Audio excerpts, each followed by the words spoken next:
Through the passage of time, Chen Yin arrived, and at first glance, he beheld the entire village of over 800 souls engaged in self-cannibalism at his wedding banquet.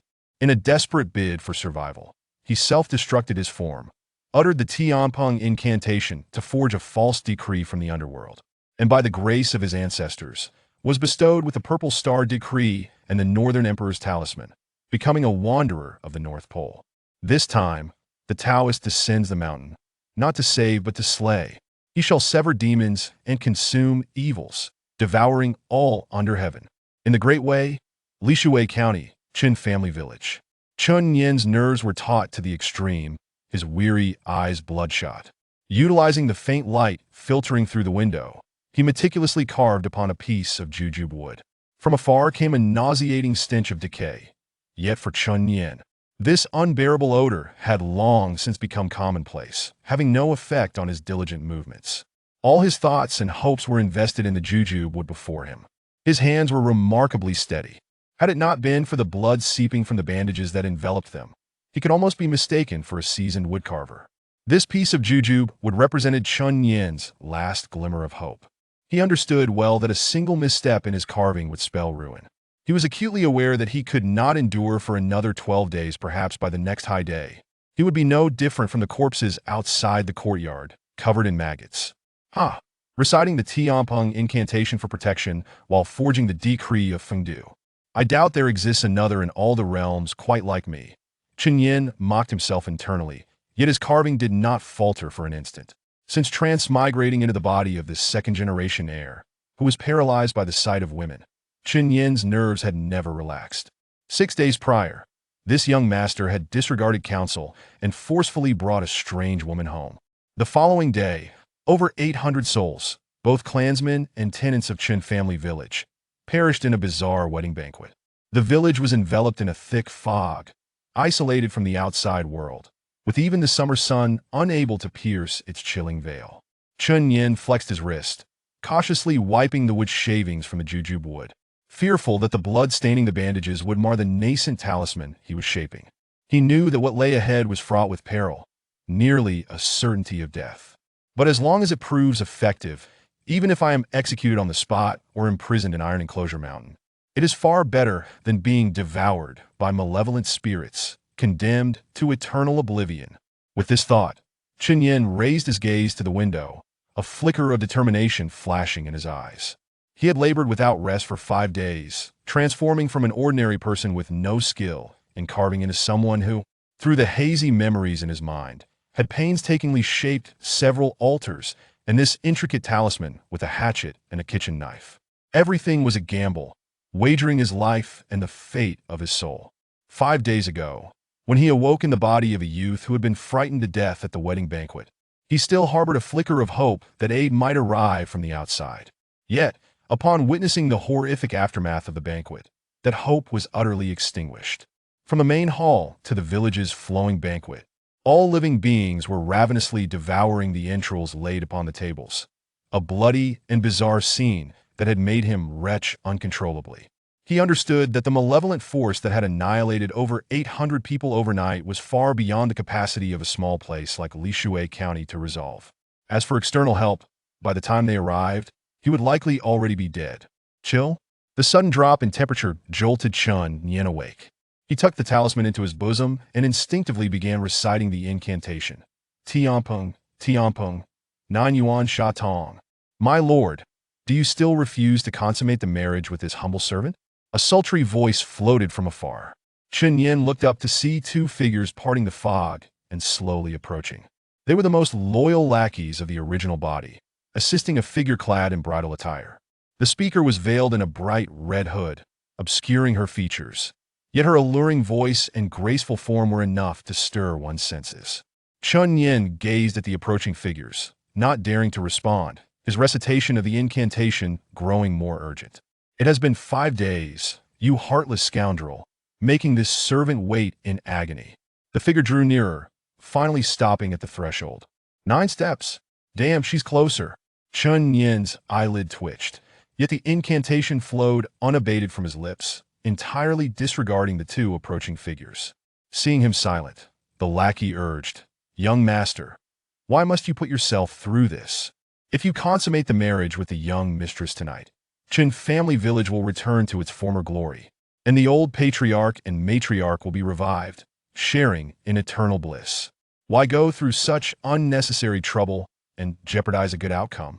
A good outcome? Chun Yin completed the incantation, his expression shifting, and he spat vehemently. My Chun clan, along with the tenants of Chun family village, numbering over 800, is that what you call a good outcome? Young master, what do you mean? As long as you accept the young mistress, won't they all come back to life? Look at me. Am I not lively and well? With that, the lackey leaped around playfully. Chun Yin ignored him, his bloodshot eyes fixated on the figure in red. Deceiving others is easy, but deceiving oneself is not. Even if my life is a farce, there remains a shred of humanity within me. The Chun family village has suffered because of me, and those who perish before my eyes cannot even receive a proper burial. I can deceive others, but can I deceive myself? A faint sigh escaped from beneath the red veil. You have nearly exhausted your strength. Why do you persist in this manner? This incantation may shield you for a time, but it cannot protect you for a lifetime. Chen Yin tightened his grip on the hatchet, a grim smile curling his lips. All calamities stem from me. This trial is my just deserts. I never hoped to survive. My only desire is to carve a tablet for my family before I die. Were it not for your relentless pressure, I would not have spent sleepless days reciting this incantation. Do you not know that if I were to force my way, this incantation would already prevent me from doing so? Chun Yin's body trembled at those words. Force? For days, my lady has tested me merely to have me consummate the marriage with you. This matter must be of utmost importance to you. With a grit of his teeth, he revealed a frenzied expression. If you dare to gamble, then let us try. Let us see whether you can breach this incantation faster, or my blade can strike true. Just a moment is all I need. I shall sever the source of this calamity. If I cannot achieve my desire, then you shall not succeed either. Upon hearing this, the figure in red instantly stiffened. A chilling wind swirling around her, as if to prove a point, she stepped forward with sudden intensity. Good, good, good. I never expected you to possess such spirit. Do not think I am unaware of your intentions. If you hope to delay for help, I advise you to abandon that thought.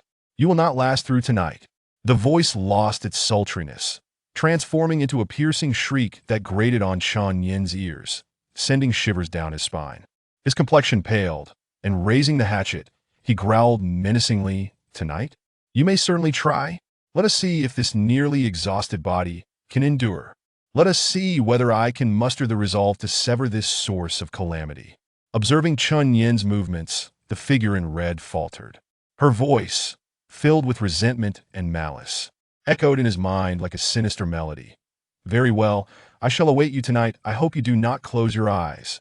With that, the figure in red transformed into a dark crimson mist, sweeping away the lackey, disappearing from sight. Watching the vanishing figure, Chen Yin slowly lowered the hatchet, yet his taut nerves remained unrelaxed. He understood that ever since the inception of this eerie domain, she had been an integral part of it. Apart from the realm shielded by the Tianpeng incantation, she was omnipresent. If he dared to let down his guard for even a moment, he would have long since become part of this sinister realm. He retrieved the newly carved talisman from his bosom, letting out a deep sigh. If it were not absolutely necessary, he truly wished to avoid crafting such a thing. Oh, Emperor, Emperor, may you be as formidable as the true Lord Tianpeng, and perhaps a tad less petty. Otherwise, tonight, I shall truly have no choice but to sever the source of this calamity and defile your altar. With a final stroke, Chen Yin completed the ritual, casually consuming a few bites of slightly stale rice to replenish his strength. He found a bedsheet and wrapped a collection of ancestral tablets within it. As the last remnants of daylight faded, he chanted incantations and stepped out the door, making his way toward the ancestral hall of the Chen family. The jujube with tablets felt unbearably heavy, forcing his already frail body into a stoop. This marked Chen Yin's first venture beyond the confines of the Chen estate since his arrival in this realm. He glanced around but saw no sign of life. Neither the living nor the dead. The flowing feast that had once meandered from the main hall to the street corner had vanished without a trace. The entire Qin village lay shrouded in a profound silence. broken only by the rasping sound of his incantations. Tianpong, Tianpong. His parched voice, coupled with his hunched figure, lent an eerie quality to the invocation of the Tianpong deity from the Beiti Shagueda Fa. Each step he took under the burden of his heavy form felt laborious. Hong Yi was indeed correct. 5 days without rest had rendered him close to exhaustion, and despite the vibrancy bestowed upon him by his crossing into this world, he was nearing the brink of collapse. Even without Hong Yi's interference, this body would not survive the night. The Tianpong incantation warned that mortals should not recklessly invoke it, lest they face dire consequences, a truth not to be taken lightly. Lacking the necessary talisman and strength, the few verses he had gleaned from books prior to his arrival proved ineffective. The golden light spell could not shield him. The Ming spell failed to illuminate the Buddha's radiance. And even the Taiyi's treasured decree, renowned for its ability to rescue the suffering, held no sway. Seeking to rescue the suffering, if the voice cannot escape this realm, how could even the deities be aware? Chan Yin chuckled wryly to himself. To make the Tianpong incantation manifest, he likely depended solely on a thread of karmic retribution embedded within the verses, allowing the formidable Tianping marshal, chief of the 4 saints of the north, to cross realms and thwart this malevolent spirit clad in red. Creaking open the door to the ancestral hall, Qian Yin felt a momentary relief at its intact state. The hall remained undamaged, with incense, offering tables, and altars all present. After shutting the door behind him, he wearily ascended the offering table, clearing away the ancestral tablets of the Chen family to make room for his own modest tablet. Once he arranged the tablets according to their designated positions, Qian Yin retrieved the token and a stack of talismans from his bosom, placing them reverently on the altar beneath the offering table.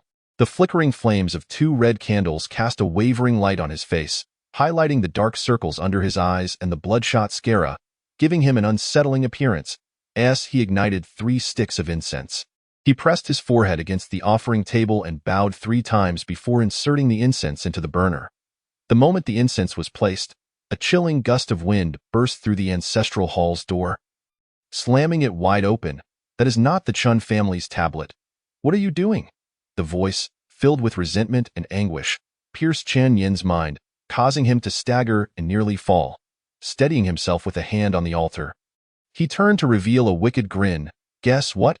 With that, he knelt before the tablet and began to chant loudly from the talisman. At the sight of Qian Yin's actions, the red-clad spirit began to writhe with agitation. Though the incomprehensible words held no supernatural power, their incantation mirrored that of the previous verses. A profound sense of crisis surged within her. She had traversed the land, employing secret arts to establish 8 ghost villages, birthing spirits to sustain herself, and had encountered numerous formidable demons and monsters. Yet never had she felt such panic as in this moment. Stop! With a piercing shriek, her figure transformed into a streak of red light, hurtling toward Qian Yin. At this moment, Qian Yin was consumed by a fervor, entirely disregarding the lurking danger behind him. His visage twisted with ferocity as he raised the talisman and recited. His voice was hoarse, as if he might expire at any moment. His singular focus was to complete the chant as swiftly as possible. The red figure moved with remarkable speed, but at the instant Qian Yin uttered another word, she closed the distance of over 10 steps. A pair of ghostly hands, devoid of color, extended toward Qian Yin's back, their sharp claws resembling swords. Yet, the residual power of the Tianping incantation held firm. Just as the red figure was about to reach him, a burst of golden light erupted from the void.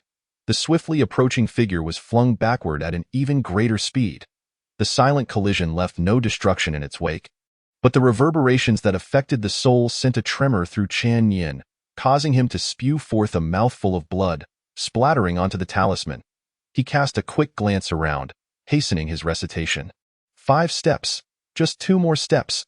The female ghost would then slip past the reach of the Tianping incantation and strike at the offering table. I command you to stop.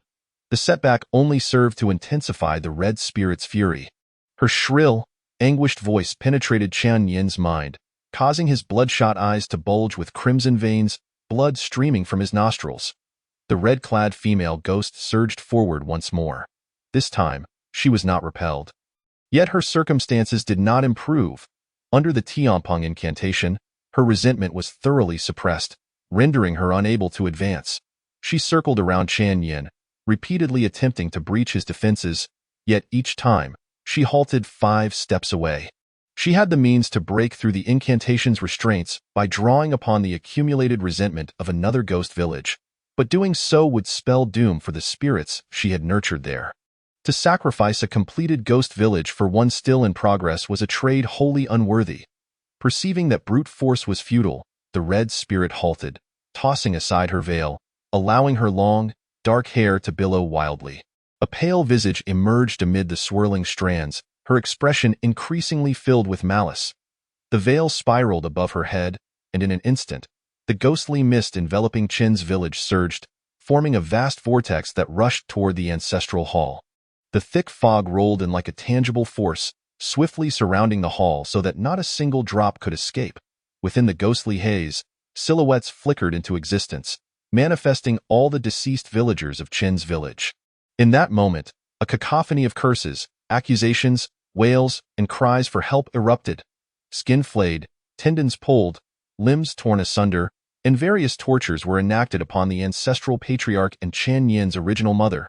The anguished howls of the dead mingled with enchantments that disturbed Chan Yin's concentration. Even with a heart of iron, he nearly faltered in his recitation of the talisman. Chan Yin's expression hardened. He grasped 2 sticks of incense and thrust them into his ears. Instantly, blood flowed from his ears. And the clamor ceased. The intense pain elicited a scream from Chan Yin, and his kneeling figure collapsed to the ground. His brutal and decisive actions caught even the red spirit off guard. Despite the excruciating agony, after a single cry, Chan Yin struggled to rise, his recitation unceasing. His dry, raspy voice echoed mockingly, inciting the red spirit to further frenzy. A surge of ferocious energy erupted forth. Good, good, good. Let me see how long you can endure. These worthless wooden tablets cannot save you. With that, she disregarded everything and summoned the ghostly mist to envelop both Chan Yin and the offering table entirely. At this moment, Chan Yin was completely oblivious to the outside world. His focus was solely on the talisman. With no retreat left, his resolve solidified. This life, freely given, should they seek his soul, as long as the Tianping incantation remained potent, let them contend with the laws of Fengdu and the forces of the north. Time slipped away, and with a Herculean effort, Chan Yin completed the recitation of the talisman, struggling to rise and grasping the token upon the offering table, striking his head against it with force. Before losing consciousness, he uttered his final declaration. As a disciple, I have invoked the Tianping incantation and set up a forbidden altar. My intention is to forge a false decree of Fengdu through wicked means. In creating this decree, I have injured my form, sullied in filth, and drawn malevolent spirits to defile my ancestral master. I kneel and beseech the north to uphold the righteous laws of Fengdu. The northern Yin Fengdu Tai Xian Jiamo He Lu Ling Shu, the foremost strict decree of the Taoist sect, renowned as the sovereign of myriad stars and the subjugator of the 3 realms, was now invoked. To be harsh with others is one thing, but to be even harsher with oneself is another. Those who hold the precepts must tread carefully lest they be cast into the 18 layers of hell. Under the decree of Fengdu, the Fengdu officials would respond upon a single knock. Failure to arrive would result in execution. Misjudged knocks by the judges would spell death. Forging a decree of Fengdu was a matter of certain death. The token, stained with blood, pressed against the talisman, as Chan Yin expended his last strength to extend the talisman toward the burning red candles. Having completed all, Chan Yin slowly closed his eyes, his body collapsing to the ground. Devoid of any further movement, only his lips murmured, delirious and nonsensical, as if in a dream.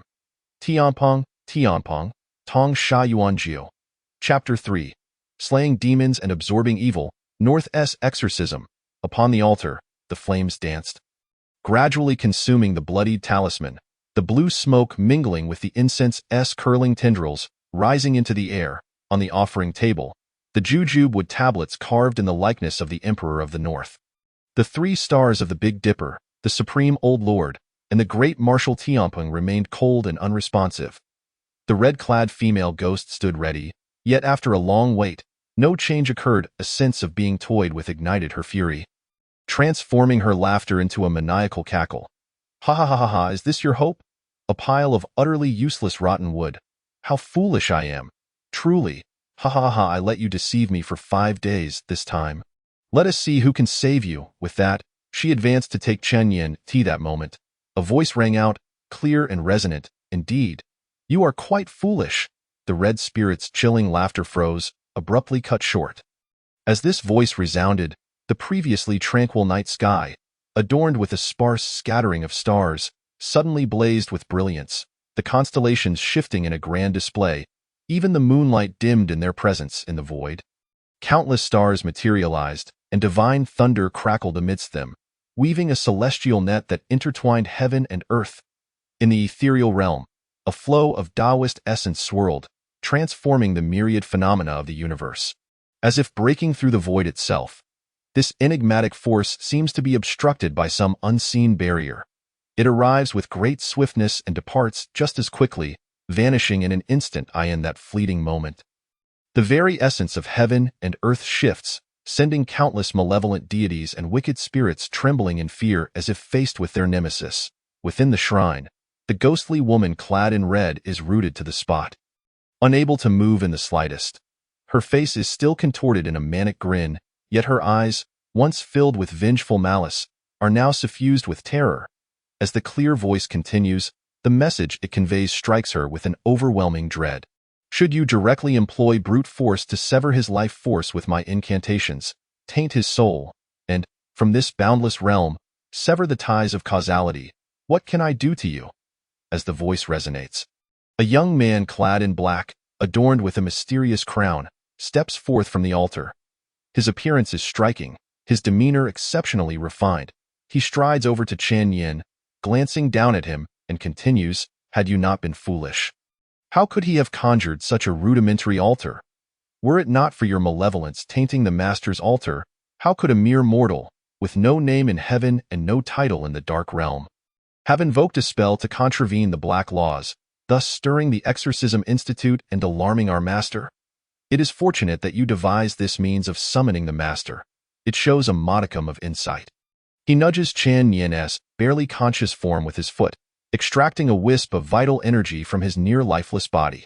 Since the master is unwilling to blame you, and the Exorcism Institute has no grounds for complaint, he effortlessly summons the blood-stained jujube talisman into the air, infusing it with the extracted energy.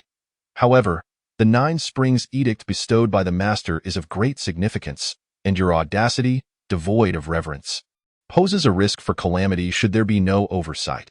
Since you claim to be a disciple and practice my methods, I shall act as the Master's overseer.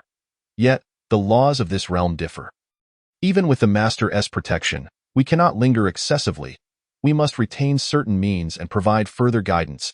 As he speaks, the young man gestures with his hands, and in an instant, countless arcane talismans, inscribed with intricate dragon and phoenix characters, are infused into the talisman. If you diligently follow the righteous path and eradicate the malevolence within this realm, upon your success, I shall personally oversee your military endeavors. I shall assist you in restructuring the underworld. However, should you wield this for evil, do you still wish to enter the iron enclosure mountain after your demise? Ha! The young man raises an eyebrow. And several peculiar-looking children materialize out of thin air. Before they can comprehend their surroundings, they, along with the red-clad ghost, burst into a mass of dark energy, which the young man deftly collects in his hands. You, even at the brink of death, continue to recite the incantation to slay demons and consume evil. This is indeed a karmic connection. I shall lend you one final assistance, with a casual toss. The mass of dark energy is drawn into Chen Yin's body with his breath. After completing this, the young man touches Chen Yin's forehead, and then vanishes from sight, taking with him the exceedingly rudimentary altar. At this moment, Chen Yin remains oblivious to the events unfolding around him. His ears are deaf to the young man's words, and he hears not a single syllable. His consciousness drifts in a haze.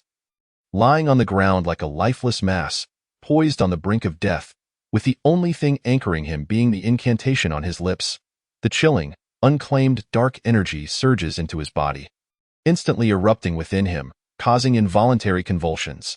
Deep within his spiritual core, Chen Yin's primordial spirit feels ethereal, gradually succumbing to slumber, leaving behind but a final obsession, akin to a whispered murmur. 5 days of relentless wakefulness have drained not only this physical body but also Qian Yin's primordial spirit, which has traversed realms.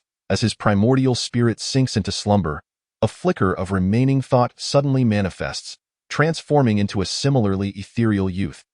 The boy's visage is twisted, and upon his emergence, he charges at the rampaging dark energy. Like a ferocious ghost, he opens his mouth wide and inhales, devouring the scattered dark energy surrounding him. As this energy enters his being, the boy's ethereal form expands, his power of consumption surging, the dark energy enveloping him like a river flowing into the sea. Completely consumed in one breath, nourished by the dark energy, the boy's once ethereal form becomes increasingly defined, his features mirroring those of Qian Yin. The boy smacks his lips, seemingly still unsatisfied. He scans his surroundings and, finding no targets, turns his gaze towards the slumbering primordial spirit of Qian Yin, his eyes filled with complex emotions. As time elapses, the expression on the boy's face gradually shifts. Ultimately, as if resolved to a certain determination, he lunges towards Qian Yin, his mouth opening like a serpent, revealing a mouthful of sharp teeth, akin to a beast on the hunt, and he bites down on Qian Yin's primordial spirit. Oblivious, Qian Yin's primordial spirit continues to mechanically recite the incantation, resembling a murmured chant. Just as the boy's teeth sink into Qian Yin's neck, a brilliant burst of golden light erupts in the void, freezing the boy in place, rendering him immobile. The murmured incantation materializes in the air, transforming into luminous streams that encircle the boy. With each breath Qian Yin takes, the streams tighten their grip. After 9 breaths, the streams condense into a golden elixir. The pellet, trailing a golden tail of flame, darts directly into the mouth of Qian Yin's slumbering primordial spirit. As the elixir enters, a miraculous transformation unfolds. The tattered body, depleted and lifeless, generates wisps of primordial energy from its ancestral cavity. Guided by the incantation, this primordial energy spontaneously circulates within Qian Yin's flesh, gradually replenishing the deficits of his body. Under the guidance of the murmured incantation, the primordial energy flows throughout his being, slowly repairing the corporeal form. Time passes, and Qian Yin's consciousness begins to stir. The faint sound of birdsong reaches his ears, evoking a dreamlike sensation. The intense sunlight filters through his closed eyelids, casting a crimson hue before him. Sensing something amiss, Qian Yin abruptly opens his eyes, urgently reciting the incantation as he sits up. Before he can fully comprehend his surroundings, 2 sharp sounds resonate. A wooden talisman and a copper seal slip from his chest and fall to the ground. With his awareness restored, Qian Yin's heart tightens, hastening the recitation of his incantation. Hadn't Ti already gone deaf? Midway through the heavenly pavilion incantation, Qian Yin suddenly feels his consciousness inundated by a torrent of information, inducing a powerful wave of dizziness. Struggling to maintain his balance, he can only brace himself against the ground, closing his eyes to absorb the influx of knowledge. Moments later, he rises, rubbing his reddened eyes, and erupts into a fit of manic laughter. The laughter persists until it morphs into sobs. After a long while, Qian Yin finally calms his emotions. Feeling the primordial energy circulating within him, he gathers his thoughts and composes himself. With utmost formality, he conceals the 9 springs edict within his sleeve, takes a deep breath, and kneels in reverence towards the north. To the Thunder Judge of the Exorcism Institute of the North and the Right Judge of the Fengdu General Records Institute, overseeing the affairs of the ghostly and divine in the 6 heavenly palaces, I, Qian Yin, humbly thank the Master for bestowing this law, for the Master embodies great compassion and great aspiration, a saint of immense mercy. With the dissolution of malevolent qualities and the perfection of vital energies in a brief span, he has surpassed the arduous efforts of others spanning decades. The slaying of demons and the consumption of evil. How terrifying indeed. Chapter 4. Did your elders not inform you? At dusk, bathed in the afterglow of the setting sun, Qian Yin delves into the study of the Exorcism Institute's seal and the 9 Springs command as he strides towards a distant, dilapidated temple. 2 days prior, upon awakening in the Chen family village, Qian Yin had gathered some valuables and disguised himself to depart from Li County. ASA village, boasting over 800 inhabitants, Chun family village is quite renowned throughout Li County. The Chen clan's connections in the area are intricate and extensive. The young master of the Chen family, often seen wandering the city, is a familiar face to many Dai in just a few days. The once thriving village has nearly vanished, leaving behind only this solitary descendant. Should Qian Yin reappear, it would undoubtedly incite considerable trouble. For the time being, he dares not linger in Li County. Moreover, remaining in this place would render both the Fengdu Edict and the identity of the Exorcism Institute worthless. Contemplating this, Qian Yin furrows his brow into several lines of concern. He never anticipated that the stern and unyielding North Exorcism Institute, with its authority to execute first and report later, could conjure such a thing. Connecting with the North Exorcism Institute seal, a surge of information floods his mind. Name: Qian Yin. Title: Right Judge of the North Exorcism Institute. Right Judge of the Fengdu General Records Institute. Overseeing the affairs of the ghostly and divine in the 6 heavenly palaces. Dispatch: Lu Jianwang and Heir, Chief Officer. Merits: None. Legal texts: Heavenly Pavilion Law, Supreme Clarity Bone Marrow Spirit Text Ghost Law, Jade Title Ritual. Northern Yin Fengdu Supreme Black Law Spirit Text, Taishian Fengdu Black Law Ritual Text, Rewards for Merit, Penalties for Transgression. Accomplish legal duties involving 30 individuals, and be promoted to Left Judge of the North Exorcism Institute, Left Judge of the Fengdu General Records Institute, and appointed as a formidable general. Aside from not displaying his cultivation methods, it is essentially a streamlined system interface reminiscent of a novel from before his transmigration, even featuring task rewards. Unlike those dubious golden fingers, this system can be relied upon without trepidation. The so-called legal texts are the precepts of the Taoist sect. It took Qian Yin considerable time to discern the distinctions among the 3 legal texts. The North Exorcism Institute serves as the celestial court's judgment, governing all malevolence, adjudicating the sins of spirits, rectifying and dispelling evil, acting as the watchful eye of the 3 realms, and the ultimate authority over all malevolent entities. Akin to a military authority, the Heavenly Pavilion Law assesses the merits and demerits of the 3 realms, while the Supreme Clarity Ghost Law governs the spirits of the world. Tio put it simply, these 2 serve as the enforcement standards and disciplinary codes of the Exorcism Institute. As for the Black Law, it acts as a supplement to the Supreme Clarity Law, a particularly unique legal text. With few within the Exorcism Institute holding it, the Black Law clearly states, should spirits commit grave offenses, the Supreme Clarity Law and Jade Title cannot fully adjudicate their crimes, thus invoking the Black Law.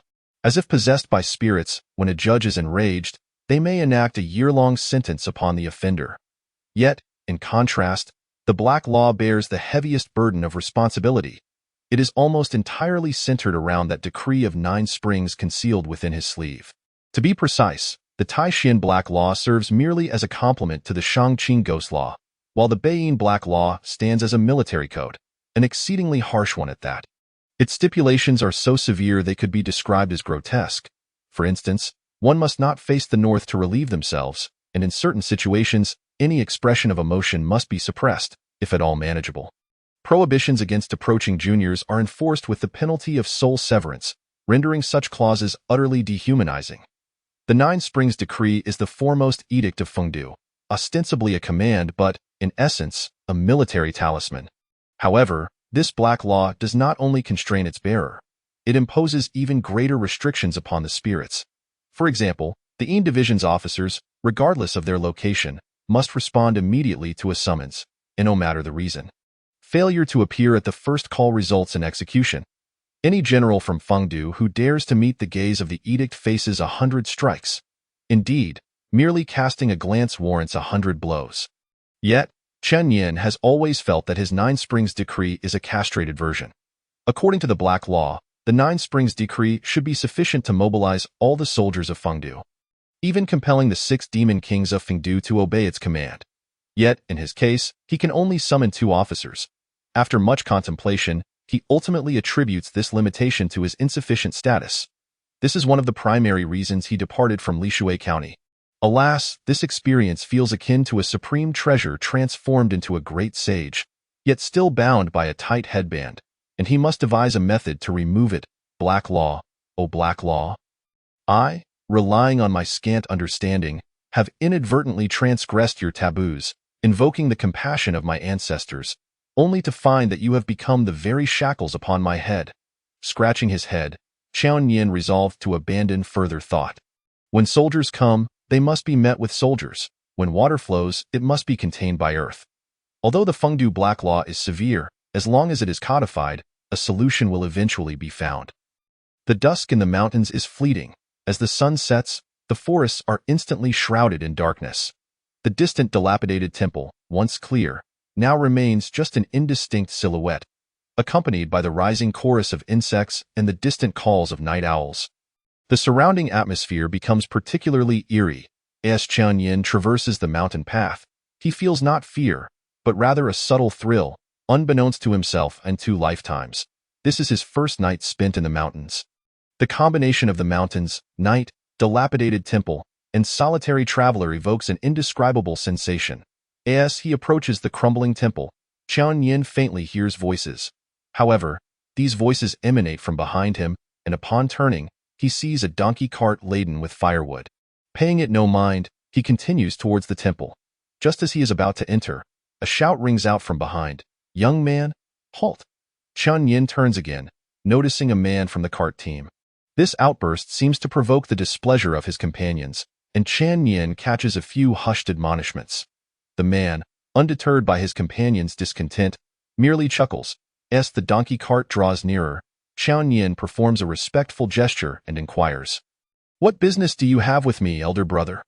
The man does not approach but instead calls out, "Young lad, when out in the world, one should not enter a temple alone, not look into wells with 2, nor embrace trees with 3. Did your elders not instruct you?" Without waiting for a response, he and his companions drive the cart away. Initially, Qian Yin had considered entering the temple to see if he could fish, but this admonition prompted a change of heart. Mountain shrines are often gathering places for mountain spirits, demons, and bandits. With such a loud warning, even if something were present, it would likely be those firewood carriers who were first targeted. These seemingly simple words carry the weight of genuine risk in their intent to save, and it is no wonder the others are displeased. Standing at the temple's entrance, Qian Yin raised his hand towards the idol within, only to lower it again with a sigh. Turning to gaze at the departing cart team, he waited until they had completely vanished from view before setting off once more. The mountain path is treacherous at night, and the cart team's pace is slow. Under the moonlight, nearly an hour passes before they finally halt in a clearing. The men are evidently familiar with this place, skillfully extracting logs from the cart to prop it up. Several firewood carts form a circle, and the donkeys are released, leaving only a small gap that a fire is lit in the gap, and they gather around, roasting flatbreads while sharing ribald tales. The laughter that punctuates their conversation resonates clearly in the night. As the banter continues, one man suddenly shifts the topic. "Chung Lao San, you've been around long enough. Why the sudden fuss?" His tone is laden with reproach. The previously jovial group falls silent, turning their gazes towards the man who had cautioned Qian Yin. Chung Lao San, under the scrutiny of their stares, does not rush to reply. He blows on the flatbread in his hand, grinning as he says, "Wu Tu air, this isn't meddling for the sake of meddling. That thing has become increasingly restless. In the past 2 months, it has already harmed several people. If we see it, we should lend a hand. Otherwise, it will surely become a menace." Wu Tuer furrows his brow at Cheng Lao San's words. Responding, "You have a point, but why stir trouble over an outsider? Although we are not afraid of it, it remains a significant nuisance." Cheng Lao San tears a piece of bread and chews as he replies, "Wu Tuer, your reasoning is flawed. We are all making a living on this path. The longer that thing remains uncontested, the more peril we face. Currently, it leaves us alone because it cannot overpower us. Once it truly gains strength, do you think it will show us mercy? We should have set that dilapidated temple ablaze long ago." Upon hearing this, the men who had been listening to Cheng Lao San's explanation are momentarily stunned. Even Wu Tuer, who had initially questioned him, changes countenance. For days, they have felt an unshakable unease in their hearts, but none dared to voice it. Now, with Cheng Lao San's revelation, their hidden fears can no longer be contained. These men hail from local mountain families. Although they earn their living in the city, their families remain in the villages along this route. While local residents may keep their distance, outsiders are unpredictable. If left unchecked, the evil within that temple will inevitably grow in strength, ultimately affecting more than just the few of them. Amidst the crackling of the burning fire, an oppressive silence falls over the group, creating a rather terrifying atmosphere. After a long pause, Wu Tu'er finally speaks. Do not spread word of this matter. Tomorrow, when we enter the city, let us all contribute some money and consult the elders of the gang. Their experience should provide a solution. Chung Lao-san, you take the first watch tonight. With that, Wu Tu'er lowers his head and resumes, eating his flatbread. The others, seeing this, lose interest in conversation, finishing their bread before turning in for the night.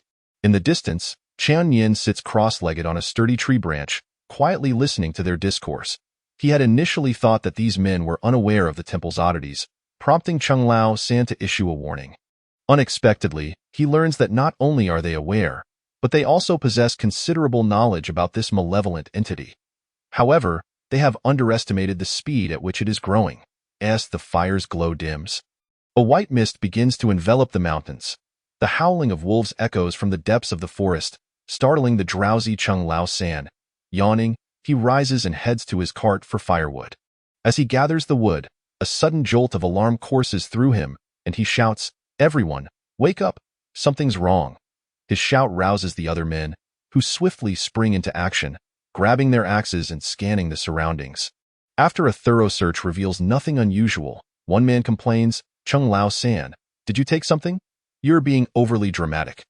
Another adds, "Since sunset, you've been acting strangely. Have you been possessed?" Chung Lao-san, furrowing his brow, responds, "This mist isn't right. Everyone, be cautious." As soon as he finishes speaking, someone retorts, "The mountains are humid. Fog is a common occurrence. I think you've lost your mind." However, Wu Tu'er's expression suddenly shifts to one of seriousness. He reaches for a soft cover from the cart and then grabs a handful of fur from the donkey's backside, stating, "This is indeed unusual. With such thick fog, the cover and donkey's fur should be damp." He exclaims, "Damn it, this fog is likely the work of that entity."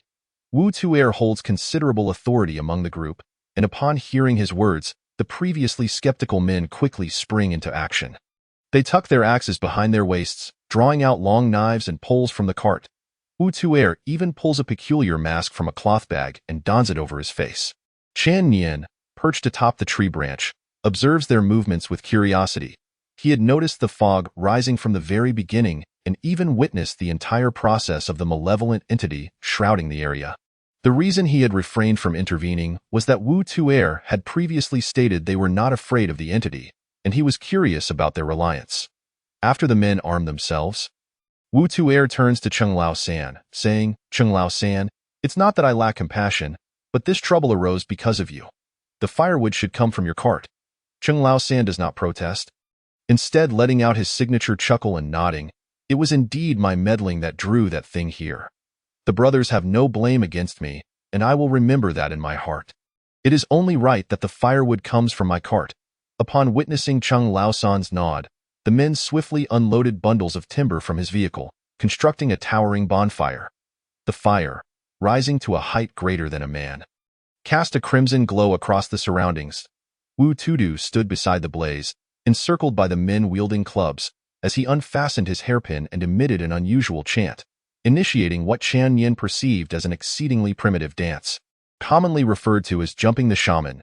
As Wu Tudu's chant resonated, the surrounding men began to move in unison, brandishing their clubs while executing peculiar steps that intertwined. With each intersection, the wooden sticks struck against the blades, producing a rhythmic clattering sound. At that moment, Qian Yin observed that the weapons in their hands were entirely made of wood. Accompanied by the sound of the strikes, the men united in a chorus of roars. Qian Yin squinted, fixating on the men and their wooden implements. The clubs bore no distinctive features, merely crafted from ordinary peach and willow wood. However, as the men danced and shouted, Qian Yin inexplicably sensed an unusual aura. Could it be? These mundane objects, intertwined, were capable of conjuring a semblance of protective energy? As Qian Yin marveled, this protective force began to weave itself into the men's cries, radiating outward. In an instant, it spread across the wilderness, diminishing the fog in its wake. The men by the bonfire, witnessing the thinning mist, danced with renewed vigor. Yet, Qian Yin furrowed his brow at this sight. The protective energy was inherently weak, and transmitting it in this manner only diminished its potency further. This folk tradition of shamanistic practice, rather than serving as a means of combat, functioned more as a warning. In the desolate mountains, the ability to project protective energy for miles was sufficient to deter certain malevolent spirits. But this time was different. It was as if these men possessed an understanding of the malevolence, and conversely, the malevolent entity was equally aware of their strength. In the mountains, where communication falters, the spirit's audacity to approach signified a newfound confidence. Sure enough, as Chen Yin's thoughts settled, the mist began to thicken once more. Chapter 6. Life is a play, all based on performance. Yuha. Yuha. Waves of sound intermingled with strands of protective energy echoed through the fog. Chen Yin perched atop the treetop, his form swaying with the breeze. The mist encompassed a mere 2 to 3 miles, a distance trivial for him at present. He observed the fog being torn apart and reformed under the influence of the protective energy. A sigh escaped his lips. Had that ghostly bride possessed even half the patience to refrain from assaulting the ancestral altar, his demise would have been assured. At this juncture, nearly half an hour had passed since Chung Laosan had detected the anomaly. The surrounding fog not only failed to dissipate as before but thickened further. The group had long sensed the abnormality, yet the malevolent spirit remained hidden, leaving them to maintain their current state. The continuous movement, even for a group of robust men, began to wear them down. Wu Tudu, leading the charge, was drenched in sweat beneath his mask. The spirit's prolonged absence indicated a significant increase in its power.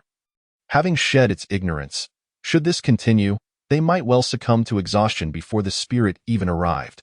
Contemplating this, Wu Tudu couldn't help but resent Chung Laosan. If not for his meddling, they would not find themselves in such a predicament. However, this thought was quickly suppressed. Regardless of Chung Laosan's presence, as long as they toiled along this path, it was inevitable that the spirit would pursue them. Should it continue to grow stronger, even half an hour would render them incapable of even a brief encounter. As his thoughts raced, Wu Tudu abruptly halted and gestured to the others. Upon seeing the signal, the men ceased their movements, collapsing onto the ground, gasping for breath, utterly drained of strength. Among them, one man, in the midst of catching his breath, hurled curses at Chung Laosan. At that moment, Chung Laosan resembled a contrite child, head bowed in silence. Observing this scene, Chen Yin frowned. The malevolent spirit lurked in the shadows, a mere 5 paces away, and their first action upon stopping was to engage in infighting. Witnessing the men sprawled on the ground, the hidden spirit could no longer contain itself. Its formless body, cloaked by the mist, stealthily approached one of the men from behind. With hands resembling gnarled wood, it reached for the man's back. Seeing this, Chen Yin moved to intervene. However, just as he lifted his foot, Wu Tudu's thunderous shout rang out. Eru, the man, on the verge of having his heart extracted, reacted instinctively, lunging forward. A flurry of wooden knives narrowly missed his scalp, striking at the empty space behind him. The sudden turn of events left both the spirit and Chen Yin momentarily stunned. The wooden knives struck the shadow, producing a dull thud. Willow wood knives? Chen Yin observed the marks left on the spirit's form. Where the blades had struck, it seemed as if the spirit had been seared by fierce flames, emitting wisps of black smoke, clearly injured. Folklore had long propagated the efficacy of willow branches against malevolent spirits, yet he found the willow knives even more effective. With malevolent entities abounding, maintaining stability in the world was evidently no simple task. Although the men could not perceive the spirit before them, the dull thuds conveyed the gravity of the situation, and they were acutely aware of it. Seizing the moment, the other hand wielded a peachwood club. Swinging it down, willow wood for striking spirits, peach wood for warding off evil. With the chaotic flurry, Chen Yin witnessed the spirit stagger. Had it not been for the spirit's remarkable speed, he might have been led to believe it could be vanquished by the onslaught of clubs. Shaking his head, he dismissed such unrealistic thoughts and remained vigilant, prepared to intervene. Despite the spirit enduring significant blows, it had thrived on surprise. Once it regained its composure, these men would merely be playthings in its grasp. As expected, after enduring the blows, the spirit vanished into the darkness beyond the bonfire's glow. Moments later, it reappeared behind another man, this time exercising caution, carefully observing the reactions of those around. After another thwarted attempt from Wu Tudu's commanding shout, It grasped the situation. It began to alternate its appearances behind the men, feigning attacks, while subtly gathering the surrounding mist. The dense fog entirely avoided the center of the bonfire, and by the time anyone noticed something amiss, it was already too late. The fog, which originally enveloped 2 to 3 miles, was now condensed within a radius of 20 paces. The thick, tangible mist swiftly engulfed everyone present. At this moment, even with the fire's illumination, Wu Tudu could no longer discern the faces of his companions.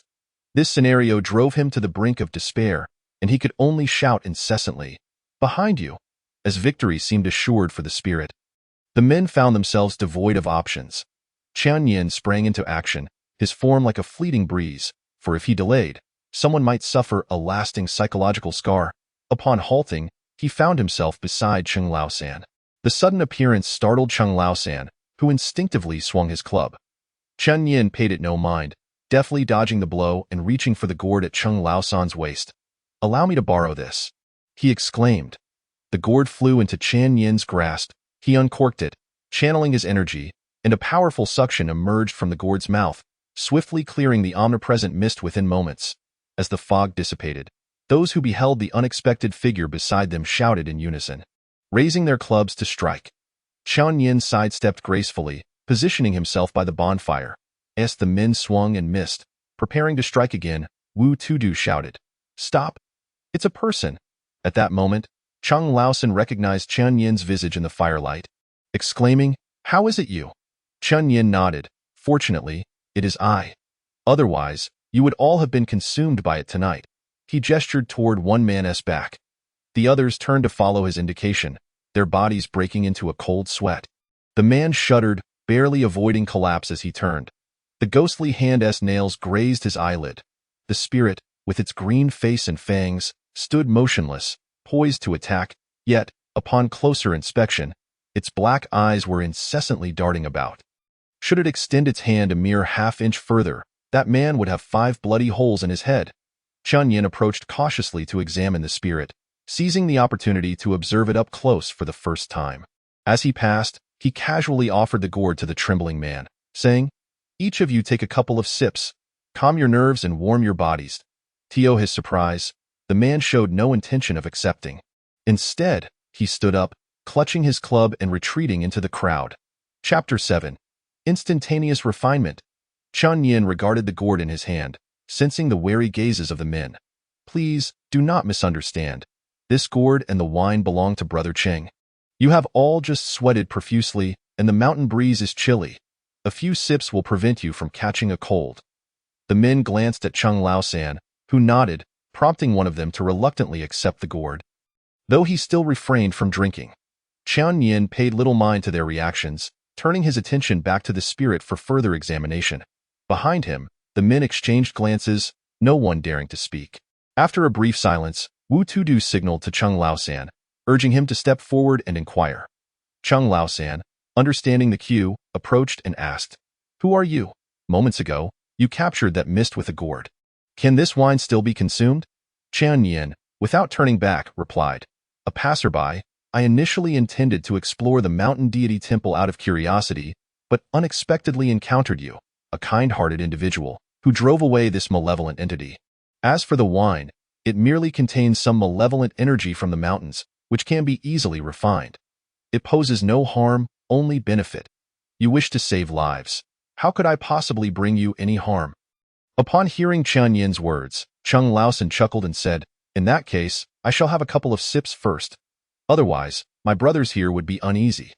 This statement was directed at both Qian Yin and his own companions, as the means employed by the newcomer, if truly detrimental to them, would render the absence of this wine inconsequential. With that, Cheng Laosan seized the gourd from the man's hands and took 2 hearty swigs.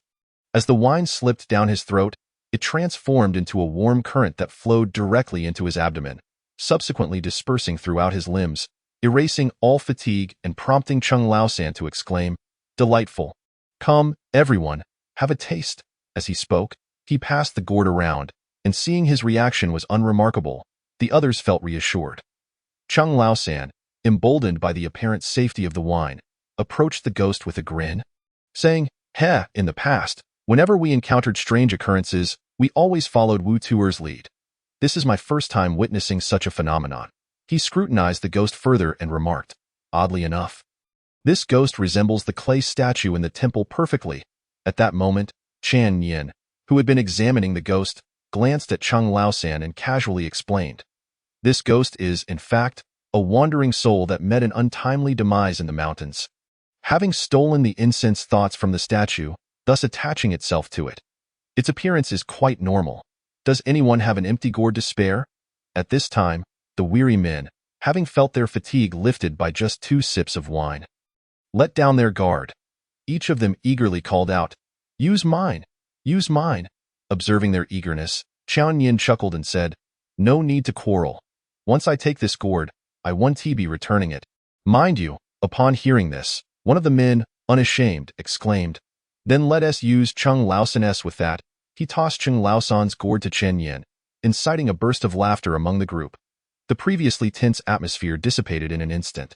At this moment, Wu Tuer seized the opportunity to step forward, bowing to Chen Yin and said, we are but simple country folk, ignorant of proper etiquette. Young sir, you clearly possess great abilities. If we have offended you, please forgive us. If there are any tasks you require, do not hesitate to command us. Chen Yin gestured to the side, not acknowledging the bow, and replied, let us not speak of tasks. I see you are preparing to enter the city to sell firewood. If you depart tomorrow, could you kindly take me along? Having said this, he fell silent, carefully etching symbols on the gourd. Wu Tuer, perceiving that Chen Yin had no intention of continuing the conversation, refrained from interrupting and turned to join the other men in examining the subdued ghost. He too was filled with curiosity, as he had seen ghosts in the past, but only as vague shadows. How could it be so clear now? Those men, daring enough to traverse the mountains at night, were all quite brave. By the time Chen Yin finished his etchings on the gourd, several men were already arguing over who had inflicted the blade marks on the ghost. By the looks of it, they wouldn't rest until they had boasted about it for at least 10 days and nights upon their return. Chen Yin observed their jovial banter, showing no intention of intervening. However, Chung Laosan, who had been keeping a close watch on Chen Yin, approached him and inquired, young sir, please do not mind them. I implore you to eliminate this little ghost soon, lest it cause further mischief. Chen Yin tossed the gourd lightly and replied, very well, it is getting late. You all should rest. As soon as the words left his lips, the men, who had been engrossed in their debate, stumbled back to the donkey cart as if intoxicated, collapsing to sleep. Chen Yin approached the ghost, gently tapping his teeth together, causing an ancient blue tome to materialize, flipping open without any breeze. After glancing at the tome, Chen Yin furrowed his brow and remarked, you, this ghost, have some fortune indeed. Originally a solitary and unclaimed evil spirit, belonging to the realm of malevolent specters, one that harms human lives, you ought to be extinguished according to the law. Yet, I find it surprising that you have acquired a thought of incense, entering the realm of the Ta Wu. According to the regulations of the pure ghost laws, Ta Wu's 5th decree states, any ghost or deity that unlawfully captures a human soul shall be exiled for 3,000 miles. If this results in death, the punishment is execution. Do you comply? Upon finishing, he noticed that the ghost appeared bewildered, utterly ignorant of his words. Chen Yin was taken aback, then burst into laughter. Indeed, how would you, a solitary wandering soul, comprehend the pure ghost laws? Very well, I shall grant you a swift end. With that, Chen Yin lightly tapped his finger, and the gourd absorbed the ghost within in an instant. A handful of ritual water appeared inside the gourd.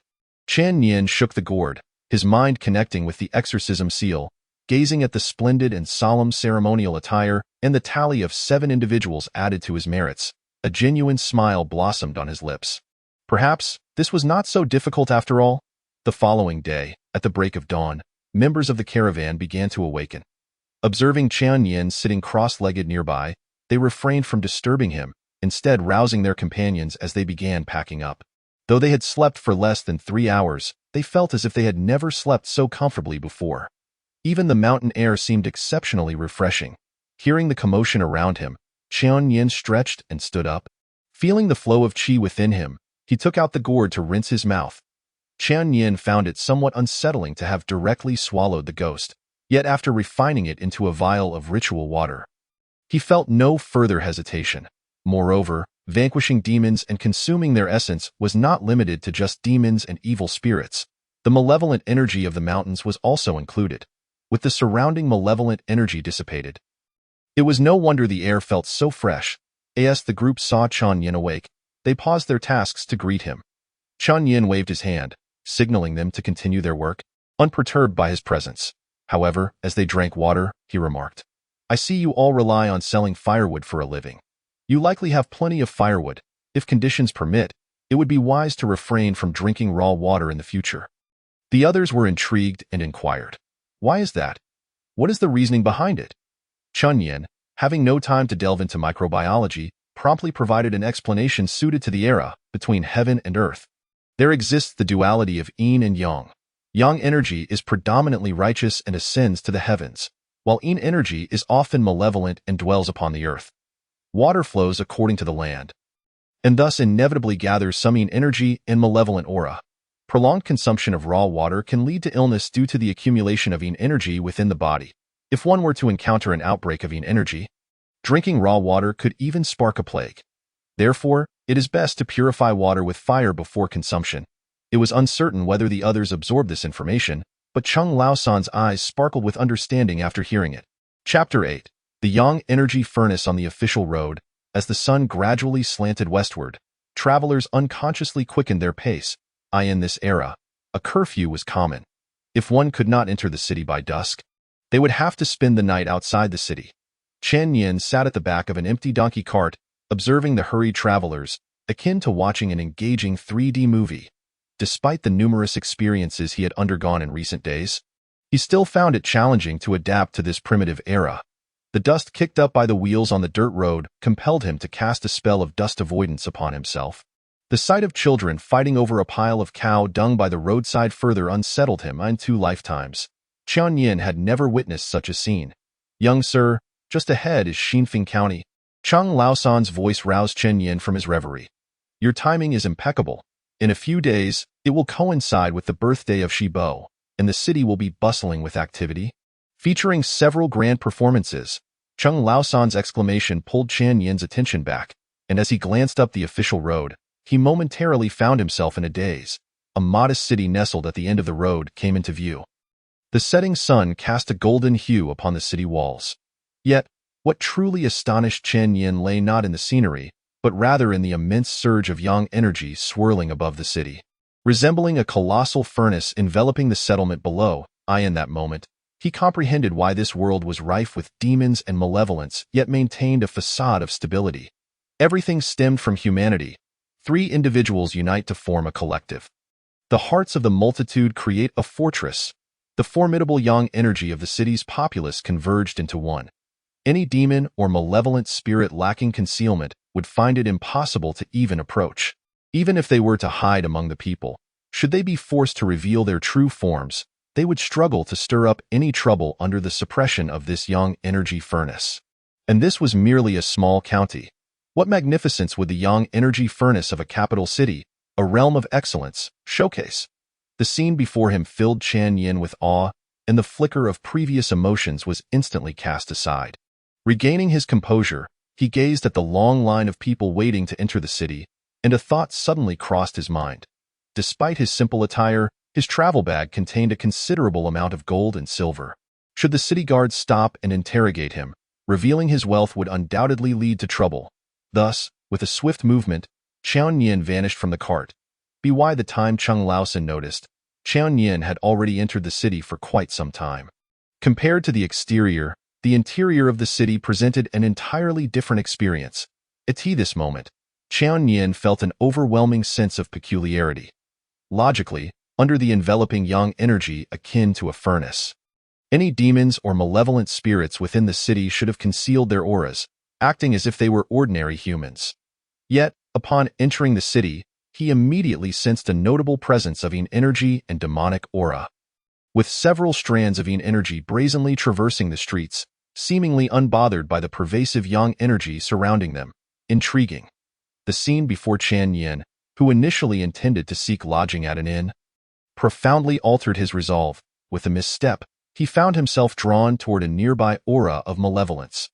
This ominous presence stood unabashedly at the entrance of an alley, immovable. The location of the malevolence was not far, requiring little time for Qian Yin to arrive. Yet, upon his arrival, the scene diverged significantly from his expectations. It was an open space at the mouth of the alley, featuring a well at its center. Not far from the well, an aged willow tree stood, its drooping branches adorned with red strings and wooden plaques, as the wind blew. The sound of the plaques clashing resonated like wind chimes.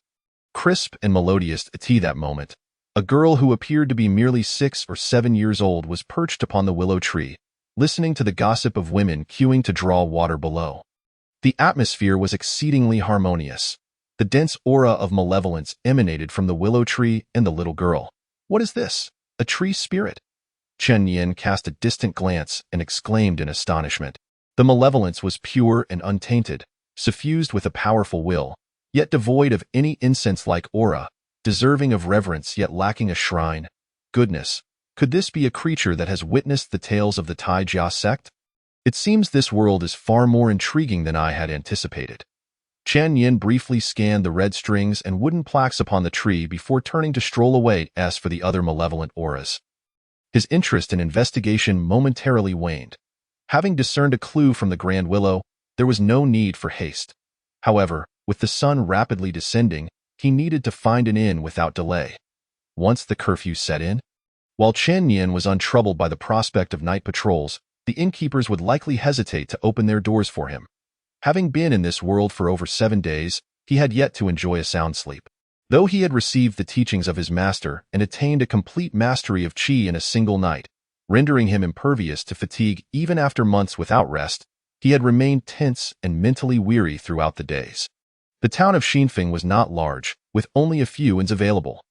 Qian Yin casually selected an inn that seemed adequate, requested a room, secured the doors and windows, and collapsed into a deep slumber. When he next awakened, it was already nearing noon the following day. As he lay in bed, gazing at the beams overhead, a sense of unreality washed over him, as if he were in a different world. After lingering in bed for a while, he chuckled at himself for momentarily failing to grasp reality. With a leap from the bed, he checked the seal in his pocket and the talisman in his sleeve, then straightened his demeanor. He considered himself recognized by his master, which signified that he need not worry about coordinates. As long as his strength was sufficient, he would eventually find his way back home. This comforting thought, once it sprouted, took root deeply within Qian Yin's heart. After a brief tidying up, he connected with the talisman of the Exorcism Institute and began the tasks he should have undertaken long ago. As he moved, a set of ceremonial robes materialized, complete with a star crown and crimson boots. The robe was adorned with constellations, exuding an imposing majesty. Certified by the Polar Exorcism Institute, it was the official ceremonial attire. Only those who exorcised evil spirits were permitted to don it. Violators would face a year of servitude. Servitude entailed arduous labor, with spirits burdening the mountains and serpents weaving through caverns.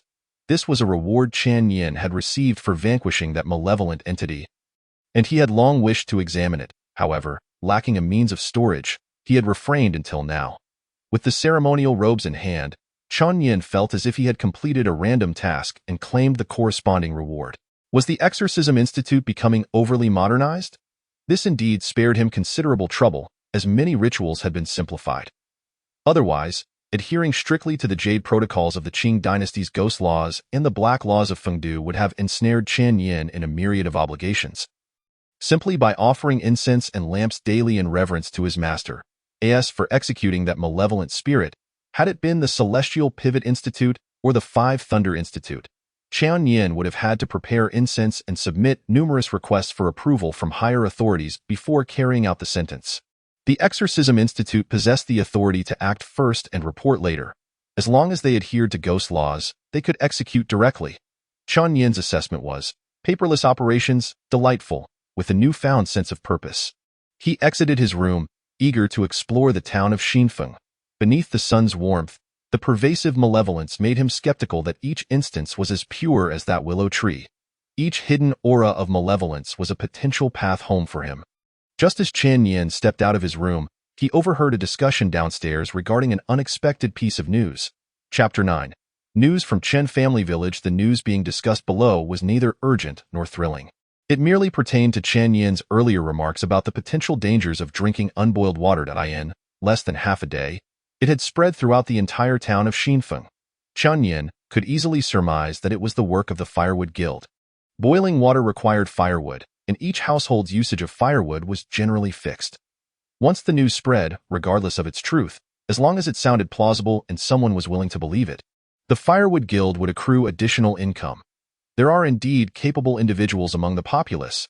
Chen Yin couldn't help but reflect on how he had been played by these ruffians the previous night. Though he had dismissed it at the time, this revelation fundamentally altered Chen Yin's perception of the people of this era.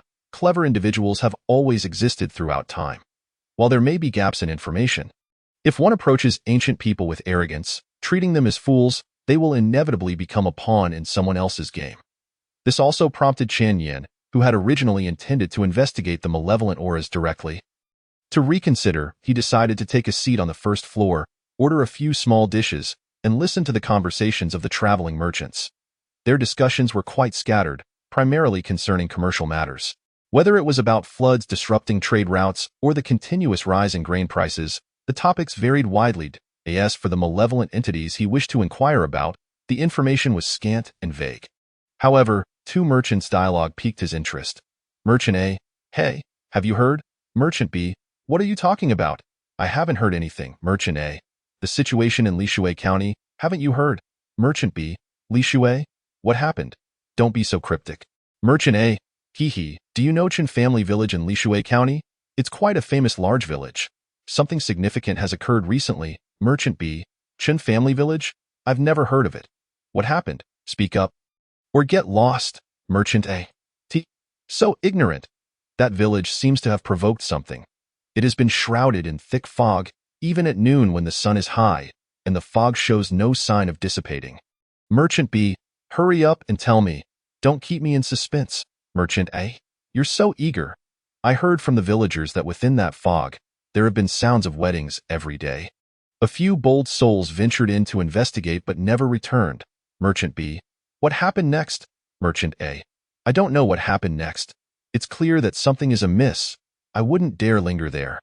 However, before I left, I heard that the magistrate of Lishui County was so anxious that his hair turned white. He bypassed the provincial government and directly sought assistance from the Celestial Monitoring Office." Merchant B: "What good is his urgency? It's a long way from the capital. By the time those officials arrive, Chen family village will have vanished." Merchant A: "Mind your words. Can you blame him for being anxious? Not just him, but the surrounding counties. Who isn't anxious? Who knows if whatever did this to Chen family village will go after Ma family village or Lu family village next?" Merchant B: "So you're saying that Xinfeng County isn't safe either?" Merchant A: "I'm preparing to leave tomorrow. I advise you to make plans quickly. Once the officials from the Celestial Monitoring Office arrive, things will get chaotic, and the entire Danyang Prefecture won't be peaceful." Chen family village in Lishui County. This was the first time Chen Yin had heard news of it from outsiders. He felt an immense relief at his choice. Had he remained in Lishui County, he would likely be besieged by numerous visitors at this moment. What puzzled Chen Yin was that, according to the merchant's account, many people from surrounding counties had been dispatched to investigate the situation in Chen family village. Yet, upon waking, he had seen no one around Chen family village. This matter was rather suspicious, as was the situation in Chen family village itself. Initially, he had thought this world teemed with demons and monsters, and that Chen family village was merely an insignificant hamlet. He had not anticipated such a vast chain reaction stemming from fear. Chen family village had been left desolate, a fact known only to him. However, the traces of the incident had been entirely erased by his master's divine authority, making it appear to outsiders as if the villagers had mysteriously vanished. The incident had occurred so suddenly and was confined to Chen family village. The Chen family had numerous relatives outside, and the implications were significant. Once the identity of the young master of the Chen family was exposed, a flood of troubles would surely follow. Chen Yin's fingers rhythmically tapped on the table, his thoughts swirling in contemplation. Regarding the Celestial Monitoring Office, he only knew of its existence as an agency dealing with demons and spirits, but from the merchant's conversation, it appeared the Celestial Monitoring Office had issues of its own. Otherwise, its reputation would not be so poor. At this moment, the best choice seemed to be to retreat to another location, bide his time, and address the situation once it had calmed down. Yet, from another perspective, remaining here was not without its advantages. His cultivation was still in its infancy, and he had no knowledge of the strength of external demons and monsters. The convergence of the Celestial Monitoring Office and exceptional individuals from surrounding counties in Danyang Prefecture presented an excellent opportunity to gain insight into the power dynamics of this world. Despite its poor reputation, the Celestial Monitoring Office was an official institution. With him present, things would not be overly perilous. However, he would need to alter his appearance and construct a new identity that could withstand scrutiny, ensuring that even if his whereabouts were discovered in the future, no one would link him to Chen family village. Given the merchant's evident trepidation towards the Celestial Monitoring Office, as long as he secured the necessary documentation, even if the Celestial Monitoring Office escalated the situation and demanded strict investigations from surrounding counties, those involved would likely cover it up. Otherwise, they would only invite disaster upon themselves. The black laws were stringent, forbidding any casual sharing or misleading information. As he had no acquaintances in this place, even if he did, he would keep his distance. This matter requires urgency. We must exploit the time difference. The remaining option is the Chai Gang. Qian Yin's fingers, which had been tapping rhythmically upon the table, abruptly ceased, his brow furrowing in contemplation. Though the Chai Gang may not seem reputable, their influence is considerable in the grand scheme of life's essentials: firewood, rice, oil, salt, soy sauce, vinegar, and tea. Firewood holds the foremost position. Tio monopolized firewood supplies in an entire county. Establishing a new identity and documentation before the situation escalates should pose no significant challenge. However, Qian Yin harbored ulterior motives regarding the Chai Gang and wished to avoid entanglements with them. Cheng Laosan and Wu Tudong, though not inherently malevolent, do not imply that the Chai Gang is comprised of virtuous individuals. Among gangsters, particularly those who have risen to prominence, it is certain that 9 out of 10 are irredeemably flawed. Thus, this matter must remain concealed from the higher-ups of the Chai Gang, and must be executed under a personal guise. It is decided. Cheng Laosan, you shall be the one. Chun Yin tossed a handful of copper coins and seized his bundle. Striding towards the exit. Xinfeng County is relatively small, and guided by a subtle intuition, Chun Yin swiftly located his target. That moment, Cheng Laosan was engaged in animated conversation with a group of idlers at a tea stall, fervently expounding upon Qian Yin's theory regarding boiled water. He gestured emphatically, stating, "You haven't heard. It's just that those esteemed individuals are reluctant to share. Otherwise, why would they insist on using boiling water for tea? It is to dispel malevolent energies." The stall owner, eager to curry favor, readily agreed, nodding vigorously in affirmation. Just as Cheng Laosan was about to elaborate further, he caught sight of Qian Yin in the distance, and he sprang to his feet as if caught in the act of thievery. Qian Yin signaled him to be silent and stepped back a few paces. Cheng Laosan, displaying commendable quick-wittedness, understood immediately. Excusing himself from the idlers and hastily followed. Chapter 10. The woods scatter. Reverence grows. Cheng Laosan trotted after Qian Yin into a narrow alley. Without waiting for him to speak, Qian Yin directly inquired, "Is the rumor regarding the spring water circulating in Xinfeng County you're doing?" Cheng Laosan, upon hearing this, assumed Qian Yin had come to reprimand him. Reacting swiftly, he gave himself 2 resounding slaps before responding, "Forgive me, esteemed sir. I should not have been so indiscreet. I merely hoped that the news of the spring water would alleviate the villagers' ailments." Qian Yin scrutinized the vivid red marks on his face. Momentarily at a loss for words, he hardly considered himself that intimidating. Yet, rather than rebuke him, Qian Yin let out a cold chuckle and pressed on, "Alleviate ailments? Or sell more firewood?" This probing question sent a jolt of apprehension through Cheng Laosan. Such high-caliber individuals are notoriously capricious, and a misstep could spell trouble for him. He darted his eyes around, and suddenly spotted the gourd hanging at Qian Yin's waist. Gritting his teeth, he replied, "Both. It was merely my greed for profit that led me to wish to sell more firewood to support my household." Qian Yin cast a discerning glance at Cheng Laosan, adopting an authoritative demeanor. "Very well. Considering your relative honesty, we shall let this matter slide.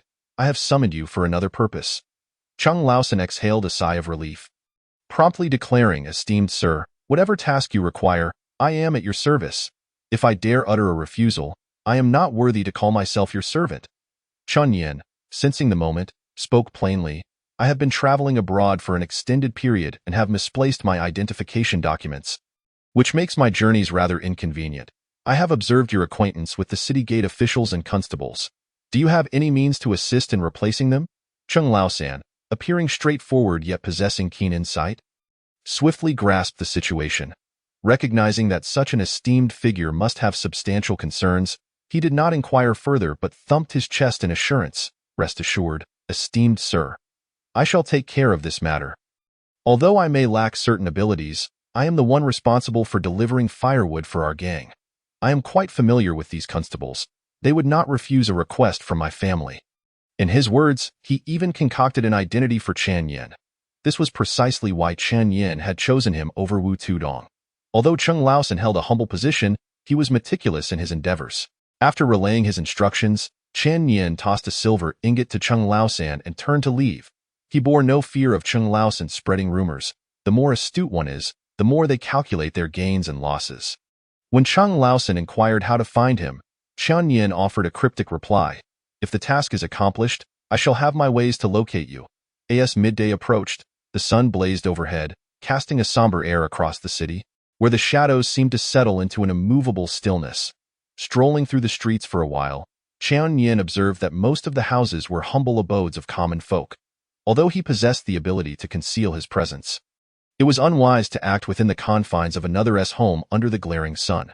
Reluctantly, Chan Yin altered his course, making his way back to the great willow tree.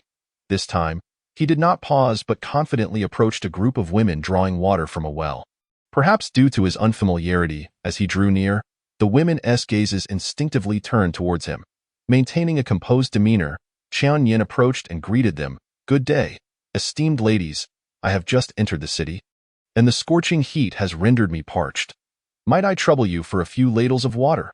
Seeing Chan Yin's courteous demeanor, the women deemed him harmless and one of them handed him a ladle, allowing him to drink at his leisure. Chan Yin graciously accepted and drank deeply, filling his gourd in the process, then bowed to express his gratitude. He then rolled up his sleeves and offered to assist the women in drawing water. Grateful for the help, the women welcomed the respite. As he drew water, Chan Yin remarked, "This summer heat is unbearable. Without the shade of this tree, countless souls would surely suffer." This remark opened the floodgates of conversation among the women, who chimed in unison, "Indeed, in Yongping Fong, over half of the households rely on this well for sustenance. Without the shade of Lu Gunyang, one could very well perish under the blazing sun." Another added, "Yes, without this shade, the competition for the water would surely spark disputes. In Xingping Fong during summer, tempers flare." Chan Yin seized upon this key point, inquiring, "Lu Gunyang?"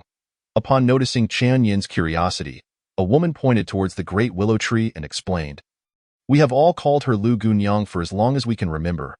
Even in my childhood, this was her name." Another chimed in, "Indeed, the entire county refers to her as such. Children come to pay their respects to Lu Gunyang when they are young. In a few days, there will be a celebration for the Shibo's birthday, and a grand performance will be held for 3 days. At that time, we must invite Lu Gunyang to watch the play as well."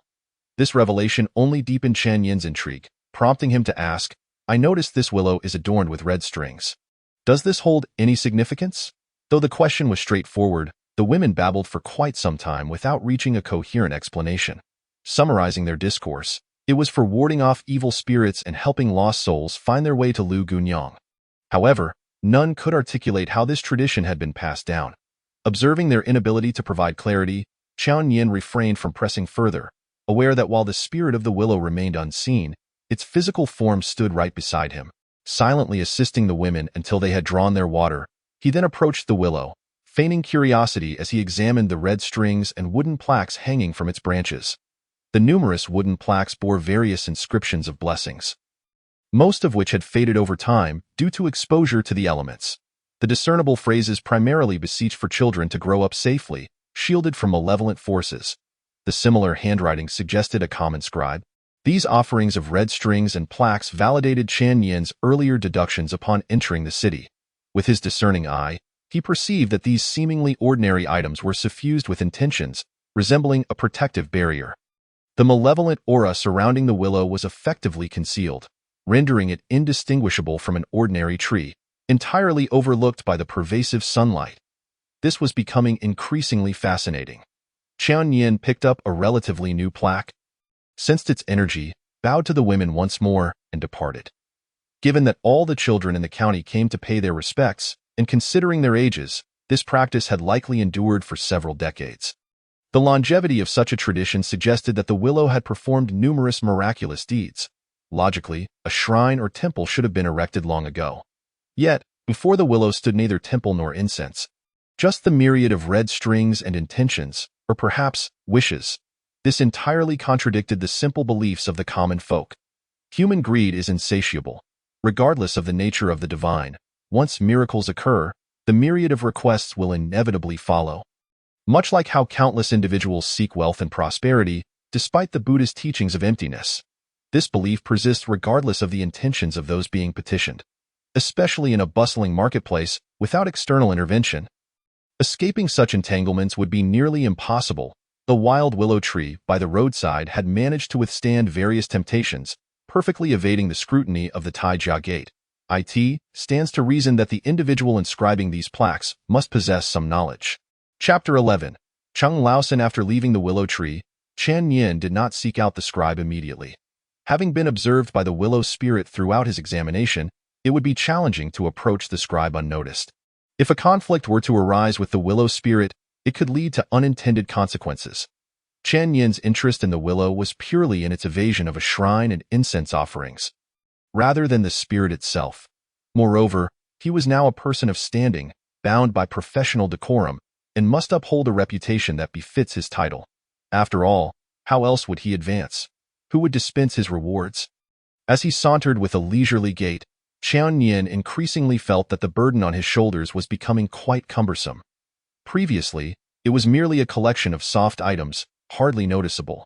However, once the ceremonial attire was added, it transformed into a bulging load, making it decidedly uncomfortable to carry. Not carrying it was not an option. In this day and age, leaving it in an inn-room was akin to giving it away for free. This art of storage required some clever thought. Just as Qian Yin was probing the city's ominous aura, Cheng Laosan, who had intended to exchange silver for copper coins, was in a state of frantic agitation. The reason was simple. The silver Qian Yin had given him had gone missing. Despite his bravado in front of Qian Yin, he was acutely aware of his own standing. When status is unequal, no matter how amiable the relationship appears, when it comes to getting things done, without money to pave the way, one is likely to be met with closed doors, particularly in matters requiring official seals. Cheng Laosan pondered for some time, but could not fathom how the silver had vanished. He distinctly remembered placing the silver into the pouch at the very moment it was handed to him. He had even taken care to avoid crowds along the way, fearing the loss of the silver. Yet, the more he feared it, the more it came to pass. The silver had simply disappeared into thin air. His pouch remained securely tied. Initially, he had suspected Qian Yin, but soon dismissed the thought. A master capable of subduing malevolent spirits with a mere gesture had no need for trickery, regardless of whether he received anything in return. Contemplating Qian Yin's prowess, a sudden chill coursed through Cheng Laosan on this sweltering day. He had intended to ingratiate himself with Qian Yin, but if this matter were to go awry, the consequences were too daunting to consider. Failing to accomplish the task without the funds would only leave Qian Yin thinking him incompetent, and he would lose the opportunity to curry favor. However, if he had taken the money and failed to act, the implications would be far more severe. Gritting his teeth, Cheng Laosan turned and made his way towards the gathering place of the Chai gang. Borrowing money was an absolute necessity. Qian Yin learned of this incident 2 days later. That time, he had just emerged from the scribe's residence, making his way back to the inn. Cheng Laosan suddenly appeared from nowhere, his complexion pale and hair disheveled. Without uttering a word, he dropped to his knees, startling the passers-by who stopped to witness the spectacle. Qian Yin frowned at the sight and, before Cheng Laosan could speak, turned to leave. His position was sensitive, and it was crucial to maintain a low profile. Cheng Laosan's antics were quite displeasing. As Qian Yin walked by, the crowd naturally parted to make way for him. Cheng Laosan opened his mouth, but upon realizing Qian Yin's indifference, he quickly scrambled to his feet and pursued him. They walked for a while, and only when they reached a secluded alley did Qian Yin come to a halt. Cheng Laosan, panting, caught up and fell to his knees once more. Qian Yin stood silently, observing him. Chung Lao San, feeling the weight of Chen Yin's gaze, trembled as he pressed his blistered lips together. Bowing his head heavily to the ground, and pleaded with a mournful expression, "Young master, spare me, I beg you." Noticing the unusual tone in Chung Lao San's voice, Chen Yin finally spoke, "Spare you? When have I sought your life? Rise and explain what has transpired." Chung Lao San, sensing the softening of Chen Yin's tone, sighed in relief, though he still did not dare to stand, opting instead to recount the entire matter while kneeling. 2 days prior, after losing the silver given to him by Chen Yin, he was consumed by anxiety. Realizing that he could not recover the lost silver, Chung Lao San resolved to borrow money from a few acquaintances in the Chai gang to fulfill the task assigned by Chen Yin. Known for his loyalty and social acumen, he effortlessly gathered the necessary funds. With the money in hand, Chung Lao San felt a wave of relief wash over him. To him, the lost silver was inconsequential as long as the task was completed satisfactorily. Ensuring a favorable impression in front of the master, which would facilitate future requests. However, to his dismay, just after he stepped out of the alley where the Chai gang congregated, he felt an inexplicable lightness in his pouch. Realizing something was amiss, he reached for it only to find it completely empty. It was crucial to remember that this was not the silver ingot from Chen Yin, but rather a heavy pouch filled to the brim with copper coins. After experiencing 2 such incidents, it was evident that a thief had set their sights on him. Chung Lao San was immediately incensed, cursing loudly as he looked around for the culprit. But upon scanning the vicinity, his heart sank. The nearest person was at least 10 paces away in the blink of an eye. Such a substantial pouch could not have vanished without a trace, especially given that it required time to conceal it within one's clothing. His curses faltered, leaving him speechless and flushed with frustration. With the hard-earned money inexplicably gone, Chung Lao San felt a profound sense of indignation. Yet, with Chen Yin's orders ringing in his ears, he dared not raise a fuss and quietly returned to his lodgings. The following morning, Chung Lao San returned to the gang to borrow money once more, convinced that after a night's rest, the thief would no longer be watching him.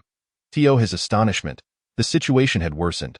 Barely had he stepped outside the Chai gang before the money vanished again. There was not a soul in sight. Chung Lao San turned as pale as a ghost. No matter how quick-witted he was still just a country bumpkin, ill-equipped to handle such predicaments. He retraced his steps back to the gang, contemplating seeking assistance from his comrades, but fearing it might jeopardize Chen Yin's affairs. After several attempts to speak, he ultimately chose to seek Chen Yin's forgiveness instead. For the past 2 days, Chung Lao San had been scouring the city in search of Chen Yin, driving the members of the Chai gang to believe he had lost his mind. Chen Yin furrowed his brow as he listened to Chung Lao San's explanation, then with a slight gesture, a gentle breeze lifted Chung Lao San from the ground. From the moment Chung Lao San approached, Chen Yin sensed something was amiss. Over the past 2 days, he had visited numerous locations in the county, including the Chai gang's stronghold. Initially, he assumed the malevolent aura surrounding Chung Lao San was tied to the gang, but he did not anticipate this development. Upon closer inspection, Chen Yin discerned that the sinister energy was subtly laced with an odor reminiscent of decayed. A demon? Chapter 12. The favor of good food and corpse a demon? Chen Yin felt a surge of excitement within. After 2 days of searching the county, he finally had a reason to act. Understanding the situation, Chen Yin soothed Chung Lao San with a few words and handed him a silver ingot, instructing him to use it to carry out his task without worry about the previous loss. Chung Lao San, relieved that Chen Yin did not pursue the matter of the lost silver, joyfully accepted the coin and departed. Chen Yin watched as Chung Lao San's figure receded, disappearing into the street. Meanwhile, Chung Lao San, having received the new silver from Chen Yin and reassured by his words, felt a tremendous weight lift from his heart. Humming a cheerful tune, he made his way to the home of a familiar constable. With a buoyant step, he was a far cry from the haggard figure he had been before. He even exchanged jovial greetings with several acquaintances along the way. One of the idlers, noticing his change in demeanor, jested, "Oh, Chung Lao San, you seem quite spirited today. Did you win back your money?" Chung Lao San's expression darkened at the remark. "Go away. Where did you hear such nonsense? Who doesn't know that I, Chung Lao San, never gambles? Come now, everyone knows you've been borrowing money like a fool these past few days. If it weren't for gambling debts, would you be in such a hurry?" Another chimed in. "Just look at you. glowing with vitality. Could it be you've won something back? Let me give you a piece of advice. That gambling den on North Street is a den of wolves. If you've won anything, don't go back. Chung Lao San's face darkened further. He had no desire to engage in idle chatter with these men and swiftly turned to leave. He had lingered in this county for quite some time and was well aware of the gambling den's reputation. If word got out that he had any association with it, he would surely be surrounded by debt collectors before he even knew it. Lost in thought, Chung Lao San instinctively reached for his pouch. Upon touching it, he froze in place. The silver, once again, was gone. This left his already troubled expression turning a shade of deep despair. He contemplated returning to find Chen Yin, but was at a loss for how to explain himself. It had been less than a quarter of an hour since his departure. Even the most patient of souls would not continue to part with their money for no reason. Just as Chung Lao San stood there, bewildered and unsure of what to do, a hand landed on his shoulder, and a familiar voice rang in his ear. "Stop dawdling. Let us go." He turned in astonishment, delight flooding his features as he saw Chen Yin standing beside him. Chen Yin nodded at Chung Lao San, signaling him to follow. Without hesitation, Chung Lao San stepped forward. However, as he did, he sensed something was amiss. The figure before him seemed to sway, and for some inexplicable reason, he felt a bit dizzy. When he steadied himself, he realized he had taken a stride that spanned several zhong. Before he could contemplate this oddity further, he saw Chen Yin take another step, and instinctively he followed. Thus, the two moved in tandem, covering nearly 2 miles in a matter of moments. When they finally halted, Chung Lao San felt the world spin, and his stomach churned violently, nearly leading him to retch. Observing his reaction, Chen Yin instinctively stepped back a few paces. Once Chung Lao San regained his composure, Chen Yin pointed to a manor across the street and inquired, "Do you know whose residence this is?" Chung Lao San, still reeling from the dizzying speed, was yet to fully grasp the situation. Upon hearing the inquiry from Chen Yin, he shook his head in an attempt to dispel the dizziness clouding his mind while surveying the mansion before him. The residence appeared exceedingly grand, sprawling over several acres, adorned with azure tiles and gray walls. The vermilion gate was studded with rows of brass nails, and the copper rings held by the carved beast heads gleamed with wear. Flanking the entrance stood 2 stone lions, imparting an air of majesty. Having taken in the scene, he was left dumbfounded, his jaw nearly dropping to the ground. After a moment, he managed to respond, "Isn't this the residence of the esteemed Su?" With just a few steps, we reached the northern part of the city, Su. But isn't the plaque inscribed with Zhang? Chen Yin queried, glancing at the mansion with a hint of astonishment. Chung Lao San, regaining his composure, replied, "Sir, you may not be aware, but Su is quite a prominent figure in Xinfeng County. He originally hails from humble beginnings, having apprenticed in the pawn shop of the Zhang family. Although he was somewhat slow-witted in his youth, his honesty earned him favor, and eventually, he became the son-in-law of the Zhang family. After the passing of his old employer a few years ago, the pawn shop business was entrusted to him.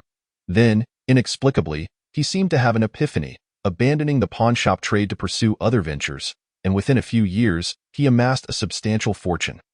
Furthermore, he is known for his generosity, earning him the moniker of Su the Magnanimous. It is said that the plaque remains unchanged out of respect for the former proprietor. "Why have you brought me here?" Chen Yin asked, wrinkling his nose and casting a sidelong glance at him. "You know perfectly well," Chung Lao San replied sheepishly, not daring to continue the conversation. Chen Yin regarded the mansion before him, ignoring Chung Lao San, and let out a sardonic laugh. "Ah, what a benevolent and generous Su the Magnanimous. But what is that faint, putrid odor wafting through the air? I suspect I shall never forget it in this lifetime." With that, Chen Yin's figure flickered, and he led Chung Lao San directly into the grand estate of the Zhang family. Chen Yin strolled through the premises as if he were in his own courtyard, confidently guiding Chung Lao San towards the main hall. This display shocked Chung Lao San, who had never witnessed such audacity when seeking vengeance. He glanced back nervously, wanting to call out to Chen Yin but hesitating to speak. He could only follow behind, each step taken with trepidation, as if walking on thin ice. Upon entering the main hall, they found Su the Magnanimous engaged in a discussion with another. This Su was of dubious appearance, with beady eyes and a corpulent frame. His features were so compressed under layers of fat that they formed a singular lump, eliciting discomfort in those who beheld him. The individual beside him was the second master of the Wang family, who dealt in grain, controlling a significant portion of Xinfeng County's supply. Cheng Laosan? Like a thief, whispered introductions. Observing Cheng Laosan's furtive demeanor, Qian Yin found it amusing that such a large man could shrink into himself. Speak freely. They cannot hear our conversation, he encouraged. You seem quite familiar with these affluent families. Are you perhaps contemplating a life of thievery? At Qian Yin's words, Cheng Laosan exhaled in relief, his tone lightening. Sir, you jest. These wealthy families are our major clients. We deliver firewood, and we've frequented these estates quite often. However, I am puzzled as to how these two have come together. I have never heard of the Su family engaging in the grain trade. Chun Yin, observing the congenial exchange between Su and Wang, inquired, Oh, what business does Su the Magnanimous typically conduct? This question momentarily stumped Cheng Laosan, who scratched his head in confusion. Well, now that you mention it, everyone says that Su has become wealthy through trade. Yet no one seems to know what business he actually conducts. Chun Yin chose not to press further, responding casually, let us watch. Perhaps you shall find out. After waiting for a spell, Su and Wang concluded their discussions. Su the Magnanimous saw Wang to the door and then hurried back inside, ignoring everyone on the way, and plunged into the rear courtyard in the dim chamber of a side room. Su the Magnanimous was seen laboriously kneeling on the ground, his rotund form bending in supplication. Cheng Laosan felt a wave of discomfort at the sight, doubting whether Su would be able to rise afterward. Qian Yin, however, was oblivious to Su's undignified posture, his focus entirely on the offerings laid out on the altar. There were pastries, fruits, roast chicken, and cuts of meat, accompanied by wine cups and flasks, alongside an incense burner. Behind it stood a figure that was neither a deity nor a ghost, nor an ancestor of the Zhang or Su families, but rather a grotesque statue of a fat rat. The rat, seated like a human, donned a colorful robe and a ceremonial cap. Flanking the statue were couplets inscribed, Respect the immortal. May wealth and prosperity abound. Safeguard the family for peace throughout the seasons. The foul odor that had repulsed Qian Yin emanated from below the offering table. Beneath the fabric drapes lay a jar, surrounded by a sinister aura, exuding a ghastly presence. Su the Magnanimous, with his ample rear protruding, mumbled indistinctly on the floor, his voice high-pitched and childlike, occasionally punctuated by animalistic howls, akin to a wildcat's mating call. Blurring the line between human and beast, the flickering of two red candles added an eerie ambience to the scene. Guardian spirit of the family? No, this demon was not present in corporeal form. The mischief was being orchestrated by the small spirits within the jar. Qian Yin's gaze swept over the jar, his eyes flashing with intense fury. Fortunately, he managed to quell the impulse to act. As Su the Magnanimous babbled on, he lit a stick of incense. The moment the incense ignited, a wave of repugnant stench accompanied by black smoke assaulted Qian Yin. His nostrils flared, and his anger surged anew. The incense was evidently soaked in the oil of corpses. Under the shroud of the black smoke, the rat statue's eyes suddenly stirred to life. Observing this, Su the Magnanimous fell prostrate once more, declaring, O immortal, I have gathered the next batch of grain as instructed, totaling 2,000 stones. However, with the recent collection of grain, our household expenses have become strained. I beseech your assistance. Upon hearing this, Qian Yin was taken aback. 2,000 stones of grain were still insufficient. What was this rat plotting? Even Cheng Laosan, standing aside, could no longer contain himself, asking, Sir, why would a rat hoard so much grain? Chun Yin shook his head, equally perplexed, pondering how even a horde of rats could possibly consume such a quantity. To Su the Magnanimous inquiry, a strange voice, neither human nor beast, emanated from the altar, laced with irritation, rebuking, do not inquire unnecessarily. The immortal's actions have their own rationale. You are to comply. This overtly displeased tone prompted Su the Magnanimous to bow even lower, repeatedly prostrating himself in agreement, perhaps satisfied with Su's display of respect. The rat demon's tone softened, continuing, Prepare the offerings well.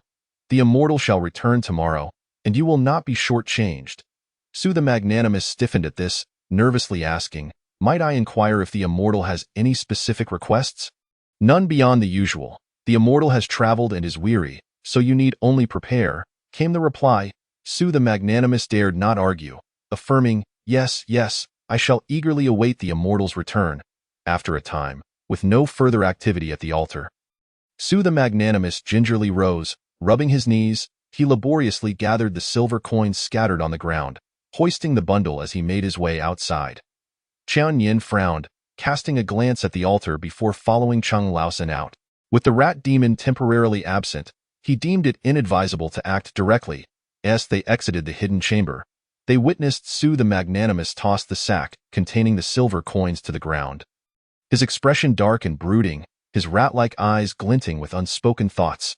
After a prolonged moment, he picked up the sack once more and headed toward the storeroom. Qian Yin observed Su's hands, noting the pallid knuckles and the imprints of his fingernails on his palms. And for some reason, he recalled the two characters hanging at the entrance of the courtyard. Zhang Fu. Suddenly struck by inspiration, he formed a hand gesture and glanced towards the two rooms in the courtyard. Upon this gaze, he was taken aback, seizing Cheng Laosan and departing the mansion in haste. Cheng Laosan, bewildered, found himself back on the street before he could comprehend what had transpired. He opened his mouth several times to inquire but refrained. His face turning crimson. Observing his expression, Qian Yin chuckled and asked, "Now do you understand the nature of Su the Magnanimous business?" At Qian Yin's inquiry, Cheng Laosan finally mustered the courage to respond, indignantly exclaiming, "What benevolent magnate! It turns out he is merely a worshipper of the great rat, engaging in filthy, no-cost dealings. Why didn't you deal with him?" Qian Yin shook his head, tossing a silver ingot to him.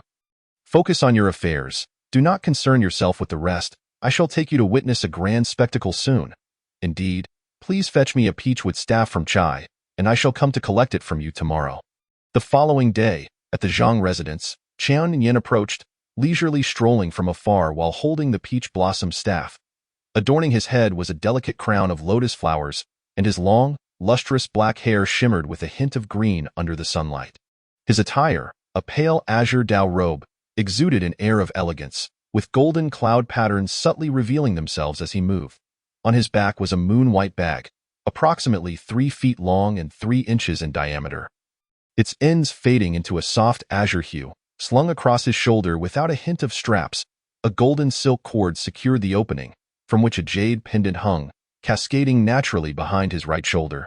Beneath the staff, a rounded gourd dangled, and atop it bloomed a vibrant peach blossom in full view of the onlookers. Qian Yin struck a pose and made his way toward the residence of the esteemed Su. In the peach blossom grove, there lies the peach blossom temple, and within it resides the peach blossom immortal. He sang cheerfully as he walked, his clear voice carrying far and wide. The spectacle of his attire drew the attention of passers-by, who paused to speculate. Who is this person? I don't know. I've never seen him before. He must not be from the county. Do you think that peach blossom is real? It's already several months past. Peaches are long gone. It must be a counterfeit. Look, he is heading to the Su residence. Perhaps he is some wandering sorcerer who heard of Su's reputation and seeks to swindle food and drink. Let us go take a look. Su is kind-hearted and shouldn't be deceived. Let us go. Let us go. As Qian Yin approached the Zhang residence, an inquisitive crowd had gathered behind him. Ignoring them, he confidently approached the entrance and addressed the gatekeeper, saying, "I am Tang Yin from Peach Blossom Mountain, and I humbly request an audience with the esteemed Su." Chapter 14. Peach Blossom. Upon hearing this, the gatekeeper, noticing the large crowd behind Qian Yin, assumed something was amiss and hurried to report. Soon after, the plump Su hurried out. Upon seeing Qian Yin, he was momentarily taken aback, his small eyes fixating on the peach blossom staff. Seemingly lost in thought, Qian Yin, noticing his reaction, smiled and said, "Esteemed Su, does this peach blossom catch your eye?" This question jolted Su back to reality, and realizing his lapse in composure, he repeatedly clasped his hands in apology. As the two exchanged pleasantries, a voice from the crowd interjected, "Su, do you recognize this man? Do not be deceived by that wandering sorcerer." Su turned to the onlookers, smiling as he clasped his hands in acknowledgement. "I recognize him indeed. He is an old acquaintance, though it has been many years since we last met, hence my momentary lapse. I thank you all for your concern. Should you find yourselves with nothing to do, might you join me for tea indoors?" Seeing that there was no spectacle to behold, the crowd gradually dispersed. Su warmly ushered Qian Yin into the main hall. Once the maidservant had served tea, he dismissed the others and asked directly, "Forgive my rudeness, but may I inquire the purpose of your visit? If there is anything you require, I am willing to offer my humble assistance." Chen, appreciating Su's straightforwardness, replied with a smile, "I have come to the city to observe the aura and have noticed a malevolent presence surrounding your estate, as if there were a malevolent entity lurking. Thus, I came to pay my respects." Su, upon hearing this, glanced at the peach blossom in Chen Yin's hand and laughed heartily. "Your noble intentions are commendable. However, I have always treated others with kindness and have never wronged anyone. How could I possibly be plagued by malevolent spirits? Surely, you must have misjudged." Having spent many years in the company of the supernatural, Su was not one to easily accept such claims based solely on a few words. Yet, being a man of considerable charm, he did not wish to offend Chen Yin outright. Chen Yin anticipated Su's denial. If he were to concede so easily, it would be quite unusual. With a knowing glance at Su, he raised his teacup and said with a subtle smile, "Perhaps you should reconsider, esteemed Su." Su listened attentively to Chen Yin's words, recalling his years of service to the rat demon, convinced he had seen and heard it all. With a reputation for benevolence, he encountered several wandering sorcerers each year, their opening lines nearly indistinguishable. Though the peach blossom was indeed striking, Chen Yin's approach seemed somewhat naïve. Thus, he responded with a chuckle, "Do not frighten me, for I am rather timid and easily led to believe such tales." Chen Yin nodded, inhaling the fragrance of the blossom atop his staff, and said, "I, Tang, have never spoken falsehoods. The truth of the matter, esteemed Su, lies within your own understanding." With a shift in conversation, Chen Yin inquired, "What do you think of this peach blossom, esteemed Su?" Seeing Chen Yin pivot the topic back to the blossom, Su grew increasingly suspicious that he was merely a beggar seeking alms. He clasped his hands and offered flattery. "The withered tree blooms. Truly, you possess remarkable skills." Delighted by the compliment, Chen Yin clapped his hands in laughter. "You flatter me, esteemed Xu, and my skills are but modest. The only noteworthy talents I possess are my ability to observe auras and this peach blossom. To be candid, I have come to sell this peach blossom to you." This revelation took Su by surprise. He had expected Chen Yin to take a roundabout approach before revealing his true intent. Instead, he was taken aback by the directness of the proposal. Staring at the blossom with awe, he exclaimed, "You jest, sir. Such a miraculous item is a rare fortune to behold. How could I dare to claim it?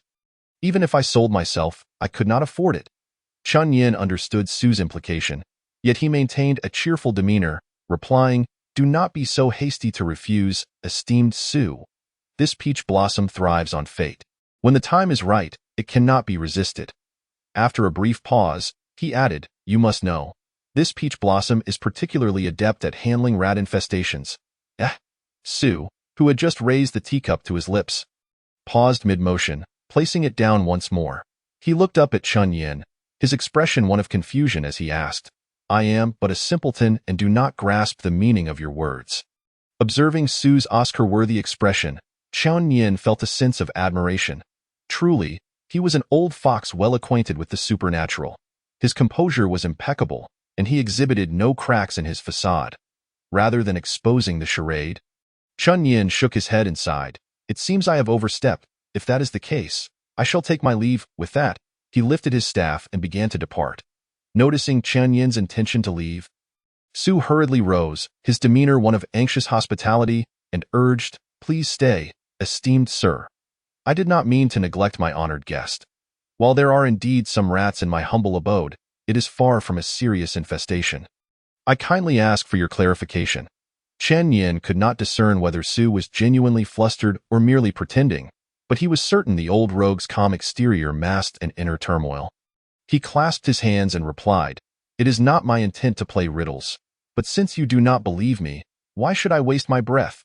With a self-deprecating smile, he added, "Given your esteemed reputation, should this rumor circulate, others might think I am merely a beggar seeking alms."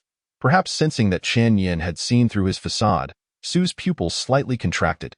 He then bowed deeply to Chen Yin, his expression grave as he said, "Please speak freely. I am not one to chatter unnecessarily, nor am I so stubborn as to dismiss the words of others.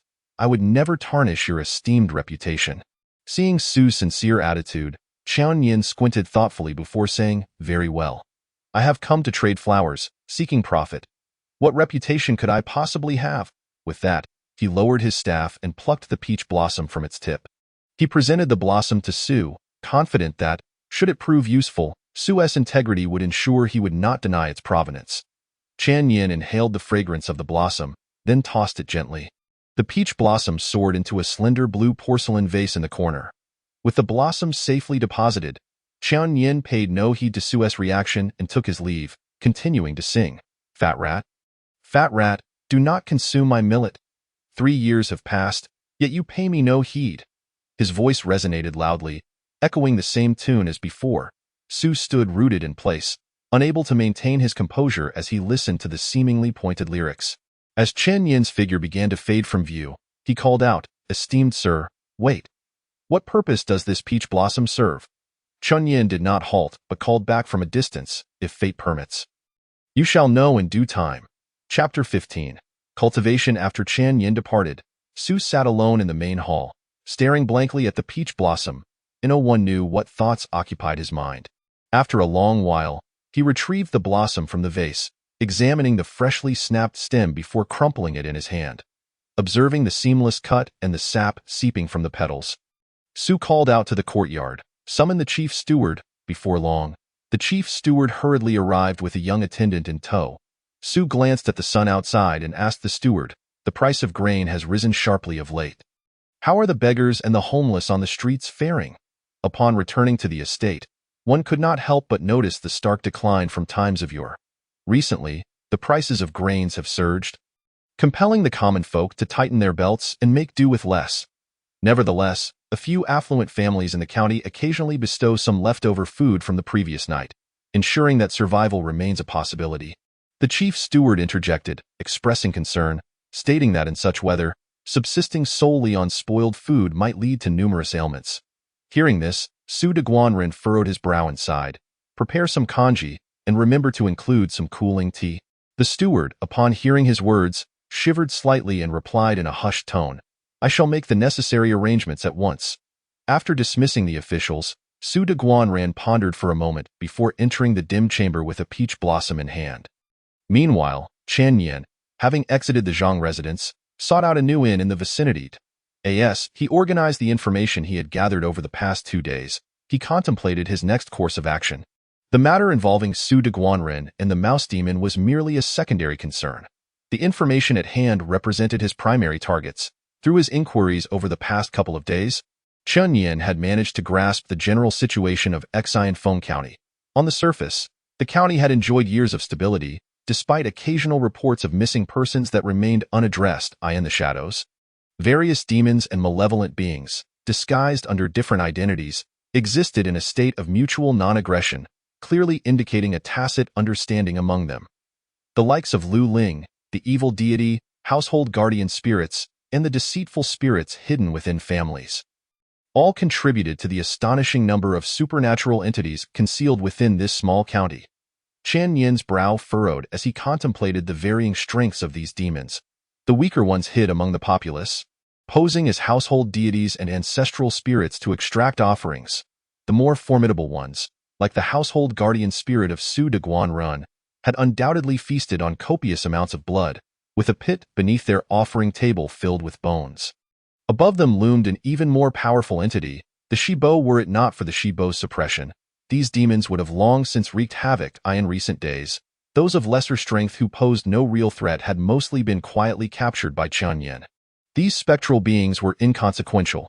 Their disappearance would hardly raise an eyebrow. However, the remaining entities he sought to eradicate would inevitably attract some attention. He gazed at the distribution of these demons on the parchment before him. Qian Yin felt an insatiable yearning. His situation was peculiar. Although he was aligned with the Tianpong lineage, which traditionally emphasized the Tianpong and Beidi disciplines, his master had directed him to build a foundation in Tianpong while focusing on the Shangqing path. In contrast to the internal and external practices of the Danding sect, the thunder techniques of the Shinshao sect, or the talisman rituals of the Fulu sect, Shangqing's teachings were far more complex. Its internal practices revolved around preserving thought and cultivating qi, while the external methods primarily employed talismans. The aim was to harmonize with the primordial qi, nurture the myriad deities within, and unite one's spirit with the Tao. Qian Yin's cultivation, however, was more domineering than the orthodox Shangqing methods. He did not merely consume the primordial qi. To him, the demons in this city represented a wealth of resources for his cultivation. Ultimately, he acknowledged that it was his lack of foundational practice in preserving thought that hindered him. Despite his abundant qi, without the essence of true understanding, he remained at an impasse. With a long sigh, Qian Yin gathered his scattered thoughts and settled into a meditative posture. He was but a step away from nurturing his Tao fetus, lacking only in the practice of preserving thought. This single step made all the difference. Focusing solely on fate without refining one's character is the foremost ailment of cultivation. Without the essence of the Tao, regardless of receiving the 9 transformation golden elixir from Lao Jun and ascending to the heavenly realm, one would still not possess the strength of a heavenly soldier. At the Chaigang's encampment, Cheng Lao Sen found himself in a state of restlessness. Having just wrapped up the tasks assigned by Chen Yin, he was abruptly summoned back. Now, several managers sat around a square table in the courtyard, scrutinizing him closely. One of the managers spoke up. I heard from Wu Tu'er that the idea to sell firewood was yours? Cheng Lao San was momentarily taken aback, expecting an inquiry of a more serious nature. After a moment's reflection, he replied, "It was my idea to spread the word, but that particular saying was not mine." The managers likely had heard about their misadventure on this trip. They had nearly lost their lives to that entity. Fortunately, they encountered a passing expert who captured the creature, allowing their safe return. The method to confront the Insha was suggested by that very gentleman. Another manager then inquired, Wu Tu'er mentioned that this esteemed expert entered the city in your vehicle. Do you know where he is currently residing? Upon hearing this, Cheng Lao Sen immediately understood that the managers were likely seeking Chen Yin for assistance. He did not conceal anything, stating frankly, that is indeed the case. However, I do not know where the expert is gone. He vanished the moment we queued to enter the city, and all the brothers who were with me are aware of this. His words were not entirely false. Even now, he had no idea where Chen Yin resided. His luck in finding him yesterday was merely fortuitous. However, the managers were not convinced. They exchanged glances. An older manager shifted his tone and asked, I have heard that you borrowed quite a bit of money from the gang in recent days? Cheng Lao San felt a sense of foreboding, thinking to himself, this spells trouble. Could they have discovered my dealings for the gentleman? This matter must remain concealed.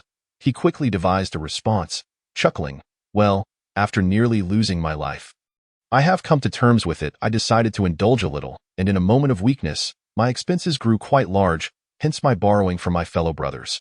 How did this gossip reach Xiaoguanshi?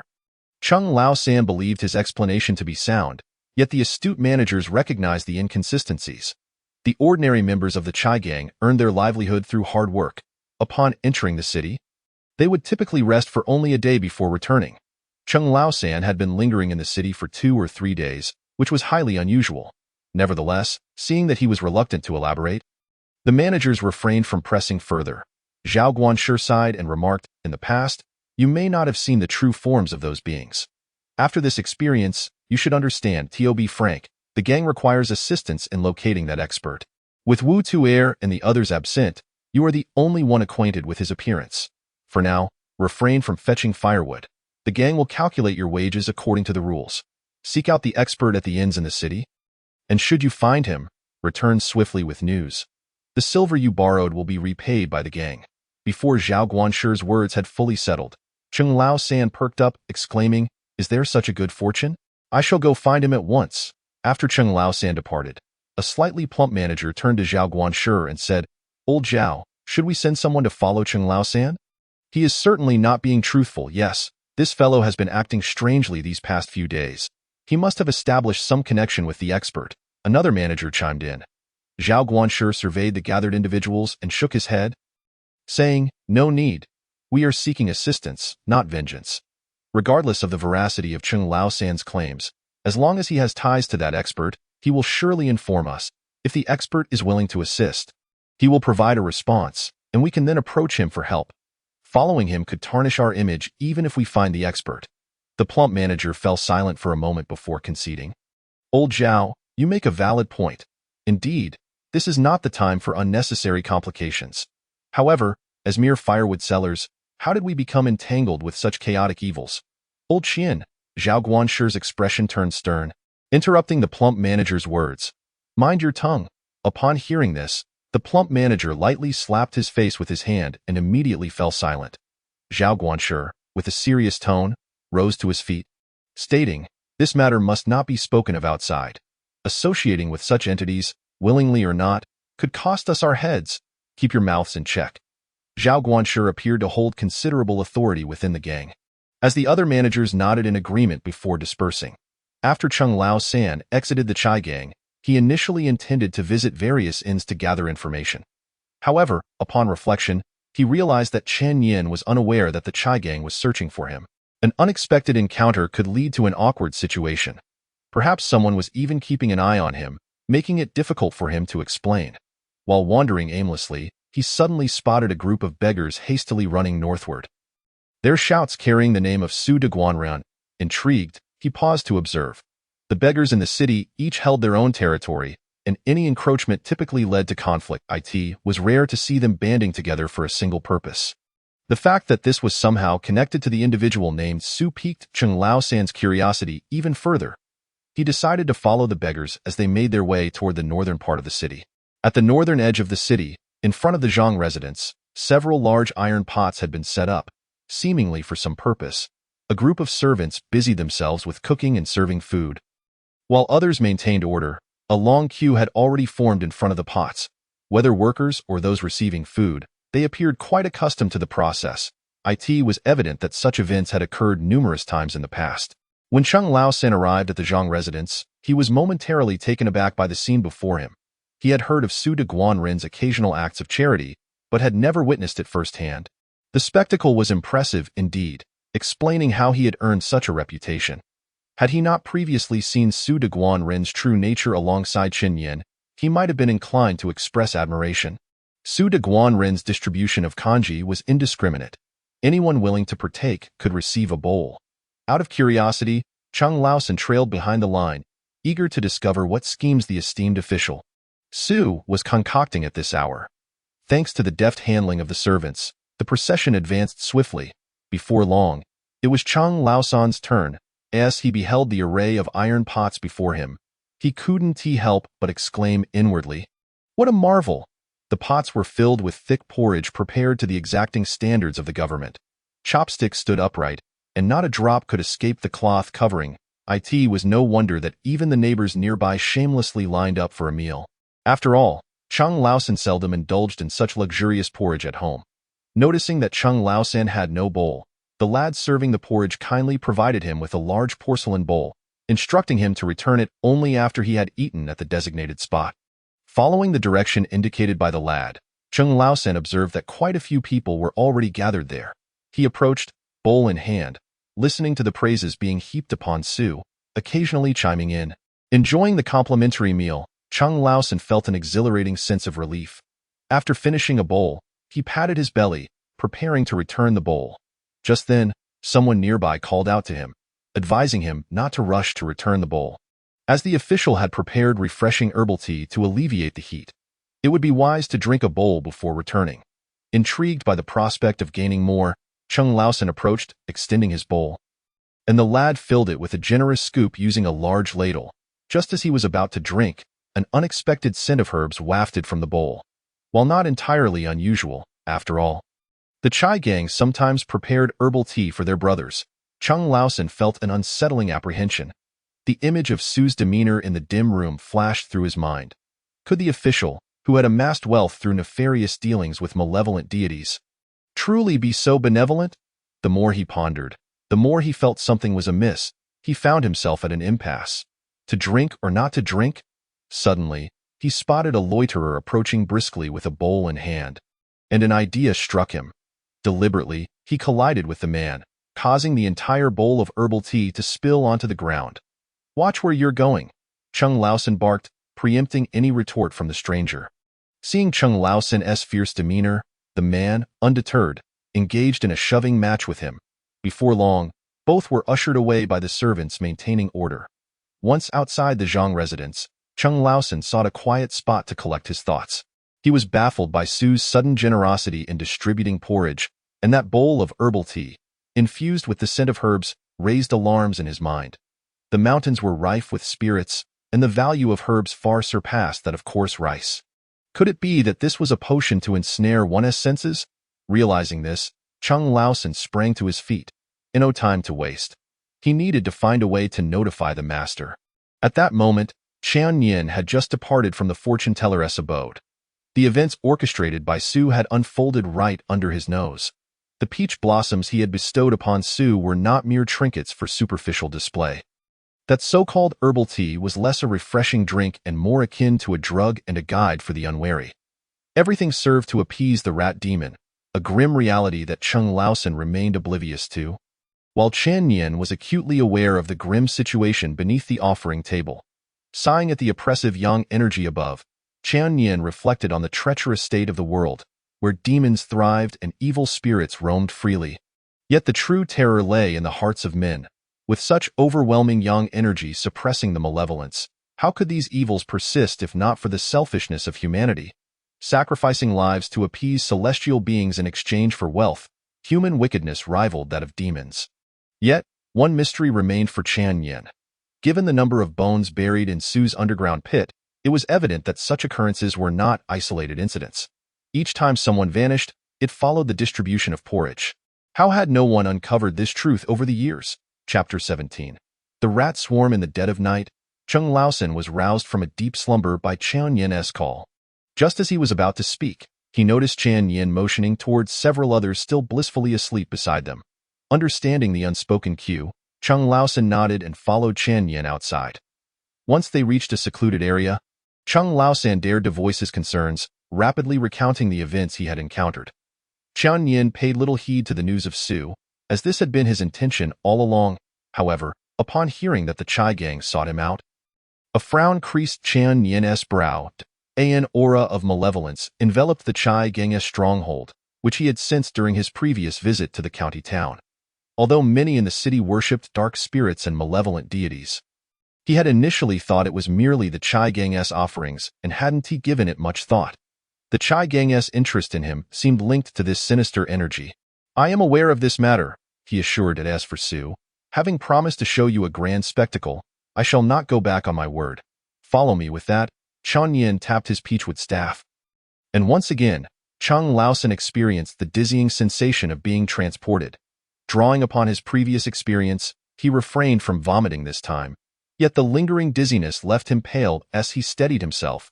Chung Laosan found himself in an utterly ordinary dwelling. Bewildered, he turned to Qian Yin and asked, "Aren't we supposed to be looking for Su? How did we end up here?" Qian Yin nodded toward a dark alleyway, saying, "Patience, the show is about to commence." Chung Laosan, still puzzled, scratched his head in confusion. However, respecting Qian Yin's admonition, he remained silent, waiting expectantly. After what felt like half a stick of incense, Qian Yin suddenly announced, "They've arrived." A rustling sound echoed from the dark alley, and Chung Laosan turned to peer into the depths as the noise drew nearer. What unfolded before him sent chills down his spine, causing goosebumps to erupt all over his body. It was a horde of rats. A swarm of rats the size of puppies. Following closely behind were countless ordinary rats. The mass of rodents appeared like a writhing carpet emerging from the shadows. Faced with such a sight, Chung Laosan hesitated not for a moment. He seized Qian Yin's arm and turned to flee. Memories of being overrun by rats in his childhood flooded back. Seeing such a multitude now triggered a visceral reaction. Qian Yin, caught off guard, was abruptly yanked, and instinctively, he pointed a finger, immobilizing Chung Laosan in his tracks. Stiffening, Chung Laosan closed his eyes in despair, bracing himself for the onslaught of the rat swarm. Perhaps due to the haunting memories of his youth, he had completely forgotten the purpose of his visit, his mind consumed solely by the vision of rats swarming around him. Qian Yin glanced at the paralyzed Chung Laosan, astonished that this man, who had dared to strike at ghosts, was now reduced to a quivering wreck by a mere assembly of rodents. He gently patted Chung Laosan's shoulder and, with a firm voice, commanded, "Snap out of it." The words held a calming effect, pulling Chung Laosan back to reality. Upon opening his eyes, he found the swarm of rats had drawn near. To his astonishment, as the rats approached, they naturally veered away from him as if encountering an obstacle. The discomfort he had felt dissipated entirely, a clear indication of Chen Yin's influence. Regaining his composure, Chung Laosan turned to Chen Yin and inquired, "Master, what is happening? Why are there so many rats? Have you forgotten what Su offers?" Chen Yin lightly tapped his peachwood staff against the ground, causing the rats to retreat further away. "This is the doing of Su. What is he planning?" Chung Laosan exclaimed in alarm. Chen Yin pointed towards the direction the rats were heading, stating, "You will soon find out." Following Chen Yin's gesture, Chung Laosan observed that the swarm had arrived at the very dwelling they had initially encountered. This dilapidated and cramped house bore no yard, and at a glance, it was evident that it belonged to a family devoid of wealth or resources, hardly the sort of household one would expect to draw Su's attention. Just as he pondered this, the leading rats began squeaking at the door. The ordinary rats scattered at the sound, scurrying through crevices and openings to invade the interior. Moments later, Chung Laosan heard a cacophony of squeaks erupting from within, followed by a loud thud as something heavy fell to the ground. The previously shut door swung open, propelled by the mass of rats. What transpired next left Chung Laosan's hair standing on end. The rat horde surged into the bedroom, and when they emerged, they were dragging a child of about 5 or 6 years old. What horrified Chung Laosan even more was that, throughout this entire ordeal, the adults inside the house showed no sign of awareness. Even the child being carried remained blissfully asleep, blissfully rubbing its nose atop the rats' backs. The spectacle did not end there. After the rat horde carried the child out, they did not flee immediately but paused at the doorway, emitting a series of squeaks. The sound of the larger rat's call. The ordinary rats sprang into action once more. Chung Laosan then noticed, to his dismay, that the floor was littered with the corpses of rats. Observing the scene of death and the fallen door threshold, he suddenly understood how those rats had managed to open the door. They had stacked themselves layer upon layer to reach the height of the door, gradually pushing the threshold down.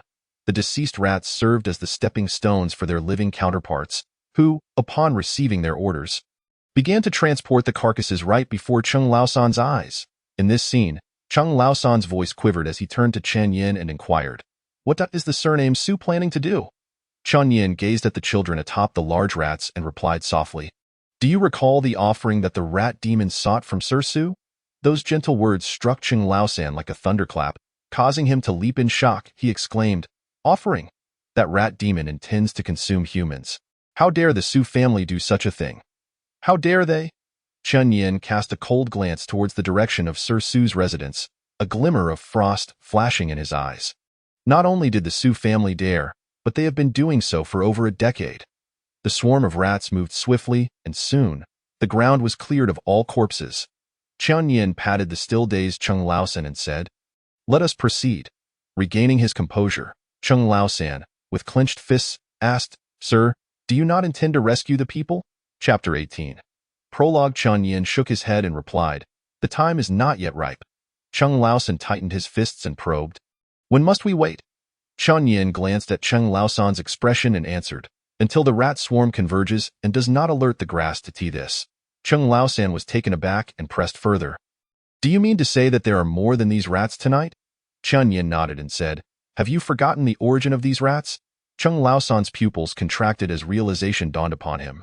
Before he could respond, Chen Yin continued, "Earlier, you mentioned how long Sir Su has managed to maintain his position in Xinfeng County to earn that title." Chung Laosan felt as if struck by lightning, his speech faltering. 18 years, during which Sir Su has distributed gruel countless times. If each time were like today. Chung Laosan hesitated, daunted by the implications.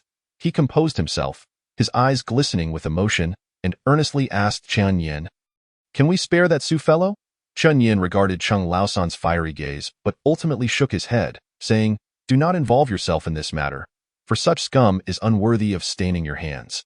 "Sir," Chung Laosan sought to protest further, but was interrupted by Chen Yin's firm tone. "Do not say another word, I assure you. His fate will be far more satisfying than your own hands could achieve." Seeing Chen Yin's resolute intent, Chung Laosan fell into silence. The two quietly followed the rat swarm towards Sir Su's estate. Midway, Chung Laosan suddenly inquired, "Why are those rats dragging away the corpses?" Chen Yin glanced at him and replied, "If even those rat corpses disappeared, what would happen if the master of the house reported to the authorities tomorrow?" Chung Laosan involuntarily gasped, understanding that, based on his knowledge of the magistrate, the conclusion could only be, they had gone missing. So that's it. No wonder no one has discovered anything over the years. Chung Laosan comprehended that venturing out at night was a grave offense, even if a child went missing. The authorities would merely make a note of it in their records. The swarm of rats did not head straight for Sir Su's mansion, but meandered unpredictably, moving slowly and stopping frequently. Chung Laosan grew increasingly impatient. He longed to charge directly to Sir Su's residence and deliver a few blows to that man. Yet, the rats continued to circle aimlessly, prompting him to grumble, "This horde of rats is so bothersome. Why not cast a spell, sir, to hasten their pace?" Listening to Chung Laosan's complaints, Qian Yin merely smiled faintly. While Chung Laosan was puzzled by the rats' erratic movements, Qian Yin understood perfectly well. If the rats were indeed making a beeline for Sir Su's home, it was likely that the children, stolen with great effort, would vanish before they arrived.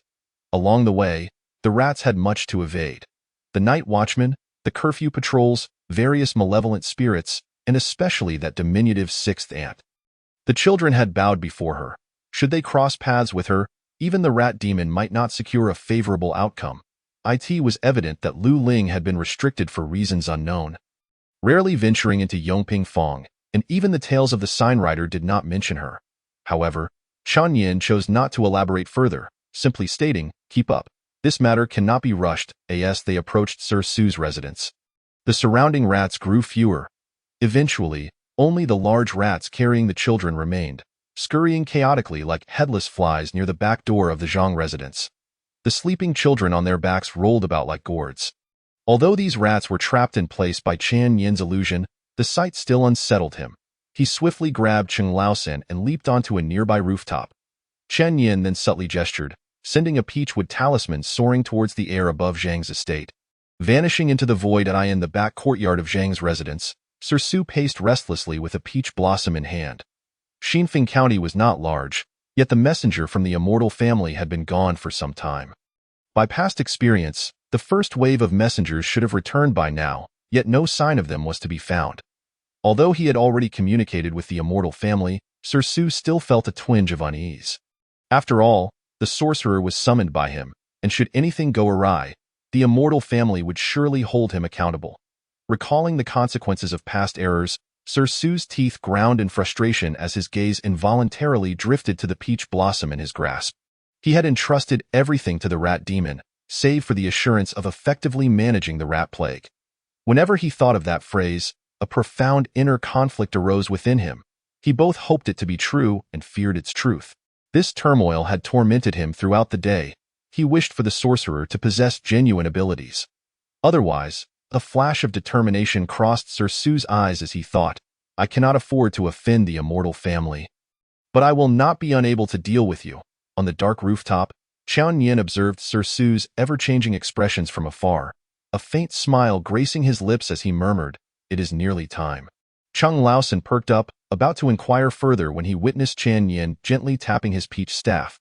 A sudden gust of wind arose, blowing towards the back door of Zhang's estate, silently causing the heavy wooden door to swing open. With the door ajar, the rat swarm, previously spinning in place with the children, suddenly found their direction and rushed eagerly into the courtyard. The commotion startled Sir Su, who turned to glance, narrowing his rat-like eyes. In the past, this swarm of rats had always returned via underground tunnels. Now, their appearance at the back door signaled trouble. Sir Su cast another glance at the peach blossom in his hand, his eyes gleaming with intensity as he mused, "Even the immortal family's messenger has been affected.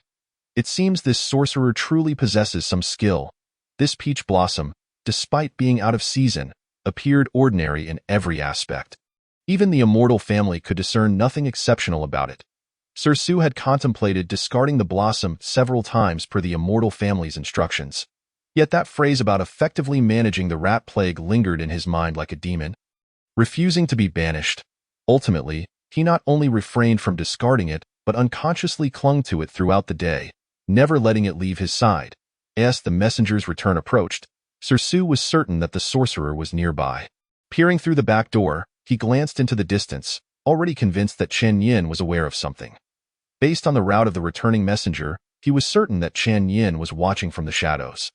Yet, The night was shrouded in darkness, obscuring all visibility. While deep in thought, Sir Sue stepped forward, preparing to shut the courtyard door the moment the rat swarm entered. He failed to notice that with each step, the peach blossom emitted a fragrant aroma. A gentle breeze swept through, dispersing the floral scent throughout the entire street. In the next moment, the children atop the rats simultaneously opened their eyes, their piercing cries resonating through the night sky. Chapter 19. Nightmare Prayer. The sudden outburst of cries rendered Sir Sue momentarily paralyzed. He had contemplated various tactics that Chan Yin might employ, yet he had never anticipated that Chan Yin would awaken the children. In the stillness of the night, even a dog's bark could be heard from afar, let alone the wails of 5 or 6 children echoing from his backyard. The long-standing issue of missing children in Xinfeng County had persisted for years. Now, with 5 or 6 youngsters crying in his rear courtyard, it was only a matter of moments before the patrols would come rushing in if the night watchman laid eyes on the scene before them. Unless the immortal family intervened to eliminate the patrols, no one could save him. Damn that sorcerer. How could he have plotted against me? Initially, Sir Sue had harbored thoughts that Chen Yin was unaware of the situation. But in this moment, he was fully awakened to the reality. What effective management of the rat plague! That sorcerer was solely intent on his demise. In an instant, Sir Sue grasped his predicament. He flung the peach blossom to the ground, his eyes blazing with fury as he charged towards the children. If the sorcerer refused to show himself, he would have to silence these children before the patrols arrived. If he lost control of the scene, with his years of reputation on the line, there might still be a chance to salvage the situation. Had Chen Yin not anticipated Sir Sue's ruthlessness, he would not have been prepared. With a change of hand signs, the discarded peach blossom suddenly released a delicate fragrance. The fragrance of flowers wafted through the air, and before Su de Gorin could approach the children, darkness enveloped him, and his legs buckled, causing him to collapse onto the ground. Fortunately, he landed on a cushion of mice, sparing his rotund body from injury, apart from being splattered with the blood of the creatures that had been crushed beneath him. However, when he opened his eyes and stood up, the scene before him filled him with profound despair. The emissaries from the celestial realm lay sprawled on the ground, all lifeless. Furthermore, not far away, the shouts of the night patrol echoed. Over there. Quickly, follow! Looking at the few children who were wailing, Su de Gorin found himself utterly at a loss. The night patrol had arrived too swiftly. Even if he were to act now, it would be too late. Su de Gorin glanced around and suddenly spotted a stick by the wall. After examining the stick and the multitude of mouse corpses strewn about, inspiration struck him. He seized the stick and began to wildly smash the mouse carcasses. By the time the night patrol reached the back door of the Zhang residence, Su de Gorin stood amidst the corpses, brandishing the stick, bloodied and resembling a war god. The few children were safely sheltered behind him. The night patrol, upon seeing the mouse corpses and Su de Gorin, who appeared like a deity of battle, was filled with shock. The leader, displaying utmost courtesy, inquired of Su de Gorin, "Esteemed sir, what transpired here?" Su de Gorin, with righteous indignation and breathless, replied, "I lingered awake late tonight and suddenly heard the cries of children from beyond the wall. I ventured out to investigate, only to witness these emissaries dashing away while carrying several children. In a moment of urgency, I rushed to intervene, but upon seeing me open the door, the emissaries charged directly into my courtyard. With no other choice, I was forced to retaliate with the stick. Fortunately, I had learned some martial arts in my youth, which allowed me to fend them off. Upon hearing your approach, the remaining emissaries scattered in panic. Thankfully, I managed to rescue a few children." The members of the night patrol listened, filled with profound respect. The leader solemnly clasped his fists and bowed to Su de Gorin, saying, "Truly, you are Su de Gorin. Your noble righteousness shines bright. I shall report this matter to the county magistrate and commend you." Subsequently, the night patrol departed, taking the children with them. As the night patrol left, Su de Gorin let out a sigh of relief, only to be startled by a voice that was neither human nor beast. Resembling the cry of a wild cat in heat, "Su Erwa, what is going on here?" Upon hearing the voice, Su de Gorin felt a sudden blurriness in his vision, and the scene before him shifted dramatically. An elderly man, clad in a vibrant robe and wearing an official hat, glared at him with fury. Celestial being. Su de Gorin felt his body weaken, collapsing onto the ground. He opened his mouth to explain the recent events to the celestial being. But to his dismay, his explanation only incited further anger. The old man let out a sinister laugh, saying, "Good, good, good. It seems that sorcerer has filled you with audacity, daring to toy with me, a celestial being. Since you refuse to speak the truth, I shall come and see for myself." With that, the old man unleashed a visible, yellow-brown mist towards Sue de Gorin. Upon witnessing this, Sue de Gorin was instantly filled with dread. Prostrating himself on the ground and pleading for mercy, he was well aware of the power of this mist. No matter how formidable the sorcerer, anyone engulfed by that mist would immediately become a soulless husk. Yet, as he lay on the ground, sensing something amiss, he had no time to react before a piercing scream echoed. "Good, good, good, Sue. You think that having found a new protector, you can escape my grasp, do you?" Sue de Gorin hurriedly attempted to deny it, but as he lifted his gaze, he froze in terror. The object in his hand was no mere stick. It was the very peach blossom branch he had cast aside earlier. The petals had vanished, leaving only a bare branch. Sue de Gorin trembled, glancing around. The ground was littered with mouse corpses, each adorned with a pink petal atop its head. The children, who had been taken by the night patrol, were peacefully asleep in a corner of the yard. Meanwhile, the celestial being's gaze was fixed menacingly upon the branch in Sue de Gorin's grasp. In that moment, his fear reached its zenith. The emissaries lay dead beneath the petals, and the branch rested in his hands. Most importantly, the celestial being had previously commanded him to discard the branch, even if that yellow mist could not advance within half a foot of him. Facing the accumulated wrath of the mouse demon, Sue de Gorin could not muster the spirit to resist. Instinctively, he prostrated himself once more, repeatedly bowing his head. "No, celestial being, spare my life. I am innocent. It was not me. It was that sorcerer. Yes, yes, it was all that sorcerer's doing."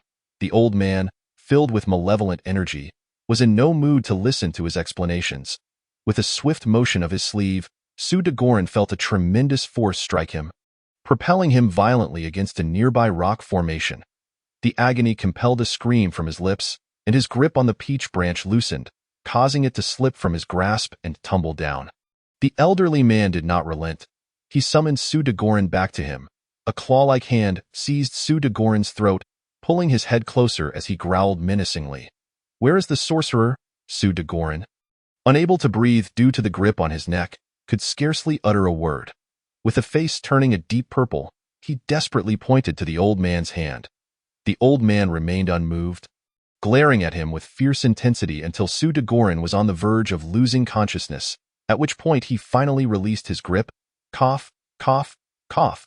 Sue de Gorin clutched his throat, succumbing to a fit of violent coughing. Kneeling upon the ground in fear of standing, having narrowly escaped death, he now harbored a deep-seated hatred for Chan Yin, the wretched sorcerer who had plotted against him time and again. He vowed to ensure Chan Yin would not find peace. Immediately, Sue de Gorin recounted the events that had transpired in meticulous detail to the old man, not omitting the part about the sorcerer's ability to manage the rodent infestation. "Good, good, good. I shall see what kind of high-ranking individual this sorcerer is. To have even deceived me!" The old man, upon hearing this, erupted with rage, seizing the peach branch that Sue de Gorin had dropped beside the rock formation. He intended to scrutinize this branch closely, to discover what strange power it possessed that had eluded his perception. The old man exhaled a stream of ghostly green flames, which coiled around the peach branch like a serpent. The branch that had caused Sue de Gorin so much trouble was instantly reduced to ashes. Appearing no different than a mere stick, the old man suddenly turned his gaze to Sue de Gorin, his voice chillingly cold.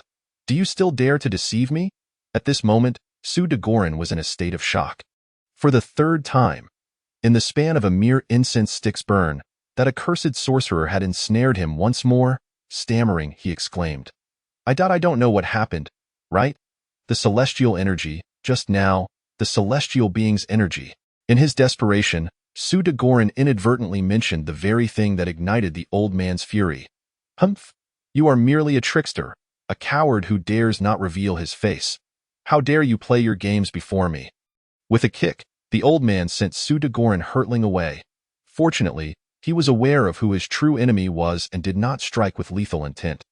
The old man's face contorted, and a mouse's snout emerged in place of his nose.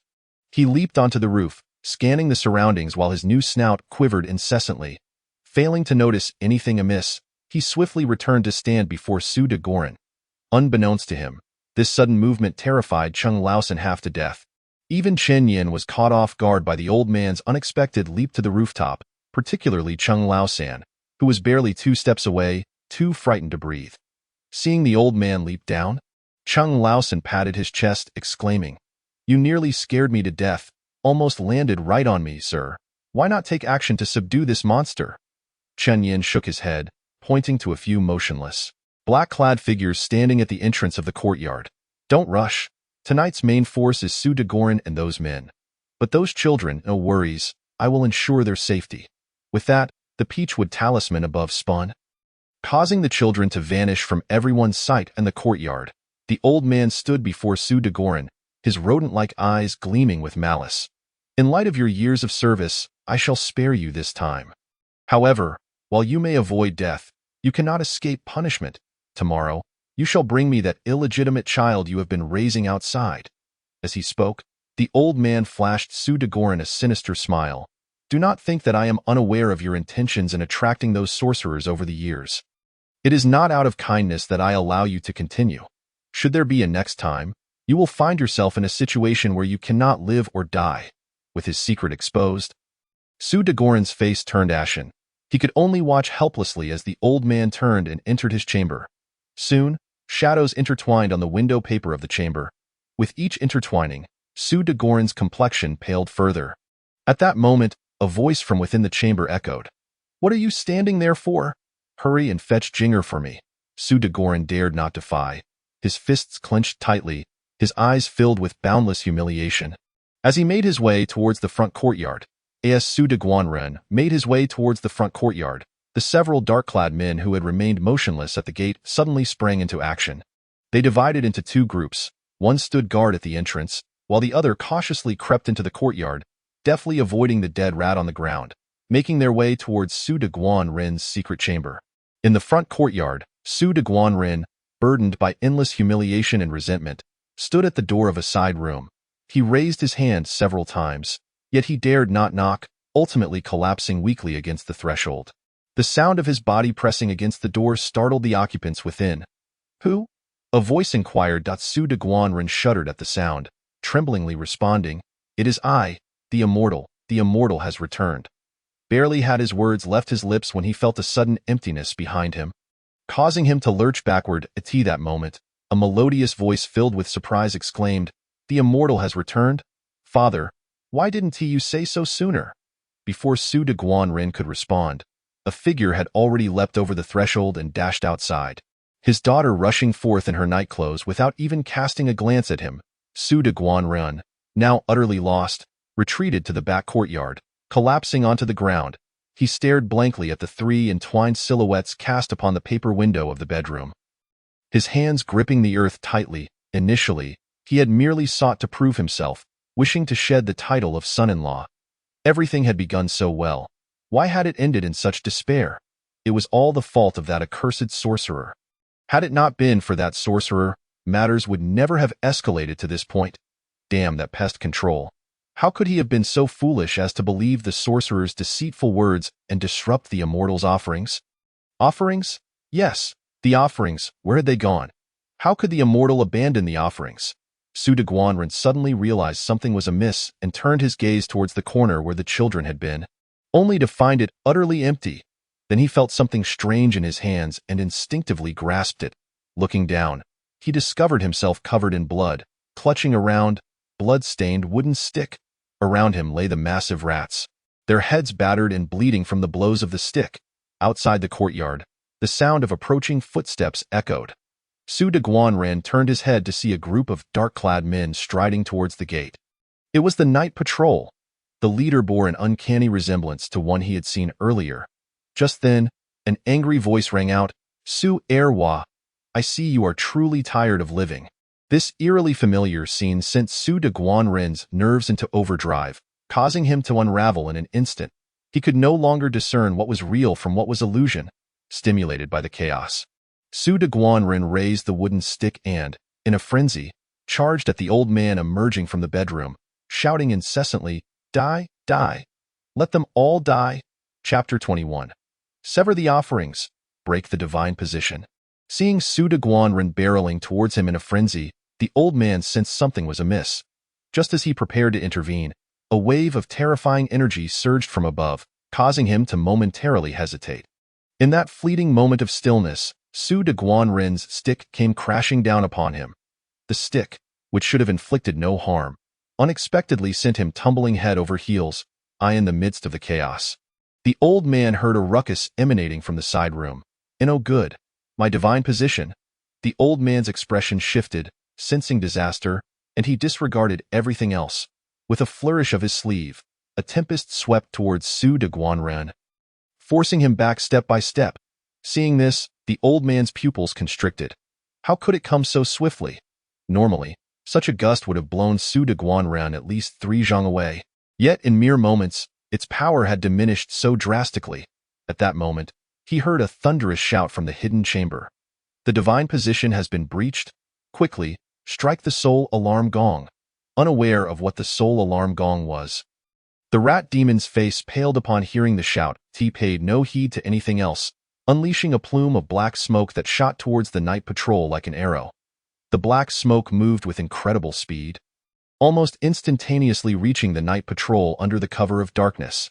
Upon seeing this, the rat demon felt somewhat relieved. The black smoke had been cultivated from the putrid air during its time in the desolate graveyards, adept at ensnaring the souls of the unwary. Any ordinary person who inhaled even a whiff would immediately succumb to unconsciousness. Just as it was about to turn and flee, it was suddenly met with a fragrant breeze carrying the scent of flowers, and the black smoke that had reached the night patrol was swiftly dispersed. The rat demon's fur stood on end, its heart racing with terror. Although this noxious vapor was not its strongest weapon, it was intimately tied to its very existence, nurtured over decades. Yet, now it was being scattered by an inexplicable gentle wind. Surely the sorcerer's doing. The rat demon was both frightened and enraged, but before it could react, the leader of the night patrol had already produced a brass gong, raising a hammer to strike it with force. Clang! The rat demon watched helplessly as the gong sounded, its mind consumed by 2 words: run fast. The gong's resonant sound pierced the air, sending sharp waves of sound rippling throughout the entire county, awakening countless souls from their slumber.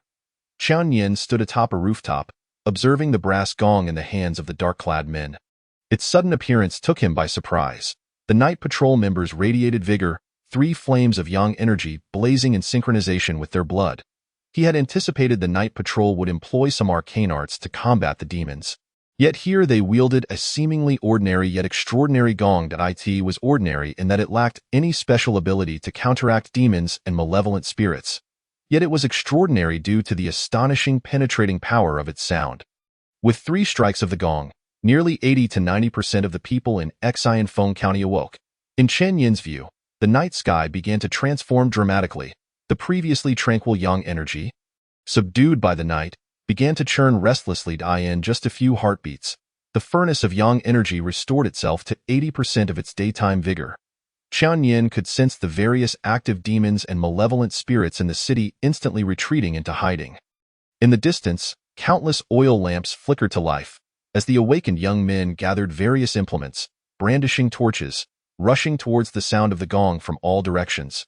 From his vantage point atop the rooftop, the assembled crowd resembled fiery dragons converging towards the night patrol.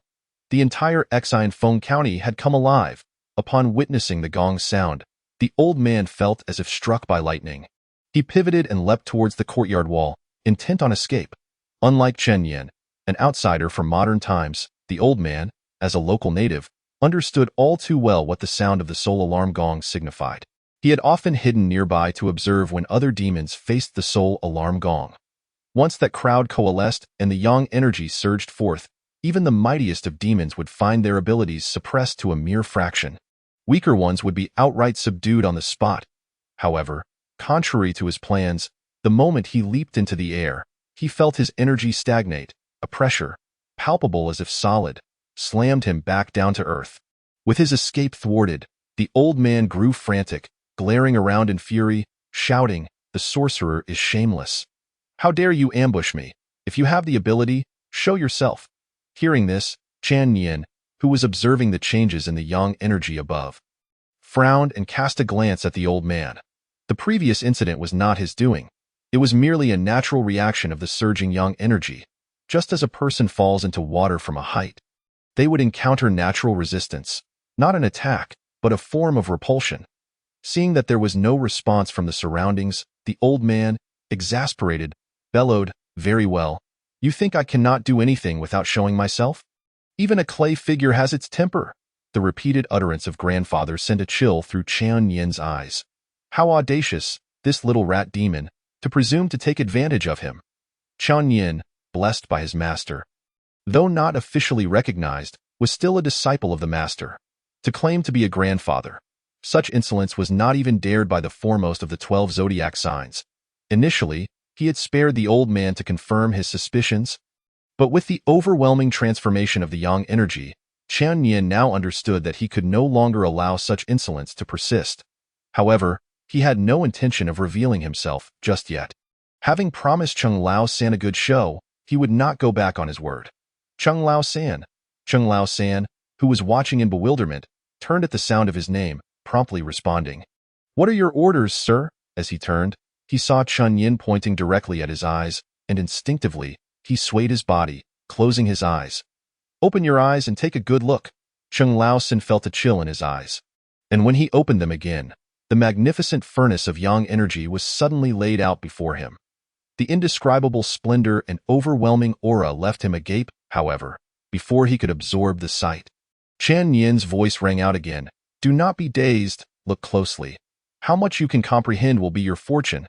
Chung Lao San trembled at the words, his innate cleverness awakening him to the opportunity that could alter his fate. He focused intently, determined not to miss a single detail. As he glanced around, he saw Chun Yin pull a thick, dark brown essence from the rat demon. The essence, foul and rancid, coiled and twisted in the air like a small river. Chung Lao San recognized this black smoke. It was identical to the incense Su de Guanren had ignited earlier.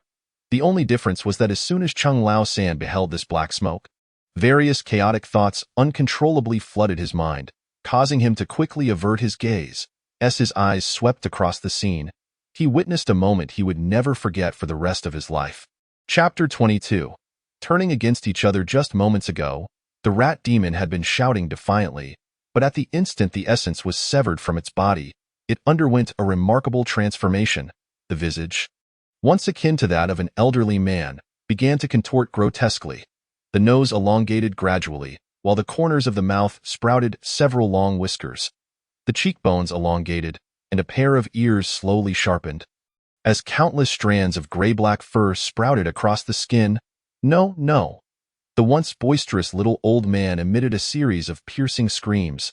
Coupled with the unsettling creaks of his distorted form, he appeared particularly terrifying. Chung Lao San felt a chill run down his spine, struggling to avert his gaze several times, yet ultimately gritting his teeth and enduring the sight. He could not comprehend the cause, nor did he dare to inquire further. However, his instincts informed him that it was undoubtedly related to the overwhelming aura emanating from above. The astonishing transformation of the rat demon left Chung Lao San in a state of shock. Even the once irrational Su de Gorin was startled back to reality by the scene before him. With a face full of terror, he glanced at the wooden stick in his hand, then at the metamorphosing rat demon, and as if struck by lightning, he dropped the stick onto the ground. In stark contrast stood the night patrol team. These burly figures clad in black did not exhibit fear, but instead wore expressions of delight. Eager to engage, the leader, in a peculiar tone, bellowed, "Subdue the demon." The black-clad men echoed in unison, "Subdue the demon." Chung Lao San turned his head to look, and for reasons unknown, he sensed a resolute conviction emanating from several of the black-clad men. This conviction seemed to collide with the rat demon, instantly dissipating the last remnants of its spiritual essence. As the essence faded, the rat demon could no longer maintain even the slightest semblance of human form. Completely transforming into a colossal rat, covered in gray fur, its body measured over 4 feet long, resembling a wild boar rather than a rat. before the hidden sorcerer could make an appearance, the rat demon was already forced to reveal its true form, sending it into a state of panic. Without hesitation, it charged towards the courtyard entrance, desperate to carve a path to freedom. Its flesh, honed by years of demonic energy, allowed for extraordinary speed. Before the night patrol could react, it had already darted through the gaps in the crowd. Hemph! After cursing the abbot, "You think you can escape?" Just as the rat demon was about to burst through the courtyard, Qian Yin let out a cold snort and propelled himself forward. The peachwood talisman hovering above immediately flashed with spiritual light, the light dancing like brush strokes in the air. Above the county town, the abundant yang energy, intertwined with the spiritual light, swiftly formed a barrier, isolating the Zhang residents from the outside world. This was indeed the Taoist technique of energy confinement. The rat demon, utterly focused on its escape, remained oblivious to the changes surrounding it. As it neared the courtyard exit, elation filled its eyes, and its speed increased further. However, joy turned to despair as a thunderous crash echoed. The rat demon collided headfirst into the barrier. The violent impact left the rat demon dizzy and disoriented. Struggling to regain its footing, the night patrol, witnessing this, swiftly surrounded it, seizing the opportunity to capture the creature. Yet, upon reaching the entrance, they encountered what felt like an invisible wall, blocking their advance. They could only watch helplessly from outside. Inside the courtyard, with its spiritual essence shattered and its energy extinguished, the rat demon realized it was now confined by an inexplicable barrier. Aware that it was no match for the hidden sorcerer, it understood that if it did not devise a plan soon, it would surely meet its end that day. It shook its head and scanned the surroundings, suddenly spotting the dazed Su de Gorin and the peach blossoms at his feet. The rat demon's pupils constricted. It distinctly remembered setting the peach blossoms ablaze earlier. How could they reappear? Doubts surged within, and the rat demon lunged toward the peach blossoms, recalling Su de Gorin's earlier words, "Handle the rat problem well." "Aha! So it was you who orchestrated this. Su Erwa, I shall leave no trace of your family behind." In its charge, the dazed Su de Gorin mistakenly believed the creature was coming for him. He trembled, instinctively picking up the fallen peach blossom and raising it defensively before him. Upon witnessing Su de Gorin's actions, the rat demon's eyes turned red with rage. If it weren't for this useless wretch, how could it have fallen to such depths? The rat demon, initially aiming for the peach blossoms, pivoted and pounced directly at Su de Gorin. With agility unmatched, the rat demon pinned Su de Gorin to the ground before he could react. Driven by rage and primal instinct after suffering repeated setbacks, it did not hesitate to bite down on Su de Gorin's neck. As the rat demon's dagger-like fangs approached, Su de Gorin lost all composure, raising his arm instinctively to shield himself. Yet, his arm was as fragile as tofu before the rat demon's formidable teeth. With a single bite, Su de Gorin's arm was severed into 3 sections. Accompanied by a heart-wrenching scream. Crimson blood splattered across Su de Gorin's face. Witnessing the rat demon consume his own arm, the savage sight nearly rendered Su de Gorin senseless. In a state of extreme terror, he lost all rationality. Ignoring the pain, he wildly swung his remaining hand in a desperate attempt to fend off the rat demon, inadvertently thrusting his hand into the creature's maw. Along with his hand, he also offered the recently retrieved peach blossom. Driven by the scent of blood and flesh, the rat demon, now bloodthirsty, cared not for what Su de Gorin held. It sank its teeth into him without hesitation. However, such reckless consumption would come at a cost. The seemingly flimsy peach branch acted like a dagger, piercing through the rat demon's upper and lower jaws with the force of its bite. Had it not revealed its true form, this blow would have pierced its brain. Suddenly wounded, the rat demon could no longer concern itself with Su de Gorin. It stifled the excruciating pain, rearing up on its hind legs, and tried to extract the peach blossom. Yet despite its efforts, the branch remained steadfast, unyielding to its strength. The intense agony surged through its body with every attempt. After several futile tries, the rat demon finally grasped the reality of its situation, its eyes filled with dread. The peach blossom, it was taking root within its body. It abruptly ceased its struggles, kneeling as if in prayer, repeatedly bowing its head towards the ground. Yet, it was too late for regrets. Qian Yin, along with Su de Gorin, would not spare it. Su de Gorin, having lost both arms and suffering from the trauma, was now entirely unhinged. Observing the rat demon with the peach blossoms sprouting from its head, he felt a surge of hatred and resentment wash over him. Replacing his former sycophancy, staggering to his feet, he approached the rat demon, disregarding his blood-soaked arms, and vented his emotions upon the creature. Just then, the door to Sue de Gorin's chamber swung open. Two disheveled women rushed out, their features vaguely recognizable as mother and daughter. Upon seeing the dire situation of the rat demon and Sue de Gorin, they both cried out in unison, "Immortal!" and charged forward. Chapter 23. Demon Transformation and the Rat King on the Rooftop. Chung Laosan swallowed hard, pondering how he had not blinked. Yet the scene had shifted so dramatically in an instant. Just as he fell into self-doubt, the situation transformed once more. The two women, who were presumably Sue de Gorin's wife and daughter, unexpectedly sent the armless Sue de Gorin flying, surrounding the rat demon and urgently calling out, "Immortal!" Chung Laosan stared in disbelief. "Sir, what is happening?" It is often said that snakes are inherently lewd. In truth, rats are not much different. These two have long been corrupted by demonic energy. They are no longer human, Chan Yin sighed, explaining. Inside the courtyard, the two women, realizing the rat demon was unresponsive, turned their gazes towards the now-flying Sue de Gorin. As they beheld the faces filled with hatred and resentment, the previously deranged Sue de Gorin suddenly regained clarity. He abandoned all resistance, tears streaming down his face as he trembled, murmuring, "Hui Qin Jinger, what have I done? What have I done?" The two women paid no heed to Sue de Gorin's words. They lunged at him, dragging his body as they cried out, "You brought ruin upon the immortal. It is all your fault." Sue de Gorin became like a broken doll, offering no resistance as the two women manipulated him. With great effort, they brought him before the rat demon, kneeling submissively and flattering the now motionless creature. "Immortal! Immortal! We have brought the sinner! Immortal! Look quickly!" Seeing the rat demon's lack of response, the two women grew increasingly frantic, lifting Sue de Gorin to kneel properly, pressing his head to the ground in supplication. "Quickly apologize to the immortal. Apologize, apologize." As Sue de Gorin's head struck the ground repeatedly, the two women began to undergo a transformation. Their voices grew increasingly high-pitched as they pressed down on Sue de Gorin's head, their hands gradually morphing into beastly claws, their cheekbones elongating, while beneath their skirts, a long, thick tail began to emerge.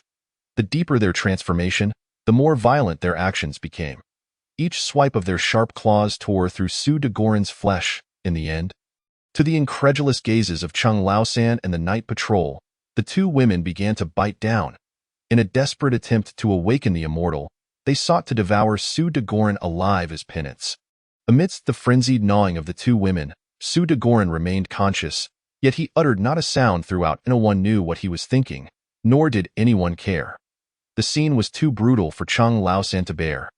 He turned to Chen Yin and asked, "What will happen to these two women?" Chen Yin raised an eyebrow and replied, "Have you forgotten? The immortal intends to leave no trace of the Zhang family." Chung Laosan shuddered, perplexed, and inquired, "Isn't the rat demon already subdued?" Chen Yin gazed at the motionless rat demon and softly replied, "The rat demon has been restrained, but the rat king still lives." And no sooner had Chen Yin's words fallen than Cheng Laosan observed the rat demon, pinned to the ground by peach blossom stakes, convulsing violently. A yellowish-brown liquid oozed from beneath it, and at first, Chung Laosan thought the rat demon had wet itself in fear. Moments later, he realized how gravely mistaken he was. As the liquid flowed a foot from the rat demon, it transformed into countless red-eyed rats. The horde surged forth like a relentless tide, and before long, they had piled up 3 layers high in the back courtyard of the estate. Chung Laosan gasped in astonishment. "What on earth is this?" Chen Yin replied nonchalantly, "The rat king. If a rat consumes over 100 corpses, it becomes the rat king. The rat king's urine transforms into rats. This is an innate phenomenon, unaffected by the yang energy. This rat demon is merely the rat king in its evolved form." Upon hearing this, Chung Laosan grew frantic. "But what about those children and the servants in the front courtyard?" Chen Yin cast a sidelong glance at him and pointed to the crowd gathering outside the courtyard. "Rest assured, I will ensure the children are unharmed. As for the servants, humph," with the alarm ringing, "even those outside have come, Yet do you see any sign of movement from the servants just a wall away? This statement sent chills down Chung Laosen's spine. He had initially believed the calamity to be the result of a secret pact made by Su de Guanran with the supernatural. Now, it seemed clear from Chen Yin's tone that the entire Zhang estate was inextricably linked to this disaster. As their conversation unfolded, the swarm of rats had already gnawed through the wooden door separating the back courtyard from the front. Surging towards the front courtyard, the two women who were devouring Su de Guanran remained untouched, likely due to the overwhelming aura of the rat demon emanating from them, causing the swarm to shy away. As the rats flooded into the front courtyard, it was akin to a locust swarm, attacking every living creature in sight. Soon, Chung Laosen was met with a cacophony of screams and cries for help from the front courtyard. As rats scurried through his trousers, Chung Laosen mumbled repeatedly, "Out of sight, out of mind, out of sight, out of mind." Chen Yin, finding the scene amusing, remarked, "What are you muttering about?" Chung Laosen sheepishly chuckled, scratching his head as he said, "I was just wondering why those two women are being ignored by the rats." Chen Yin raised an eyebrow and sneered, "It seems you were oblivious to the earlier events. If that is the case, why don't you go down and keep them company?" Before Chung Laosen could protest, Chen Yin waved his sleeve, silently casting him into the crowd outside the back door. At that moment, the back door of the Zhang estate was bustling with nearby townsfolk, armed with poles and sticks, banging pots and pans together in a fervent display of unity, chanting their battle cries with great fervor. The scene reminded Chen Yin of the tales he had heard in his youth about people driving away celestial dogs during eclipses. The difference was that, in this world, such efforts were indeed effective. Had it not been for the rats overwhelming the courtyard, this crowd would have likely charged in and beaten the two demonized women to death with their makeshift weapons. Chung Laosen, blending into the crowd, wore a face of regret. He pushed his way to the front, peering through the gaps in the night watchman's formation to catch a glimpse of the courtyard. The screams from the front courtyard had begun to diminish, and with no targets left, the rat swarm grew increasingly restless. At that moment, Chung Laosen noticed something amiss. Wisps of black mist were emanating from the two women. He suddenly looked up at the sky and discovered that an indescribable, overwhelming aura was surging in time with the chants from behind him. Chung Laosen's pupils dilated as he glanced back, only to see ordinary townsfolk behind him, devoid of any peculiarities. Yet, it was these seemingly mundane people, united together, that could influence the tremendous aura above. In that instant, Chung Laosen finally grasped what Chen Yin had wanted him to see. The collective will of the people could shake the heavens. Chapter 24. Taohua Mountain Tangyin on the rooftop, Chen Yin observed the two women in the back courtyard, his brow slightly furrowed. Perhaps due to their human essence, even with the repulsive yang energy, the aura of the rat demon surrounding them dissipated slowly. After a considerable time, the residual aura still clung to them, as the cries for help from the front courtyard grew increasingly sparse. The rat swarm seemed poised to retreat. Chen Yin formed a gesture with his fingers, directly suppressing the demon aura enveloping the two women. As the aura vanished, the two were instantly engulfed by the tide of rats. With the last two demons consumed by the swarm, the crowd gradually fell silent in the courtyard. Only a few children remained, peacefully sleeping in a corner. "What should we do now?" A few members of the Night Watch exchanged glances and asked their leader. The leader stared at the scene before him in silence, uncertain of what to do. They might dare to confront a rat demon the size of a wild boar, but faced with such a multitude of red-eyed rats, they were entirely too fearful to act rashly. Once the rats lost their fear of humans, they would become extraordinarily troublesome. The earlier unending screams were a testament to this. Just as the crowd was at a loss, a melodic chant floated down from the sky. "In the Peach Blossom Hut, there lies the Peach Blossom Temple. In the Peach Blossom Temple, there dwells the Peach Blossom Fairy." Suddenly, a delicate, sweet floral fragrance wafted through the air, dispersing the foul stench of the swarm. Simultaneously, branches of peach blossoms burst forth from the rat demon's palate as if animated. With each line of the chant, the branches grew significantly longer. By the end of 10 verses, a single branch had transformed into a full peach tree. Visible to the naked eye, vibrant peach blossoms bloomed abundantly on the tree. As the wind blew, petals fluttered down like confetti. The swirling dance of petals, stirred by the gentle breeze, formed a stunning floral vortex. In the next moment, this enchanting vortex morphed into a lethal machine. mercilessly harvesting the lives of the rats. The exquisitely delicate petals, akin to sharp blades, mercilessly shredded the unfortunate rats caught within. The floral vortex swirled gracefully in the wind, scattering petals and blood alike, creating a breathtaking scene. Where it passed, petals blanketed the ground in a thick layer of flesh and debris. As the last of the peach blossoms fell, the chant continued, and the tree grew ever taller. The transformation ongoing.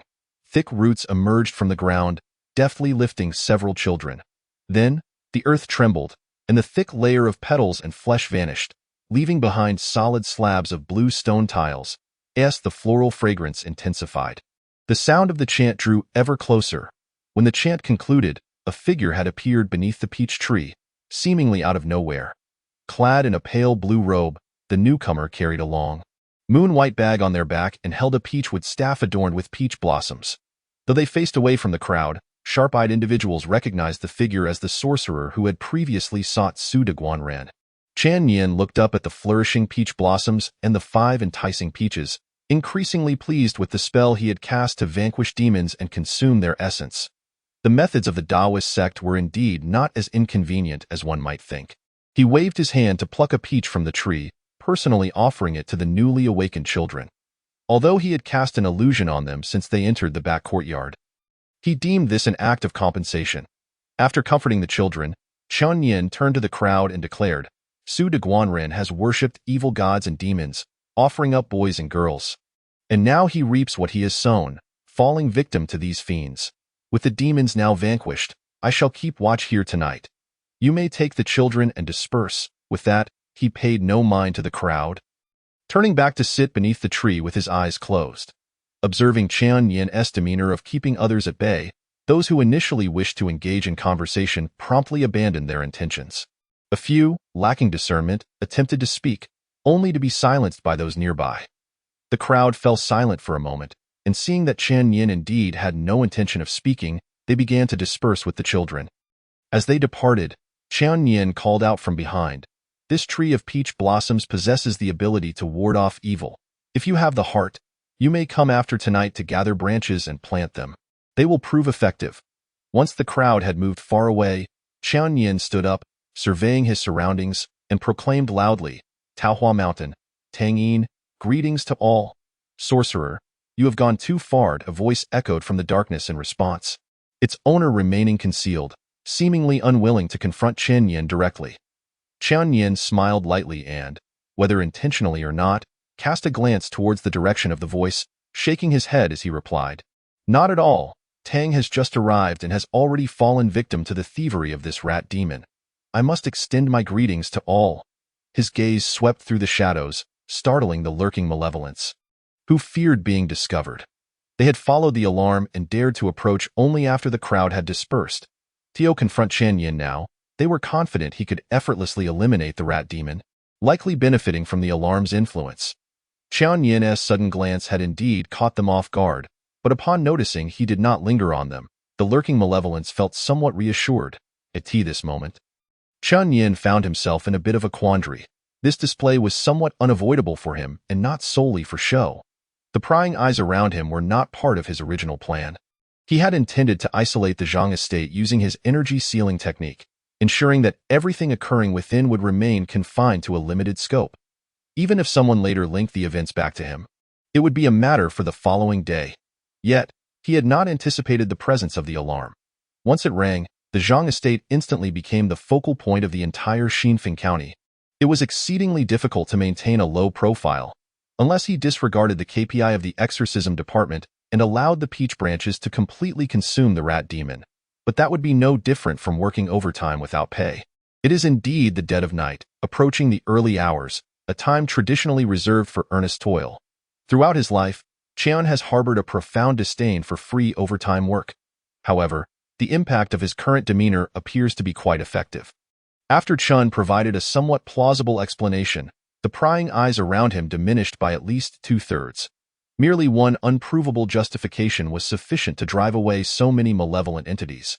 Chun raised an eyebrow, realizing that local practitioners seemed to be primarily motivated by self-interest, rarely taking the initiative to vanquish demons and evil spirits. Otherwise, these fiends would not depart at will.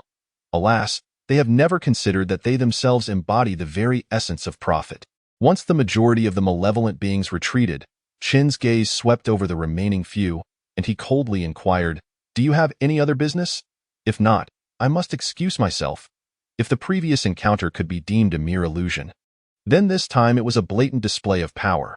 Although the few remaining entities felt disgruntled, they chose not to persist, recognizing that these sorcerers would not act without gain, and there was no need to engage in conflict with the individual before them. After the surrounding demons retreated, Qian still felt uneasy. He altered his hand gestures, causing the peachwood talisman above to rotate, and a beam of spiritual light once again isolated the entire Zhang residence from the outside world. Having completed these actions, he gently tapped the ground with his peach staff, and a root burst forth from the earth. Upon this root was the nearly exhausted rat demon.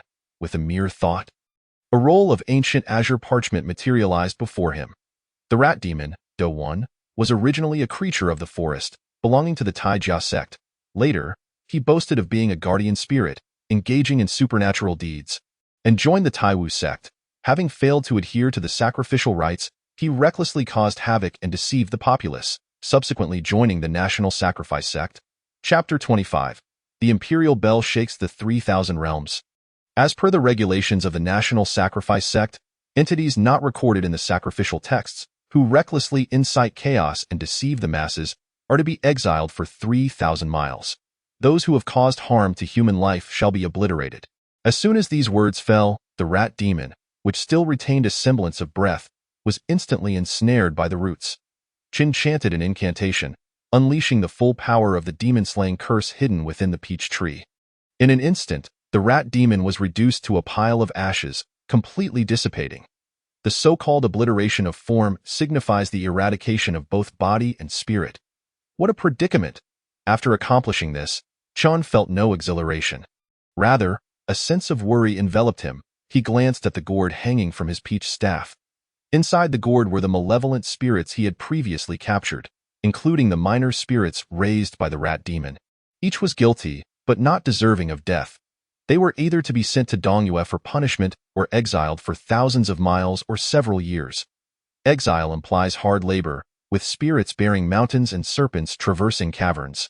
Qian currently had neither mountains to bear nor caverns to traverse, nor could he send them to Dongyue for punishment. He could only temporarily confine them within the gourd. Although he faced no immediate issues, this method was ultimately not a long-term solution. To resolve this matter entirely, he would need to establish a mountain prison one day. Qian shook his head, dismissing that thought from his mind. The concept of establishing a mountain prison was far beyond reach. It was better to focus on the present. Connecting his mind to the seal of the Northern Polar Exorcism Institute, a simple interface materialized before Qian. Aside from the increase in merit to 18 individuals, there were no other changes. Among the 18, including the 7 from Chung Laosan and the 5 children from tonight, the rest were the myriad malevolent spirits contained within the gourd. The reckoning of merit was solely based on the living souls rescued. Qian was not in a hurry. This realm differed from the celestial realm, where demons and malevolent beings were ignorant of heavenly and ghostly laws, leaving him ample room to maneuver. What intrigued him most was this round of rewards. With a thought, a petite, exquisite copper bell appeared. The bell shone with a reddish-golden hue, its body resembling a clock adorned with countless red inscriptions, topped with a handle resembling a trident. Qian was no stranger to this object. In his previous life, he had seen it numerous times from the hands of his mentor, Zhu Shu. The 3 pure bells? Qian was overjoyed. The 3 pure bells, also known as the Imperial Bell, were a legacy of the Tianping lineage. And this Imperial Bell was indeed a heritage from that lineage. Its power could vary greatly, depending solely on one's cultivation. In Zhu Shu's hands, it might have been just an ordinary magical artifact. But in the hands of Tianping, it could be described as, the Imperial Bell shakes the 3,000 realms, its resonant sound extinguishing myriad demons. For Qian, the significance of this 3 pure bell lay not in its power but in its origin. He had surpassed decades of arduous cultivation in a single night through the demon-slaying curse, yet he was equally deprived of decades of tempering his character, and the past 2 days, he had made several attempts. But his mind could not attain tranquility, and his contemplation yielded no progress. With the authentic 3 pure bell produced by the Northern Polar Exorcism Institute, any trace of divine intent from Tianpeng that he could perceive would be an immense boon for him. In a fit of joy, Qian summoned a silk scarf from the treasury of Lord Su, wrapping the bell tongue and tucking it into his bosom, with the toll of the imperial bell. The resonant sound could repel demons and evil spirits. Having just driven away that group of malevolent beings, he had no desire to summon them back. With a newfound sense of optimism about the future, Qian felt elated. Riding the wave of excitement, he stomped his foot, drawing forth a multitude of chaotic auras from the hidden chamber. The amalgamation of these chaotic auras before him formed a tangle, indistinguishable from one another, causing Qian to furrow his brow. After a moment of contemplation, he exhaled a breath of pure air, dispersing the aura and blowing it into various corners of the Zhang residence. Subsequently, he scattered the talismans above the Zhang residence, causing countless items to soar out of the doors and ascend into the sky, following the trail of the auras to various corners of the county town. In no time, the entire Su residence transformed into an empty abode. As the night deepened, Qian sat cross-legged upon the exposed roots of the peach tree, reciting the sutra of the supreme and mysterious spiritual treasure, the heavenly sovereign, for deliverance from suffering and removal of sin. Suddenly, he sensed a figure approaching from afar. Perhaps out of respect for Qian's recitation, the figure halted before the door. Noting that the visitor had no intention of entering, Qian paused his recitation slightly but chose to ignore it. It was not until the crowing of a rooster heralded the dawn that Qian finally ceased his chanting. Glancing at the half-asleep child leaning against the door, Qian cleared his throat and inquired, "You have kept vigil at my door all night. What is your purpose?" The drowsy child, startled by the question, jolted awake. Upon seeing Qian before him, he became overly nervous, opening his mouth several times without uttering a word, his face turning crimson. Qian regarded the boy with a neutral expression, waiting for him to gather his thoughts. However, seeing Qian's impassive countenance only heightened the boy's anxiety, to the point where his little face nearly crumpled into tears. Qian cast a glance at him, inwardly lamenting the strictures placed upon the younger generation. What deeds had the elders committed to warrant such absurd regulations? To an outsider, it might appear as though he was bullying a child. Before the enforcement of the Black Law, a child's tears could easily be soothed, but after its implementation, a child's genuine distress could lead to accusations of bullying. As the atmosphere grew increasingly awkward, Qian declared, "Forget it, take your time to think it over, and come back to me once you have." With that, he turned and returned to the shade of the peach tree to meditate. After a considerable time, he finally heard a faint voice. It is Sixth Aunt who sent me to find you." Upon hearing this, Qian opened his eyes. What could Lu Gu be seeking him for? Why send such a young child to seek him out in the dead of night? Sixth Aunt, why would she send you to find me at such an hour? The boy sneezed and rubbed his nose. Speaking cautiously, I asked her to help me, and that's why she sent me to find you. Qian flicked his fingers, and a warm breeze swept past, dispelling the chill from the boy's body. Exine County could be considered half a mountain city. Even in summer, the nights could be quite cold, and if left unattended, this child might catch a chill. In this era, a chill could indeed prove fatal. The boy felt the warmth envelop him, and he spoke with greater clarity. In a few days, there will be a community theater performance. My parents want my sister to play the goddess, and she wants to go too, but I don't want her to go. So I asked Sixth Aunt for help. Sixth Aunt initially claimed she had no authority, but then last night, she appeared in my dream and told me to find you. Children often lack coherence in their speech, focusing only on what they deem important. Coupled with his nervousness, the boy's words became somewhat jumbled, leaving Qian only able to grasp the general context. Divine being, I implore you, do not let my sister become the goddess. I will bow to you. With that, the boy suddenly knelt on the ground, forcefully bowing his head against the stone surface. Qian, taken aback by this sudden display, quickly lifted the child up and asked, What goddess? Why don't you want her to go? Chapter 26. Sixth Aunt, the boy, pulled to his feet, assumed Qian was unwilling to help and immediately began to wail. This startled Qian, who darkly remarked, Stop crying.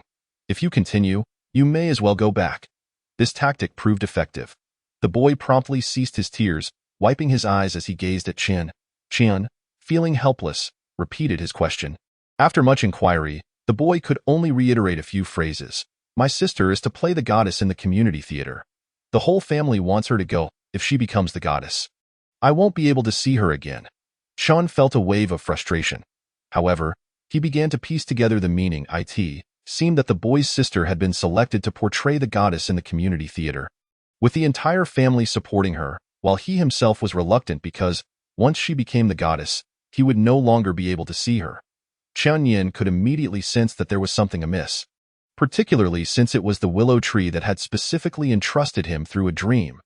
He surmised that it could not be divorced from the trope of a divine marriage. When trouble came knocking, Qian Yin found unexpected delight. It seemed that he had indeed hooked a fish today, and his efforts were not in vain. However, he did not anticipate that the first to bite would be none other than the willow tree itself. After bidding farewell to the child, Qian Yin's figure flickered and vanished from the Zhang residence, only to reappear in Yongpingfeng. At this hour, the sky was still bright, and there was hardly anyone near the well. The little girl, appearing to be no more than 6 or 7 years old, seemed to be in remarkably good spirits. Clad in green, with her green hair tied up with a red ribbon, she sat on a branch, swinging her bare feet and humming a little tune. Qian Yin had previously heard tales of the willow trees passed from the man who wrote the plaques. This willow, seemingly indifferent to the world, was actually deeply entangled with the Shibo, and there appeared to be quite a significant conflict between them. However, the specific reasons and details were lost to time, as the plaque writer had little understanding of them.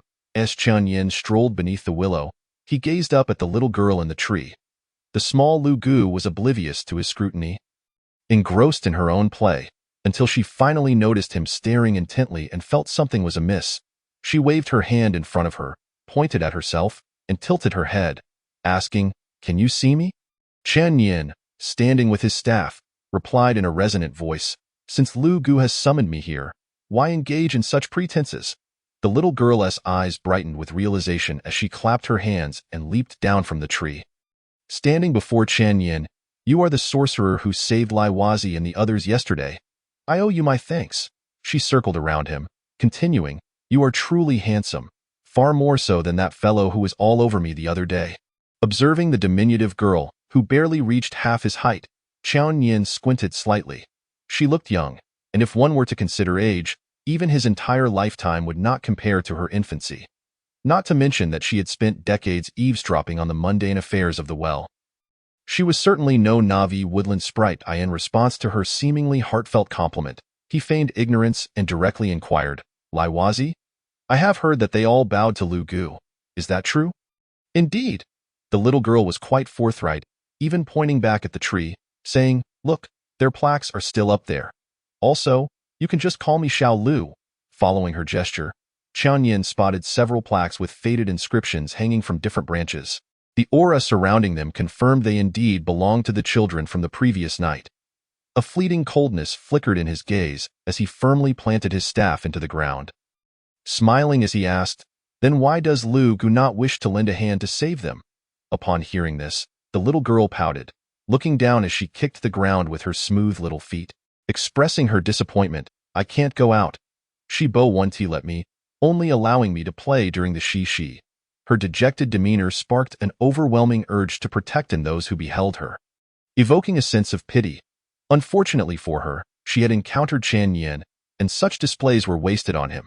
He merely let out a nonchalant "oh" and offered no further remarks. Xiao Lu paused, realizing Qian Yin truly had no intention of pursuing the conversation further, leaving her momentarily at a loss. With no one to continue the dialogue, any further attempts would seem forced. However, she quickly regained her lively demeanor, circling Qian Yin once more, her eyes fixed on the peach staff he held, and asked with envy, "You smell so good. Is this your true form?" Qian Yin responded slowly, raising an eyebrow at her question, unsure of how to interpret it. Before he could answer, Xiao Lu continued unabated. "You must be a peach tree, right? With you wandering around, one tea that caused problems?" Her rapid-fire inquiries left Qian Yin somewhat bewildered. He regarded the little girl, incredulous that she could see any resemblance to a peach tree spirit in him. Yet her earnest expression suggested she was not merely pretending. Qian Yin sniffed the peach blossoms at the tip of his staff and replied ambiguously, "This peach blossom is inseparable from me. It would not be inaccurate to say it is my essence." Upon hearing this, Xiao Lu's eyes sparkled with excitement, and she cheered as she lunged toward Chen Yin. He quickly sidestepped, wary of letting this seemingly adorable girl, who was actually an ancient entity, come too close. Missing her target, Xiao Lu's mood visibly dampened. Not wishing to dwell on this topic, Chen Yin swiftly redirected the conversation, asking, "What is this story with the goddess and the child?" When the matter turned to serious business, Xiao Lu's demeanor shifted accordingly.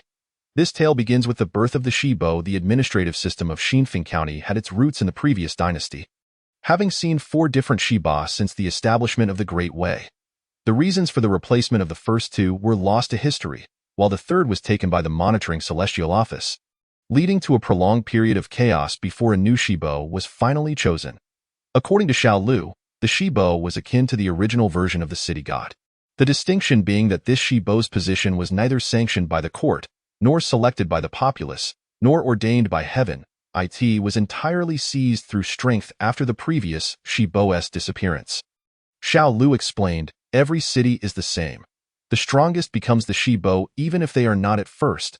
If they linger long enough, they will inevitably become the Shibo, for no one can defeat them. In essence, whoever possesses the greatest strength can take the Shibo's position in the temple east of the city and enjoy the official sacrifices." At this point, Chen Yin interjected, inquiring, "Does the court and the monitoring celestial office not intervene?" Xiao Lu gazed up at him, her eyes brightening further. "Of course they do, but they only care whether the Shibo is obedient, not who holds the position. How can you not know this? You haven't just come down from the mountains, have you?" Chen Yin neither confirmed nor denied, but pressed on, "What happens if the Shibo is disobedient?" Chapter 27. The origin of the birth celebration. Xiao Lu scrunched her nose and replied, "The Jinghun Gong. Did you not see it yesterday? The Jinghun Gong." Upon hearing this phrase, Chen Yin swiftly connected the dots, and everything suddenly made sense. The Jinghun Gong was secondary. What mattered most was the court's will. With the populace lacking enlightenment, their hearts were easily manipulated. The authorities merely needed a piece of paper, and amidst the surging public sentiment, the Yangtze furnace, composed of the people's vitality, became the most effective weapon against the Shibo. This method of governance bore resemblance to the tactics used in Hong Kong and Taiwan to manage gangsters. It mattered not who led, but if anyone failed to manage their subordinates well, they would not hesitate to replace them. Just as Chen Yin was piecing together his thoughts, he heard Xiao Lu exclaim in sudden realization, "Hey, wait a minute. How come you weren't affected by the Jinghun Gong?" Chen Yin waved his peach staff with a slight smile. "Didn't you say I was a peach tree? Peaches are young wood, so it's quite normal for me to be unaffected by young energy." Xiao Lu, upon hearing this, glanced at the peach staff and then at the towering willow nearby, her expression showing a hint of disappointment. The willow was a quintessential example of Yin wood, known for warding off evil spirits and peering into the shadows, thus employing Yin to combat Yin. Fortunately, Xiao Lu recalled that she had sent the child to find Chen Yin for a purpose, quickly casting aside her minor grievances to continue discussing the birth celebration of the Shibo and the goddess. The current Shibo of Xinfeng County was the victor from over 90 years ago, and no one knew their exact origins. According to Xiao Lu, the Shibo's birth celebration, as well as the celebrations for the goddess, did not exist from the outset but had gradually evolved over the past 70 years. At that time, 2 wealthy families in Xinfeng County were at odds, each hiring a grand performance in front of the Shibo's temple to outdo the other for a whole month. In an era devoid of entertainment, this delighted the entire populace of Xinfeng County. For that month, the area around the Shibo's temple was bustling with activity, a sight to behold. Seeing that the performance had lasted for an entire month without yielding any sign of surrender from the other side, one wealthy patron, in a fit of inspiration, concocted a tale. He claimed to have received a dream from the Shibo, stating that it was indeed the Shibo's birthday, and the Shibo had been quite pleased with his performance, instructing him to select a goddess to serve in the temple. Subsequently, the merchant truly bought a 14-year-old girl from a poor family to serve as the goddess in the Shibo's temple. This merchant was rather ruthless. To make the story more convincing, after sending the maiden to the temple, he secretly bestowed money upon the impoverished family repeatedly, claiming it was the Shibo's manifestation. As the tale spread, it became more and more legendary, allowing the merchant to vent his frustrations and leaving his rival feeling humiliated for an entire year. The following year, the rival, unwilling to concede, invited 3 grand performances on the day proclaimed as the Shi-Bo's birthday, intending to celebrate the Shi-Bo's longevity. Although nothing significant occurred afterward, the month-long entertainment allowed the townsfolk to remember this individual, thus achieving a certain level of renown and even improving his business. With 2 years of such benefits, by the 3rd year, nearly all the prominent families in Xinfeng County were involved, and there was even near conflict over who would secure space in front of the temple. This matter escalated to the magistrate, who, being a clever man, realized he could not offend anyone, and thus proposed a rather ill-conceived idea. Since you all wish to perform for the Shi-Bo, why ask me what to do? Why not inquire of the deity? If the deity is unreachable, is there not the divine maiden, appointed by the deity, still present? With a single utterance from the county magistrate, the once neglected maiden in the temple was thrust into the spotlight. From that moment on, the humble maidservant of the temple ascended to the status of a true divine maiden. In hopes of being chosen by the maiden, numerous affluent families approached her home to plead their case. Although they did not bring lavish gifts, they nonetheless offered a steady stream of modest tokens. The once impoverished household underwent a remarkable transformation in merely 2 years, to the extent that even the most prominent wealthy families in the city began to treat them with respect. This shift undoubtedly wielded immense power over the lower-class populace, igniting in them boundless fantasies. These fantasies reached a fever pitch 3 months prior to the 4th year's celebration. The divine maiden unexpectedly declared to the public that she had served the deity well and, upon the completion of her 3-year term, would ascend to the divine realm with the deity.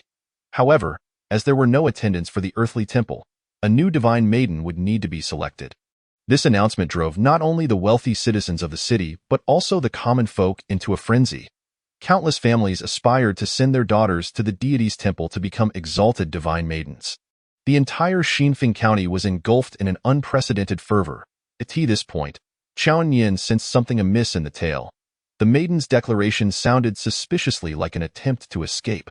Unable to contain himself, he inquired, "Did the divine maiden truly depart with the deity?" Xiao Lu shook his head, a hint of sorrow in his tone as he continued, "No, for this matter has been a lie from the very beginning." Qiao Yin nodded, remaining silent as he listened attentively to Xiao Lu's unfolding narrative. During the time when Xinfeng County was enraptured in fervor, one individual began to feel an unsettling anxiety. Indeed, it was the very affluent family that had first introduced the divine maiden to the deity's temple. This family was acutely aware that the entire affair was a ruse, a deception birthed from their own fabrication, a scheme that the entire county had willingly immersed itself in, a conspiracy constructed upon various vested interests. Nearly perfect in its cyclical nature, the reason it was nearly flawless lay in its fatal flaw, the divine maiden. The maiden had been sent to the deity's temple by him, entirely unrelated to the deity. Yet, the fervent atmosphere of the county still affected him.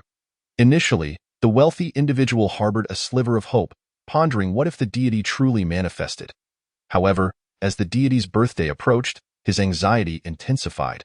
Until one day, he could no longer endure it. That night, he evaded the curfew patrols and cautiously made his way to the deity's temple, seeking to confront the divine maiden for clarity. Scaling the wall, he arrived at the main hall's entrance, only to be struck by the shocking revelation from within. The divine maiden was engaged in an illicit affair and was with child, her condition nearing the point of discovery. Blood surged to the affluent man's head, and he stormed in to confront the maiden. The 2 individuals within the hall were initially startled by his sudden appearance, but upon recognizing him, they relaxed. Faced with the affluent man's aggressive inquiries, the divine maiden stood her ground, as she was in the wrong. The ensuing quarrel left the affluent man at a disadvantage, ultimately leading him to reluctantly promise to let the pair go, thus absolving any debts between them. At this juncture, Xiao Lu abruptly paused. The dawn had broken, and people began approaching the well. Qiao Yin glanced at the newcomers, gently tapping his peachwood staff against the ground to conceal himself and Xiao Lu, and asked, "Surely the divine maiden has not departed? What transpired afterward? How did it become intertwined with the deity?" Chapter 28. The deception of the human heart, the malice of spirits. Xiao Lu was startled by Qiao Yin's actions. Truly taken aback after scanning the surroundings for any anomalies, he sighed with relief and continued, "Know that affluent man, before the deity's altar, killed both the divine maiden and her lover." Qiao Yin furrowed his brow at this revelation. How could the agreed terms lead to sudden murder? Was there a twist in the tale? Before he could voice his concerns, Xiao Lu pressed on. The reason was that the divine maiden changed her mind. Seeing the affluent man relent, she began to demand a significant sum of money. When he refused, a dispute ensued. In the midst of their altercation, the affluent man accidentally pushed the divine maiden, resulting in a miscarriage. Thus, he decided to eliminate them both. Upon hearing this, Qian Yin finally grasped the maiden's origins, yet a lingering question remained. What does this have to do with the deity? Xiao Lu cast him a knowing glance and asserted. You truly hail from the mountains. That place is the deity's temple, the main hall. It is where worship and sacrifice are performed. To commit murder there is no different from a ritual sacrifice. This statement sent a shiver down Qian Yin's spine. He could readily envision what transpired next. The deity had completed the final piece of this elaborate deception, blood offerings willingly presented at its doorstep. Even the rationale had been neatly packaged. As long as they maintained the status of divine maiden, they could ensure their family's prosperity and security, with the promise of ascending to the divine realm after the term expired. Those impoverished souls, blinded by greed, would vie fiercely to present their blood offerings. Even the offerings themselves took pride in being chosen. The sister of that child, for instance, was a living example. For over 70 years, had no one ever detected the issues at play? Perhaps not. At that moment, he comprehended the cruel nature of this world. The human heart is deeply deceptive, and malevolent spirits thrive in such darkness. In contrast to the tragic fate of Qin's clan, this ignorant and greedy avarice was the most disheartening. It is no wonder that the ancestral sage repeatedly emphasized the arduous nature of this path. Human hearts are difficult to change. Even if the 32 slaughters, 12 I am merely uncertain when the firewood gang shall arrive.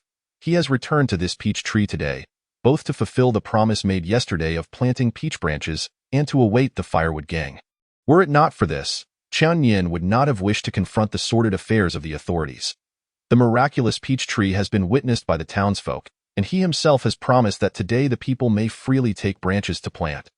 Yet, if he is not present, that promise may well turn into mere empty words.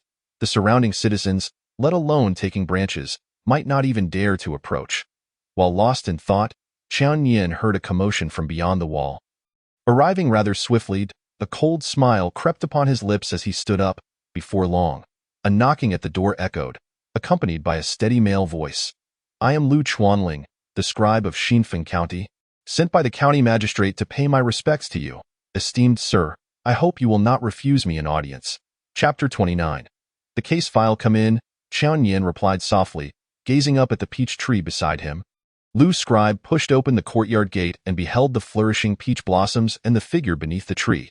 He cautiously approached Qian Yin from behind and bowed respectfully, saying, I apologize for the intrusion and hope for your forgiveness. As he spoke, a gentle breeze swept through, causing petals to fall like snow. In the flurry of white, the figure before him turned gracefully. Lu Scribe gazed and felt as though the man's eyes were as cold as ice. Yet they seemed to pierce through to the depths of one's heart. Not daring to be remiss, he bowed once more, saying, It is an honor to meet you, sir. Qian Yin regarded the scribe before him and thought to himself, It seems the magistrate is quite astute to send the scribe here. He plucked a fallen petal, blowing gently upon it, watching as it soared like a feather into the sky. Observing the petal, imbued with the scribe's aura, drift away, he inquired, What brings you here, esteemed scribe? Lu Scribe, hesitant to maintain eye contact, lowered his gaze and replied, The night patrol has reported yesterday's events accurately. However, this matter needs to be documented for future reference by the Celestial Monitoring Bureau. There are certain aspects of the case that the magistrate fears may offend your sensibilities, and thus seeks your counsel. Lu Scribe's words piqued Qian Yin's interest. He had assumed that the authorities would hastily conclude the matter, yet it appeared there was still a procedural formality to address. Qian Yin nodded, saying, Speak freely. Upon hearing this, Lu Scribe did not immediately inquire, but bowed once more, expressing, Thank you for your graciousness, sir. Qian Yin observed the scribe's respectful demeanor and suddenly felt that the arrival of the authorities might not be an entirely unwelcome occurrence. It provided an opportunity to gain insight into the bureaucratic processes regarding the handling of supernatural beings. After the scribe bowed, he nervously continued, The specifics of the rat demon's demise have been detailed in the report. However, you mentioned yesterday that Lord Su worshipped malevolent deities, offering up innocent lives, ultimately meeting his demise at the hands of the demon. Should this be included in the documentation? And should your name be omitted? Qian Yin furrowed his brow upon hearing this. In a wonder the scribe was so deferential. His words were oblique, yet carried an implicit threat from the Celestial Monitoring Bureau. Nevertheless, Qian Yin chose not to contest it. Merely stating, recorded as is however, regarding the remains of the children in the secret chamber, you should take them back for burial. As he spoke, he thrust his peach staff into the ground, causing the floor of the hidden chamber to tremble and split open, revealing the skeletal remains of children, which flew forth and were neatly arranged upon the ground, numbering in the dozens. Faced with such a sight, Lu Scribe could scarcely conceal his understanding that the man before him was deeply displeased. He shuddered, beads of sweat cascading down his face. A sorcerer unaffected by fear was not someone a mere Xinfeng County could afford to offend. Yet, years of composure allowed him to suppress his terror. Lu Scribe bowed again, his voice trembling. Thank you for your generosity. Sir, I shall arrange for this immediately. Though he said this, Lu Scribe stood frozen in place until Qian Yin waved him off, granting him permission to leave. Stop! Just as he reached the door, Lu Scribe heard Qian Yin's voice call out from behind. He turned and bowed, asking, "What is your command, sir? Who besides the Celestial Monitoring Bureau can access this case file?" Lu Scribe paused, uncertain of Qian Yin's intent behind the question, yet he responded respectfully, "Files pertaining to supernatural matters are numerous. Once a case is closed, aside from those personally examined by the Celestial Monitoring Bureau, most are semi-public. The magistrate's office, night patrol, various lineages, and skilled sorcerers may all review them as needed. For case files in progress, only the Celestial Monitoring Bureau, the night patrol, and those directly involved may access them. As for unresolved cases, they are classified. Generally, the same rules apply for both resolved and unresolved cases, allowing most families to review them. However, classified files are routinely collected by the Celestial Monitoring Bureau. After listening to Lu Scribe's explanation, Qian Yin gained a clearer understanding of the situation. He waved his hand, signaling Lu Scribe to withdraw while he fell into deep contemplation. Lu Scribe's inquiry regarding Lord Su did not truly anger Qian Yin. In a world rife with supernatural beings, if any incident could be dismissed with a mere excuse, attributing it all to a demon's mischief, it would herald true calamity. His question was merely an attempt to ascertain whether there was an opportunity to return to Liang County and investigate the case files concerning the Chun family estate. However, as this matter had been circumvented by the magistrate and directly reported to the Celestial Monitoring Bureau, it seemed unlikely that he would gain access to the files in the near term. While Qian Yin was lost in thought, Lu Scribe soon returned with a large group of young men, primarily officials from the magistrate's office and a few night patrol members, led by the captain from the previous night's shift. It seemed Lu Scribe had arranged for their silence before entering, as they bowed in respect to Qian Yin and quietly set about collecting the remains. Standing beneath the tree, Qian Yin observed as the small bodies were wrapped in white cloth, feeling a profound discomfort within him. While it was said that demons were the source of chaos, the true root lay in human avarice. Were it not for the greed in men's hearts, even a small rat demon, upon entering the city, would be nothing more than a larger beast, easily subdued by a handful of young men. How could such a heinous crime occur beneath the sun's warmth? Lu Scribe stood nearby, cautiously observing Qian Yin's expression, not daring to breathe too loudly. He had initially not intended to return, but fearing that the officials might provoke Qian Yin, he felt compelled to follow. Qian Yin glanced at Lu Scribe's fearful demeanor and suddenly found it quite bothersome. The plight of these children could be attributed, at least in part, to the authorities. With the frequency of child abductions, had those in charge taken the time to scrutinize the case files, they would have easily discerned a pattern. Tracing the leads back to Lord Su and the rat demon would not have been a daunting task. Yet, over the years, the county magistrate and numerous officials had come and gone, yet none had shown the willingness to take a closer look at these cases. Among the group, the only individuals with any semblance of courage seemed to be the night patrolman. Qian Yin waved his hand and declared, with the streets still relatively empty, "You may all depart."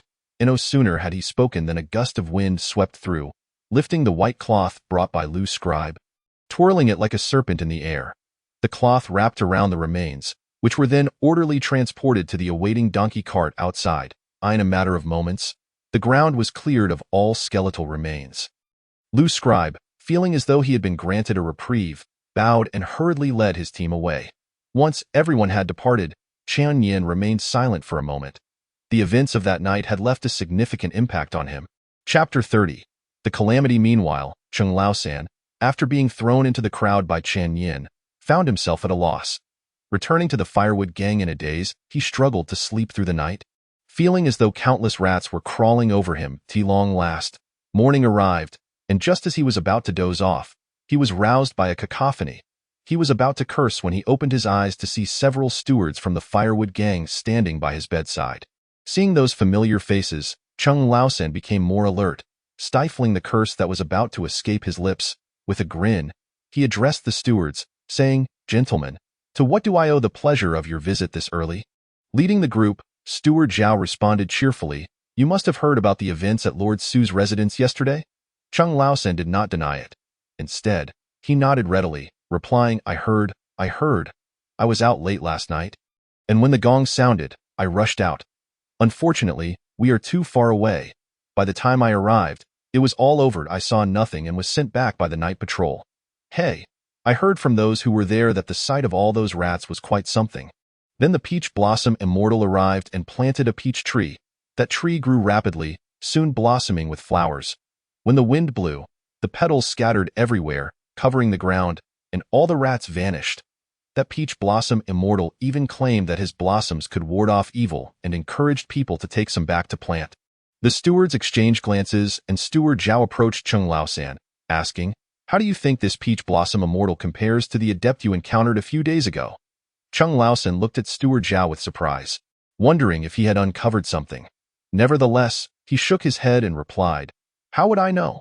Having never laid eyes on the peach blossom immortal, I find myself utterly perplexed by the enigmatic actions of the esteemed individual.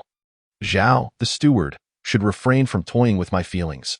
With a gentle pat on Cheng Laosan's shoulder, Zhao smiled warmly and remarked, "Ah, Laosan, you have been with the gang for so many years.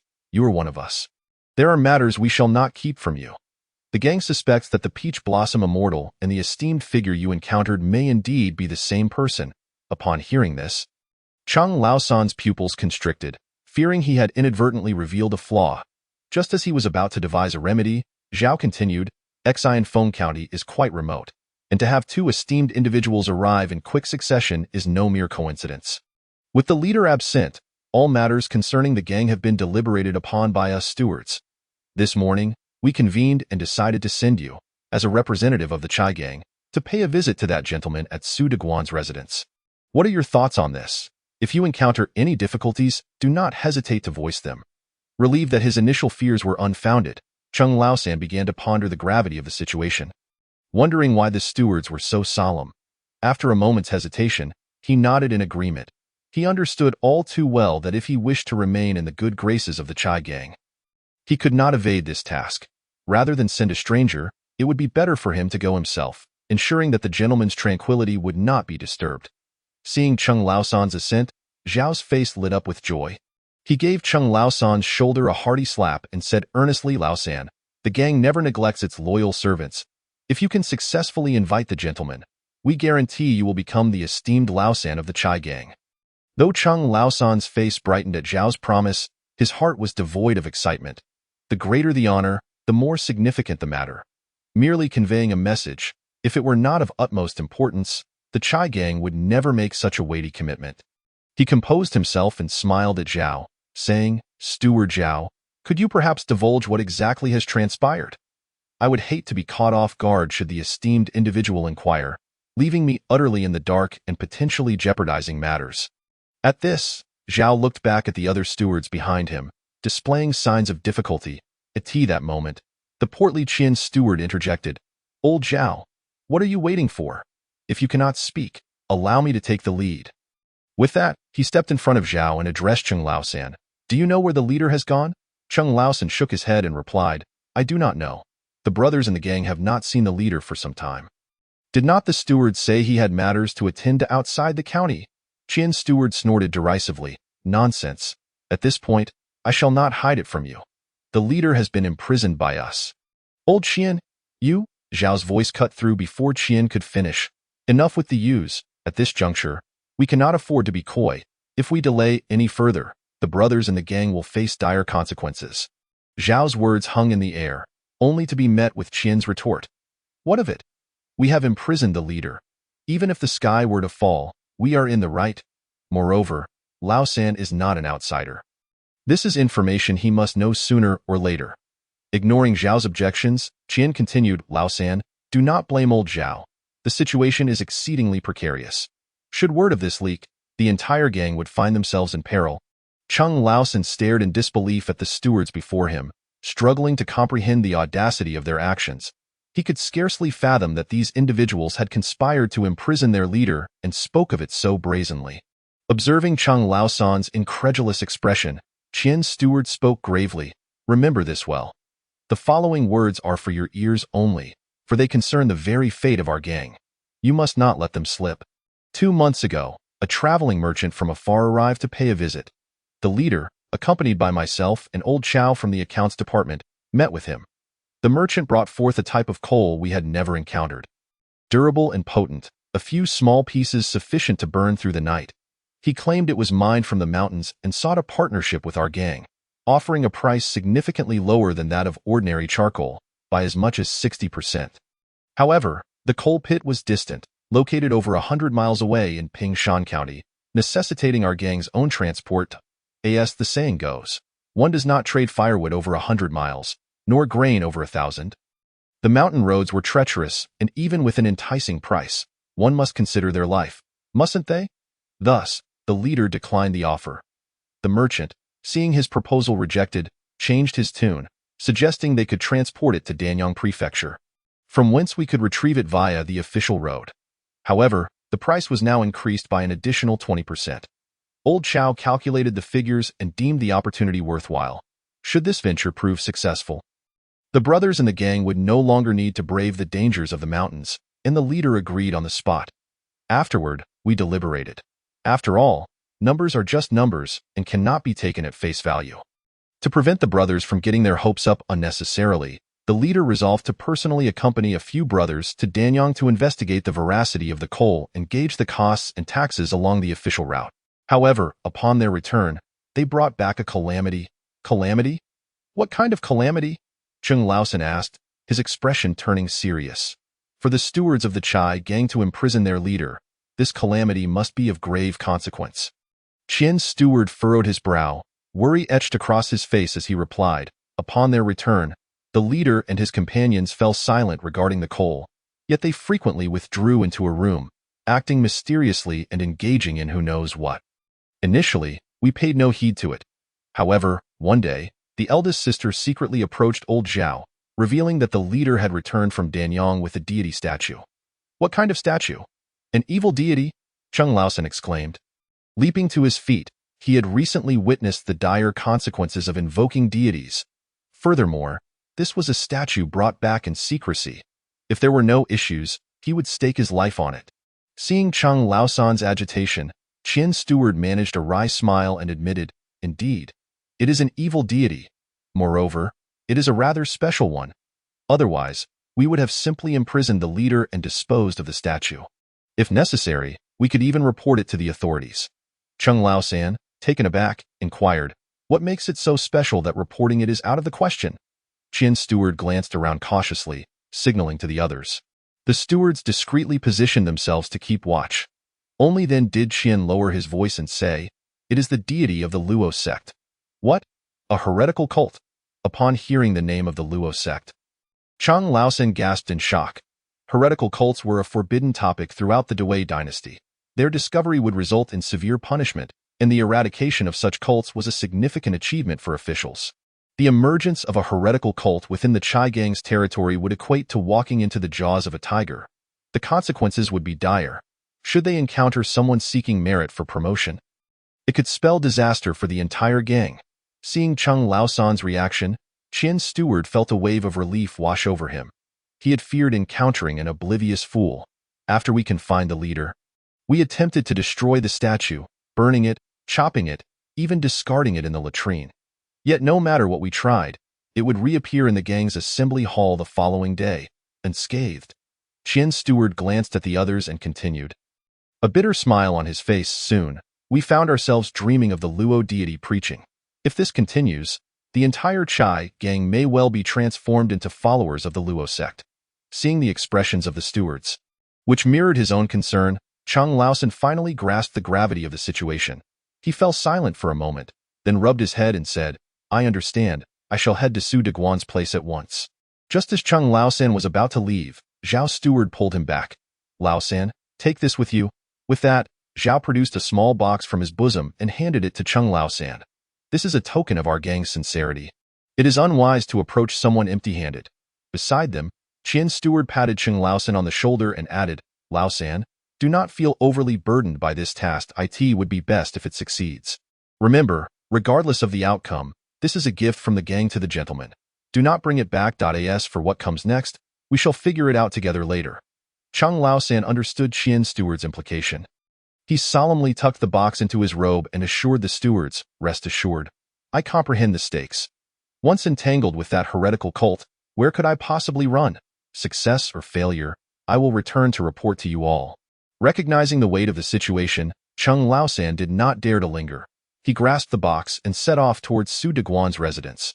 Watching Chung Laosan's hurried departure, old Chow from the accounts department whispered, "Do you think Chung Laosan will manage?" Zhao's steward patted old Chow's shoulder and replied, "We do our best and leave the rest to fate."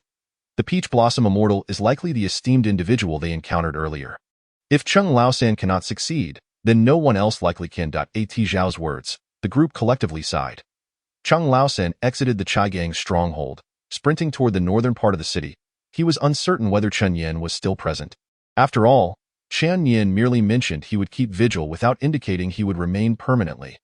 Chung Laosan hurriedly walked along, coincidentally encountering the procession returning from the Zhang residence with corpses. By the time he arrived at the Zhang residence, Chen Yin's traces had long vanished, leaving only the blooming peach blossoms and a crowd gathered to admire them. Perhaps it was due to the terrifying impression left by the chaotic scene yesterday, where the peach blossoms had turned the ground into a mire of rodents. Although Chen Yin had previously stated that these peach blossoms possessed the ability to ward off evil and could be freely plucked and replanted, the crowd was only brave enough to linger at a distance, pointing and discussing, with no one daring to approach. Occasionally, one or two brave souls attempted to draw nearer, only to be dissuaded by the surrounding onlookers. Chung Laosan gazed at the empty ground beneath the trees and the throng of people, feeling a profound sense of regret. If it weren't for his own foolishness that had displeased the master, how could he have been cast down from the rooftop? He had experienced Chen Yin's methods. If he did not wish to see someone, even if that person were right before him, he would remain unseen. Moreover, with so many people around, given the master's solitary nature, it was entirely improbable that he would allow himself to be encircled like a monkey. Chung Laosan, clutching the box in his bosom, scanned the surroundings in hopes of uncovering any trace of Chen Yin's presence. Today was different from yesterday. The entire fate of the Chai Gang rested upon his shoulders. Yet, after lingering for a considerable time, he found no sign of Chen Yin. Realizing that waiting idly might yield no results, he observed the ever-growing crowd of hesitant onlookers and suddenly conceived a plan. Ignoring the protests of those around him, he boldly stepped into the enclosure of the peach trees and reached up to pluck 2 branches of peach blossoms. Cradling the blossoms in his hands, Chung Laosan bowed to the peach tree and proclaimed loudly, "Chung Laosan of the Chai Gang, I express my gratitude to the Peach Blossom Immortal."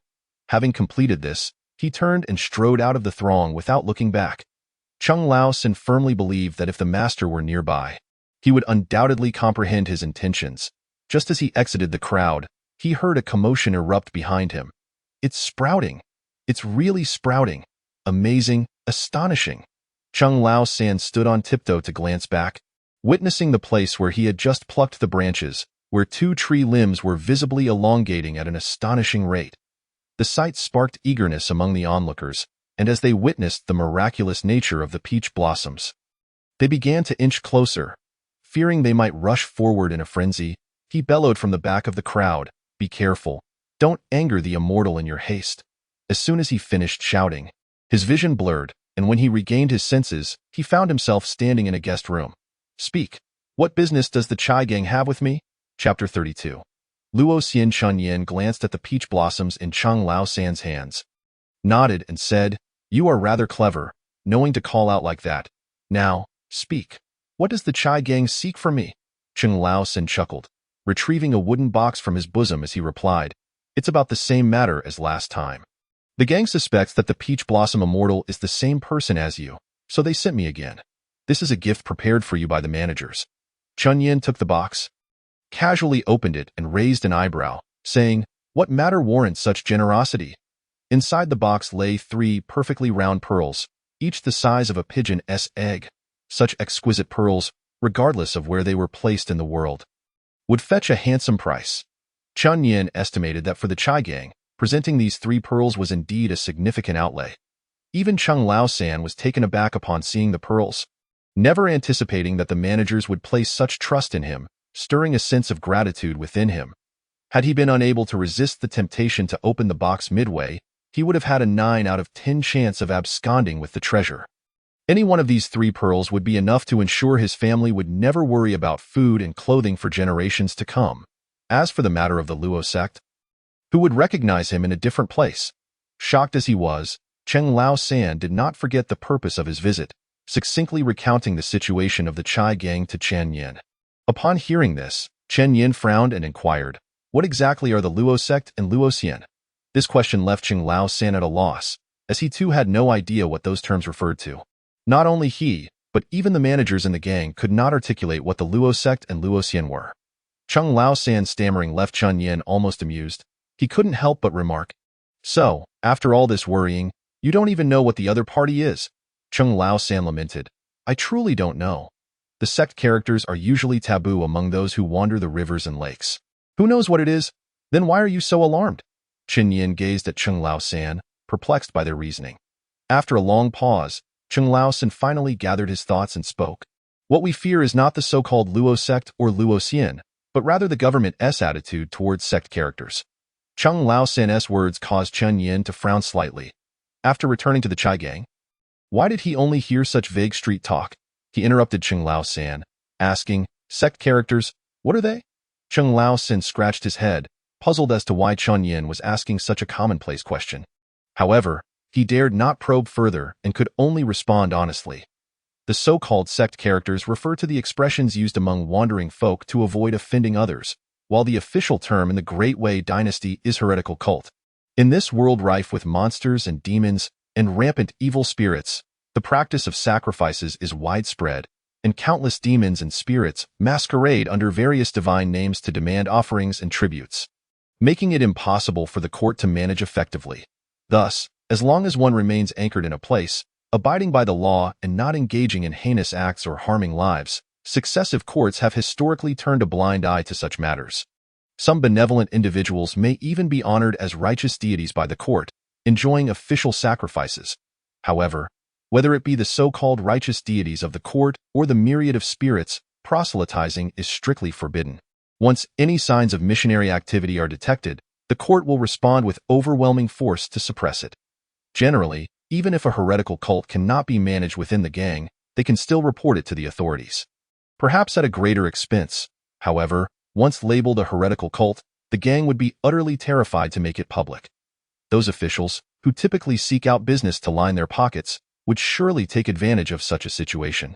If they encountered someone keen on promotion, they might seize that opportunity to escalate matters, and the entire Chai gang would likely be branded as heretics. Upon concluding his explanation, Cheng Lao San forced a bitter smile. If it weren't for the master's kindness in previously rescuing them, the managers in the gang wouldn't have dared to send him to seek out the master. Chun Yin, having listened to Cheng Lao San's words, roughly understood the current predicament of the Chai gang. However, according to Cheng Lao San's account, one aspect seemed illogical, prompting him to ask, in the Great Wei dynasty, with the prevalence of sacrifices and the multitude of people praying to gods and spirits, how does the government differentiate between the two? Or do they merely rely on a name? If so, wouldn't that allow the government to fabricate charges against anyone at will?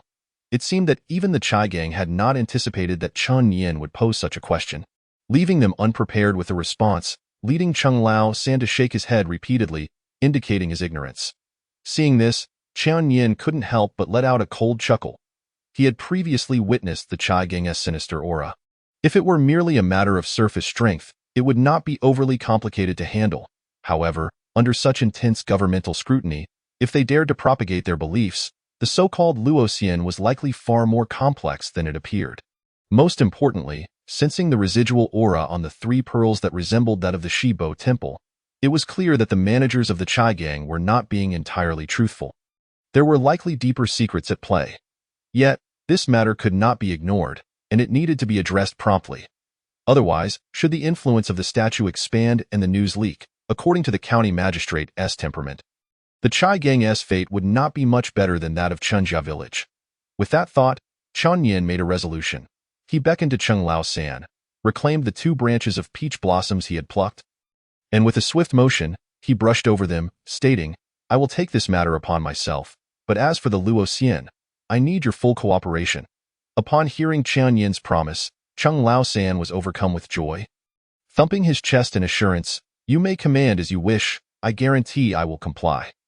Chen Yin returned the 2 branches of peach blossoms to Cheng Lao San, his expression serious as he instructed. "I want you to offer sacrifices to that evil spirit." Cheng Lao San's jubilant demeanor froze, disbelief etched across his face as he gazed at Chen Yin. "This." Chen Yin shot him a sidelong glance. Replying nonchalantly, "If you are unwilling, take the items back and consider this matter as never having occurred." Seeing that Chen Yin was about to dismiss him, Cheng Lao San grew anxious, hastily exclaiming, "I am willing. I am willing. It's just that I have no confidence in persuading the managers." Chen Yin shook his head. "No matter. Just take these 2 branches of peach blossoms back with you. 1 branch should be offered before that statue, while the other should be planted in the courtyard. As for those managers you mentioned, at this point, Chen Yin's gaze turned icy. "If they are willing to make offerings, let them. If not, then this matter shall cease here."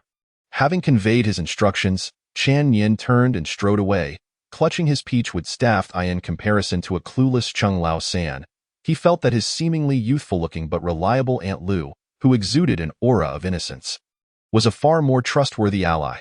Chapter 33. Sacrifice and Teachings. Upon seeing Chen Yin return, Xiao Lu initially thought he had changed his mind and joyfully ran towards him with open arms. However, Chen Yin had no intention of allowing her to approach. He abruptly thrust his peach staff forward, causing Xiao Lu to collide with it. The sound of her rounded forehead striking the wooden staff resonated with a crisp thud. Ah, a pleasing sound indeed, indicative of a good head. Chen Yin observed Xiao Lu, now crouched on the ground and nursing her pain, and nodded in satisfaction. Although he was well aware that she was an ancient hag, each time he witnessed her adorable antics, his spirits were undeniably lifted. "Ouch, ouch, ouch." Xiao Lu rubbed her head and stood up, her excitement unabated. With a look of delight, she exclaimed, "I knew it. With looks like yours, you must be a splendid tree." Chen Yin glanced at Xiao Lu's exuberant expression, quietly stepped back, avoiding her enthusiasm, and said, "I have returned with some matters of concern that I would like to consult you about." Aunt Lu. Upon hearing this form of address, Xiao Lu's expression faltered slightly, as if she were puzzled by Chen Yin's insistence on referring to her as such. Nevertheless, her excitement returned as she looked at him and said, "Great, go ahead and ask. As long as it's something I know, feel free to inquire. Then I must first express my gratitude to you, Aunt Lu." Chen Yin clasped his hands together and continued, "Do you know how the government distinguishes between sacrificial offerings and religious teachings?"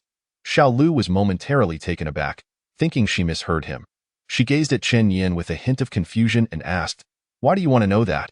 Chen Yin shook his head, not delving into details, and simply replied, "I've encountered some issues, and I hope you can enlighten me." Seeing that she hadn't misheard, Xiao Lu's demeanor turned serious.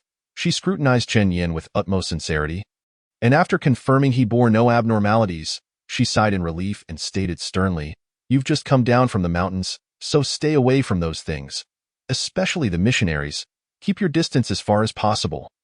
Chen Yin regarded Xiao Lu's solemn expression and finally felt a semblance of rapport with an adult tree. Her caring demeanor caused him to hesitate, feeling slightly embarrassed to voice his next words. With a troubled expression, he said to Xiao Lu, "I have been entrusted with a task that cannot be ignored." Him. Her response made Xiao Lu pause, and after processing his words, her previously serious expression crumbled. She looked at Chen Yin in disbelief, as if regarding a traitor. With a huff, she turned her head away, ignoring him completely and retreating into the tree. Chen Yin, witnessing her reaction, felt a sense of helplessness. He had anticipated encountering difficulties before his arrival, but he expected Aunt Lu to refuse even to inquire further before shutting him out entirely, making it impossible for him to articulate his following thoughts. Resigned, Qian Yin lifted his peach staff and took a few steps toward the tree, reiterating, "Lives are at stake. I implore you, Aunt Lu, enlighten me." In response, he was met with a cold snort from within the tree, accompanied by the retort, "Didn't you say you were unwilling to help? Then why should I assist you without reason?" Hearing this, a smile crept onto Qian Yin's lips. He shook his head and replied, "That is different. They have paid." Upon hearing Qian Yin's explanation, Xiao Lu poked her irritable head out from the tree and shouted, "Then you must pay me too." Qian Yin, seeing her emerge, chuckled amiably and said, "Of course, I, Tang, have always operated on a pay-for-service basis, and I am well aware of the rules when soliciting assistance." With that, he retrieved a pearl from his pocket and tossed it to her. "This is a token for you, Aunt Lu. Please accept it." Xiao Lu caught the pearl and examined it, her eyes sparkling at the sight of the glimmering object. Having spent many years in Yangpingfang, she had never seen such a beautiful pearl before. "Humph, this is more like it." As Xiao Lu played with the pearl, her mood visibly brightened, and she began to explain. The distinction between sacrificial offerings and religious teachings is as complicated as it seems. It is simply the difference between the unregulated and the regulated. Ordinary sacrificial offerings are generally overlooked by most deities. However, religious practices are not. They worship specific gods and, in addition to sacrifices, those deities will ensnare the populace with various scriptures and doctrines, imposing a myriad of rules that compel the people to heed only them. The government primarily differentiates between the two based on this criterion. Upon hearing this, Qian Yin pondered deeply, concluding, "This is the distinction between folk deities and religious deities?" He could not help but marvel at Xiao Lu's clarity. Indeed, she was a seasoned old spirit, effortlessly elucidating the differences in just a few words. That's about it. As for why they don't allow proselytizing, even I don't know. After her explanation, Xiao Lu held the pearl up to the sunlight. Under the radiant rays, the surface of the pearl shimmered alluringly, causing her eyes to squint into crescent shapes. "This pearl is truly beautiful. Since Aunt Lu is admiring it, I shall not intrude further. Thank you for your insights," Qian Yin said as he clasped his hands together, preparing to take his leave. Just as Qian Yin turned to depart, Xiao Lu, momentarily distracted by the pearl, tightened her grip on it and asked, "If I give you money, will you help me?" Qian Yin nodded, naturally. Who would ever turn down more money?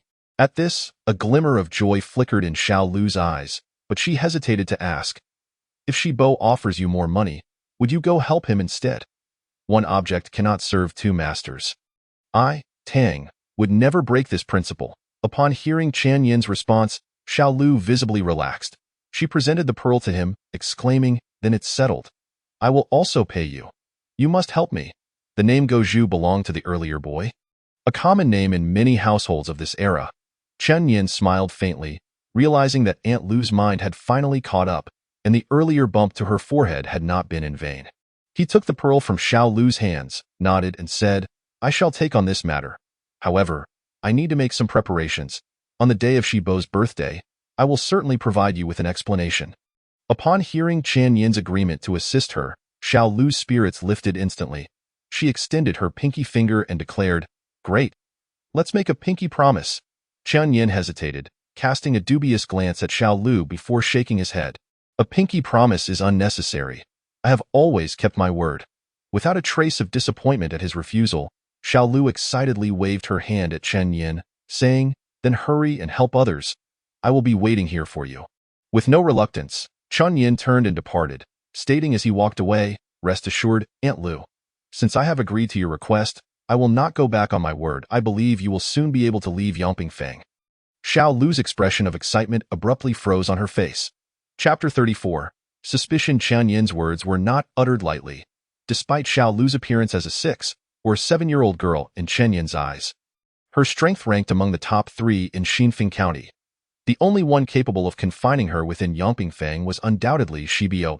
Tio say she was saving Gozhu's sister was, in reality, a means of saving herself. Qian Yin did not believe that Shibo would be so accommodating as to allow him to take away the chosen goddess without a second thought. Accepting the task would inevitably lead to a confrontation with Shibo. If Qian Yin could eliminate Shibo, Xiao Lu would naturally be freed from her constraints. In such a scenario, once Qian Yin departed, she might even vie for Shibo's position. Contemplating this, Qian Yin shook his head, realizing the absurdity of his thoughts. If he did not assert himself, who knew how Xiao Lu would mock him behind his back? Nevertheless, Qian Yin held no aversion to confronting Shibo. After all, Shibo was his target. Moreover, the Qingshan school did not permit him to remain passive. The doctrine states, when the people call for assistance, one must respond. Failure to do so incurs 100 strikes. Regardless of whether it pertained to the goddess or the Chai gang, the moment Go Zhu and Cheng Lao San sought him out, it was inevitable that Chen Yin would be drawn into the fray. After all, that was the very rod of the Northern Polar Exorcism Academy.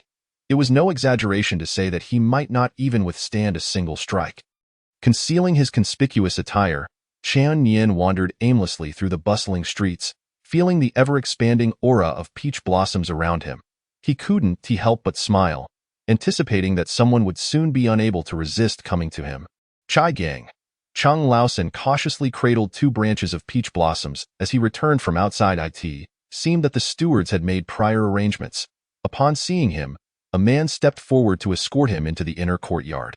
Judging by the atmosphere, it appeared that the stewards had been waiting there for quite some time.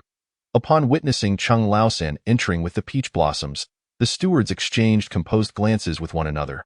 After the escorting man departed, Steward Zhao personally approached the courtyard entrance, ensuring that no one was around before the other stewards gathered around him.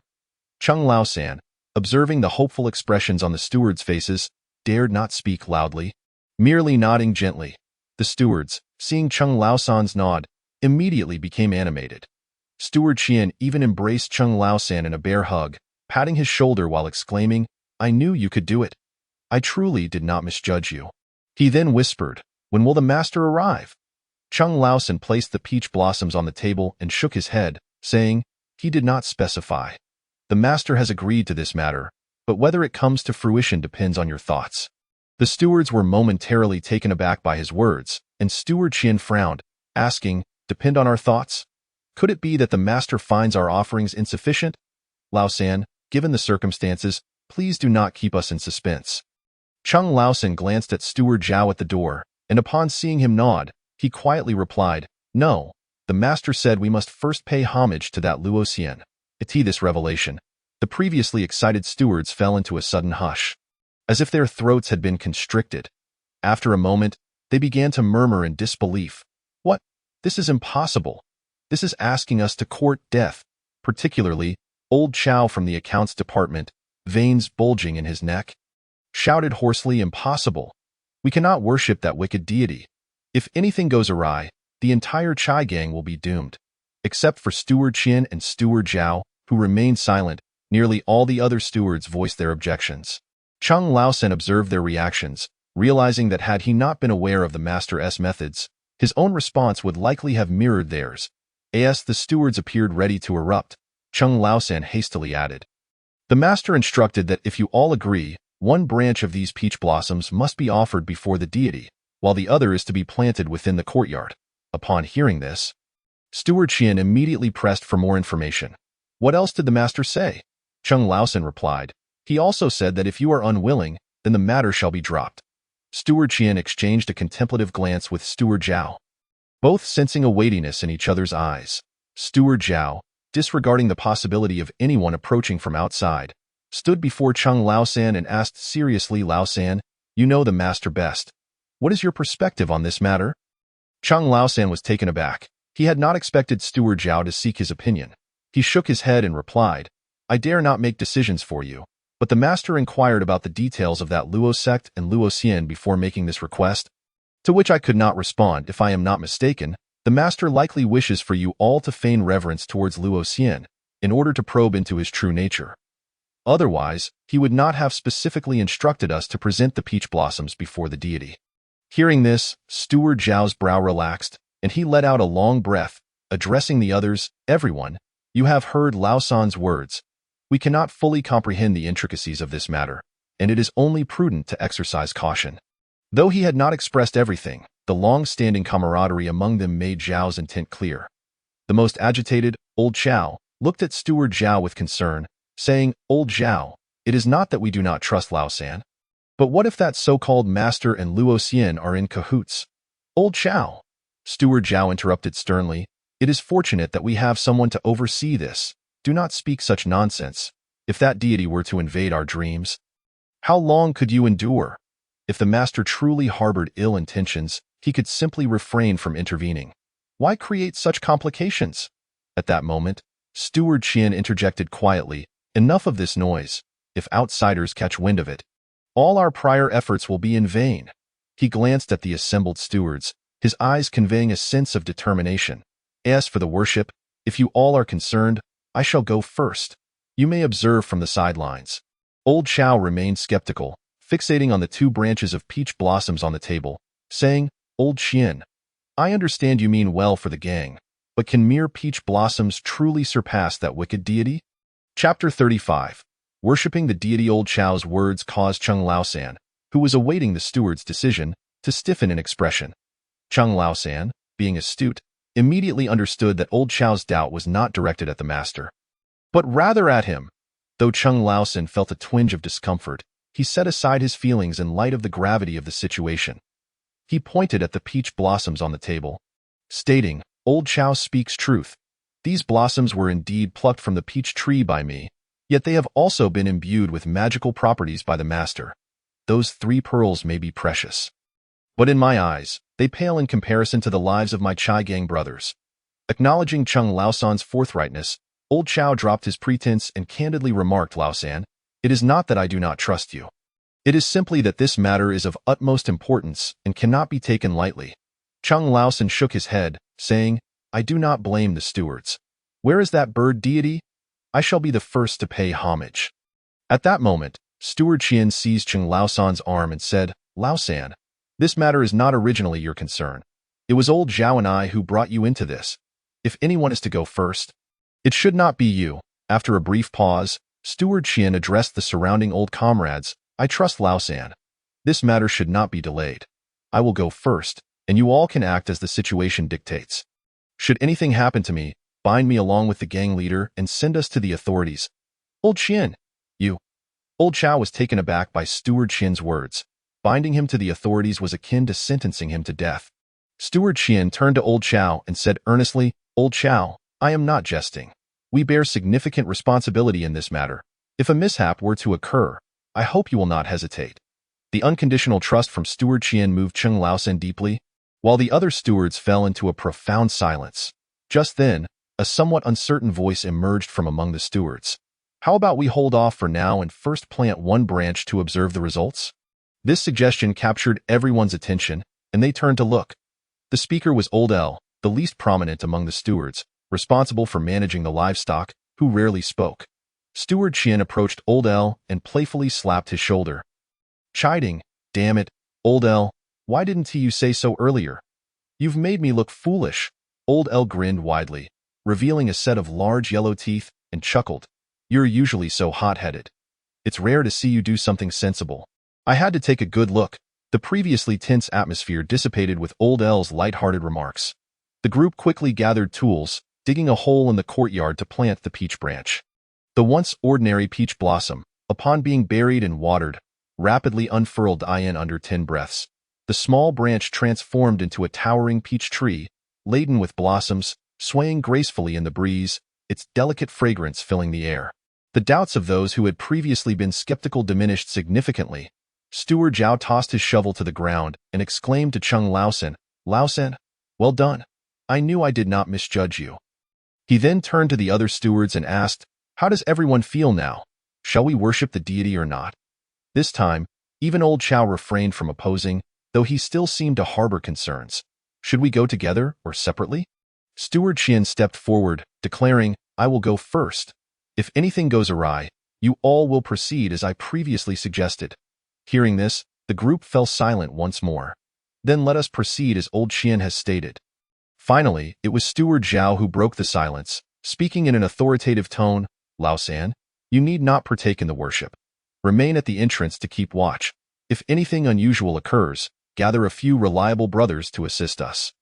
Chung Lao-san nodded earnestly, no longer hesitating, and stationed himself at the entrance. The long-sealed discussion chamber was reopened, and Steward Qian, holding the peach blossoms and offerings, cautiously approached the deity. The deity appeared to be an elderly man with white hair and beard, seated smilingly in a grand chair, exuding a benevolent demeanor. In his right hand, he held a dragon-headed staff, while his left cradled a medicine vial. Steward Qian dared not linger his gaze, carefully placing the peach blossoms before the statue before kneeling down. At the Zhang residence, Qian Yin, who had been meditating with closed eyes, suddenly sensed an ethereal chant whispering at his ear. He abruptly opened his eyes and traced a line in the air with his hand. A streak of spiritual light followed his finger, forming a luminous circle in the void. Within the circle, every movement of Steward Qian was captured in exquisite detail. Through the circle, Qian Yin observed the deity before Steward Qian, his expression growing increasingly grave. The aura of the statue was not particularly strong, even weaker than that of the previous rat demon. Yet beneath that aura lurked another hidden presence. The origin of that breath remains a mystery, seemingly endless and profound. Were it not for the innate ability of the round light technique to uncover secrets, even he would have been deceived. The aura emanating from the statue was, in fact, derived from a female specter residing within it. The woman bore a solemn expression, utterly oblivious to the external world, as she incessantly recited an enigmatic scripture. After careful scrutiny, Qian Yin discerned that the scripture was rife with various forms of seduction and intimidation, identical to what he had previously encountered. Is this the incarnation of Luo Xian? Qian Yin gazed at the statue before him and suddenly sprang to his feet. No, this is a devotee. The devotees are sealed within the statue, entering dreams to manifest and preach, while the orchestrator lurks in the shadows, controlling everything. Should they be discovered, they can conveniently abandon their pawns in a time of crisis. What a cunning scheme, indeed! At this moment, Qian Guanshi had just finished his prostration. With Qian Yin's intervention, the malevolent scripture emanating from the statue did not affect him. He excitedly exited the council chamber. Addressing the group of managers, "It's done? It's done. That peach blossom truly works." The managers immediately surrounded Qian Guanshi, inquiring if he felt any discomfort. He shook his head, indicating he sensed nothing unusual. The managers were instantly filled with exhilaration. The matter of Luo Xian had weighed heavily on their minds for over a month, and now, finally seeing a glimmer of hope for resolution, how could they not be delighted? Without regard for their previous agreement, they queued up to kneel before Luo Xian, in the Zhang residence. Qian Yin observed the individuals kneeling before Luo Xian with an impassive expression, noting the aura of the Shibo temple surrounding them. A faint smirk playing on his lips. Upon witnessing the pearls earlier, he had suspected that there was more to this affair than met the eye. Qian Yin even harbored doubts that sending Chung Lao-san to find him a second time was orchestrated by Shibo. He had initially intended to act discreetly, only to discover that the other party sought to ensnare him. Qian Yin retrieved the 3 pure bells from his pocket and hung them upon his peach staff. He was keen to see what designs Shibo had in mind. Chapter 36. The Supreme Clear Celestial Canopy Demon Suppression Method. That night, seated beneath the peach tree, Qian Yin slowly opened his eyes, gazing in the direction of the Chai gang. He then extended his hand and waved it through the air, conjuring the round light technique, revealing the scene of the council chamber. Within, the statue, which had remained motionless while reciting scriptures, suddenly revealed a woman stepping forth. The woman radiated serenity, a gentle smile gracing her lips as she displayed a compassionate demeanor, making her way toward a secluded courtyard. The courtyard housed several managers who, ensnared by the Luo sect, had refrained from returning home and had been residing together here. Upon her entrance into the courtyard, she exhibited no unusual behavior, only to abruptly vanish from the round light technique.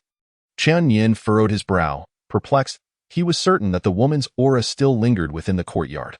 Why had she disappeared from the round light technique? Given her cultivation level, it was impossible for her to have detected the round light technique. As he pondered, another figure emerged in the round light technique. This newcomer was tall, with a green face and sharp teeth, dark-skinned yet clad in white garments, wielding an iron rod, exuding an aura akin to that of a demon. Shortly after entering the courtyard, much like the woman, though his aura remained, he abruptly vanished from the scene. A Shibo minion?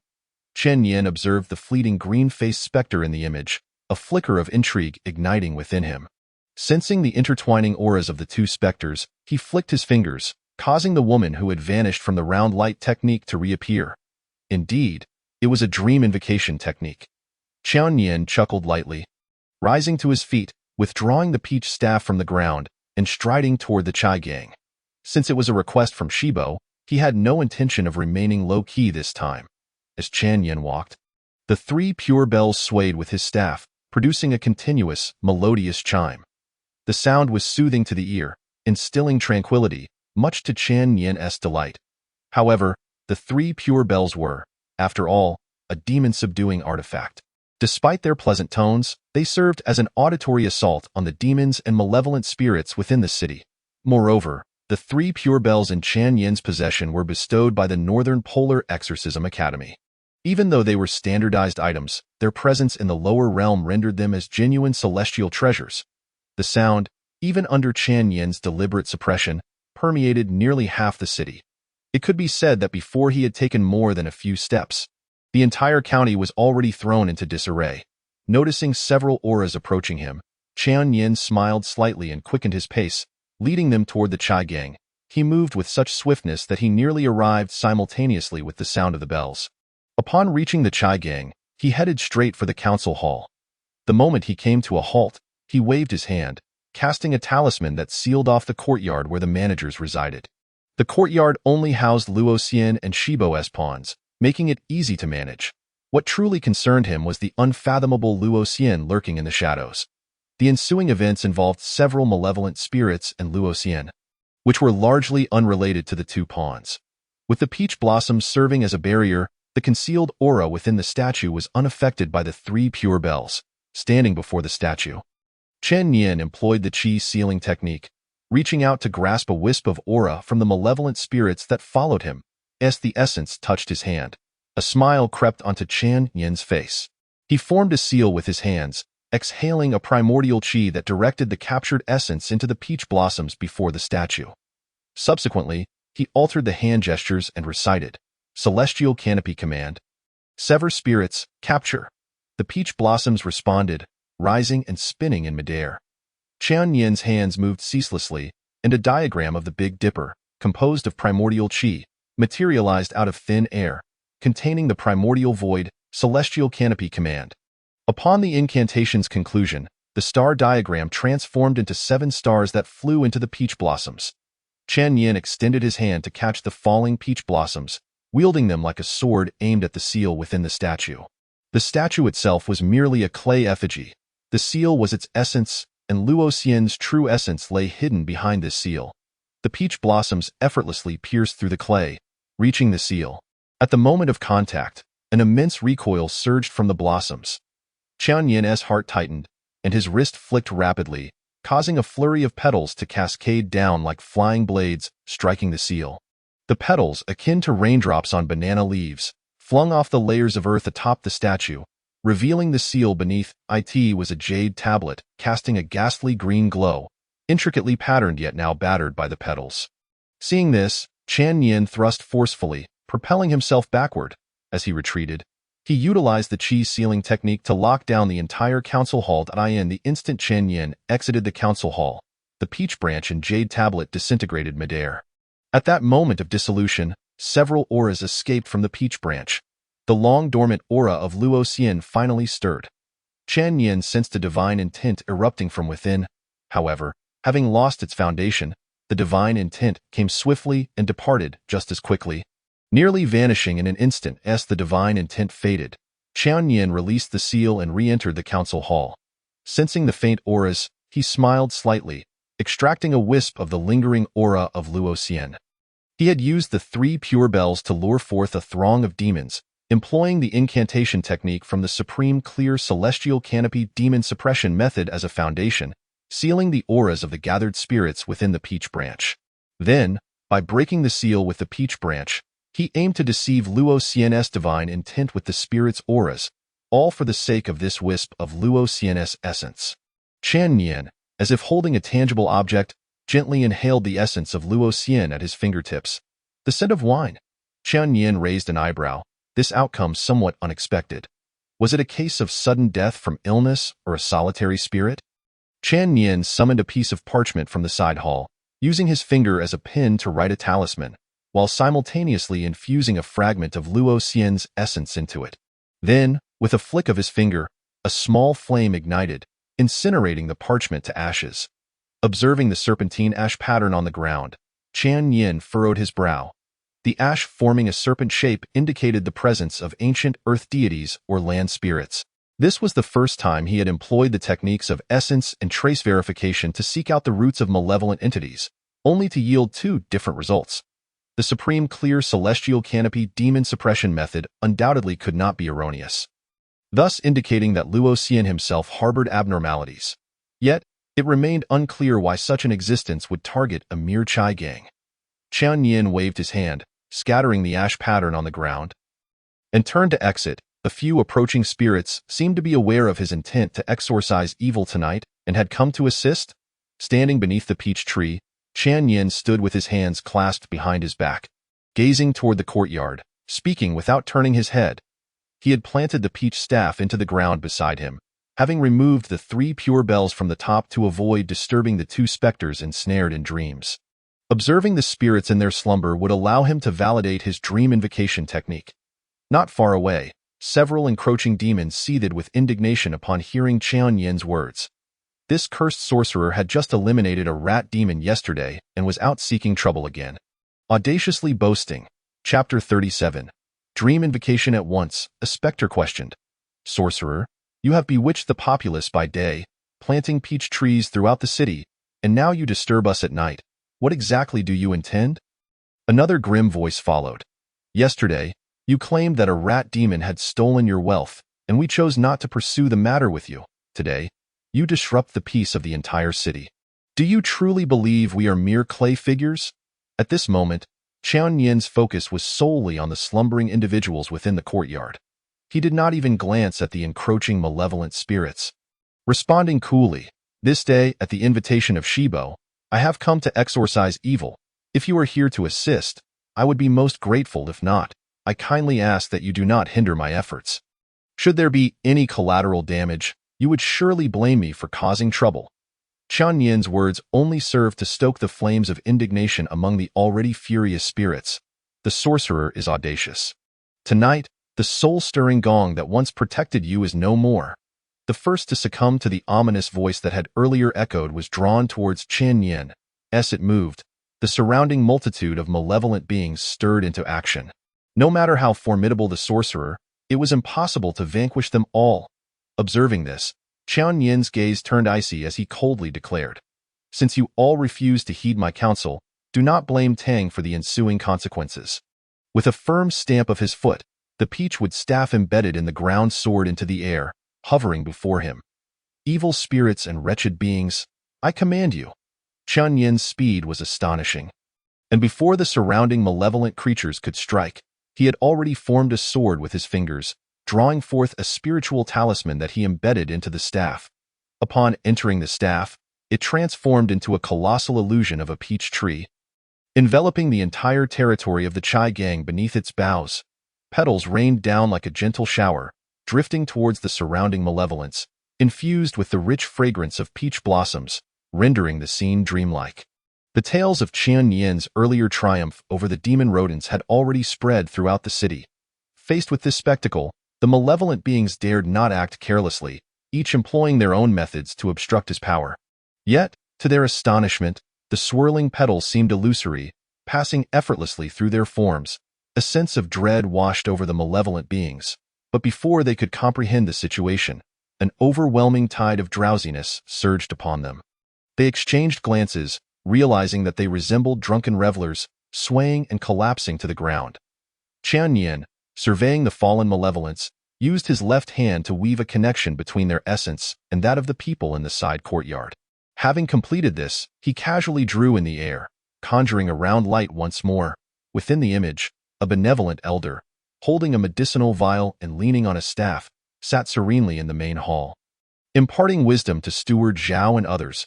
However, as he spoke, the scene abruptly shifted, transforming the elder into a statue upon an altar. The statue, clad in a resplendent red official robe and adorned with a chancellor's cap, held a tablet of authority, exuding an aura of majesty. Qian Yin scrutinized the statue of the god of soil, surprised to encounter it for the first time within a dream. Steward Zhao and others knelt before the statue, engaged in a ritual of worship. Just as they reached the midpoint of their rites, an unknown woman suddenly burst forth, vociferously berating the statue. As her tirade escalated, she clambered onto the altar and pushed the statue over. The towering statue came crashing down towards Steward Zhao and the others, causing them to cower on the ground, shielding their heads with their arms. At that moment, the statue transformed into a colossal hand, lifting them up and soaring into a celestial palace above the clouds. The palace, constructed of golden tiles and jade bricks, was presided over by a kindly elder, embodying the image of the god of soil. Within the palace, a grand banquet was underway, with countless celestial maidens adorned in gold and silver, gracefully maneuvering through the festivities. Steward Zhao and his companions were ushered into the palace, seated at the lower dais of the god of soil, surrounded by celestial beings and divine generals. Overwhelmed by their surroundings, they felt a sense of inferiority and dared not speak. At that moment, a celestial being nearby advised them to listen attentively, for if they absorbed the teachings of the god of soil, they too might ascend to immortality. The voice of wisdom resonated from the high platform, captivating the audience, when suddenly a golden-armored deity appeared, striking down the god of soil. Qian Yin, observing the ever-shifting scenes within the round light, furrowed his brow, realizing why a resolution had yet to be reached after so many days. This was less a dream and more a grand contest of illusions. Changing his hand seals, the images within the round light morphed into the very courtyard he occupied. The throng of malevolent beings stirred groggily awake, their eyes falling upon Qian Yin, who stood before them, swiftly assessing their condition. Finding no abnormalities, they exchanged bewildered glances, each reflecting a shared astonishment. Just moments before their slumber, they had resigned themselves to the notion of being purged by Qian Yin. Given the nature of these sorcerers, the best they could expect would be to be stripped bare and used as materials for various magical artifacts. Yet here they stood, unscathed, leaving the malevolent beings in disbelief. Qian Yin reached out to grasp the descending peach staff, smiling as he addressed them. Do you now believe that I am here at the behest of the god of soil to eradicate evil? The malevolent beings, having narrowly escaped doom, exchanged glances of uncertainty, never having encountered such an amicable sorcerer. They were at a loss as to his intentions. However, having tasted Qian Yin's formidable powers, they dared not protest. One by one, they altered their titles, nodding in unison. Indeed, we believe. Your noble intentions are evident, and we, in our small-mindedness, have misjudged your character. We offer our apologies, esteemed sir. Please forgive us. Qian Yin nodded in acknowledgement, a smile gracing his features. As the saying goes, even a mighty dragon cannot suppress a local snake. Tang has only just arrived and has inadvertently stirred up a series of events. Misunderstandings are to be expected. There is no need for apologies. However, I am here at the invitation of the god of soil to vanquish evil, and now that the malevolent entity has cast a dream-inducing spell, I am not well versed in this art. I kindly ask for your assistance. May I inquire what this malevolent entity is composed of? Several of the malevolent beings exchanged hesitant glances. Qian Yin, raising an eyebrow, inquired. This malevolent entity has lingered within the Chai gang for over a month, and you remain unaware? The earlier ominous voice replied. To speak candidly, esteemed sir, we were aware of its arrival in the city. However, once it entered the Chai gang, it secluded itself, causing no conflict with us, hence it garnered little attention, I see. Qian Yin toyed with the peach blossom atop his staff, a wry smile forming. That malevolent entity is the evil deity of the Jiao sect, who refers to itself as Luo Xian. I wonder if you would be willing to assist me? The evil deity of the Jiao sect? The eyes of the malevolent beings flickered with surprise, nearly missing the significance had Qian Yin not been observing them through the round light. Chapter 38. Dream Within a Dream. Indeed, the evil deity of the Jiao sect. May I ask if you would consent to aid me? Qian Yin's tone grew slightly impatient as he plucked a peach blossom from his staff, gently blowing towards the hesitant malevolent beings. A waft of floral fragrance enveloped them, and those still uncertain felt their minds clouded. Suddenly alarmed and unable to question further, nodding in agreement. Qian Yin then smiled. Pleased. In that case, I entrust this matter to you. With a gesture of invitation, he led the malevolent beings toward the side courtyard. Inside, the slumbering steward Zhao and his companions exhibited expressions of turmoil, indicating that their dream was fraught with peril. Without hesitation, the malevolent beings each targeted a specific individual. The scenes within the round light shifted once more, as the white-clad ghostly figure, serving as the god of soil's vanguard, was no stranger to the intruding malevolence. Though unaware of their intentions, upon witnessing their assault on the female ghost, he immediately grasped their stance. The female ghost, not particularly strong, was utterly defenseless against the onslaught of malevolent beings. Losing her grip on the dream in a sudden movement, she exited the dreamscape, attempting to return to her statue. The white-clad ghost, realizing her disappearance, was the first to react, hastily pursuing her outside the dream. Entangling with her, the other malevolent beings, seeing this, followed suit, and soon, the small side courtyard was engulfed in a thick atmosphere of malevolence, shadows abounding. Awakened from their dreams, Steward Zhao and his companions, witnessing the chaos outside, dared not utter a sound, each opting to close their eyes and feign slumber. The female ghost, for reasons unknown, grew significantly stronger once she exited the dream. As she fled from the encirclement of malevolent beings, she managed to escape the side courtyard. Qian Yin's energy suppression technique was rendered ineffective before her, and in an instant, she dashed to the front of the council hall, observing the fleeing female ghost. Qian Yin pointed his finger, causing the peach blossoms in the courtyard to swirl and fall, shooting towards her like arrows. The female ghost paid no heed to the approaching blossoms, fiercely charging towards the council hall. Just as the blossoms were about to reach her, she managed to enter the council hall first. A powerful aura emanated from within. The pursuing peach blossoms reversed direction, hurtling back towards Qian Yin. He raised his staff for defense, but was struck by the immense force of the blossoms, causing him to stagger backward. As he steadied himself, he beheld an elder, staff in hand and medicinal vial cradled, emerging from the council hall. His expression was stern, eyes fixed upon Qian Yin and the encroaching malevolent beings as he thundered. Now that you have encountered Luo Xian, why do you not bow in reverence? His voice boomed like thunder, causing the peach trees in the courtyard to tremble. Faced with the imposing presence of Luo Xian, the malevolent beings exchanged glances, promptly kneeling in submission, betraying their former allegiance. Only Qian Yin and the white-clad ghost remained steadfast, witnessing the unfolding scene, their resolve wavering. They nodded in unison, instinctively retreating towards the direction of the god of soil's temple. However, by this time, the malevolent beings had encircled them.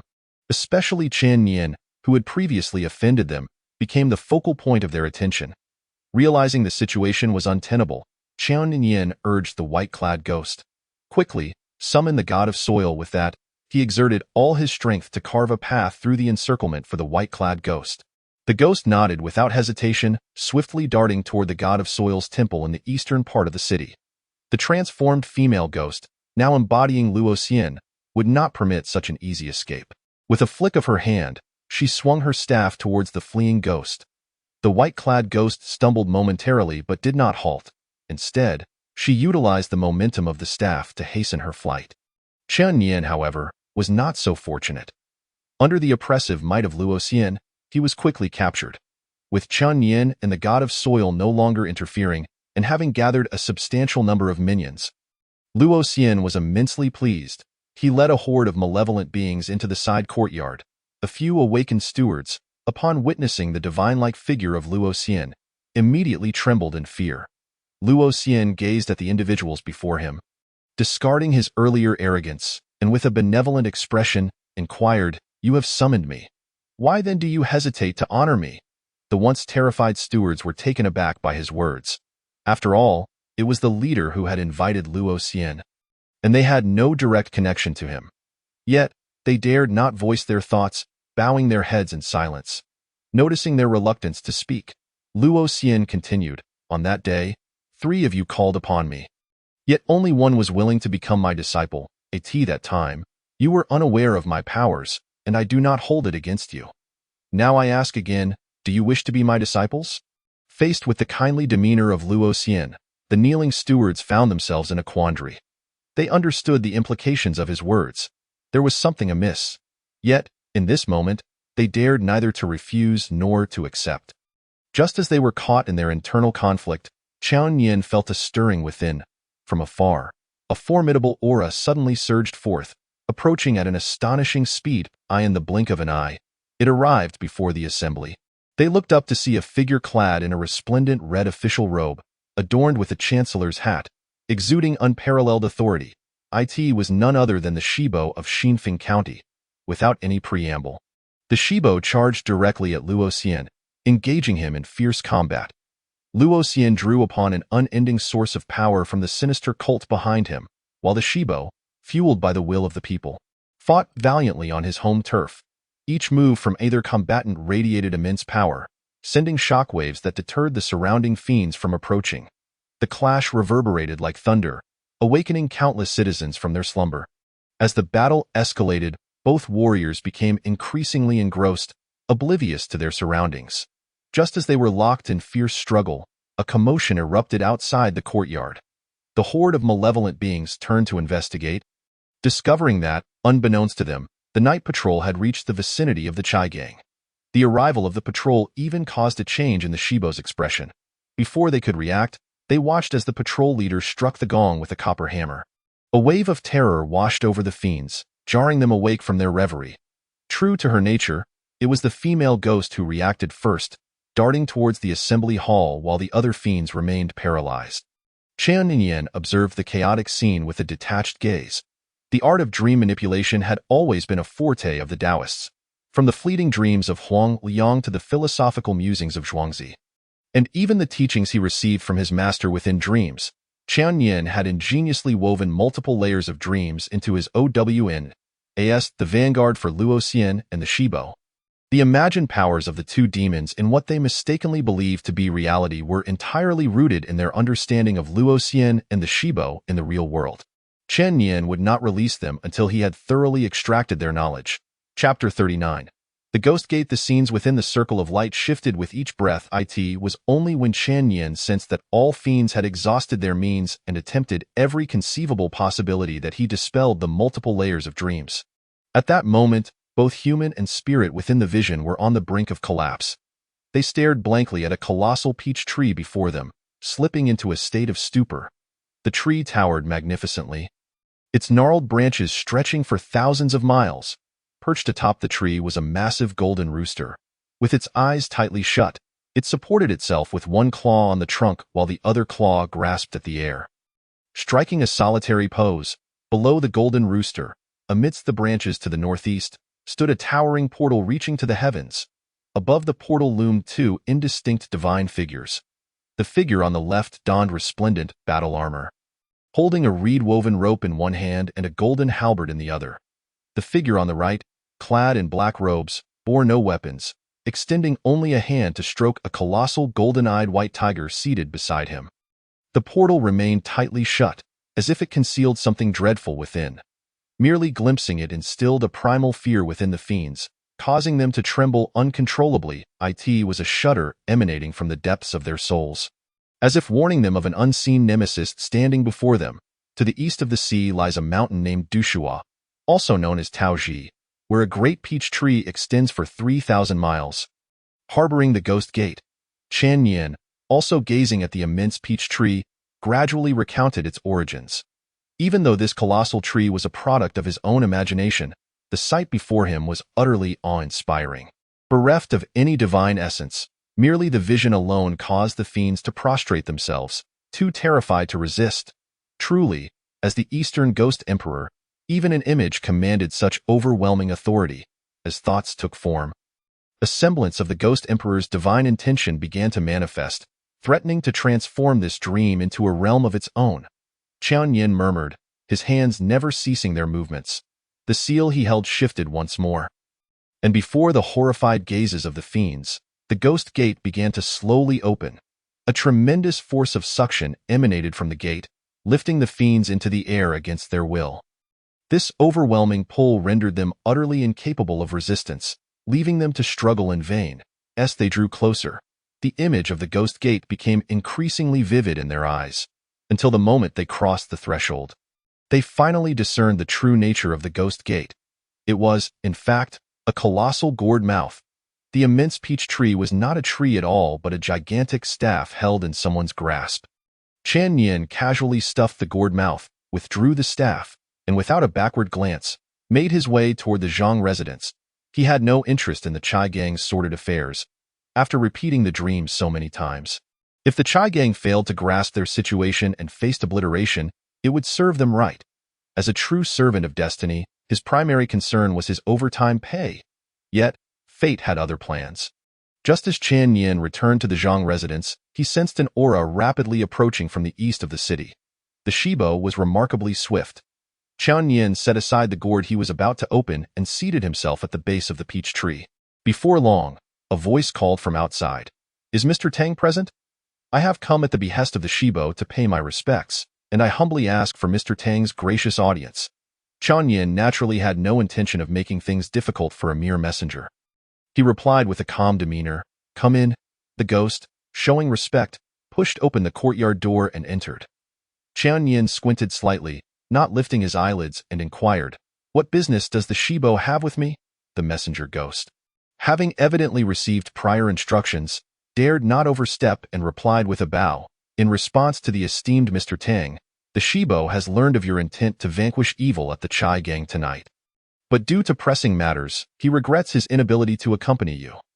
Now that your undertaking is complete, he has sent me to offer his congratulations." As he spoke, he produced a box, holding it aloft with both hands, and continued, "The Shibo wishes to convey that although he should have come personally to celebrate your victory over evil, he is preoccupied with matters related to his upcoming birthday, thus he has sent me with this gift. I hope Mr. Tang will not take offense." Only then did Chan Yin open his eyes. Glancing at the messenger ghost, shaking his head, he replied, "My efforts against evil are merely a matter of compensation. Now that the payment has been settled, what merit is there to speak of? You may take this gift back." Chan Yin's refusal seemed to be anticipated by the messenger ghost, who continued to hold the box aloft. Lowering his head as he replied, "To speak candidly, the Shibo instructed me that this gift is but a token, primarily meant to convey his apologies." Chan Yin raised an eyebrow in surprise, not expecting the Shibo to be so forthright in his acknowledgement. However, he feigned ignorance, asking, "Oh, the Shibo is a deity of this realm, and I have yet to make his acquaintance. What offense could there be?" The messenger ghost dared not conceal the truth, promptly responding, "In answer to your question." The Shibo expressed, "It is a transgression not to assist in vanquishing evil, allowing the Chai gang to disturb your peace.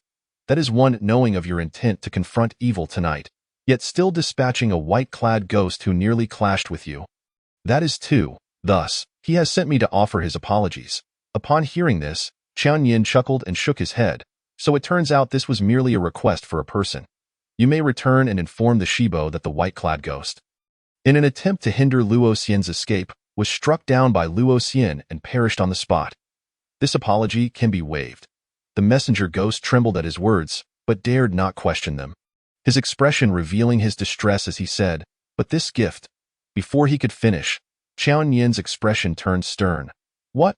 Did the Shibo instruct you to impose upon me?" The messenger ghost immediately fell to his knees, repeatedly stating that he did not dare. "Very well, if there is nothing else, you may take your leave." Chan Yin closed his eyes once more, adopting a demeanor that rebuffed any further engagement. Seeing this, the messenger ghost did not dare to linger and swiftly tucked the box into his robe, producing an invitation which he presented, saying, "Mr. Tang, please forgive me. The Shibo has other matters he wishes to convey. As you are new to Xinfeng County, you may be unaware. The day after tomorrow marks the Shibo's birthday. He will be receiving the goddess in the palace, hosting a banquet at the Eastern Palace, and humbly invites Mr. Tang to grace the occasion with your presence." "Oh, is that so?" Chan Yin reopened his eyes, and without any movement, the invitation floated before him, unfolding on its own. He feigned interest, perusing it before nodding. "I shall accept this matter. Please relay to the Shibo that I will present him with a grand gift in due course. Is there anything else?" The impudent spirit, upon noticing a slight easing in Chan Yin's demeanor, mustered the audacity to pose one final inquiry. "Moreover, I wish to ask about another matter. Lord Shi, having observed that you have planted peach trees throughout the city, wonders if you intend to reside permanently in Xinfeng County. Qian Yin, casually tucking away the invitation, rose slowly, regarding the spirit before him with a counter-question. What do you mean by such words, Lord Shi? What of passing through? And what of permanence? Chapter 40. The left judge of the North Pole Exorcism Institute. What of passing through? What of permanence? Such perilous queries are not only beyond the comprehension of the spirit, but even if he were aware of Lord Shi's intentions, he would not dare to speak freely. He could only lower his head, refraining from responding. Noticing the spirit's reticence, Qian Yin waved him away. He was likely well aware of Lord Shi's concerns. Xiao Lu had once remarked that Lord Shi's position was fiercely contested. Should Qian Yin choose to remain in Xinfeng County, it would undoubtedly pose a significant threat to Lord Shi, as he would not be subject to the influence of the soul-frightening bell. Under the pretext of a birthday celebration, inviting the living into the realm of the dead, Lord Shi indeed had a sharp mind. Qian Yin toyed with the invitation in his hand, then waved to seal the entire courtyard. A blue law book materialized before him.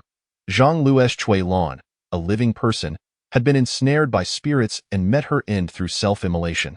She ought to belong to the realm of the deceased, but was misguidedly sanctified and entered the Taiwu Gate. Deceiving the populace with her teachings, thus belonging to the National Sacrifice Gate. Upon inspecting the celestial laws, one finds that within the National Sacrifice Gate, it is decreed that those who recklessly incite calamity and mislead the masses, without causing loss of life, are to be exiled for 3,000 miles to as for the 8th rule of the Taiwu Gate. Those who commune with spirits in their dreams for months without respite shall face the wrath of the Eastern Mountain and be exterminated. Now, with living souls seeking redress, the North Pole Exorcism Institute possesses the authority to carry out executions. Do you have any grievances? Qian Yin inquired of the female spirit before him. The addition of the 5 directions ghost emperors, particularly the presence of the deity Shintu Lei, was overwhelmingly awe-inspiring. In comparison, Luo Xian appeared but a flickering firefly in the face of celestial bodies. Once the halo surrounding Luo Xian faded from her mind, the female spirit regained her clarity. She bowed deeply to Qian Yin and spoke softly. I, a mere woman, was deceived by Luo Xian and committed numerous wrongs. Being punished by the immortal is indeed my just deserts. As she spoke, she suddenly rose, her eyes fixed intently on Qian Yin, declaring, But I refuse to accept this. Luo Xian has deceived the populace, leading to my family's ruin. Now, the immortal punishes only me while allowing the true villain to remain unscathed. What sort of law is this? Upon hearing the spirit's unwilling protest, Qian Yin sighed and shook his head. Alas, you are indeed a pitiful soul. This female spirit, ensnared by Luo Xian, had been sealed within the idol upon her death. She had been worshipped and circulated among the faithful yet had never harmed anyone, thus rendering her a victim. This was why Qian Yin was inclined to converse with her further. Sensing her discontent, he spoke earnestly. Luo Xian deceives and harms the living. His crimes warrant an even greater punishment. However, he lurks in the shadows, and his true identity remains unknown. It will require some time to investigate. I assure you, I will exert every effort to uncover Luo Xian's whereabouts and bring him to justice. The female spirit, taken aback by his words, asked in disbelief, You do not bear the surname Tang? Qian Yin nodded slightly, his expression solemn as he replied, My surname is Qin. My name Yin, and with this name as my assurance, will you trust me? Upon seeing Qian Yin's earnest demeanor, the spirit, convinced of his sincerity, prostrated herself on the ground, saying, The immortal need not disclose his lineage. Now that you offer your name as a guarantee, I believe you would not deceive a dying spirit like myself. I harbor no resentment. Only a desire for your laws to be promulgated and restore justice to us. Qian Yin paused slightly upon hearing her words, nodded, and chose not to elaborate further. Petals of peach blossoms fell gently, carrying a delicate fragrance that gradually enveloped the female spirit. The inequities of good and evil, the biases of the universe, render the enforcement of celestial ghost laws to oversee all malevolent spirits an arduous task. Qian Yin waved his sleeve, conjuring a gentle breeze that scattered the blossoms, and the female spirit vanished without a trace. Gathering his thoughts, the blue scroll began to flutter of its own accord. Ho Yuan, Mao Shan, Diao Erfu, Bao Ping. These were wicked spirits belonging to the realm of the deceased. They had infiltrated the homes of the living, falsely claiming sanctity, and entered the Taiwu Gate. Upon reviewing the celestial laws, it was noted that within the sixth rule of the Taiwu Gate, those who falsely assume titles and solicit sacrifices for 2 years, upon being apprehended, shall face execution.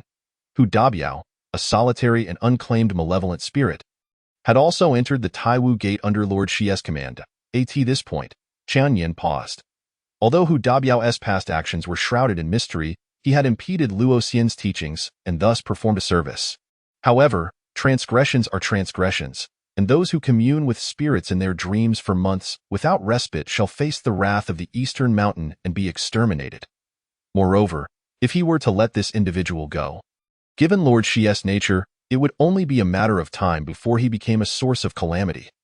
The celestial ghost laws must not be easily revealed, having already been reviewed. There is no turning back. If he were to spare Hu Dabiao due to his merits, it would surely leak out, and Qianyin would become an enemy to all malevolent spirits and creatures. After some contemplation, Qianyin continued, "Those who commune with spirits in their dreams for months without respite shall face the wrath of the Eastern Mountain and be exterminated. They must be executed." Having spoken, Qianyin reached out and patted the peach tree beside him, as if imbued with consciousness. The tree sent forth numerous roots, wrapping around them. As the roots sank into the ground, the peach tree underwent a transformation. Accompanied by the fluttering peach blossoms, the branches that had once been laden with blooms rapidly began to sprout anew. A peach manifested from nothingness, swelling quickly among the branches, while the peach grew. Qianyin connected his spirit with the Exorcism Institute's seal. The interface presented before him left him momentarily stunned.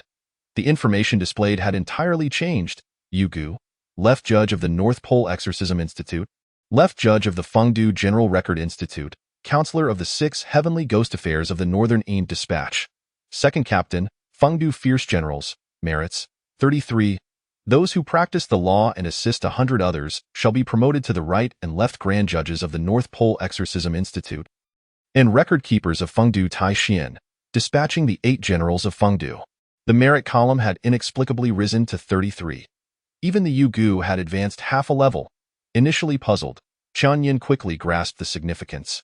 Elation swelling within him. His joy stemmed not from the elevation of the Yugu nor from the rewards bestowed by the North Pole Exorcism Institute, but rather from the fact that the decree of the underworld had been partially lifted. Compared to the 2 captains, Lu Jian and Wang En, who merely transmitted messages and commands, the Fengdu Fierce Generals were the true warriors of battle. Qianyin understood well that although he served as a judge within the North Pole Exorcism Institute, the laws of this realm differed, making it difficult for heavenly soldiers and officials to arrive. His role as a judge here was nearly ornamental. Otherwise, the Exorcism Institute would not issue so-called rewards on every occasion. Thus, the partial lifting of the decree was monumental news for him. Qianyin promptly adjusted his attire, facing north as he knelt, performing the 3 bows and 9 prostrations. While he sometimes jested about this being mere overtime work, he was acutely aware that this was indeed the North Pole Exorcism Institute. The master of the celestial constellations, the emperor of the myriad methods, the grandmaster of all phenomena, the right hand of the North Polar Ziwei Emperor. It was no mere mercenary hall. How could it be treated so lightly? Having completed the ceremonial bows respectfully, Qianyin rose to inspect the items bestowed by the Exorcism Institute. It was a scroll titled Mingjin Po Wangzhang Song. Upon opening it, he discovered that this work was authored by the celestial master Su Jing, who ascended to the position of celestial master at the tender age of 9 and could command thunderous magic by 13. Ascended to immortality at just 36 years of age, truly a prodigy of his generation. The scroll, comprising fewer than 1,600 words, consisted of over 47 character verses, all centered around the theme of Mingjin Pa Wang. Each with a unique subject matter, clear and accessible. Just a glance was enough to captivate Qianyin, rendering him utterly enthralled. Chapter 41. Lord Shi. By the time he had read through the entire text, he returned to his senses, discovering that the large peaches on the tree had ripened quietly. Qianyin reached out and plucked a peach from the tree. The moment the peach was detached, the tree underwent yet another transformation. The once lush leaves quickly turned yellow and fell, while new buds sprouted, blossoming anew. In less than the time it takes to brew tea, it had experienced a complete cycle.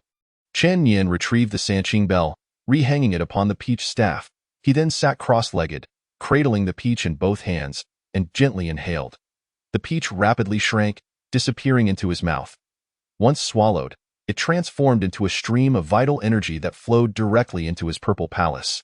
Within the purple palace, Chen Yin's primordial spirit sat in meditation, and with each breath, he swiftly absorbed that vital energy. Through days of contemplation and practice, in conjunction with the Mingjin Puwang song, Chen Yin began to discern the crux of his cultivation. The so-called primordial spirit in Taoism is a spark of innate brilliance achieved at birth, something inherent to all beings, not a product of cultivation. He had merely managed to sense his primordial spirit through the culmination of vital energy in his practice. As for the innate brilliance within the primordial spirit, let alone sensing it, he did not even know what it was. Without the manifestation of innate brilliance, it was naturally impossible to refine the Daoic embryo, and without the formation of the Daoic embryo, how could one nurture the spirit? As Chen Yin felt the transformations within his purple palace, he closed his eyes and began to meditate, gradually entering a state of cultivation. Meanwhile, outside, chaos erupted. The earlier tolling of the Sanqing bell resonated throughout the city, drawing the attention of all lurking demons and malevolent spirits in Xinfeng County to the Qi-gang. Although they could not perceive what transpired within the Qi-gang due to restrictions, they keenly observed that 4 malevolent spirits had approached Chen Yin seeking retribution, and none had returned. Moreover, the presence of the malevolent deity of the Qi-gang and the subordinates of Lord Shi contributed to the unease. In less than an hour, 6 notable malevolent spirits in Xinfeng County had vanished without a trace. Most notably, those sent by Lord Shi to pay a visit clearly encountered setbacks, yet the typically domineering Lord Shi showed no reaction whatsoever. In an instant, the entire city's malevolent spirits were engulfed in trepidation. Some even began to prepare for a new round of conflicts prompted by Lord Shi within Xinfeng County. Meanwhile, at the Shi Temple in the eastern part of the city, Lord Shi, usually devoid of other expressions, furrowed his brow as he examined the 2 branches of peach blossoms brought back by the spirit. He had been contemplating these 2 branches for quite some time. Aside from the incorrect opening hours and the vibrant vitality, upon closer inspection, they appeared to be merely 2 ordinary peach blossoms. Even the innate protective power of peachwood was no stronger than that of other peach trees. Yet, the more he thought about it, the more uncertain Shibo felt. The Zhang family's courtyard and the Qi-gang were indeed remarkable, capable of transforming into a grand tree in an instant, suggesting the presence of methods he was unaware of. Although the sorcerer had only managed to cultivate 2 trees thus far, it was better to be safe than sorry. The protective power contained in a single peach tree could be entirely disregarded by them, provided they did not come into contact with it. However, if the entire county transformed into a peach grove, no malevolent spirits within the city would be able to roam freely. Particularly, the ghostly entities would likely be driven out by this force. Moreover, considering the sorcerer's ability to silently eliminate the hidden hands behind Luo Xian, it was entirely possible that there were methods concealed within these peach blossoms that even he could not discern. After contemplating for a moment, Shibo set the peach branches aside and called out, "Come here." The little ghost who had previously come to pay respects to Chen Yin hurried forward at the sound, asking, "What is your command, my lord?" "Deliver these peach blossoms to the spirits in the city, 1 branch for each of them, and then let them personally visit the Qi-gang." The little ghost rubbed his still aching palm and replied in a hushed tone, "Understood." The following day, when Chen Yin awoke from his contemplation, it was already midday. The door of the Zhang residence remained shut, and the onlookers gathered outside dared not intrude, forming small clusters as they awaited the opening of the gate. The narrow alley, already cramped, was now filled to the brim with people, even drawing in some vendors carrying goods on their shoulders. Sensing the noisy environment outside, Chen Yin furrowed his brow slightly and vanished from the courtyard in the blink of an eye. When he reappeared, he was accompanied by a half-grown boy, none other than the dog boy who had come searching for Chen Yin in the dead of night. The boy, unsure of when he had arrived, dared not approach the courtyard for fear of being seen and could only watch from a distance. Before he could grasp the situation, he heard Chen Yin's voice asking, "What brings you here again?" Dog Zhu turned around, his eyes reddening as he replied, "My parents said today they are going to dress up the goddess. I don't want my sister to go, but they kicked me out." He continued, "I have nowhere to go, so I came here. Brother Immortal, Please save my sister. Oh, is it happening so soon? Chun Yin raised an eyebrow, having thought the preparations would commence the next day. Dog Zhu rubbed his eyes and explained. Yes, my parents said the goddess is to go out with Shibo tomorrow, so we need to prepare early. Otherwise, it would be too late. Going out? Chun Yin mused. Going out, also known as welcoming the deity, is a special form of worship. Unlike ordinary rituals held at fixed locations, going out mainly mimics the deities on their inspections of the realm. On this day, the townsfolk would carry the deity's statue in a palanquin, parading around while receiving offerings along the way, symbolizing the deity's descent to bless the land. Chen Yin had heard of this custom but had never witnessed it firsthand. I see. My father said that tomorrow morning, Shibo will inspect the entire city, and my sister must accompany the palanquin. Understanding dawned upon Chen Yin. He said to Dog Zhu, You truly do not wish for your sister to become the goddess? You do realize that if she becomes the goddess, you will have endless delicious food and an abundance of new clothes to wear. Do you not understand that everything your parents and sister do is for you? Dog Zhu sniffled, lowering his head in dejection as he replied. I know, and my parents have told me, and my sister has too. But Ergo and the others said. They said that the goddess can only live for a year. And I will never see my sister again. I told my parents, but they did not believe me, and even my sister did not believe it. They scolded me and told me not to speak nonsense. I do not want delicious food or new clothes. I just want my sister to live. Upon hearing this, Chen Yin sighed. Indeed, no matter how perfect the deception, after 70 years, it was impossible not to leave any flaws. Even a child of merely 10 could catch wind of the truth. How could the common folk remain oblivious to what the so-called goddess truly represented? In an era that regarded women as mere commodities, they all pretended to be ignorant. Even the chosen goddess herself was aware of the reality. Yet, in such a world, how could a poor and powerless woman dare to resist? They had no choice but to accept their fate. In that case, let us depart. I hope you will not regret it in the future. Chapter 42. Wu Xiao Dog Zhu's family belonged to the quintessential impoverished households of this era. Their home was lowly, with narrow doors and windows, and even the roof tiles were incomplete. Yet, this dilapidated courtyard was now spotless, bustling with townsfolk who had come to assist and spectate. Occasionally, one could hear remarks like, so-and-so official. So-and-so wealthy gentleman has come to offer their congratulations. In the courtyard, several large iron pots had been set up, with 2 master chefs busily stirring away, aided by a multitude of women. The tables and benches stretched from the courtyard entrance deep into the alley, causing Chen Yin's lips to twitch. At that moment, it felt eerily reminiscent of the blood-soaked wedding banquet he had witnessed upon awakening. The difference was that this time, the sacrificial offering was not the seated guests, but rather the unfortunate woman being instructed by a multitude of matrons. Meanwhile, her parents beamed with delight as they welcomed various congratulatory guests. This might very well be the pinnacle of their lives, with the once unattainable officials and wealthy gentlemen queuing up to extend their well wishes, bringing gifts that they had only dared to dream of. Chen Yin gazed into their eyes, void of any emotion save for joy, and felt an unsettling chill in his heart. With such parents, even if he were to rescue the girl from Shibo's grasp, her fate would likely not be any better. It could even be worse. Beside him, Dog Zhu looked at his parents' beaming faces, his eyes reddening once more. Chen Yin patted his head and sighed, saying, Go see your sister. In the future, your relationship may not be as close. Dog Zhu looked up at Chen Yin and timidly replied, But my parents and sister do not allow me to return. Chen Yin shook his head and gently said, As long as you do not mention not letting your sister become the goddess, they will not chase you away. Dog Zhu was about to say something when Chen Yin waved a hand to interrupt. I will bring your sister back tomorrow, but just remember your original intentions. As soon as the words left his lips, Dog Zhu blinked, and Chen Yin was gone without a trace. With a heart full of trepidation, Dog Zhu approached his parents, expecting to be scolded, but instead, his mother pulled him close. Before he could utter a word, his mother introduced him to a middle-aged man dressed as a scholar, saying, Mr. Liu, this is my son Dog Zichu.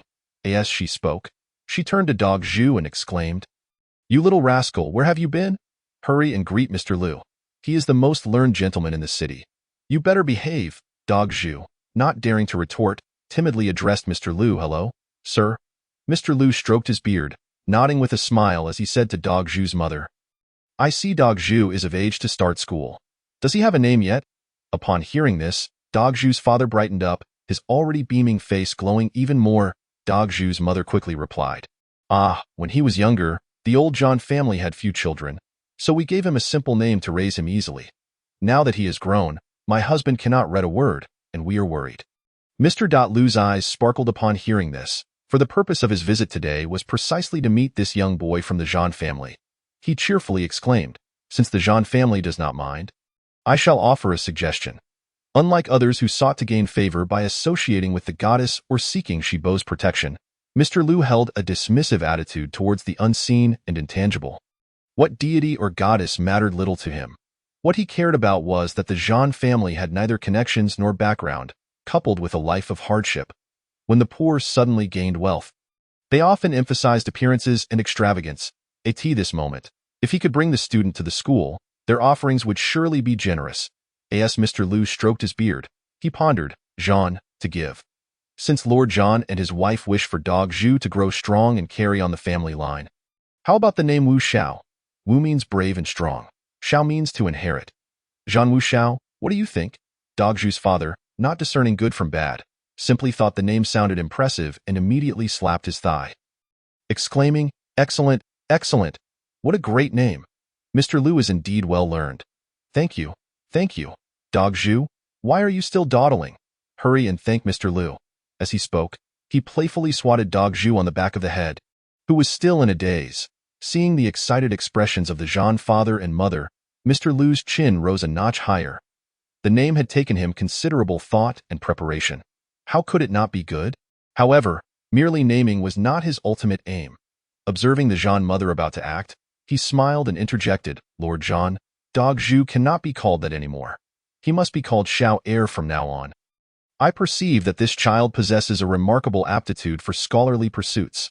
One must not strike the head, for doing so could lead to grave consequences. Upon hearing this, Mother Zhan was overjoyed, hastily rubbing the back of Go Zhu's head and grinning widely as she inquired, Mr.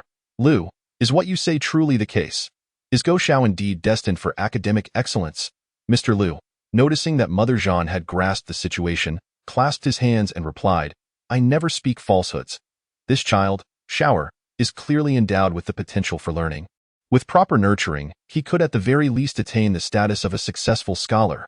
However, given the pressing matters at your esteemed residence today, I shall not impose further. Should time permit in the future, Master Zhan may bring Xiao to my academy for a few lessons. With that, he disregarded Mother Zhan's attempts to retain him and turned away. After Mr. Lu's departure, Zhan Fu and Zhan Mu gazed at Go Zhu with increasing delight, deciding to keep him by their side to greet incoming guests, proudly showcasing him to all.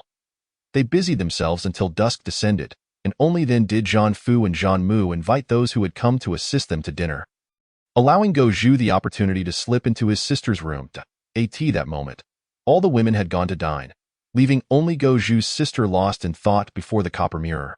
Hearing movement behind her, she quickly donned a cheerful expression and turned around. Upon seeing Go Zhu, her demeanor shifted to one of complexity. At the entrance, Go Zhu stared at his sister, who appeared somewhat unfamiliar.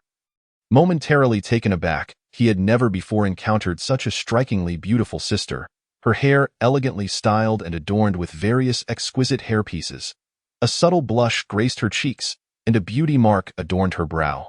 She wore a resplendent crimson robe that shimmered alluringly in the light. It was only when she called out to him that Go Zhu regained his senses. Holding a bowl, he approached her and, swallowing hard, whispered, Sister, please eat quickly, lest they see. If anyone arrives, just say I consumed it. Go Zhu's sister observed the way he swallowed, then glanced at the bowl of meat he had brought. Her previously complex expression softened in an instant. She took the bowl from him and set it aside, pulling Go Zhu into her embrace, tears welling in her eyes as she quivered with emotion, saying, Go Zhu, your sister has not loved you in vain. With your words, I am content. Held in his sister's embrace, Go Zhu felt her trembling form and entirely forgot the weight of past promises, softly reassuring her, Sister, do not fear. I have beseeched the peach blossom immortal, who assured me he would bring you back. As soon as he spoke, he felt her body stiffen abruptly. After a brief pause, Go Zhu's sister pushed him away, disbelief etched across her face as she asked, What did you say?" Seeing her fervent reaction, Goju continued, as if seeking to take credit, "Sister, the peach blossom immortal promised to help me. You need not become a goddess. Please, do not go." Upon hearing this, her expression turned icy. With a sudden movement, she struck Goju across the face, her finger pointing towards the door as she hissed, "Leave." The slap rendered Goju momentarily dazed. Throughout his life, he had faced countless reprimands from his parents. Yet his sister had never laid a finger on him, nor had she even raised her voice. "Sister," he began, but was met with another chilling command. "Take the bowl. Get out." Goju gazed at his sister, her demeanor now as cold as that of a stranger, leaving him bewildered and at a loss. He could not comprehend why his once amiable sister had so drastically altered her attitude. He sensed her fear. Why then would she pursue the path of a goddess? "Leave. Do not make me repeat myself." Dazed, Goju exited the room, observing the bustling adults outside, filled with laughter and cheer. He could not fathom their merriment. After all, his sister was destined for death. Why were they so joyful? Within the confines of the room, Goju's sister stared at the steaming bowl of meat on the table, tears streaming down her face. She was an astute woman, fully aware of the grim fate that awaited a goddess. Yet, what could she do? She could not defy her parents' decree. Once chosen, she had no power to resist. Her parents were merciless, and the world was unfair. For the sake of her brother, she had endured. To serve as a goddess, even for a year, seemed her best option. Though life in the temple would be lonely, at least there would be no beatings or scoldings, and her needs would be met. Perhaps it would even be the finest period of her life. Yet her brother's good intentions had stripped away what little hope remained. Setting aside whether the peach blossom immortal possessed the capability to save her, even if he did, what would become of her? Offending the local deity would leave her with nowhere to turn. How would her suddenly wealthy yet impoverished parents react? How would the townsfolk treat her? In that moment, Goju's sister felt overwhelming despair, even entertaining thoughts of ending her own life. But as she gazed at the steaming meat before her, fear gripped her. She dared not accede it would be simple to end it all. Yet if the local deity were to take offense, what would become of her brother? Heaven, why do you remain blind to our plight? The festival celebrating the local deity's birthday was undoubtedly a monumental event for Exine County. So significant was it that the curfew for the evening was lifted, and the entire temple was illuminated by bonfires and torches. Resembling daylight, rows of offering tables were arranged outside the main hall, leaving a pathway open directly in front of the entrance. The tables were draped in vibrant red cloth, laden with various offerings arranged according to their worth. At the forefront lay the grand 3 sacrifices of cattle, sheep, and pigs, followed closely by the lesser sacrifices of chickens, ducks, and fish, with a variety of other offerings following thereafter. Each table bore a yellow paper inscribed with names. Increasing in number the further back one looked. To prevent tampering with the offerings, guardians were stationed before nearly every table. Standing atop a roof, Qian Yin gazed at the spectacle, which was indeed magnificent. Yet a tinge of sorrow flickered in his eyes. Society prizes profit above all. Without wealth, one lacks even the right to present offerings to the gods. This creates an endless cycle. The better the offerings, the more powerful the deity. The more powerful the deity, the better the offerings from the supplicants. Ordinary folk seeking to improve their lot must resort to extraordinary means, thus providing countless demons and malevolent spirits with opportunities to exploit them. Consequently, the 3 affluent families responsible for this year's festivities remained vigilant at the temple, sleepless through the night. It was not until the eastern sky lightened that Qian Yin finally spotted the individual he sought. A young woman clad in a simple white robe, with a red ribbon tied around her waist. The woman, devoid of expression, was assisted by another woman as she ascended into a luxurious sedan chair parked in the courtyard. Once inside, the attendant commanded 8 bare-chested young men to lift the sedan chair, which, amidst a grand procession, began to move toward the temple's exit. Though dawn had yet to fully break, the area outside the temple was already filled with townspeople eager to welcome the procession. As the sedan approached, the crowd fell silent, instinctively parting to create a path. The chair, under the watchful eyes of the townsfolk, was gradually borne out of the temple. Perhaps sensing the earlier commotion, the curtains on either side of the sedan were slightly drawn back. revealing a narrow gap that a pair of reddened eyes, glimmering with a hint of hope, peered out, seemingly searching for something. However, as the procession advanced, that glimmer faded, leaving the eyes devoid of life, returning to their initial state of numbness. Chan Yin watched as the curtains of the sedan fell once more, his grip on the peach staff tightening involuntarily. Within that chair sat the current goddess, the centerpiece of the deity's birthday celebration, an existence overlooked and tacitly deemed dead by all. No one thought of her. No one cared for her, not even Xiao Lu, who had urged Chen Yin to save Go Zhu's sister. If not for the need to uphold the legend of the goddess ascending to the divine realm, she would have had no opportunity to make an appearance. Silently, Chen Yin followed the procession toward Go Zhu's home. He was oblivious to the goddess's current emotional state, yet he felt an unquenchable anger surging within him, desperate to be unleashed. Much like the local deity's temple, Go Zhu's residence was already teeming with neighbors drawn by the spectacle. As the sedan approached, someone in the distance ignited firecrackers, and amidst the cacophony, the chair gently settled at the entrance of Go Zhu's home.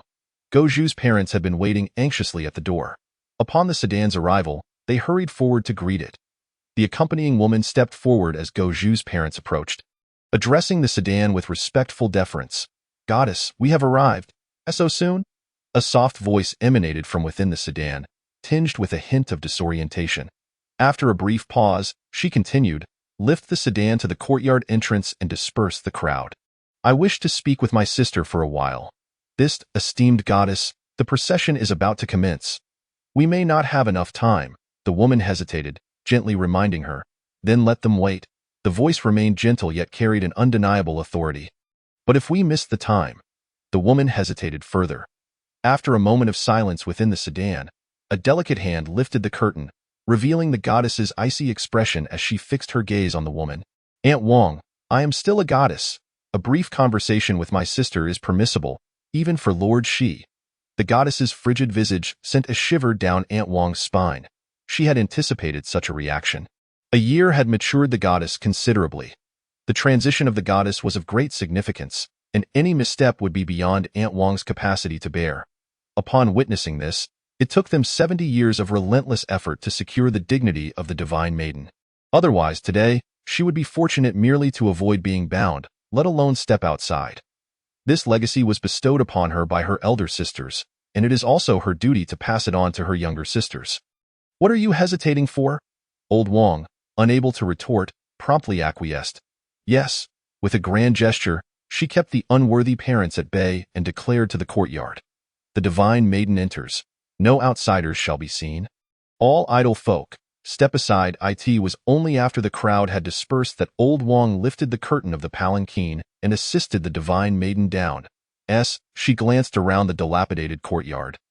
Adorned with festive decorations, a momentary daze crossed her eyes. A year prior, she had been taken away by her sister from a similar environment. Now it was her turn to fetch her younger sister. She withdrew her arm from Old Wang's grasp and said, "I can enter alone. Old Wang, keep watch at the door and ensure no one intrudes." Observing the icy demeanor of the divine maiden, Old Wang did not insist and silently positioned herself at the entrance. The divine maiden stepped into the courtyard. Her frigid expression gradually thawed. By the time she reached the door of Sister Go Zhu, a gentle smile had replaced her earlier demeanor. Looking at Sister Go Zhu, who was lost in thought before the mirror, she softly spoke. "Sister, I have come to take you away." Sister Go Zhu's shoulders trembled slightly as she slowly turned to face the girl in the pure white robe. Her eyes reddening. "Sister." The divine maiden stepped forward, enveloping her in an embrace, gently comforting her. "Cry, sister, it's all right. Let it all out." Hearing the divine maiden's soothing words, Sister Go Zhu's heart ached, and tears finally spilled forth. The woman before her had endured all that she had, and now, knowing the finality of life's journey, she smiled while comforting the girl she had never met. Sister Go Zhu wished to console this gentle yet strong sister, but found herself at a loss for words. Merely holding the divine maiden tightly and repeatedly whispering, "Sister, sister." The divine maiden held the girl close, softly wiping away the tears from her eyes, murmuring, "Cry, and you shall no longer fear. Our elder sisters will always be by your side. Just as they have been with me. 2 girls, merely 14 or 15 and strangers until now, embraced tightly, bound by their shared fate. In this moment, they became each other's sole refuge. Qian Yin observed the two girls tightly entwined, his grip on the peach staff tightening, knuckles whitening. Such scenes had repeated countless times over the past 70 years. The girls, treated as sacrificial offerings, in their final moments of life, still remembered to shield those who would follow in their tragic footsteps from the storm. In 70 years of despair, they had inherited a heart that was warm and resolute. What a wretched world! Time passed swiftly, and even the reasons for the Divine Maiden's transition could not indefinitely delay the inevitable. Under Old Wang's persistent urging, the Divine Maiden supported Sister Gozhu as they emerged from the room. It was unclear what the Divine Maiden had conveyed to Sister Gozhu, but both wore expressions devoid of emotion. Skipping pleasantries as they returned directly to the palanquin. Their return journey encountered no obstacles. In a bid to save time, the bearers hurried back. Upon arriving at Shibo Temple, they coincidentally encountered another palanquin returning simultaneously. Chen Yin squinted at the approaching palanquin, unable to fathom that the last of the three bore none other than Xiao Lu. Previously, when the women had mentioned inviting Lu Gu to watch a play, he had presumed it a mere ceremonial gesture. Little did he know it would unfold in such a manner. The three divine palanquins signified that today she would partake in the incense offerings of Shibo. This was no trivial matter for the gods. The relationship between Xiao Lu and Shibo was far more intricate than he had anticipated. It was his fervent hope that the Divine Maiden was not embroiled in this affair. Otherwise, a glint of cold light flashed in Qian Yin's eyes. 70 lives, not even cuteness or submission would suffice. The return of the two palanquins signified the completion of all preparations for the procession. With the sound of firecrackers, families participating in the rites swiftly took their designated places. The three wealthy sponsors stood united at the temple entrance, awaiting the magistrate's arrival. Although the celebration of Shibo's birthday originated from the common folk and did not fall under the auspices of official rites, the grandeur of this festival had long since reached the standard of an official ceremony. Even with financial contributions, it was not their place to recite the formal sacrificial texts. Soon, the magistrate arrived at the entrance. Surrounded by a throng of people, under the guidance of the officiant, the crowd formed a simple line. Leading the way was the magistrate, with the officiant directing alongside. The three wealthy sponsors followed closely, bearing a bronze basin, incense, and sacrificial texts. The crowd behind them spontaneously arranged themselves into 3 rows according to their social standings. Upon reaching the entrance of the main hall, the officiant gestured for the magistrate to stop, while the 3 wealthy sponsors entered first, lining up in order. Once all arrangements had been made, the officiant stood at the doorway and proclaimed loudly, "The auspicious time has arrived, the rites commence." The drummers, already prepared, sprang into action, and as the drumbeats resonated, the entire courtyard gradually fell silent. Then, at the officiant's signal, the magistrate stepped forward to cleanse his hands and burn incense. Finally, he took the sacrificial text and began to recite. In the 14th year of the Yuanhe era of the Great Wei, on the 17th day of the 8th month, Magistrate Miao Zheng of Xinfeng County, leading the citizens of the city, cleansed hands and burned incense, earnestly prepared the ancestral offering, respectfully arranged the rites, and presented the 3 sacrificial animals. "We offer blood and fur, pure libations and fine dishes, to celebrate the divine birth. May the gods partake." Given that it was a birthday celebration, the sacrificial text was brief, with no ulterior motives. Upon completion, the magistrate ignited the sacrificial text in the incense flames and placed it in the pre-prepared fire basin, while the officiant called out loudly, "Summon the Divine Maiden." Within the divine palanquin, both girls trembled, their clasped hands tightening instinctively. Sister Gozhu, her eyes reddened, was about to speak, but the Divine Maiden shook her head to silence her, gently saying, "Do not cry any longer. If you truly cannot hold it back, do not let others see. If you cry, anyone will dare to bully you. You are the Divine Maiden. As long as you are brave, before you take your sister, no one will be able to harm you." Just as Sister Gozhu was about to respond, Old Wang's voice rang from outside, "Divine Maiden, the time has come." The Divine Maiden caressed Sister Gozhu's head, offering a warm smile. "Let us go. Do not fear. Sister will protect you." "Indeed." Sister Gozhu wiped her tears and forced a smile. The hand on her head trembled persistently yet continued to offer her solace. She did not wish to cause her sister any more worry. Chapter 45. The Divine Maiden, Part 3. The divine palanquin tilted slightly as, amidst the surrounding laughter and cheer, the divine maiden led Sister Goju down from the palanquin. The two made their way down the reserved path toward the main hall. As the doors drew nearer, Sister Goju instinctively slowed her pace, aware that crossing the threshold would carry significant implications. While she could not halt the moment, she wished to delay it just a little longer. Just a bit more. Sensing the slowing pace, the divine maiden tightened her grip on Sister Goju's hand, offering her a radiant smile and softly urging, "Remember Sister's words, be a bit braver." Indeed. Sister Goju felt the trembling strength in her hand and softly replied, "No matter how distant the path, there always comes a time to reach the end, especially along this brief corridor." As they stepped through the hall's entrance, Sister Goju suddenly felt the trembling in her hand cease. Turning her head, she found the divine maiden gazing intently at her. A broad smile spread across her face as she gently called out, "Sister." The divine maiden, witnessing her smile, sighed in relief and turned to the officiant beside her, saying, "We may commence now." The ceremony of the divine maiden's transition was intricate and elaborate, never shared with outsiders.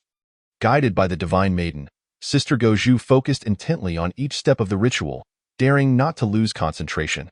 The divine maiden had specifically instructed her to memorize the ceremony diligently, as it was deliberately complicated by their elder sisters. The more complex the ritual, the more it instilled awe, and with awe came protection against being bullied. After a lengthy process, the intricate ceremony finally reached its last step. The two stood facing each other, Sister Goju gazing in awe at the divine maiden's gentle smile, tears threatening to spill uncontrollably. The divine maiden locked eyes with Sister Goju and gently shook her head. Sister Goju nodded, striving to suppress her emotions, yet her reddened eyes betrayed her. The divine maiden glanced around, and when no one was paying attention, she suddenly made a funny face, successfully halting Sister Goju's tears. Once she saw Sister Goju regain her composure, the divine maiden flipped her hand, prompting the officiant to promptly present the sacrificial text. Taking a deep breath, the divine maiden lit the sacrificial text and cast it into the fire basin. As the sacrificial text burned away, the divine maiden nodded to the officiant. The officiant then handed 3 sticks of incense to Sister Goju and quietly instructed, "Please, divine maiden, pay respects to the Lord." Hearing the title Divine Maiden, Sister Goju instinctively looked at the girl in the pure white robe. It was not until the officiant prompted her again that she realized he was addressing her. She accepted the incense, and the officiant promptly called out, "First bow." Sister Goju, her expression blank, bowed deeply before the exalted divine statue. With her bow, all the citizens present followed suit. In this moment, Chen Yin, who had been observing the scene, felt a myriad of incense-laden thoughts converging, causing the yang energy above to tremble incessantly. "Is this your greatest reliance?" Chen Yin closed his eyes, sensing the interplay of the incense thoughts and the surging yang energy. The ceremony did not cease with his eyes shut. The officiant continued to chant, "Bow again, 3 bows. So it is." As the third bow was completed, Chen Yin suddenly opened his eyes, extending his hand in the air, forming a circle of light before him. The ritual persisted, with Chen Yin's hand gestures continuously shifting. "The goddess enters the palanquin.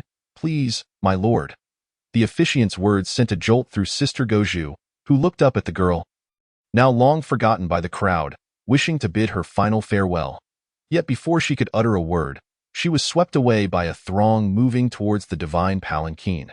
She strained to turn back, wanting to say something, but amidst the crowd, the girl smiled and shook her head, silently conveying a message before her gaze was swallowed by the masses.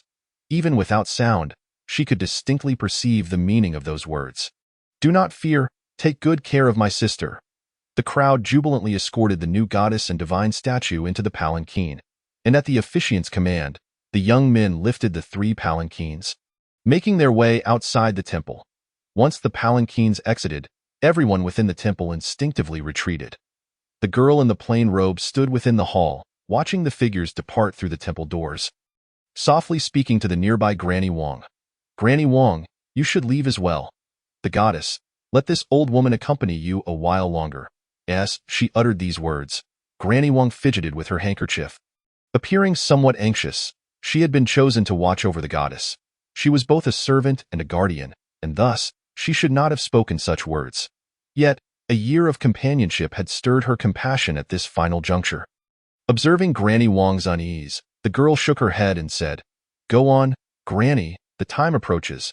Do not provoke the displeasure of the She-Lord." Upon hearing the mention of the She-Lord's displeasure, Granny Wang's body stiffened, instantly losing her resolve. She said nothing further, bowing her head and quietly making her way towards the temple exit. Granny. Just as Granny Wang reached the temple door, she suddenly heard a faint call from behind. She turned to see the usually warm and resilient goddess standing not far away, resembling an abandoned kitten, her eyes glistening with tears and a hopeful expression. Could you call me Xiao Xiao?" Looking at the frail figure who had followed her all the way, Granny Wang's heart softened, and she felt an urge to rush back and embrace her. But after taking 2 steps, she halted. She could not. The time was nearly upon them, and the cost of provoking the She-Lord was one their family could not bear. Granny Wang dared not meet the girl's gaze, standing timidly in place, whispering, "Xiao, Xiao Xiao." This utterance filled the girl with elation. She straightened her posture, beaming a bright smile, and waved at Granny Wang. "Thank you, Granny." That smile made Granny Wang's heart tremble, and she could no longer remain. Hastily turning to exit the temple, the moment she stepped out, the heavy temple door behind her began to close slowly, moving without wind. The dull creaking sound compelled Granny Wang to glance back. Through the narrowing gap of the door, she saw a girl in a plain white dress, waving and smiling at her. Just as the temple door shut, Qiao Nian suddenly felt a chilling sensation in his arms. He reached out to touch it, discovering it was the invitation previously sent by the She-Lord's minion. Immediately, various auras appeared throughout the city, racing towards the She-Lord's temple. Within the circle of light, the temple's grand door opened and closed. Closed was the realm of the living, while open was a domain of shadows. Witnessing that portal, Qiao Nian's eyes narrowed slightly, and the radiance on his body surged, transforming his appearance in an instant. Starry crown and vermilion shoes. None but those who subdue the demons shall don them. Violators shall suffer for a year. Chapter 46. A Feast Without Joy, Part 1. In the courtyard. The girl in plain clothing lowered her waving hand, gazing at the yard filled with offerings, and slowly exhaled. It was clearly midsummer, yet her breath materialized as mist, as if in the depths of winter. A tightening sensation gripped her heart, an unusual atmosphere enveloping her, causing an involuntary shiver, her previously relaxed hand instinctively clenching into a fist. Soon, she felt the air around her grow increasingly cold, faint whispers echoing in her ears. And the once bright sunlight began to dim. Although she had prepared herself, at the moment of change, she found herself trembling uncontrollably as the light faded further. The red candles on the offering table suddenly flared to life in a flash. Bathed in a ghastly green glow, the entire She-Lord's temple underwent a silent transformation, the previously indistinct voices growing clearer, until at a certain moment, a chilling voice resonated in her ear. "Is this tonight's main course?" Another somewhat grating voice replied. "You dare to covet the She-Lord's feast? You truly court death. Hurry and greet the guests." The girl turned to follow the voice and saw a figure with a pallid, bloated face, dripping with water, standing not far from her, gazing at her with avarice. Another figure, one hand cradling its head, nudged the first and moved towards the temple entrance. It was then the girl noticed that the temple door had been reopened at some point, revealing a dark void outside, leading to an unknown realm. Is that a ghost? Realizing the gravity of the situation, the girl could no longer suppress her terror. Her legs buckled, and she collapsed to the ground.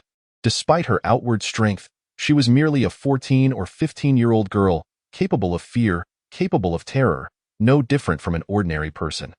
Soon, the first guest arrived at the door, a burly man with a round head and thick ears. One hand gripping a steel rod, the other clutching a gift box. His attire suggested he was more suited for a brawl than a banquet. A living person. Upon entering the temple, the newcomer sniffed the air and then fixed his gaze on the girl. Drool slipping from the corner of his mouth. "Is this the main dish for today?" The ghostly figure cradling its head quickly interjected. "No, Lord Zhu, that is the goddess of the She-Lord. Do not harm her." Upon hearing this, Lord Zhu snorted, muttering, "Humph, how disappointing. The She-Lord's gatherings are far too mundane. Not even a meat dish for a birthday celebration." I am better off than this." The two minor ghosts exchanged awkward smiles, refraining from speaking further. After all, those were the words of a guest, not theirs to comment upon. After Lord Zhu took his seat, more guests began to arrive. One by one, two by two, three by three. Almost every newcomer's first reaction was to circle around the girl seated on the ground, observing her with the eyes of a feast. This moment. The girl was petrified with fear, trembling all over, unable to move a muscle. Fortunately, once reminded by the minor ghosts, those malevolent beings ceased their scrutiny. Otherwise, before the She-Lord even made an appearance, she would likely have fainted from fright. Once the multitude of spirits settled, they noticed that today's atmosphere was entirely different from usual. Almost everyone had, without exception, brought weapons, a phenomenon that had never occurred in previous years. Recalling the peach blossoms delivered by the She-Lord the night prior, they exchanged glances silently, instinctively lowering their heads to drink, avoiding conversation. Gradually, some began to sense something amiss. They had been seated for quite some time without seeing the She-Lord make an appearance. One of them pulled a nearby minor ghost closer and asked, "Is the She-Lord preoccupied? Why is there still no sign of him?" The minor ghost appeared to have anticipated this question. Replying with his head bowed, "The She-Lord is awaiting an important guest. Until the guest arrives, please be patient." As soon as the minor ghost finished speaking, a loud crash echoed from the side. He turned to see Lord Zhu, robust and boisterous, banging the table and shouting, "Who is so important as to keep the She-Lord waiting? In New Feng County, who dares to make the She-Lord wait?" The attending minor ghost smiled obsequiously, contemplating how to respond when a voice rang out from not far away. "The She-Lord had me send an invitation to the Peach Blossom Fairy." The speaker was the minor ghost who had previously visited Chanyan. As his words fell, the previously noisy atmosphere fell silent as if a pin could be heard dropping. Those who had been chattering immediately fell silent. Even the boisterous Lord Zhu was rendered speechless. None present were fools. Faced with such a blatant provocation, no one wished to step forward, and one by one, they returned to their previous state of drinking in silence. It was only when the minor ghost who had delivered the peach blossoms brought the girl from the courtyard to the main seat at the hall's entrance that someone quietly remarked, "The She-Lord had us clear the Peach Blossom Fairy of sorcerers just yesterday. What does it mean to invite him to a feast today? I do not know, but I do not believe that sorcerer will dare to come. After all, he is a living person, far too constrained in the realm of shadows. If he refuses to come, shall we simply wait indefinitely? Let us wait, then. You cannot provoke that sorcerer. Can you provoke the She-Lord? Besides, all questions have been posed, all words spoken. The She-Lord will not keep us waiting long." The voice spoke the truth. Before long, Shibo emerged resplendently dressed from the grand hall. He strode directly to the main seat, casting a glance at the trembling girl beside him, lifting his wine cup with a smile directed at the assembly of demons below. "On this humble day? I apologize for keeping you waiting. I shall pour one for myself as penance, and I hope for your understanding." No sooner had he finished speaking than Lord Zhu, who had previously displayed arrogance, stepped forward to flatter him. "What is this, Shibo? Were it not for your esteemed self, we would have no opportunity to partake in such a sacrificial rite." Though Lord Zhu's words were sweet, he refrained from mentioning the past. He was here to benefit from the sacrificial feast, not to serve as Shibo's henchman. Those present were not fools. Emboldened by Lord Zhu's example, one by one they feigned ignorance, showering Shibo with compliments. Shibo, being a cunning and astute character, was well aware of the intentions of these demons. Unfazed, he lifted a second cup and smiled at the assembly. "Recently, a new peach blossom fairy has arrived in the city.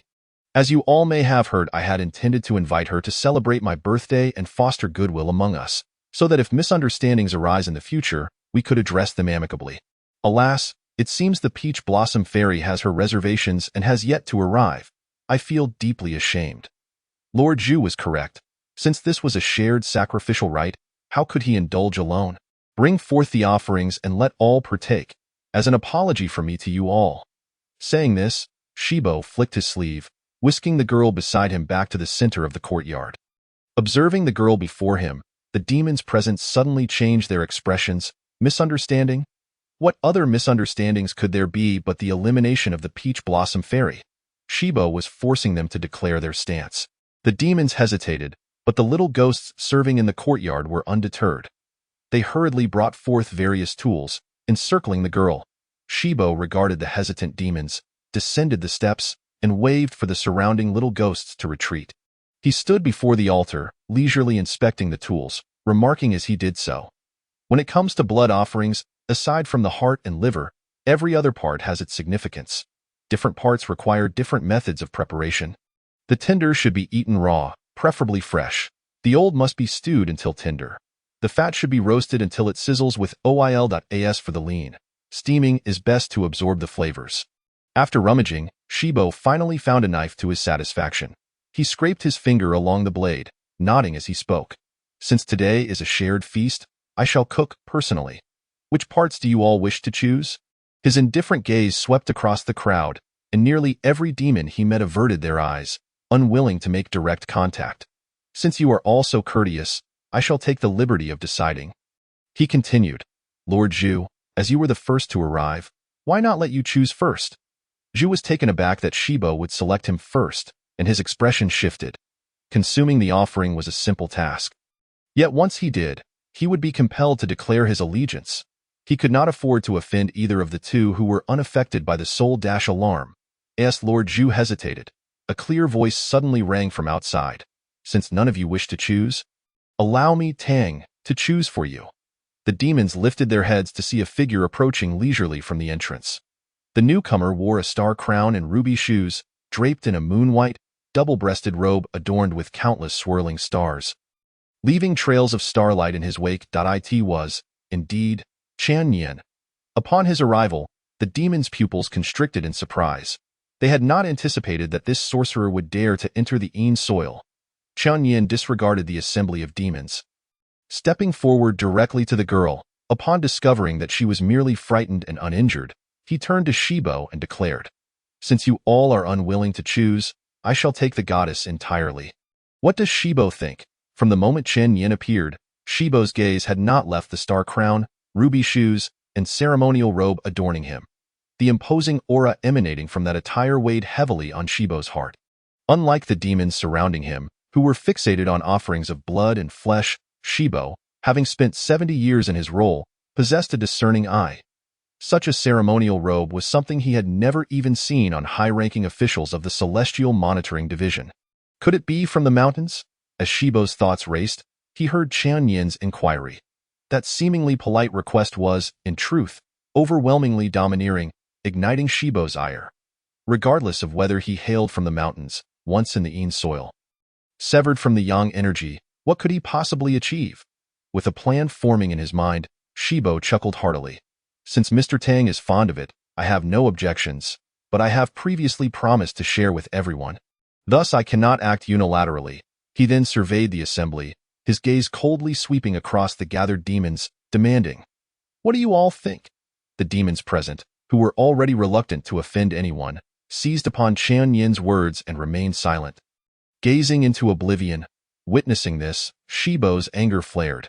If he could not suppress this sorcerer's arrogance today, his position as Shibo would be at an end. He promptly rolled up his sleeves, approaching with a feigned eagerness. Addressing Chan Yin, "Since no one objects, then the blood offering shall belong to Mr. Tang. Please wait a moment while I prepare it for you." Just as he was about to approach the girl, Chan Yin intercepted him. "Mr. Shibo must have misheard. I said, I want the goddess entirely." Stopped in his tracks, Shibo's expression darkened, and he turned to Chan Yin, enunciating each word. "What do you mean by this? Mr. Tang? Are you toying with me?" Chen Yin's domineering behavior finally caused the gathered demons to lose their composure, prompting one to stand and exclaim, "The blood offering is hard-earned, and you wish to claim it all with a single statement. Sorcerer, that is exceedingly arrogant." Chen Yin raised an eyebrow, casting a sidelong glance at the demon who had spoken out, ignoring him completely as he fixed his gaze on Shibo. "What? Are you, Shibo, preparing to go back on your word?" His aggressive query immediately unsettled a portion of the demons. They had avoided taking sides in the conflict with Shibo to ensure their own safety, but this sorcerer's blatant arrogance suggested that if he were to become Shibo, they would all likely be driven out of the city. Lord Zhu, a robust figure, hefted an iron rod onto his shoulder, cursing, "Damn it!" Initially, We thought you were merely young and ignorant, and we wouldn't stoop to your level. Yet here you are, pushing your luck and toying with Shibo." A nearby ghost joined in the derision. "The sorcerer isn't even afraid of being struck by the wind while boasting. We were willing to let you off for entering the city. But since you refuse to recognize your place, I too wish to contest for this blood offering." Seeing this, Shibo's heart soared. He quickly shed his previously gloomy demeanor, for he had anticipated the demon's silence. He had not expected this sorcerer to be so arrogant as to provoke the ire of the crowd. However, since he had sown discord, he had no one to blame but himself. Shibo glanced between Chen Yin and the gathering demons, his face revealing a semblance of difficulty. "Well, what does Mr. Tang think?" Chen Yin regarded Shibo's feigned demeanor with a cold gaze, expressionless as he stated, "Is there anyone else? You might as well stand up together to spare me the trouble later." "Goddess, today I shall claim you. Impudent. You, little wretch, possess great audacity." The moment such brazen words escaped his lips, all the demons present were incensed, rising en masse to unleash a torrent of invective, in an instant. A barrage of foul language filled the air. Chen Yin, observing the demons brandishing their weapons and closing in, turned to the girl in plain clothing and instructed, "Stand still, and no matter what happens, do not move." The demons, incensed that Chen Yin still had the presence of mind to concern himself with the girl, were further enraged. Someone immediately mocked, "You still have the leisure to concern yourself with others? What an audacious frog yawning! What a grandiose claim! This is the Een soil. Even if you are a mortal with great abilities, how much can you truly exert? The Een soil, that may not be the case." Chen Yin scoffed coldly, casting his gaze skyward. The demons, puzzled, followed suit, only to witness a scene that caused their expressions to shift dramatically. High above, a glimmer of light flickered, akin to a silver vase exploding, unleashing myriad golden rays that illuminated the entire Een soil as bright as day. Amidst the blinding golden light, a green radiance emerged, exuding unparalleled power to dispel evil, descending from the heavens like a star falling from the ninth sky. As it passed, a torrent of yang energy surged forth, trailing a vibrant, multicolored tail of fire, dazzling and mesmerizing. Dingling accompanying the appearance of the green radiance, a rapid, melodious chime echoed across the sky. The yang energy above poured down like a deluge, carrying immense pressure that crashed upon the defenses of the Een soil.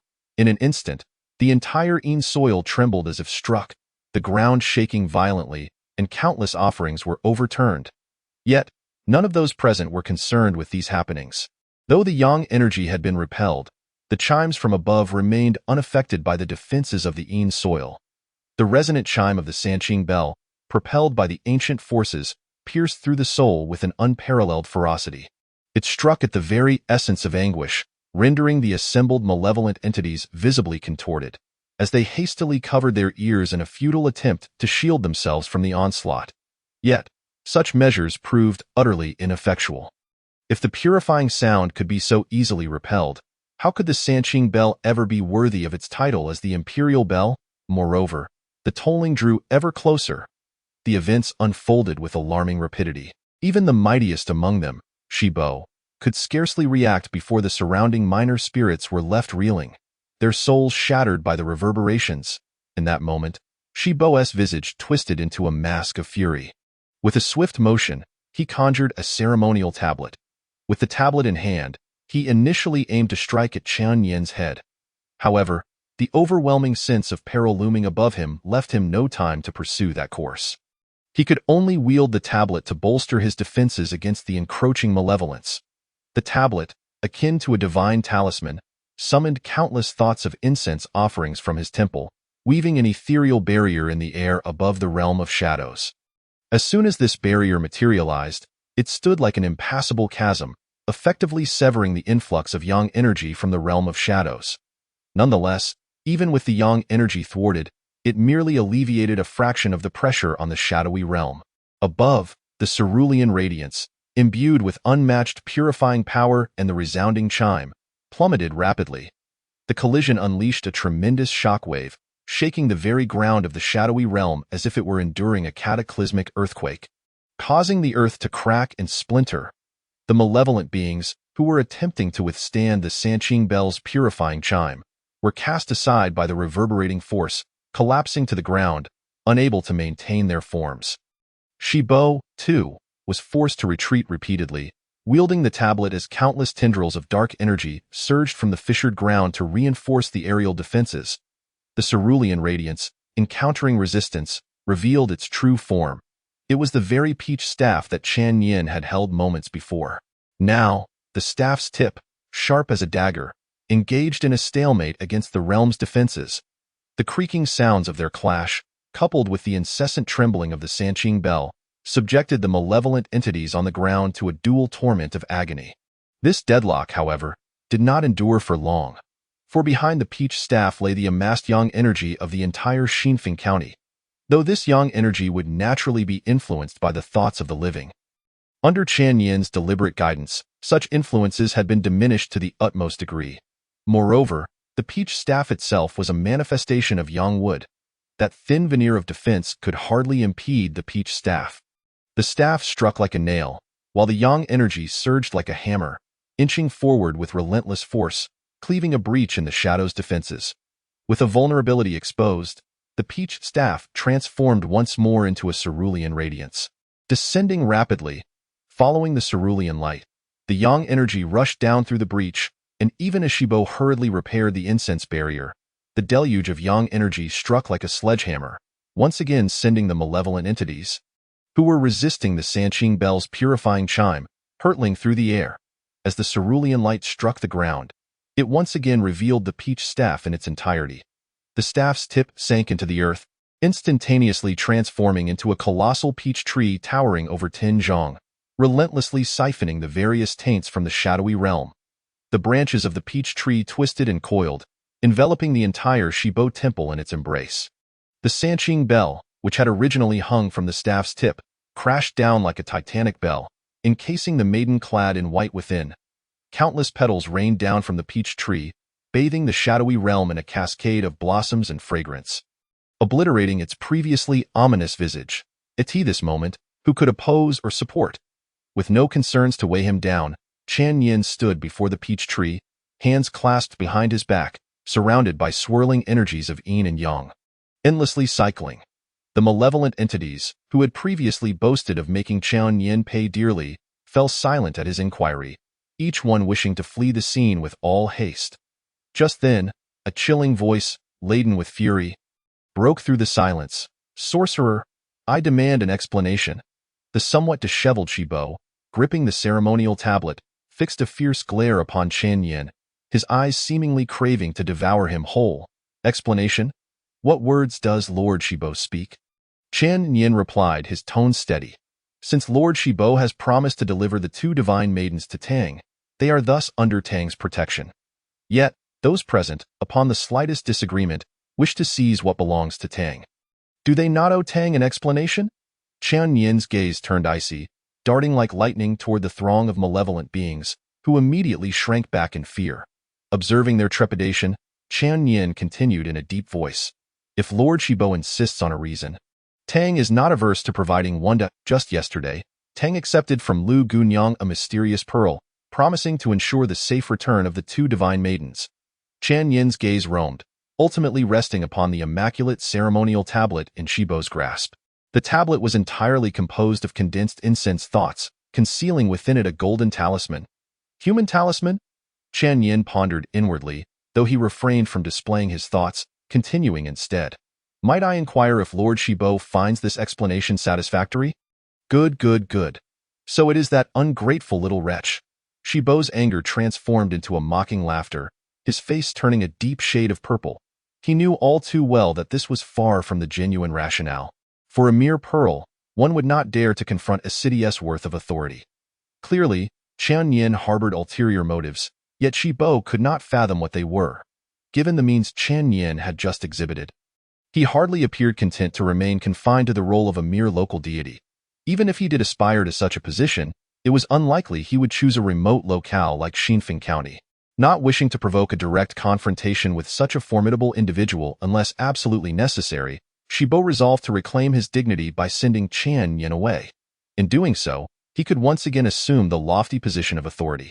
Casting a glance at the assembled malevolent entities, A glimmer of cold light flickered in his eyes as he suppressed his fury, following Qian Yin's lead.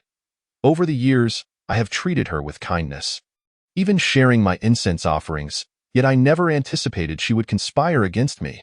This scheming wretch seeks to sow discord between us over a mere pearl. 2 sacrifices. After all, what harm is there in offering them to you? I hope you will not be swayed by that wretch's manipulations, causing a rift between us and allowing her to reap the benefits. Chapter 49. The Supreme 3-5 Exorcism's initial true secret talisman. Truly a cunning old spirit, Shibo exhibited a remarkable restraint that even Qian Yin had not anticipated. Observing Shibo's sullen expression, Qian Yin furrowed his brow slightly. Thank you, Lord Shibo, for your understanding. I admire your magnanimity. However, what do you mean by suggesting that Lu Gunyang is instigating discord between us? Seeing that Qian Yin had not escalated the conflict, Shibo felt somewhat reassured and adjusted his demeanor. Do you know the origins of Lu Gunyang and the Divine Maidens? I have heard some whispers regarding this matter, Qian Yin replied. He had laid the groundwork to clarify Lu Gunyang's origins, as it pertained to the future of Xinfeng County, and he could not afford to be careless in his inquiry. Otherwise, why waste so much time conversing with Shibo? The moment the Peach staff breached the defenses, he could harness the might of the Yang energy to obliterate the entire shadowy realm. Now that Shibo had broached the topic, he naturally pressed on. But does Lord Shibo imply that there is more to this than meets the eye? Upon hearing Qian Yin's question, Shibo finally exhaled a sigh of relief, glancing at the massive bell that enveloped the maiden. Lu Gunyang was the original Divine Maiden. The annual replacement of the Divine Maiden was her suggestion. This revelation caused Qian Yin's heart to plummet. His greatest fears had come to fruition. If Xiao Lu was unreliable, what would become of the position of city god? Qian Yin had long harbored suspicions regarding Xiao Lu's origins, as her knowledge of the events that transpired in the main hall so many years ago was alarmingly detailed. However, one question eluded him. Gazing at Shibo's expression, which bore no hint of deceit, he raised an eyebrow and inquired, "Are you not deceiving me, Lord Shibo? Lu Gunyang is clearly a spirit born of Willow Wood. How could she be the original Divine Maiden? And why would she seek to sow discord between you and me?" Shibo, witnessing Qian Yin's skepticism, did not rush to explain but rather countered with a question. "Did Lu Gunyang inform you that the Divine Maiden perished within my hall?" Qian Yin nodded in response. Shibo shook his head. "You know only part of the story, not the whole. The Divine Maiden and her illicit lover indeed died within this grand hall. At that time, I had not feasted on blood for an extended period, and a wealthy patron made a request, which I granted. However, I overlooked one crucial detail. The Divine Maiden was with child. 2 lives were lost in one body, resulting in her vengeful spirit lingering, unable to find peace, transforming into a vengeful ghost. Though vengeful ghosts differ from wandering spirits and possess innate strength, within this temple, she could not stir up any significant turmoil. To seek her own life, she approached me with a plan, proposing to offer blood sacrifices in exchange for the Divine Maiden's selection. The condition was that I spare her life. Allowing her to exit the temple for revenge, I was indeed tempted at that time and consented, granting her protective incense, rendering her no different from an ordinary person. At this point, Qian Yin interjected. "Yet I still do not comprehend how this vengeful ghost became a spirit of wood." Shibo regarded Qian Yin with a cold smirk. "Her treachery lies precisely in this.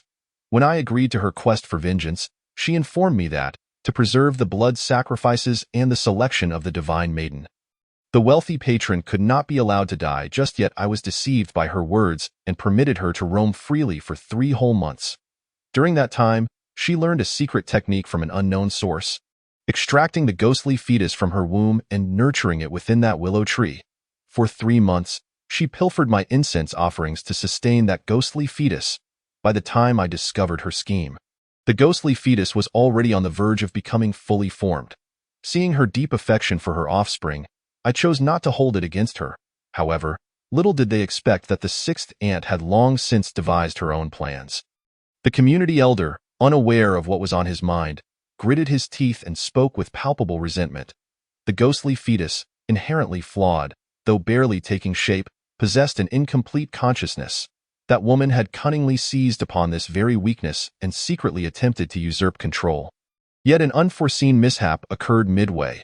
Although she became the embodiment of the wooden spirit, her mind was impaired, oscillating between moments of lucidity and childlike simplicity. Out of pity for her plight, the true essence allowed her to ride in the divine palanquin, granting her the opportunity to cultivate her essence through the incense offerings. To his astonishment, she repaid this kindness with malice, seeking to sow discord between the true essence and the master. Thus, it became clear that there were hidden motives at play. After listening, Chan Yin's eyes narrowed slightly. The elder's account of the sixth ant's origins seemed truthful, yet it was laden with excessive personal bias. The method of nurturing the soul with wood, while not entirely virtuous, was certainly not something an ordinary woman of humble beginnings could easily access. Qian Yin leaned towards the notion that the elder had ulterior motives, only to be preempted by the goddess. Otherwise, how could a dignified lord of a city's ghostly beings tolerate a wooden spirit for a staggering 70 years? Nevertheless, this piece of information was sufficient for Qian Yin to make a decision. Gratitude was owed to the elder for elucidating these matters. It was unexpected that the sixth ant harbored such ulterior motives. Qian Yin reflected on his own hastiness, which had disrupted the elder's grand celebration. With nothing of value to offer, save for his modest skill in cultivating peaches, he presented a single longevity peach as a tribute to the elder. As Qian Yin's words resonated, the entire underworld trembled violently. Thick roots erupted from the soil, surging forth like swimming dragons, rushing towards the myriad of malevolent beings. The recently recovered entities, still reeling from the impact of the three pure bells and the sunlight, were immediately filled with rage upon witnessing this. This sorcerer intended to use them as nourishment for the peach tree, completely disregarding their existence. The sorcerer was utterly audacious. Humans? A horde of fur-clad, horned fiends, devoid of education, and they dared to call themselves human? Qian Yin scoffed coldly, his foot stamping down, as the dual energies of yin and yang converged like a grinding stone, bearing down upon the throng of evil beings. Even the elder was taken aback. Just moments ago, they had been conversing amicably, yet Qian Yin had turned hostile in an instant. The elder swung his tablet, intending to suppress the erupting roots of the peach tree. However, as soon as he moved, he sensed something was amiss. The power of the underworld had inexplicably diminished by nearly a third. At that moment, the elder realized that Qian Yin had not merely been listening to his tale, but had been scheming all along. Upon hearing Qian Yin's earlier words about the fur-clad, horned creatures, the elder understood that there would be no peaceful resolution today. The audacious brat dared to plot against him. With a flash, the elder lunged towards Qian Yin, intent on capturing the leader first. This sorcerer was exceptionally skilled and could not be allowed to continue his incantations, bolstered by the power of the underworld. The elder's form appeared to teleport directly behind Qian Yin.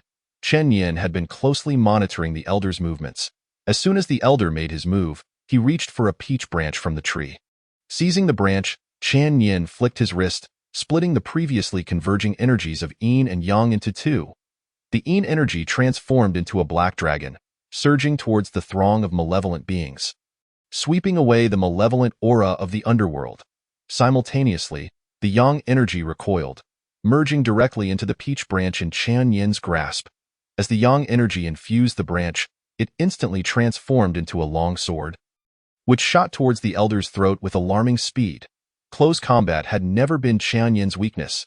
Among the two incantations he had learned, one was known as the Supreme 3-5 Slaying Evil Initial True Talisman.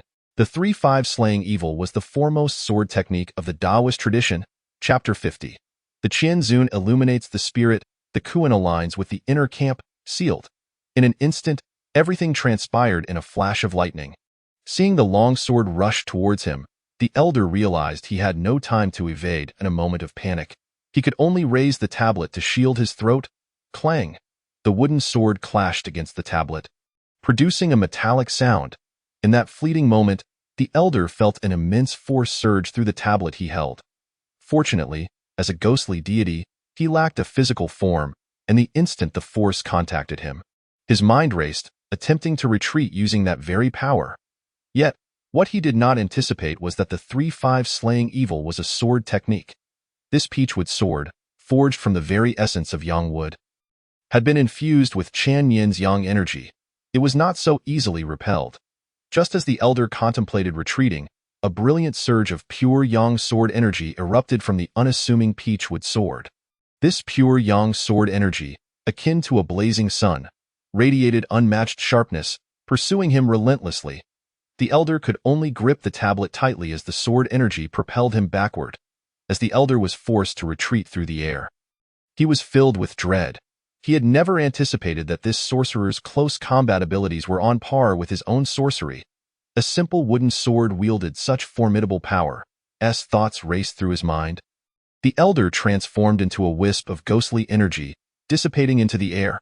Chan Yin, upon witnessing this, furrowed his brow, choosing not to pursue the elder further.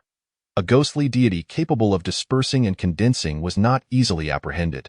His sword gestures shifted rapidly, and the pure yang sword energy, seemingly imbued with sentience, morphed into several golden ribbons, surging towards the throng of evil beings entangled with the roots. The elder evaded the sword energy, reconstituting himself, his expression oscillating between gloom and brightness as he glared at Chan Yin, asking in a low voice, "I have never wronged you. Why do you relentlessly pursue me?" Beneath the peach tree, Chan Yin stood resolute, the yang energy swirling around the ordinary peachwood sword, elevating it to the status of a treasure. He raised the peachwood sword before his eyes, caressing its blade as he responded, "Did I not just express my desire to cultivate a longevity peach as a tribute for the elder?" His voice turned cold, and his gaze pierced through the elder like a blade. "Yet it is the elder who owes me an explanation." The elder, now infuriated, lifted his tablet to point at Chan Yin. Seething, "Very well. No matter which mountain you hail from, you shall not leave here alive today." In his fury, the elder failed to notice that the tablet in his hand had developed a fine crack without his awareness. Chan Yin let out a cold laugh, disinterested in further banter with the elder. He tiptoed lightly and stomped down. Instantly, the peach tree underwent a transformation once more. The peach blossoms on the northeastern branches fell in an instant, revealing a towering portal. It was the ghostly gate. The moment the ghostly gate manifested, the air in the entire county seemed to freeze. All the malevolent beings, including the elder, were suddenly gripped by an inexplicable sense of anxiety, as if an invisible hand had seized their hearts. Regardless of the direction they faced, they involuntarily turned their heads towards the portal. Above the ghostly gate, the deities Shintu and Yulei opened their eyes slightly, gazing down with indifferent expressions. The look in their eyes, as though viewing all living beings as mere ants, instilled a sense of impending doom in all the malevolent beings present. An instinct from the depths of their souls screamed in alarm, urging them to flee this place. The farther they ran, the better. Yet Chan Yin would not grant them that opportunity. Above the ghostly gate, the golden-eyed white tiger, which had been crouched at Yulei's knees, suddenly rose, unleashing a deafening roar into the heavens. The master of slaying and a fierce deity of the year. The white tiger's innate ability to dispel evil and frighten ghosts was unparalleled, especially one emanating from the ghostly gate. Even if Chan Yin only emulated half of its divine essence, it sufficed to terrify the multitude of malevolent beings present, accompanied by the tiger's roar. The previously closed ghostly gate opened a crack. The throng of malevolent beings, terrified, gazed at the gap, their souls instinctively urging them to flee. Yet deep within, a yearning arose, a longing for what they believed to be their true home. This conflicting sensation left the multitude of malevolent beings in sheer panic. In that fleeting moment of hesitation, the earlier pure yang sword energy had already reached them, delivering severe blows within the gap.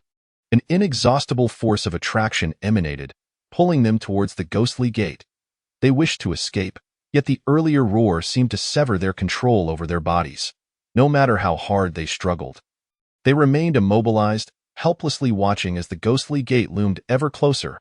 Aside from Chan Yin and the young girl protected by the 3 pure bells, the only one still capable of movement was the elder. With the people's protection, the elder, though similarly shaken by the tiger's roar, managed to evade the ghostly gate's targeting. He gazed at the towering ghostly gate, his face ashen. The suppression emanating from deep within his soul extinguished any thoughts of resistance. As a lord of ghostly beings for nearly a century, he had never encountered such a technique. At this moment, the elder's only thought was, "Do not confront this." He hastily formed seals with his hands, and the tablet in front of him flipped in midair, revealing several dark symbols upon its pristine surface. The moment the symbols illuminated, Qian Yin felt the environment shift dramatically. The underworld energy vanished in an instant, and everything around him returned to the realm of the living. The transformation of yin and yang momentarily alleviated the oppressive force of the ghostly gate. Seizing this opportunity, the throng of malevolent beings scattered in all directions. The elder also took advantage of this moment, transforming into a wisp of ghostly energy, fleeing towards the deity's statue. With the concealment of the underworld lifted, the towering peach tree, standing several dozen feet tall, appeared above the elder's temple in an instant. The sixth ant, who had been collecting incense offerings from the procession, abruptly looked up towards the temple, observing the wisp of ghostly energy racing towards the elder's statue. She was filled with elation, immediately dashing out of the divine palanquin towards the elder's deity. That statue, having received a century of worship, was akin to a corporeal body for the elder, although she could not break the incense bindings. If she could merely delay for a moment, by the time the sorcerer arrived, the elder would undoubtedly face dire consequences.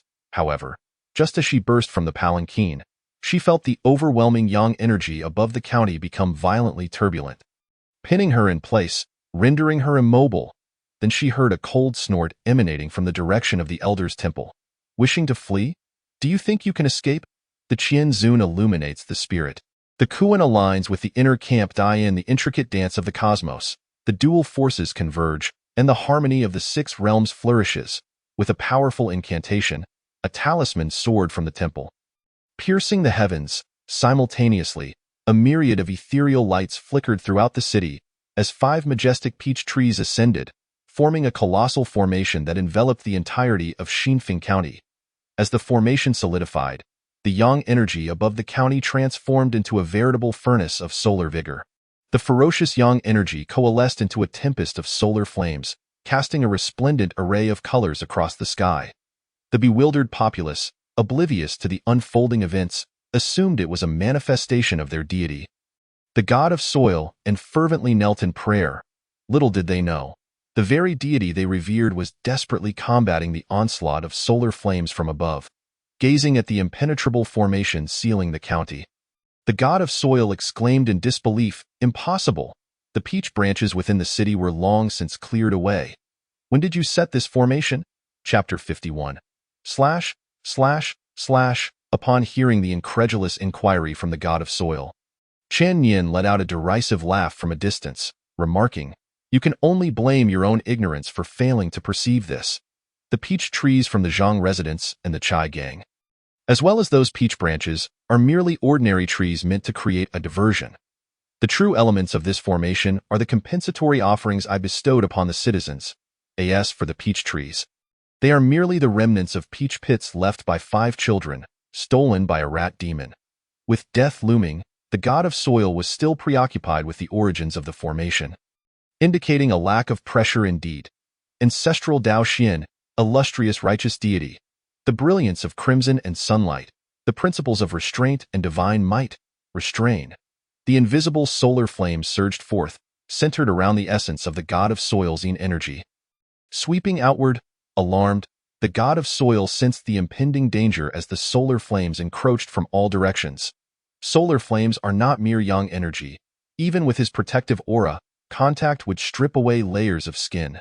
Moreover, having transformed into pure yin energy, if he were to be surrounded by this overwhelming solar inferno, escape would be virtually impossible. Suddenly, the god of soil halted his retreat, reverting to human form mid-air. His hands moved with astonishing swiftness, casting several incantations in a heartbeat. Concurrently, the ceremonial tablet that he always carried transformed into a radiant bridge, cutting through the solar flames and reaching the statue of the god of soil below. He landed upon the bridge, hastening towards the statue. From the peach tree, Qian Yin's gaze sharpened as he observed the descending bridge, releasing a cold snort, with a swift change of his hand gestures. The multitude of solar flames morphed into a fiery dragon, coiling like a serpent around a pillar, heading directly for the bridge. The god of soil, mid-flight, beheld the spiraling dragon above and broke into a cold sweat, hastening his speed. Only upon entering the statue did he finally exhale in relief. Yet his expression shifted to one of sheer terror. The bridge, still extended, began to crack under the searing solar flames. Showing signs of collapse, before he could lament, a blaze enveloped him, accompanied by a chilling voice. In the presence of the radiant sun, the essence of fire ignites. Celestial fire clouds, refining the cosmos. Refine. The solar flames climbed up the god of soil's grasp on the ceremonial tablet, swiftly engulfing his entire being. Had the statue not been a relic of the Yang realm, sustained by a century of offerings, this would have been sufficient to incinerate his entire cultivation. The solar flames, composed of condensed Yang energy, typically did not adhere to mundane objects, remaining unseen. Yet now, enveloping the god of soil, they illuminated the palanquin in a dazzling display, appearing as if a celestial being had descended. At this moment, the god of soil was unconcerned with appearances. He understood that while the statue could provide temporary sanctuary, it was not a long-term solution. Without hesitation, he slammed his palm on the armrest, causing the palanquin to ascend, aiming to flee beyond the city. However, as the palanquin took flight, he felt an unexpected force pulling him down. Peering through the curtain, he discovered a girl in green, hand gestures forming intricate seals, binding the palanquin with chains of wood spirit energy.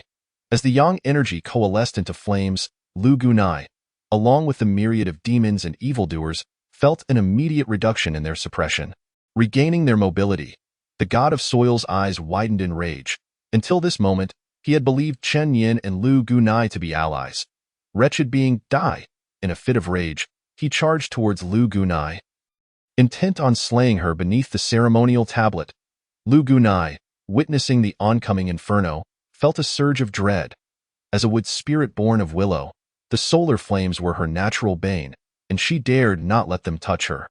Yet, the god of soil's speed was overwhelming, and the distance was too short for her to evade. In desperation, Lu Gunai pivoted and flew towards the remaining palanquin, where her sister, Go Zhu, sat, unbeknownst to her. Chen Yin observed her every move from afar. His gaze turned icy, and with a swift motion, his peachwood sword soared into the air, racing like lightning. Just as the god of soil was about to breach the palanquin, the sword plunged into the ground, creating a barrier between him and the palanquin. The violent impact lifted the palanquin's curtain, yet Lu Gunai had vanished without a trace. Seeking death, Chen Yin fixated on the palanquin that Go Zhu occupied, his eyes gleaming with murderous intent. The embedded peachwood sword leaped forth, hurtling towards the god of soil, with flames at his back and the flying sword ahead. Seeing no avenue of escape, the god of soil gritted his teeth. Disregarding the damage to the ceremonial tablet, an incantation was cast, and in an instant, both he and the tablet vanished from Chen Yin's sight. Chen Yin looked around, bewildered to find no trace of the god of soil, as if he had simply evaporated. Only a voice, laced with fury, echoed through the air. "Sorcerer, since your arrival in the city, I have treated you with courtesy, even as you disrupted my sacred rites. If you desire the wood spirit, I would have granted it to you willingly. Why must you press so hard? Why?" With a flick of his wrist, the peachwood sword returned to Chen Yin's hand. He gripped it with one hand, drawing a line of blood from his fingertip across the blade. Swiftly, he inscribed a talisman onto the sword's surface.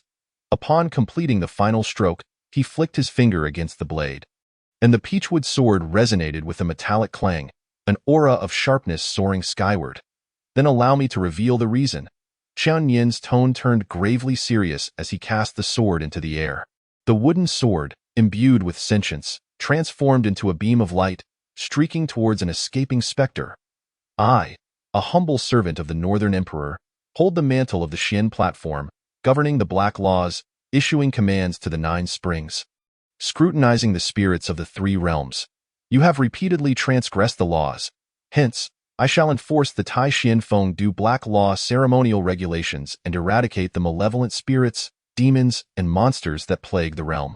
Those who shock the heavens, be slain." A flash of sword light swept through, and the specter felt a sudden warmth at its neck, before its head silently fell to the ground. The wooden sword hovered momentarily, enveloping the corpse in a radiant glow before transforming into a beam of light and ascending into the sky.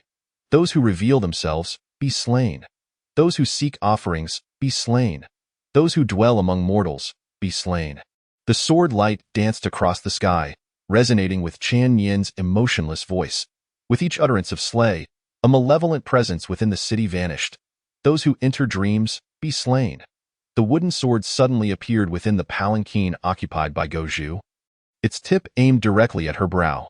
With despair etched on her face, Goju closed her eyes, bracing for the inevitable strike. Chapter 52. The Command of the Nine Springs. Just as the sword's tip neared her brow, Chan Yin's voice rang out once more. Those who take human form, be slain. Feeling the chilling intent dissipate, Goju's face brightened, her mouth opening to speak. Yet, at that moment, the overwhelming solar flames dispersed, and a colossal wave of yang energy descended like a mountain, pinning her firmly beneath its weight. The sword light pierced the heart of Zhu Yi, who was desperately fleeing with a steel rod, transforming back into the peachwood sword and hovering above the corpse. Those who harm others, be obliterated. The peachwood sword spiraled back, and as a demon spirit emerged from the corpse, it was instantly pinned in the void. The talisman inscribed upon the wooden sword pulsed, and the demon spirit shattered like fragile glass, devoid of any chance to resist. Those who defy the radiant sun, who intrude upon the daylight, be obliterated. The peachwood sword soared skyward, splitting into several beams of light, pursuing the multitude of demons that had been vanquished. Demons perish with their souls, ghosts vanish into oblivion. The black laws obliterate forms, ensuring no chance of revival. Simultaneously, Chan Yin's voice resonated once more. Radiant flames, blazing stars, condense. The floating talismans above the county glowed with renewed brilliance, and the gathered yang energy responded to the command, swirling back to coalesce around the talismans, forming a colossal sphere of light in the sky. In that moment, it was as though two suns had manifested above Xinfeng County. The suspended peachwood sword flickered, piercing the heart of the light sphere. Swirling within, Chan Yin gazed at the peachwood sword being refined by the yang energy within the sphere, coldly stating, "Are you satisfied now?" Seemingly fearing that Chan Yin would locate him, the god of soil remained silent. Chan Yin cast a glance at the kneeling procession of deities, noting the pale visage of Goju within the palanquin, too fearful to move. With a furrowed brow, he gestured in the air, invoking the round light technique. "No wonder you remain hidden. It appears you have sought refuge here." In the midst of the scene, Shibo suddenly found himself back within the shadowy realm of the temple. This shadowy realm is situated in the crevice between the mortal world and the realm of the law. Under Shibo's deliberate concealment, having lost the location of the invitation, he suddenly found himself unable to locate the shadowy realm. "Do you think this Taoist has no means to deal with you?" Chan Yin coldly scoffed. Leaping down from the tree, he glanced at the position enveloped by the Sanqing bell, waved his sleeve, and a token hovered in the air. It was the Order of the Nine Springs, the Black Emperor's spirit book, the Heavenly Ping's treasure talisman. Commands: follow the winds and flames, mountains tilt and trees wither. Swiftly, as per the decree of the Grand Emperor of the Northern Yin, Fengdu. Where are the fierce generals of Fengdu? Chan Yin held the seal in his left hand and made gestures with his right, his fingers rapidly tapping thrice on the surface of the token. The first tap, the surrounding chi stilled. The Order of the Nine Springs trembled incessantly, causing ripples to spread through the space around. At the second tap, a silent door opened before Chan Yin, its depths profound and its energy mysterious, solemn and dignified, fully displaying the laws of the underworld. At the third tap, several tall and formidable figures emerged from within the portal, striding forward with a clanking cadence. Though their appearances were obscured, the divine might emanating from them instilled a sense of dread. Simultaneously, a voice filled with authority resonated from within the door. The 10 generals of the Fengdu Examination and Summoning Institute: Pan, Lu, Luo, Geng, Zhou, Wei, Shui, Ku, Shi, pay respects to the judge. Note 1.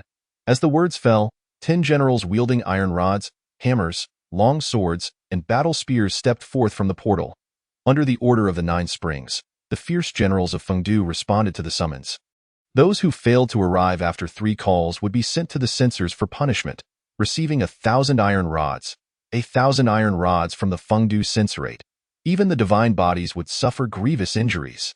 Countless fierce generals exist in Fengdu, yet the 4 generals of the direct altar, 8 generals of the inner altar, 8 generals of the outer altar, along with 36 other generals such as the left and right guardians and clerks. Each have their own summons under the Order of the Nine Springs. Only the 10 fierce generals of the Examination and Summoning Institute are bound by the incantation of the Nine Springs Order. Since the judge did not name anyone specifically, it implies that all 10 generals must attend. The moment the 10 fierce generals stepped out of the portal, they sensed a peculiar change in their surroundings, nearly severing their connection to Fengdu. The expressions of the generals altered dramatically, and in an instant, they surrounded Chan Yin. Behemoth forms exuding formidable divine might manifested, instantly dominating the sky. In that moment, the skies above Xinfeng County were ablaze with divine light and fierce fire. Black lightning clashed with clear radiance, and the winds of thunder and fire collided, with auspicious qi swirling abundantly, showcasing myriad phenomena. Contrary to common belief, while the generals of Fengdu preside over the underworld, most are indeed bona fide celestial deities, not ghostly entities. A significant portion serve in the Thunder Department, such as the 8 generals of the Inner Altar, all of whom bear the title of Thunderous Supreme. Among the 4 deities of the Jingyang Palace, Gua and Bai are the deputy marshals of the 5 Thunder Dread Demons. Fortunately, Fengdu's laws are stringent, and the officers must not disturb mortals. Otherwise, should such divine might and forms be revealed, the Celestial Monitoring Office would surely unearth the source of the anomaly in Xinfeng County. The fierce generals surveyed their surroundings, realizing there was no immediate danger, and upon closing their eyes to sense their connection to Fengdu, they found it had not truly been severed, allowing them to breathe a sigh of relief and retract their divine forms. General Pan, leading the group, cast a glance at the suspended Order of the Nine Springs. Hurriedly averted his gaze, reluctant to look any longer. He bowed his head and clasped his hands in salute to Chen Yin, stating, "The 10 generals of the Fengdu Examination and Summoning Institute have arrived under the Order of the Nine Springs. What commands does the judge have?" Chen Yin, observing the fierce generals around him retracting their divine forms, spoke coldly, his expression devoid of warmth. "Generals, heed my command. The local city god has lost his integrity, consorting with ghosts and deities, colluding in misdeeds, causing harm to the living. Investigate the Taishian Fengdu Black Law and remove the divine seal." Upon hearing this, the fierce generals of Fengdu collectively gasped in astonishment. To slay a city god is simple, requiring but a single reason. Yet to remove the divine seal of the city god is no trivial matter. Removing the divine seal equates to stripping the city god of his divine authority. The Black Law Judge of the Northern Polar Exorcism Institute, wielding the Order of the Nine Springs, indeed possesses the authority to elevate and supervise the city god. However, this requires a formal report to the Supreme Lord of the Nine Heavens, the Heavenly Peng True Lord, to inform the Emperor of the North, the Emperor of the Purple Microcosm, and subsequently be dispatched by the Fengdu Censor, ultimately to be examined by the East Mountain. Any misstep in this process could lead to dire consequences. The reason for the term report is that the East Mountain represents another emperor, one of the 4 supreme lords of the heavenly court. The earthly deity, who presides over the mountains and rivers of the earth, governs yin and yang, and regulates fortune and disaster. While slaying a city god is straightforward, removing the divine seal of the city god pertains to the authority of the earthly deity to confer divine titles. According to celestial law, at least 2 emperors must be informed of this matter. The only individuals with the authority to bypass such laws are the 3 pure ones, the great celestial sovereign, and the earthly mother, along with the one residing in the purple microcosm and the so-called earthly celestial sovereign.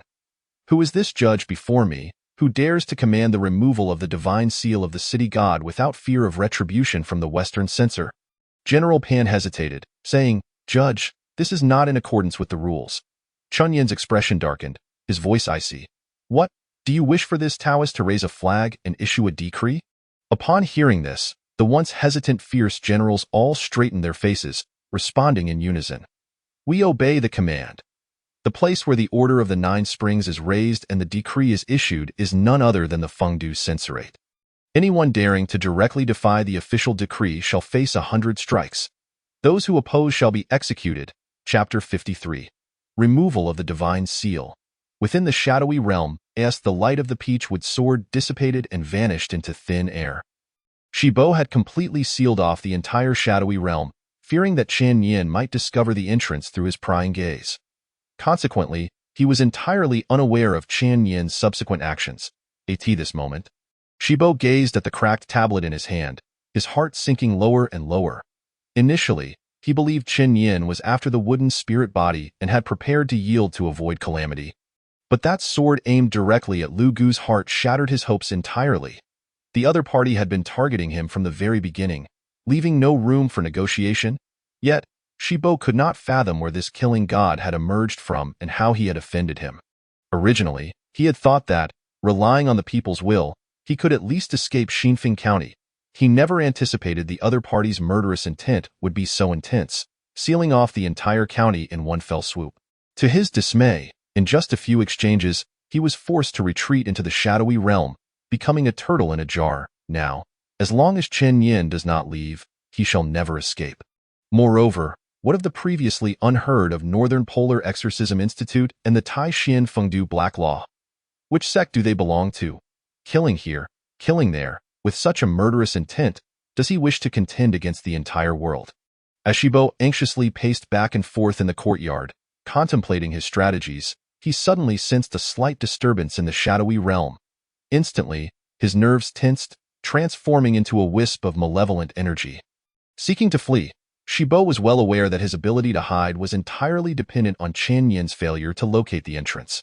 Should Chen Yin discover the entrance and pursue him? Amidst the overwhelming yang energy, this shadowy realm would hardly withstand a few moments. The shadowy realm that Chen Yin struggled to find was but a trivial matter for the fierce generals of Fengdu, who could traverse between the realms with ease. As the righteous deities of Fengdu entered the shadowy realm, they immediately detected the malevolent energy transformed from Shibo. General Pan casually reached out. And just as Shibo took flight, he felt a tightening around his neck. He was then yanked down from the air by General Pan as if he were a dead dog. Is this the city god? How could he be so weak? Observing Shibo and General Pan's grasp, the other generals exchanged glances, all seeing a trace of astonishment in each other's eyes. Despite the abundant incense surrounding the city god, his strength was indeed lacking. Not to mention the 10 generals of the Fengdu Examination and Summoning Institute. Even the 2 clerks responsible for delivering messages, Wang An and Lu Jin, could easily subdue him without care. Ensuring they did not crush him, however, despite their astonishment, it did not hinder their actions. The black law practitioners of the Northern Polar Exorcism Institute, even without raising a flag and issuing a decree, are still the enforcers of the Northern Emperor Fengdu. General Pan casually tossed Shibo to the ground and nodded towards General Lu. Although the 10 generals of the Examination and Summoning Institute could not match the might of these deities serving the Thunder Department, each had their own strengths. For instance, General Pan excelled in the aspect of existence and non-existence, traversing between the two. General Luo was skilled in the art of stealth and speed. General Lu, on the other hand, was adept at the mystical arts of flying talismans, making him the most suitable for handling the hidden divine seal concealed beneath the tablet. General Lu extended his hand, and the tablet that Shibo had hastily concealed during his escape was forcibly extracted. Upon grasping the tablet, General Lu's expression changed drastically. He tightened his grip, and the tablet composed of gathered incense instantly shattered, revealing the hidden divine seal within. As the tablet crumbled, the pain originating from his soul caused Shibo, who had been grasped by the neck and pulled down from the air, to twitch violently. Yet he dared not move, fearing to attract the attention of those around him. The moment he was yanked down, Shibo instinctively glanced at his surroundings. Just a glance, in fact. He had not even fully discerned the situation before the radiant divine light emanating from the surrounding generals nearly blinded him. As the divine seal manifested, the fierce generals around him trembled in unison. The command to remove the divine seal of the city god was already outrageous enough. To their astonishment, this divine seal was neither issued by the celestials nor sealed by the emperor. It was instead formed from the will of the people. A city god who had received the people's will actually consorted with ghosts and deities, causing harm to the very souls he was meant to protect? General Pan, does the judge not find this? Observing the divine seal, General Shui, wielding a golden spear, could not help but voice his inquiry. Old Shui, silence. General Pan's sharp reprimand halted General Shui's forthcoming words. Should a judge act immorally, the Western inspectors shall mete out punishment. When have we been granted the liberty to interject? We are to follow orders. The terms general, judge, inspector, and black law surged within Shibo's mind, compounded by the murderous edict aimed at exterminating all malevolent beings. A sense of dread gripped his heart. Could this be the newly established office of the Wei dynasty? Did they intend to cleanse the world of evil? This notion took root and spread like wildfire within Shibo's consciousness. He could no longer feign death. He suddenly opened his eyes, eager to confirm his suspicions. If true, he would not only forsake his pretense, but would also face annihilation by that sorcerer. Upon opening his eyes, Shibo felt a blur before him, and when the scene crystallized, he found himself unceremoniously cast before Chan Yin. The scene before him sent chills down his spine.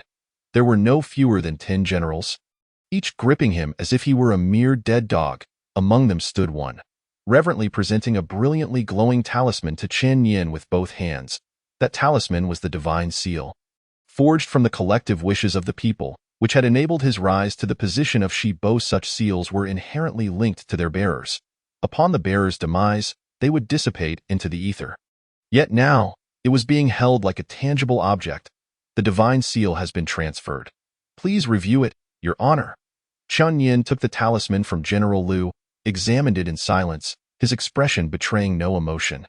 It was not that Chan Yin was devoid of humanity. The gravity of the 9 Springs edicts weighed heavily, and the spirit officials were trained to read subtle cues, acting without explicit command. Therefore, the black law of the northern Infengdu explicitly forbade judges from recklessly voicing the emotions of spirits. Casually stowing the talisman, Chan Yin did not even glance at Shibo beneath him, and commanded, "General Shi, heed my orders." Yes, a general, donned in an iron crown and armor, wielding an iron staff, stepped forward. Chan Yin's gaze turned icy as he addressed the wandering spirits. Outsider spirits, possessing form from the willow wood, intruding upon dreams. By the black law's decree, those who enter dreams shall be slain. Those who speak through the possessed shall be executed. Understood. General Shi retreated a step, vanishing from sight. In the blink of an eye, he reappeared before Chan Yin, dragging a figure clad in green garments. General Shi, the 10th commander of the Examination Institute, was renowned for his skill in binding and separating spirits. Chapter 54. Separation of Human and Ghost. Justice prevails. Chan Yin remained silent, his cold gaze fixed upon General Shi, who transformed his iron staff into a long blade, mercilessly cleaving the head of the green-clad figure. As for the veracity of Shibo's claims regarding his 6th aunt, he might have sought verification previously. However, the moment she chose to possess another to save her own life, the truth became irrelevant. Under the black law, her actions condemned her to death. Shibo watched as General Shi's blade fell, severing the head of his 6th aunt, his body drenched in cold sweat. Chan Yin cast a sidelong glance at Shibo and continued, "Today, I shall ensure your demise is clear. When the city lord acts immorally." Cons. The Arctic Exorcism Bureau is the fruit of celestial adjudication, primarily tasked with adjudicating the transgressions of spirits and deities, rectifying malevolence, and it sounds akin to an internal regulatory body of the heavenly realm. However, in truth, it is a veritable military command of the 9 heavens. As stated in the Taishang Tiantan Yuga, all that is termed a ghost need not be a specter of the netherworld. Those deities and spirits not formally appointed by the celestial court are also considered ghosts. In translation, this means that spirits do not exclusively refer to the phantoms of the underworld.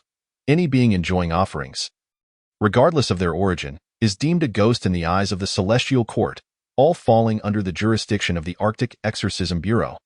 In General Pan's perspective, the appearance of the judges from the Arctic Exorcism Bureau beyond the 3 realms could not be more evident in its implications. Moreover, this was a figure commanding the 9 Springs, enforcing strict laws, capable of summoning the officials and the formidable black law judges of Fengdu at any moment. Contemplating this, General Pan forcibly stifled his thoughts, daring not to ponder further. This matter might pertain to celestial secrets, far beyond what the mere 10 generals of the Examination Institute could speculate. At this moment, in General Pan's eyes, Chan Yin was not merely a judge. He was unequivocally the supreme commander of the vanguard of the Arctic Exorcism Bureau. Stealing his mind, General Pan bowed his head, refraining from meeting Chan Yin's gaze, and respectfully replied, "We, the undersigned, have received orders to capture malevolence. But along the way, we discovered that as our distance from the judge increased, the repulsion we felt grew stronger. Should we insist on proceeding, we fear we might be compelled to return directly to Fengdu. It is not that we defy orders.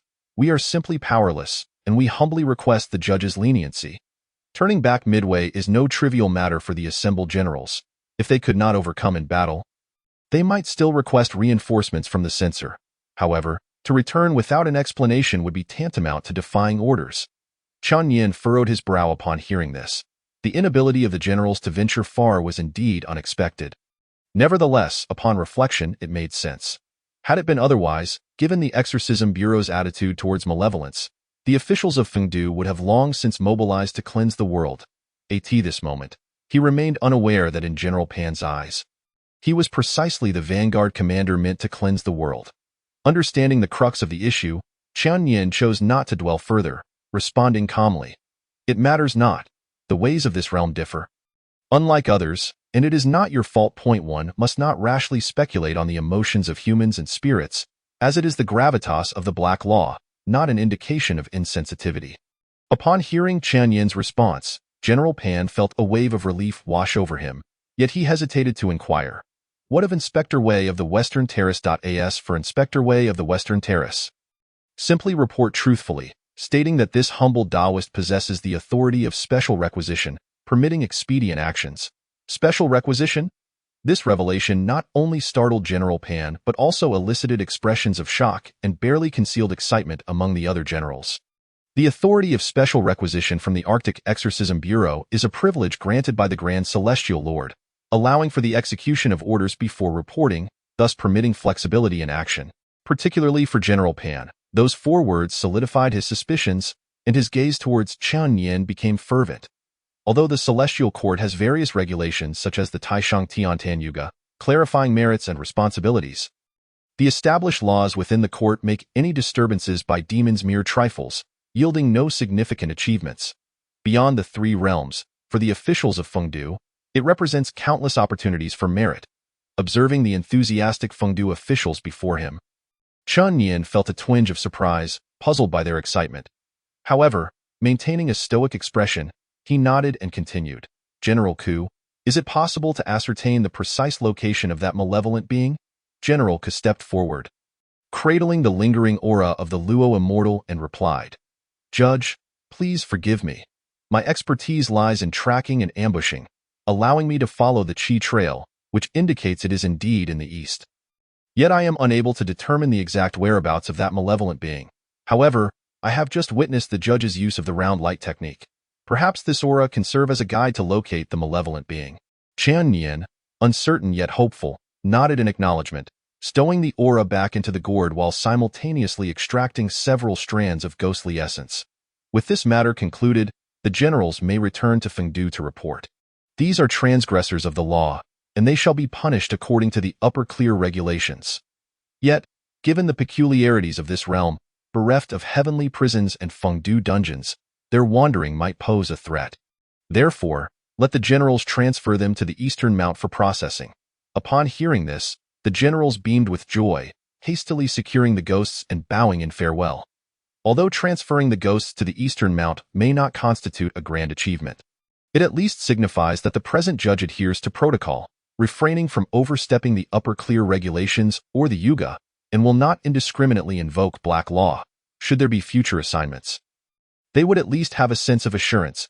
As the generals returned to Fengdu, Chen Yin once more secured the 9 Springs command within his pouch, exhaling a long breath. The presence of the 9 Springs command overhead perpetually instilled in Chen Yin a sensation of being scrutinized by his forebears, akin to being under the watchful eye of a headmaster during an examination, rendering him quite uneasy and his nerves taut. Chen Yin stretched his stiff facial muscles, contemplating the method proposed by General Ku. This approach had indeed crossed his mind previously. However, due to the faint residual aura of the Luo immortal, he had lacked confidence. Now that General Ku harbored the same intent, it suggested that this method might be feasible. Chen Yin gazed contemplatively at the enormous bell transformed from the 3 clear bell, retrieving the Exorcism Bureau seal from his bosom. He then waved his hand, summoning 2 lengths of yellow cloth and bamboo sticks from the temple, fashioning them into a set of command flags and arranging a flag gate formation around him. Chen Yin suspended the seal upon the flag, assuming a stance, fingers weaving a sealing gesture and intoned solemnly, "For heaven sealed." 8 directions cloaked in black wind, ascending to the celestial river, descending to the 9 eons. Black law, forbidden texts, black wind, great shield, arise. In an instant, the temple was engulfed in swirling black winds, enveloping Qian Yin and the staff seal within, entirely isolating them from the outside world. Although the name Black Wind Great Shield may appear unassuming, it serves as a protective barrier against heavenly prisons. Once the black wind arose, it signified the dimming of all seasons. The inversion of cause and effect is the ultimate incantation that integrates sealing, protection, and concealment of heavenly secrets, and it is the greatest assurance that emboldens Qian Yin to allow the generals to return to Fengdu while he alone pursues the trace of the Luo immortal. With the black wind shield in place, Qian Yin reached out, drawing forth a wisp of the Luo immortal's aura from the gourd. He traced the aura in the air, and a round light promptly materialized. The image revealed a dim chamber, within which stood a statue of the Luo immortal, devoid of any presence. Subsequently, the scene within the round light began to rapidly zoom in, penetrating the statue's internal ceiling. Pursuing the trace of the Luo immortal's aura, the aura flickered erratically, carrying the vision through mountains and valleys, traversing various locales, rural homes, affluent households, rice shops, taverns, temples, and even the obscure chambers devoid of daylight. The belongings of itinerant merchants appeared incessantly within the imagery. Yet, regardless of how the scenes shifted, at the center of each frame remained that benevolent and gentle statue. The imagery flickered for a full quarter of an hour before finally settling upon a lecture hall. The hall was modest, with around 20 to 30 students seated below. On stage stood a middle-aged scholar, slender and graceful, holding a scroll in one hand, engaged in teaching. Observing the unsuspecting middle-aged scholar at the center of the scene, Qian Yin's mind sparked, and with a light chuckle, he spoke. "Are you the Luo immortal?" Chapter 56. 4 Heavens Sealed. 8 directions cloaked in black wind. The round light technique, when cultivated to its utmost, can connect with the hearts of all deities and Buddhas, capable of inquiring into the lives of beings across the 3 realms, both past and future. The orthodox Taoist round light technique is incomparable to the clandestine monitoring devices and video calls of the common folk. Although Qian Yin's voice was gentle, under the influence of the round light technique, it instantly traversed mountains and rivers, directly resonating within the heart of the middle-aged scholar. "Are you the Luo immortal?" Those 5 succinct words struck the middle-aged scholar like a clap of thunder, throwing him into disarray. He abruptly waved the scroll in his hand, causing the students in the lecture hall to collapse to the side, swept away by a gust of wind. The scene within the round light technique also transformed, shifting from a spacious and bright lecture hall to an opulent grand hall. Inside, numerous disciples sat on the ground reciting scriptures, their demeanor indistinguishable from the spirits within the statue. In an instant, the sound of chanting echoed like a sinister melody, unceasing. The Luo immortal stood at the uppermost position, his eyes scanning the surroundings. Filled with a chilling malevolence, utterly devoid of the previous gentle demeanor. "Is this the divine realm of the gods?" The imagery displayed within the round light technique caused Qian Yin's brow to furrow. He had not anticipated that the Luo immortal could manifest a divine realm. Although Qian Yin could not ascertain the size of this divine realm, the ability to create such a domain indicated that the Luo immortal was no ordinary being. It is known that Shibo, leveraging the collective will of an entire city, spent over a century merely occupying a fragment of the underworld amidst the interstice between the mortal realm and the divine realm. However, shielded by the black wind great shield and separated by an unknown distance, Qian Yin felt no concern that the Luo immortal would pinpoint his exact location. With a scoff, he remarked, as the saying goes, "A guest from afar should be treated well. Why must the Luo immortal become so agitated? The examination is approaching, and without your guidance, these students may harbor regrets for a lifetime." The Luo immortal offered no reply.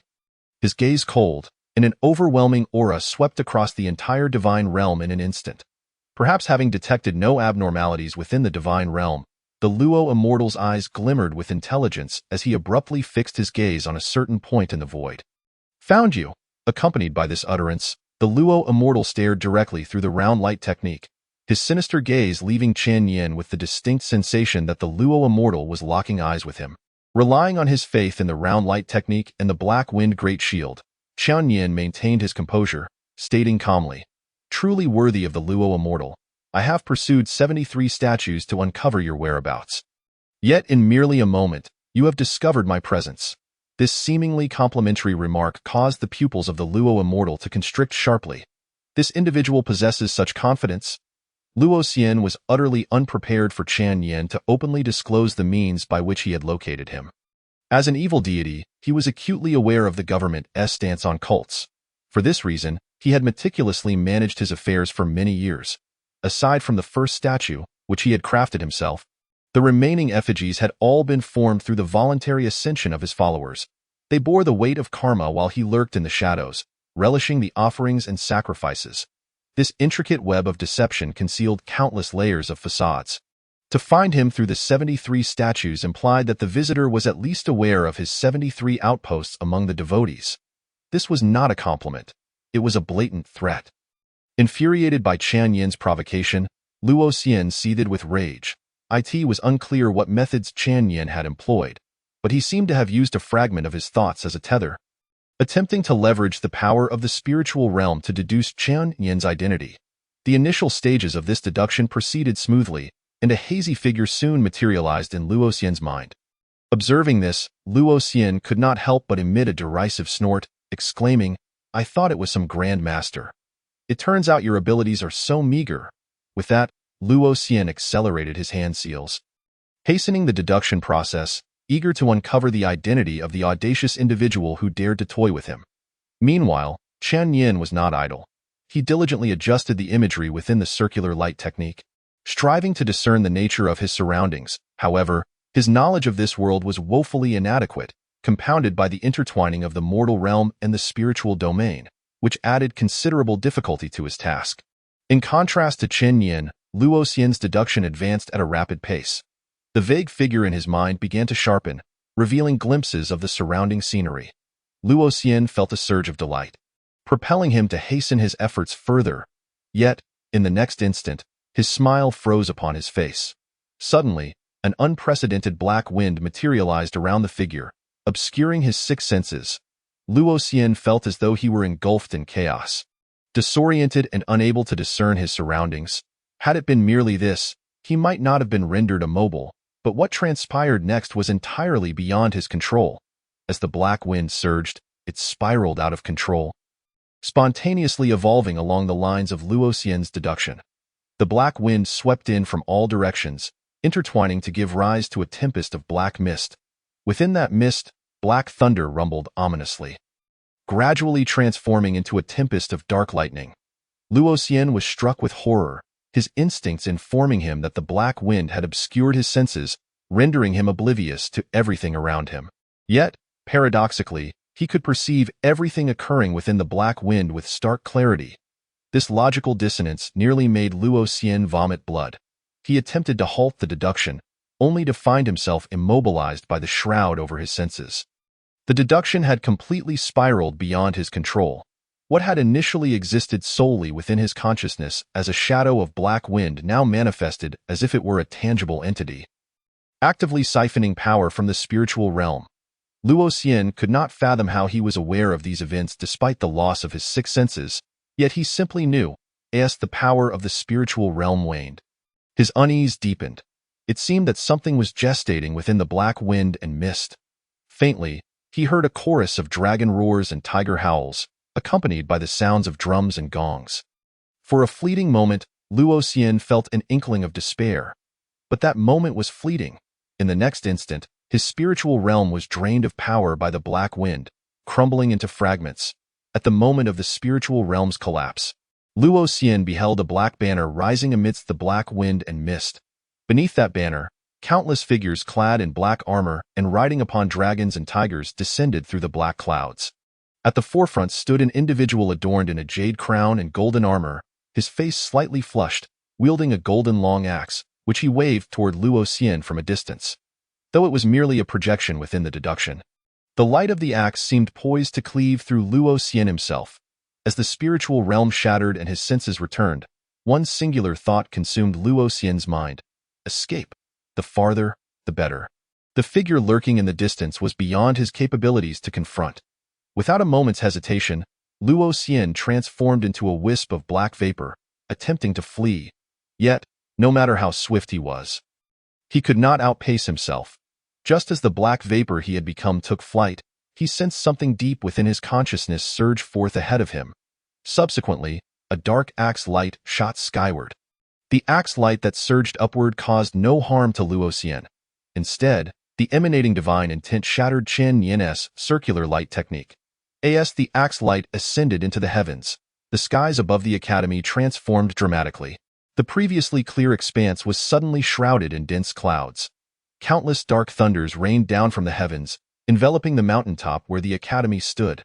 The disciples, bewildered by the abrupt collapse of the spiritual realm, had yet to comprehend the situation before being engulfed by the torrential downpour of dark thunder. It seemed as though the dark thunder was specifically targeting malevolent spirits and entities.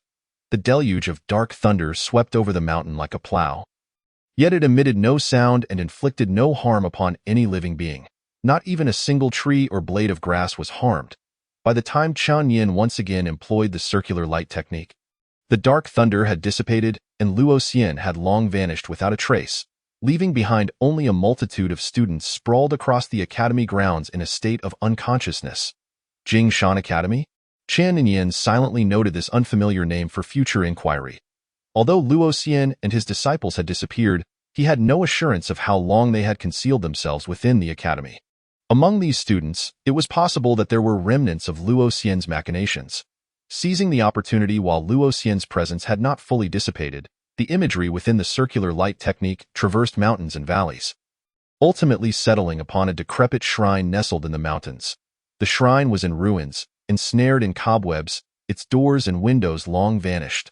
The ground within was strewn with remnants of ash, yet, upon the offering table stood a statue with a benevolent visage, gleaming as if newly crafted, within which faintly shone a set of bones as white as jade. It was no wonder that what was evidently the essence of lost souls manifested in the likeness of an ancient deity. It was, in fact, sealed within the clay effigy by someone.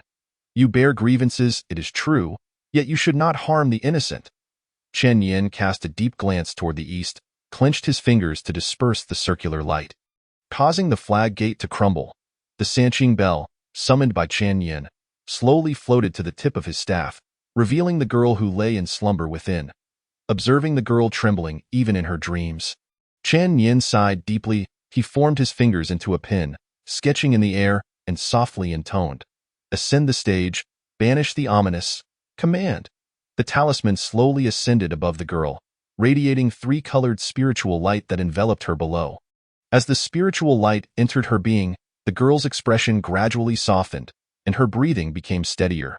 Witnessing this, Qian Yin took out a human talisman, sought an open space, sat cross-legged, closed his eyes, and softly recited, "Heaven and earth in their natural state. Dispel the foul essence I in the cave of mystery. Illuminate the great origin." As Qian Yin chanted, an indistinct wave radiated from him, swiftly expanding outward. Wherever it passed, all forms of malevolent and foul energies were swept away, and the entire world became serene. At this moment, Qian Yin's consciousness was wholly immersed in the realm of shadows, the incantation of cleansing the pure land resonating as various malevolent, sanguine, and foul energies surged forth from the earth, only to dissipate. It was unclear how much time passed, but once the shadows were left with only purine energy, Qian Yin finally opened his eyes. The girl in plain garments had awakened at some point, sitting on the ground with her knees hugged to her chest, staring blankly ahead. Hearing Qian Yin rise, she instinctively stood up alongside him. Qian Yin steadied himself and spoke, "The patriarch has been vanquished. Do you have any plans?" The girl stiffened momentarily, her eyes reddening as she collapsed onto the ground, murmuring, Is it over?" Although she had already surmised what had transpired upon awakening to find only Qian Yin remaining, hearing that the despair which had persisted for over 70 years was finally terminated filled her with incredulity. She sat still for a moment before suddenly stumbling to her feet, frantically racing toward the rear of the hall. Qian Yin quietly followed her, observing as she dashed into a secluded courtyard. Rummaging through the room in a frenzied, at last, she unearthed a piece of yellowed cloth from the bottom of a box. clutching it as if it were a treasure and holding it tightly against her chest. Upon that aged fabric were densely inscribed, unevenly scrawled names, some in ink, some in blood, and others rendered in charcoal, some of which were barely legible. Sister Aishui, Sister Yanzi, can you hear me? It's all over. We waited. There will never be a younger sister again. Never again. The culmination of 70 years of despair and 70 years of longing erupted at that moment. Chan Yin stood silently beside her, watching as she vented her emotions onto the names inscribed on the cloth. After what felt like an eternity, the girl's emotions gradually settled. She wiped away the tears from her face with the back of her hand, looked up at Chen Yin with red-rimmed eyes, and revealed a radiant smile. In that smile, there was both liberation and melancholy, yet not a trace of longing for the mortal realm. She smiled and said to Chen Yin, "Thank you, my lord." Chen Yin discerned the girl's emotional turmoil and inquired again, "Do you have a place to go?" The girl shook her head, gazing at the cloth in her hands, softly stating, "I wish to be with my sisters." Chen Yin tightened his grip on his staff, comprehending the girl's meaning. From the moment she had been chosen as a goddess, there had been no path of retreat, even with the patriarch's demise. The lingering tyranny that had persisted for a century would not dissipate so easily. Even if Chen Yin were to step outside and announce this matter now, these avaricious citizens might not believe him. Including Sister Gozhu, Exionfeng County has long since lost its foundation, and no one would dare accept them, risking the wrath of Shibo outside. The world is fraught with difficulties, with demons rampant. How could a girl who has never ventured beyond her door withstand such trials? The girl had already resolved to die, but mere persuasion was futile. Chen Yin gazed at her youthful, yet unopened face, and after a moment of silence, inquired, "It would be simple for you to leave. But how will the goddess outside cope? Will she follow you?" Upon hearing this, the girl tightly gripped the long cloth in her hands, lowering her head in silence. Without waiting for her response, Chen Yin slowly articulated a harsh truth that the girl was reluctant to confront. "After you depart, she will still be the goddess. New spirits will come to the city, continuing the practices of Shibo, demanding offerings. The goddess will endure, passed down through generations, as long as the hearts of the people remain unchanged. Everything will eventually revert to its original state." The girl stared blankly at the long cloth, speechless for a long while. After a moment, she appeared to have made a resolute decision, standing up calmly and softly asking Chen Yin, "Sir, may we go out now? I wish to see the world." Chen Yin did not impede her. He waved his hand to lift the restrictions of Shibo's temple, and the sounds of revelry from outside immediately surged in. After a brief silence, he extended a hand towards the girl, gently saying, "Let us go. I will accompany you." Observing Chen Yin's outstretched hand, the girl hesitated for a moment before reaching out, with reddened eyes. She smiled softly and replied, Chapter 58. The 12 Officers of the City God. The heavens displayed unusual signs, and with the statue of Shibo soaring into the sky before countless eyes, the already vibrant festival became even more frenzied. Wherever they passed, regardless of wealth, citizens knelt along the way, praying for the protection of Shibo. Chen Yin silently followed the girl, moving forward at her pace. He felt no urgency. They had all the time in the world. As long as the temple doors remained shut, the procession of spirits would not return. The lively scene outside did not halt the girl's steps. She led Chen Yin through streets and alleys, heading towards a secluded corner of the city. Noticing her gradually slowing pace, Chen Yin understood that their destination was near. Sensing the dilapidated courtyard ahead, long devoid of life, Chen Yin furrowed his brow. He wished to call out to the girl, but was at a loss for words. The girl proved to be far stronger than Chen Yin had anticipated. Perhaps she had already steeled herself. Upon witnessing the scene before her, she did not suffer a further blow as Chen Yin feared, but rather seemed to breathe a sigh of relief. She stood at the entrance for a moment, touching the long cloth hidden in her bosom, and softly said to Chen Yin, "Sir, can I go back?" Looking up earnestly at Chen Yin, she continued, "I want to return to the temple to fetch my sister. As long as I am here, she will not come to harm, right?" Chen Yin gazed into the girl's resolute eyes, momentarily unsure of how to respond. His earlier words had merely been to instill within her the motivation to live on. Yet, now that the girl had made her decision, he found himself hesitating. Her stepping forward could indeed disrupt the goddess's legacy, but the fate she would face would be far more brutal. Qian Yin refrained from providing a direct answer. Instead, he reached out his hand once more, asking, "Is there anywhere else you wish to go?" The girl shook her head, breaking into a smile as she extended her hand and softly said, "Let us go back. I do not wish to keep my sister waiting too long." Qian Yin nodded, taking the girl's hand as they stepped back into the temple of Shi Bo Yet. He never opened that temple door. This was not a fate that a girl of 14 or 15 years should bear. Perhaps sensing Qian Yin's uncertainty, the girl remained silent. She turned, clenched her fists, took a deep breath, and stepped toward the door. Watching her resolute figure stride forward, Qian Yin sighed and remarked, "Do you understand that even if you go, you can only protect her for a moment?" The girl paused briefly but continued onward. In truth, there was another way. This path was 100 times more arduous, yet if successful, it could eliminate future troubles and protect even more people. Would you be willing to try? The girl abruptly halted her advance, turning to face Qian Yin without uttering a word, simply gazing at him quietly. However, the determined expression on her youthful face informed Qian Yin of her answer. This was an extraordinary method. Should she accept it, she might become the enemy of the court and all malevolent beings. Furthermore, she would henceforth dwell in the realm of shadows, never to see the living again. "Are you truly willing?" The girl remained silent, merely nodding, her gaze fixed earnestly upon Qian Yin's eyes. Qian Yin hesitated briefly before speaking. "This city requires a city god, which is Shi Bo, to regulate the spirits with. If you accept, you must abide by the strict laws of the female green ghost. The upper clear laws, the 9 lands laws, the Fengdu laws, and the black laws, among many others. You will become the master of a realm of spirits. Once exposed, the entire world will become your enemy. This path is fraught with difficulty, and you may find no peace thereafter." After a moment of silence, the girl softly asked, "If I were to die, then no one would discover this secret, would they?" "You?" Qian Yin was taken aback, completely unprepared for the girl's line of thought. The girl's tone was calm, as if discussing something entirely unrelated to herself. "As long as I die first, and then follow your method. No one will uncover your secret, right?"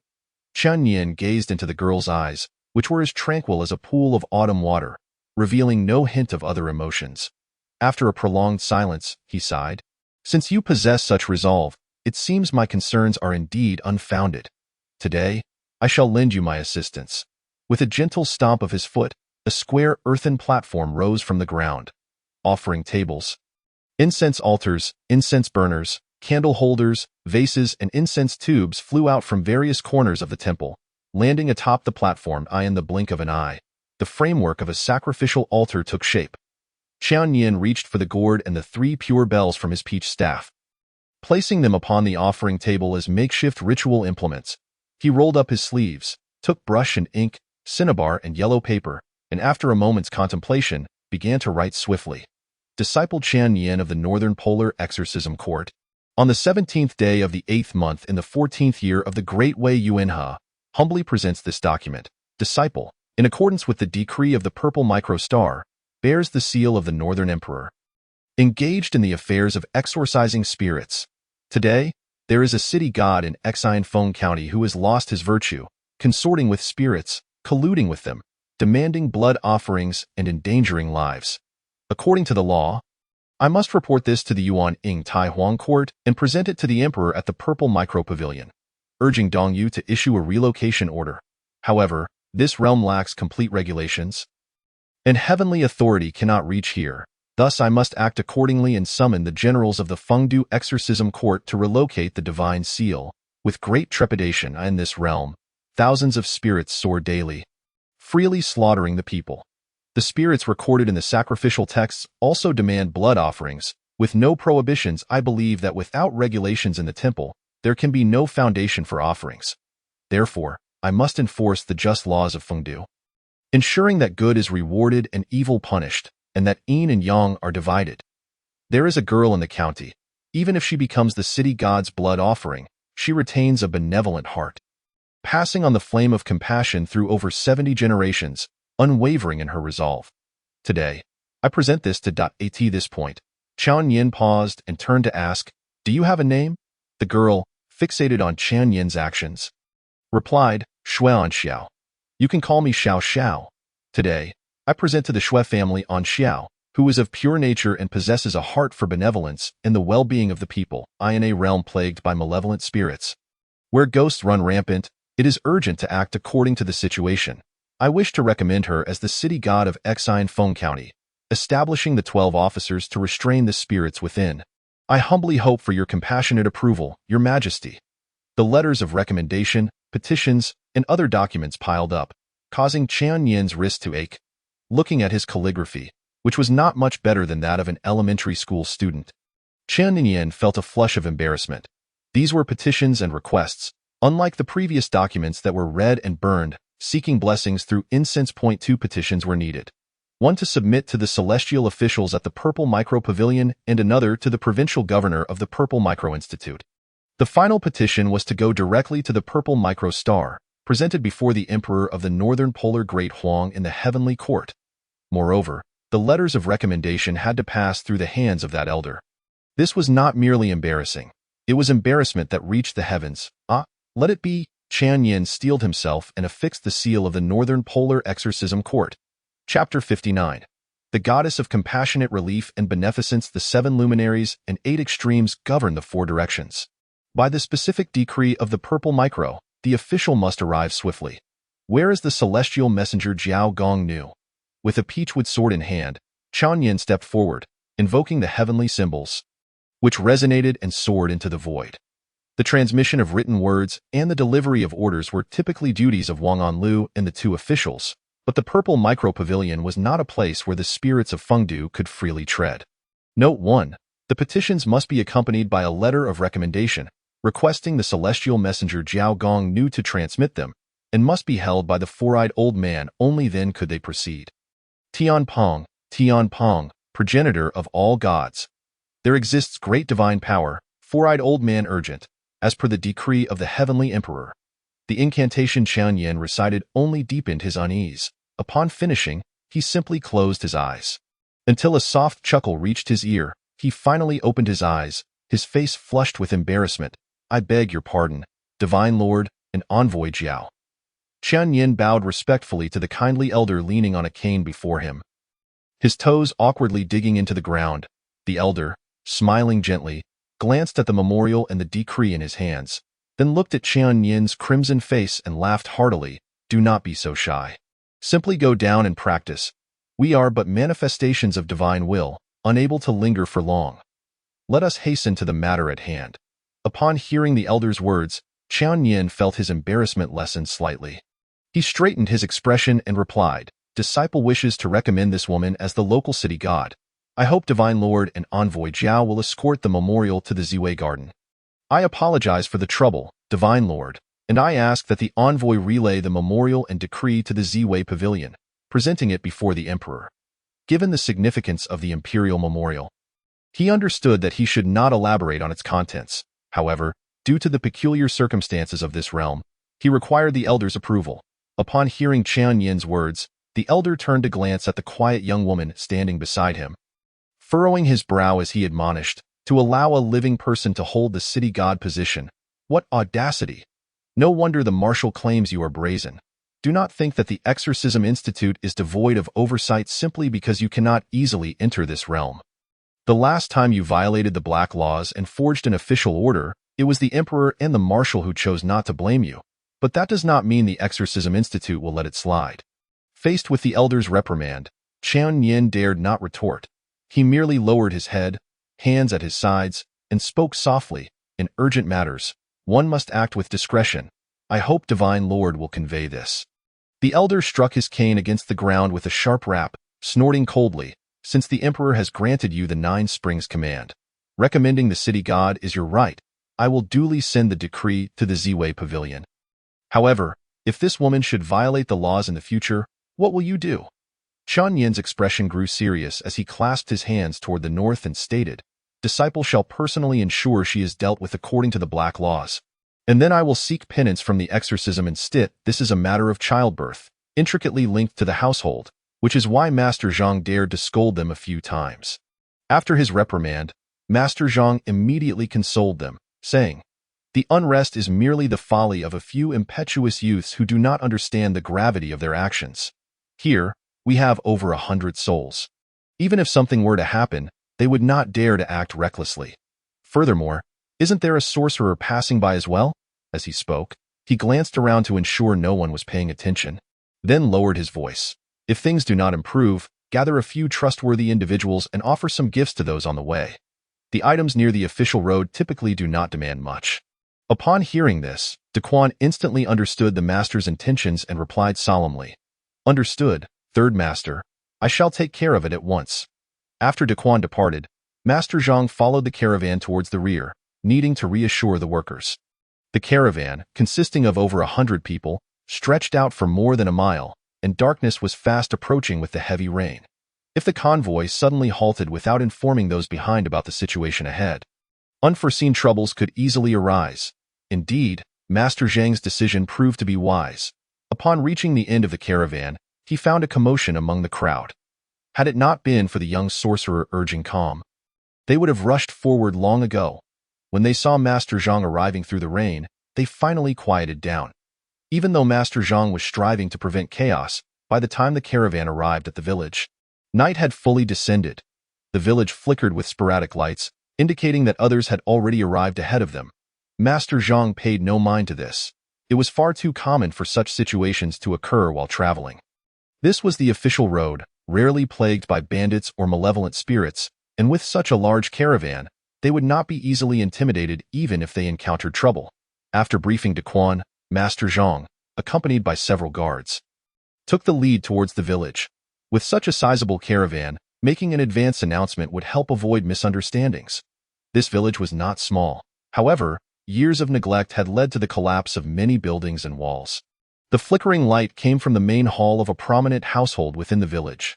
At this moment, there were already a dozen individuals inside, who turned their gazes toward Master Zhang as he entered with his entourage. "Greetings to all. My surname is Zhang. I am merely a traveling merchant.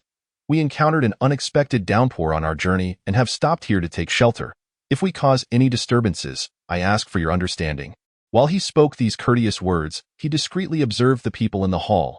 By the central fire pit stood several groups of traveling merchants, their goods closely guarded, unmistakably revealing their intentions. The right side housed the most individuals, appearing to be scholars on their way to an examination, accompanied by a few attendants. The left side was more diverse, with 3 sword-bearing wanderers and 2 individuals clad in long robes and conical hats, each group occupying a corner. Strangely, in the center of the left hall sat a young man who also resembled a scholar on his way to the examination, yet he did not mingle with the others on the right, choosing instead to sit alone in the center. Master Zhang furrowed his brow, instantly dismissing the thought of leveraging their numbers to dominate the main hall in this day and age. Those who travel alone are either skilled or harbor troubles. And either case is not to be trifled with. It is Master Zhang. We are all here to take refuge from the rain. We merely arrived a bit earlier, so there is no question of disturbance. Moreover, in this desolate area, additional company brings a sense of security. Among the assembly, only the traveling merchants acknowledged Master Zhang with a slight nod, yet they showed no intention of rising.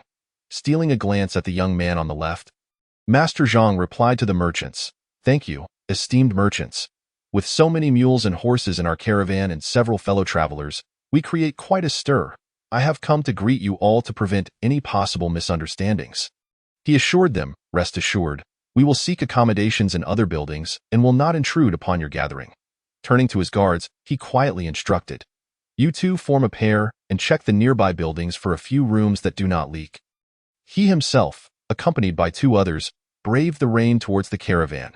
As Master Zhang turned, the young man in the center of the left hall murmured inaudibly into the deepening night, "Have they finally arrived?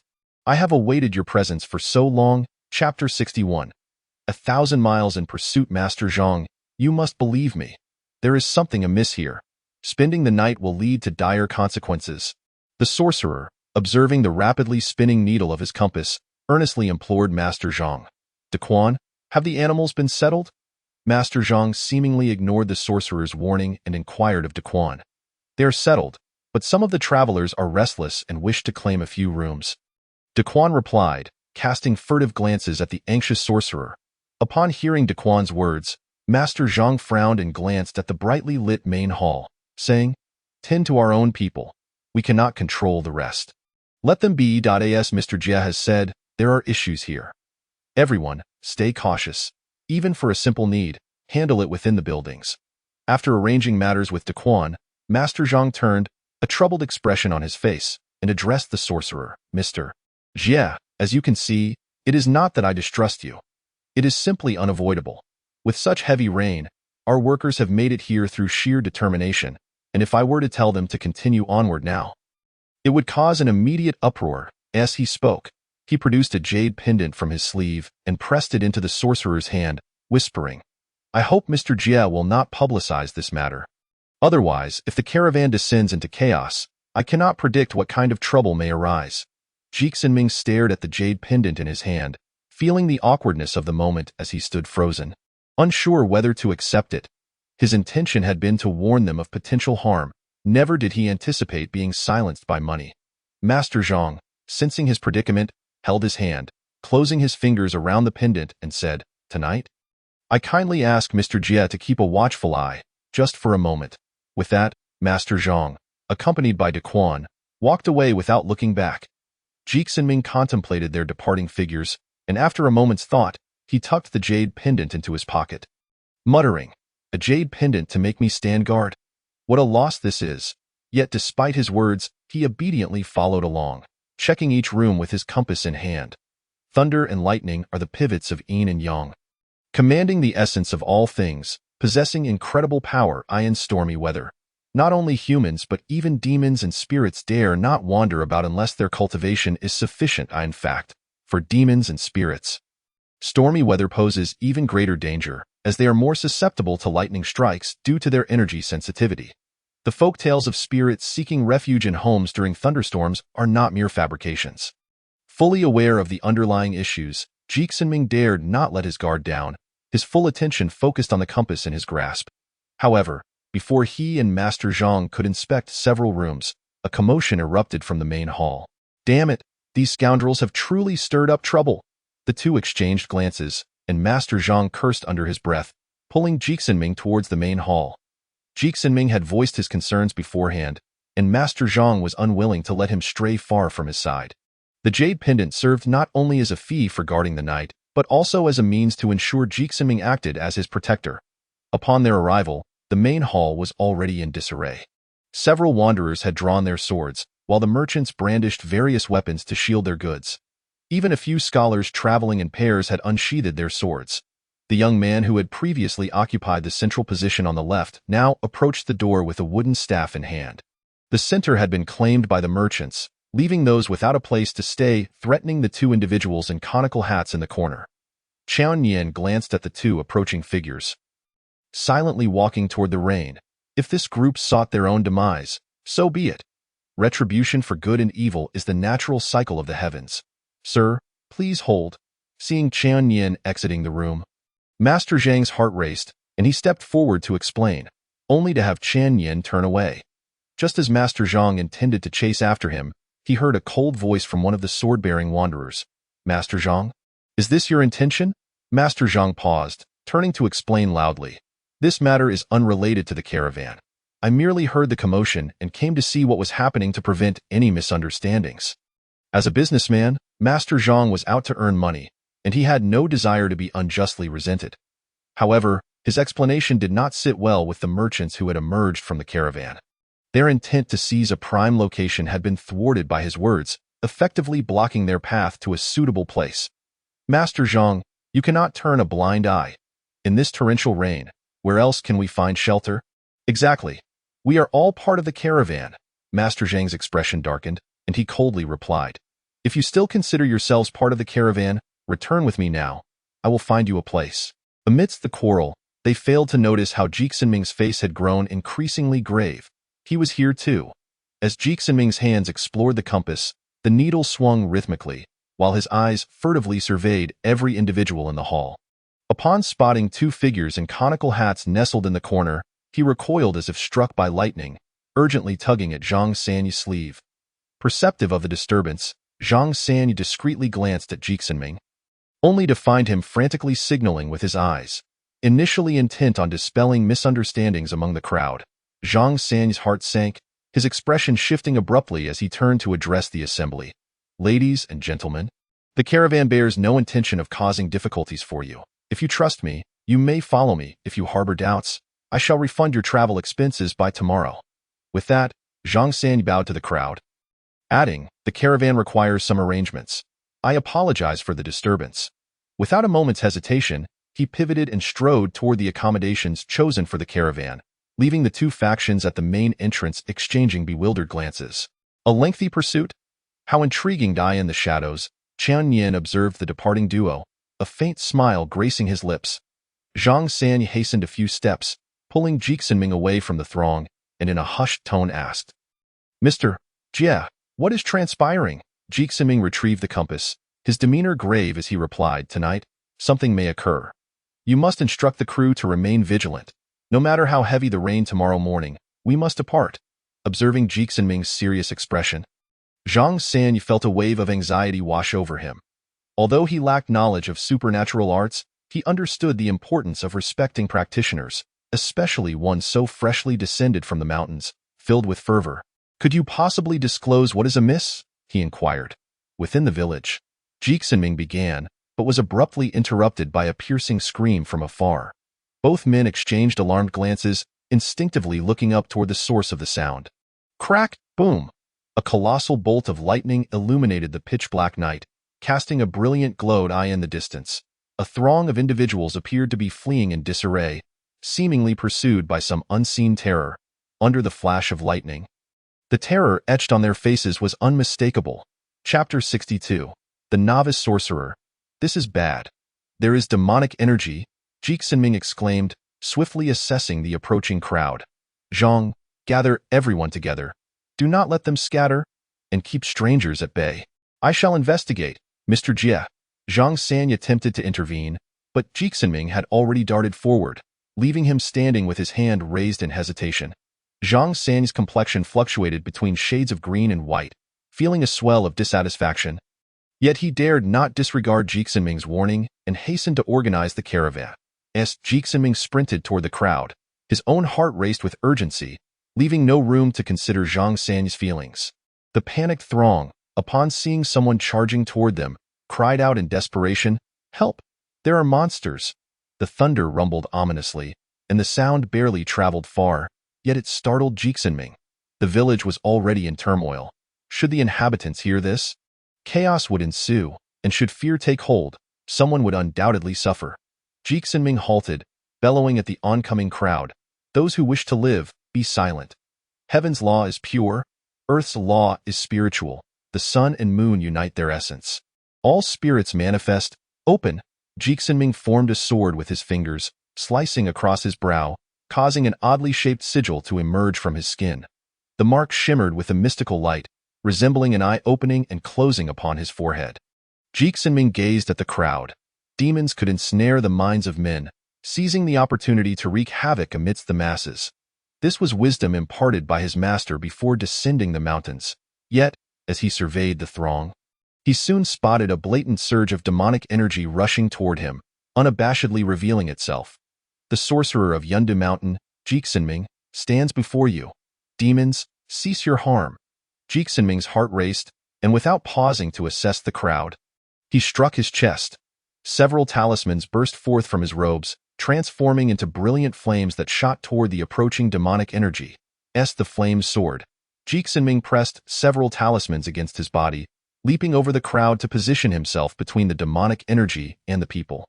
Upon landing, he swiftly drew the long sword from his back, and under the ethereal glow of the talismans, his not particularly imposing stature appeared grand and formidable. "Silence. Quickly retreat into the village," Jixinming admonished, frowning at the advancing demonic energy, not daring to glance back at the frightened throng. The demonic energy was somewhat unexpected. It appeared weak, yet it bore no signs of injury despite enduring several talismans. Thankfully, it halted its advance, allowing Jixinming to exhale in relief. The village was already chaotic enough. Introducing another demon would only complicate matters further. However, as time passed, Jixinming began to sense something amiss. The demonic energy remained stationary. As if lifeless, he took a bold step forward, shouting, "Demon, depart at once, or face my wrath." The demonic aura showed no sign of acknowledgement, remaining unresponsive. Jixinming's heart sank. He sprang forward toward the source of the energy. Upon nearing, his expression shifted drastically, for what he had perceived as a demon was, in fact, a puppet standing a man's height. Cursed trickery, Jixinming thought, spinning on his heel and darting back toward the village. Filled with regret, despite his master's repeated warnings before his descent, he had let his guard down in the heat of the moment. In his haste to return to the village, he failed to notice the puppet's face break into an eerie smile behind him. Is this the level of the Yundu mountain sorcerer? Upon re-entering the village, Jixinming's brow furrowed in dismay. Nearly every individual before him was shrouded in demonic energy, rendering it impossible to discern who posed a threat. He longed to rush forward and inspect each person, yet the nefarious sorcerer he had pursued for over a month was lurking among the crowd, making him hesitate to act recklessly. Reluctantly, Jixinming donned a stern expression as he sought out Zhang San, hoping to eliminate the caravan's potential dangers before devising a new plan. Within a rain-damaged dwelling, Chan Yin sat cross-legged, observing the peculiar figure scattering demonic energy throughout the village. A yellow-skinned creature, a smile curling at the corners of his mouth. He had not anticipated such a delightful surprise. For Chan Yin, this represented a mere interlude. After promoting the young girl to the position of city god, he had procured identification documents from Chung Laosan and departed from Xinfeng County. Throughout his journey, he had encountered several similar incidents. Tonight, he awaited the passage of the Luo immortal statue, opting to maintain the guise of a passerby to avoid alarming the snake and thereby refraining from directly confronting the village. Unexpectedly, however, he found himself facing local sorcerers. Listening to the young man's earlier proclamation against the demons, Chan Yin surmised that he hailed from a prestigious lineage. This revelation piqued his curiosity, prompting him to temper his original plans. Especially with the thunderstorm providing newfound inspiration, he had indeed chosen the right place. As the storm brewed, various demons and spirits converged. While Chan Yin contemplated the sorcerers, chaos erupted outside. The source of the disturbance was neither the caravan nor the crowd that had gathered at the main entrance, but rather the very individuals who had recently fled in terror. These frightened souls had been thoroughly rattled by the demons outside.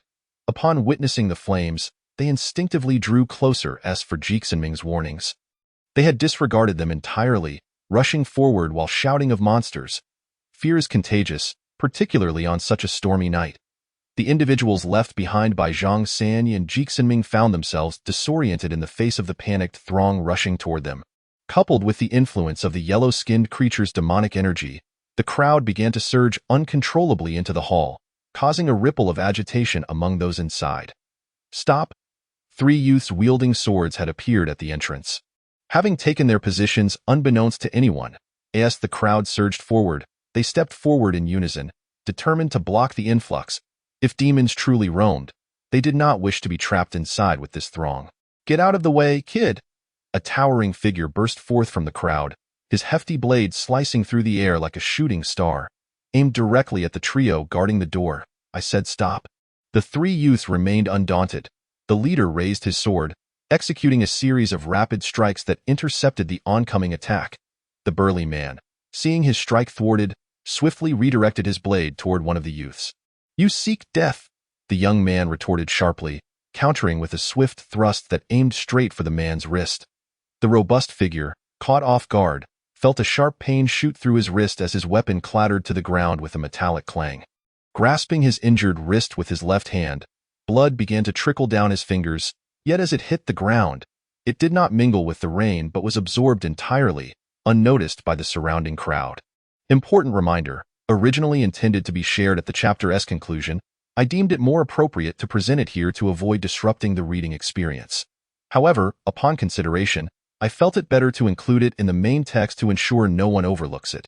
Yesterday, I perused the circle of literary friends and stumbled upon the esteemed Emotio Sui, who diligently compiled corrections for 60 chapters of the scriptures and laws. Additionally, other distinguished individuals such as Yin Jian and Lizan Wu Liang Tianzun contributed significantly with an abundance of supplementary texts. It dawned on me that there exists a considerable number of readers who harbor a keen interest in the scriptures and laws referenced in this book. I extend my heartfelt gratitude to all those who have exerted their efforts in rectifying the text, while simultaneously clarifying certain pertinent matters. This marks my inaugural literary endeavor, and prior to embarking on this journey, I consulted friends regarding various precautions. Due to the site's plagiarism detection mechanism, the repetition of multiple characters may lead to a likelihood of being flagged for plagiarism, resulting in the book's removal. Given the relative length of the scriptures, I opted to simplify the references to the scriptures and laws from the second chapter onwards, including incantations and rituals, striving to minimize where possible. The portrayal of certain deities and officials has also been adapted for narrative purposes. My learning is limited, and my writing skills may fall short, yet I endeavor to remain as faithful to the original intent as possible. However, the scriptures and laws are often profound in meaning. A single word's variation can lead to significant misinterpretation. In Chapter 63, titled Chaos, Part 1, a young man, with his sword raised, addressed the crowd with a cold tone. This hall cannot accommodate too many people. I kindly request you to seek refuge elsewhere. Should anyone disagree, feel free to challenge me.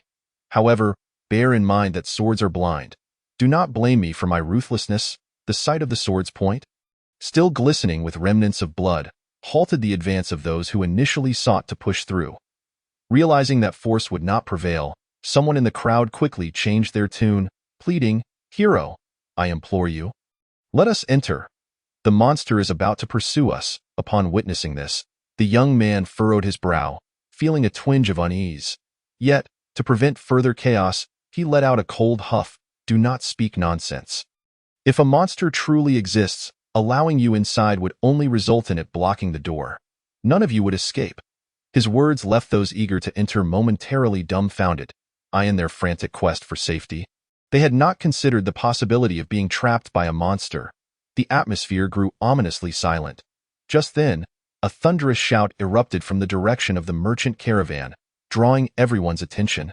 The winds and flames clash. The divine weapon commands urgency. "Go!" Talismans flew from Jia Xianming's pocket, intertwining mid-air to form a crackling whip of lightning, aimed at the beams of the building. Simultaneously, a dark whip descended from above. Encased in layers of armor, thick as a grown man's arm, its bristles stood like steel needles, and the barbed end glimmered with a ghostly purple light, targeting Jia Xianming with deadly precision. A scorpion's tail. The two whips collided in the air, and the resulting sonic boom shook the long-abandoned roof, sending tremors throughout. Jia Xianming felt a piercing pain reverberate through his head, forcing him to stagger.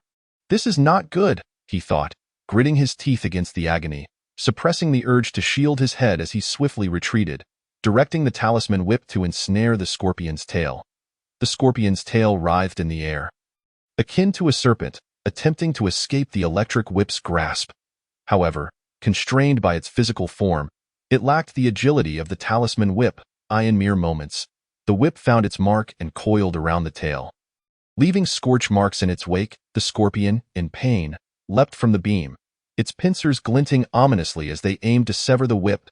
An opportunity, Jia Xianming thought, flicking his fingers to release a flurry of talismans that formed a peculiar pattern mid-air. Targeting the scorpion, as the talismans approached, a dark light suddenly pierced through the window from afar, morphing into a massive black net that ensnared the scorpion before it could react. Once enveloped, the struggling scorpion seemed to lose its vigor, collapsing as Jia Xianming's talisman whip dimmed in response. A foul stench assaulted Jia Xianming's senses, making him dizzy and nearly gag. He instinctively held his breath, shaking his shoulder to draw forth his long sword. With a misstep, he aimed to seize the scorpion's life. Yet before he could close the distance, the black net encased the scorpion, which then transformed into a shadowy blur, escaping through the shattered window.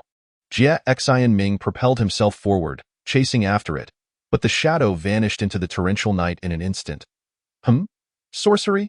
Chen Yin, who had been observing the surrounding events, felt a stir within upon witnessing the shadow's disappearance. He thrust his peachwood staff into the ground and swiftly pursued. As for Jia Xianming, seeing the residue left by the black net, a sense of foreboding washed over him. The traces indicated that the net was crafted from various foul substances, specifically designed to counteract all manner of spells and talismans. This method, while divergent from the malevolent sorcerer he had been tracking, still bore no resemblance to the righteous path. Trouble was brewing, far more than Jia Xianming had anticipated.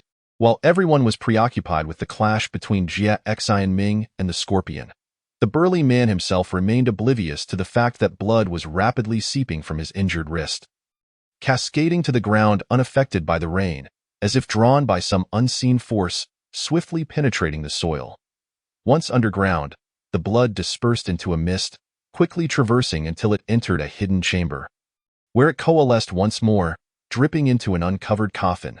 Within the coffin lay a corpse with a green face and sharp fangs, greedily swallowing the dripping blood, as its mouth gaped open and shut. Waves of corpse energy surged through the earth, piercing into the hall. This energy seemed to emit a signal, causing the previously subdued aura of the yellow-skinned creature to explode forth. The once calm crowd erupted into chaos, their emotions amplified 1,000-fold. Panic swiftly escalated into a riot, and it was unclear who struck first, but those tainted by the yellow-skinned creature's aura attacked indiscriminately.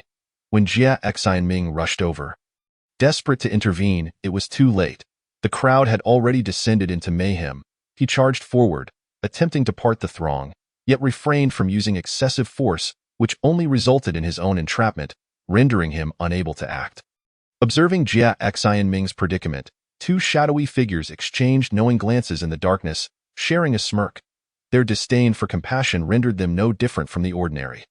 The three wandering heroes stationed at the entrance, sensing the unfolding disaster, leaped onto the rooftop, fleeing into the night, heedless of the pouring rain.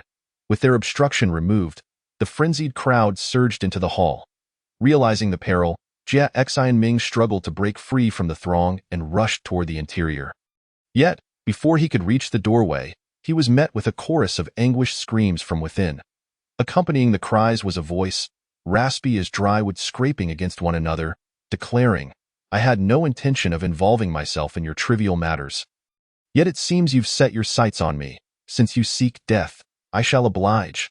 Children, retrieve that yellow-skinned rat for me." With these words, more screams echoed. "Stop!" Upon hearing the cries, Jia Xianming's heart raced with urgency as he bellowed and charged into the hall, only to be thwarted by the irrational crowd blocking the entrance.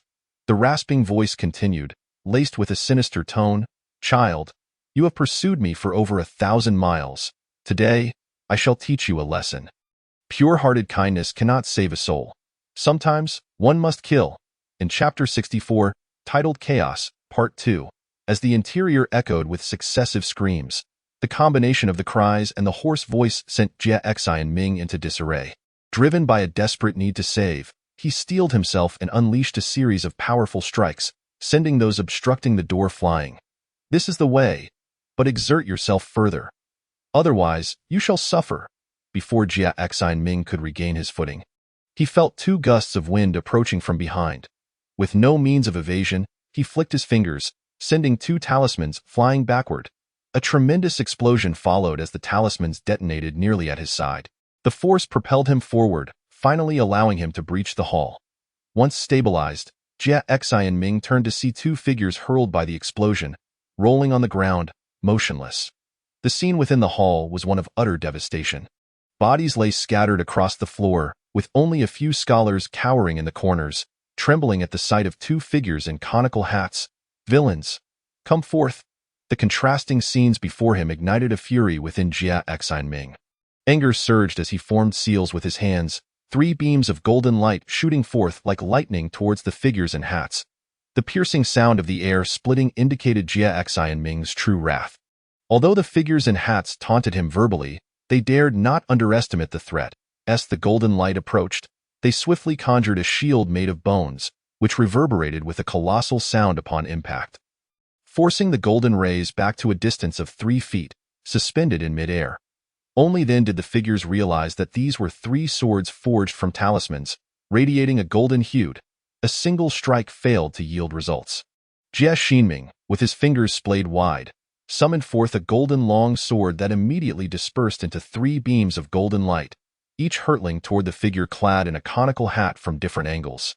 Simultaneously, he bellowed, "What are you standing there for? Hurry and flee!" The hat-clad figure furrowed his brow at the sight, and in an instant, the white bone shield expanded to protect him, as he swiftly positioned himself in front of his companion. The golden light surged forth with astonishing speed, and just as the shield barely expanded, the long sword was already upon him. In the clash of weapons, both sides trembled. The 3 beams of golden light noticeably dimmed, and the white bone shield showed signs of cracking, yet the movement of the hat-clad figure revealed an opportunity to Jie Xinming. Consumed by rage, he unsheathed his long sword without a moment's thought and lunged at the hat-clad figure. The 3 beams of golden light swirled above, and at the very moment the hat-clad figure attempted to deflect Jie Xinming's assault, they bypassed the shield and targeted another hat-clad figure who had remained inactive. The second hat-clad figure appeared taken aback by Jie Xinming's unexpected maneuver, his subordinate faltering in response. Completely disregarding Jie Xinming's long sword, he swung the bone shield toward the golden light. The bone shield narrowly intercepted the golden beam. Yet Jie Xinming's sword found its mark, piercing the shoulder of the hat-clad figure. Blood flowed down the length of the sword, leaving Jie Xinming momentarily stunned.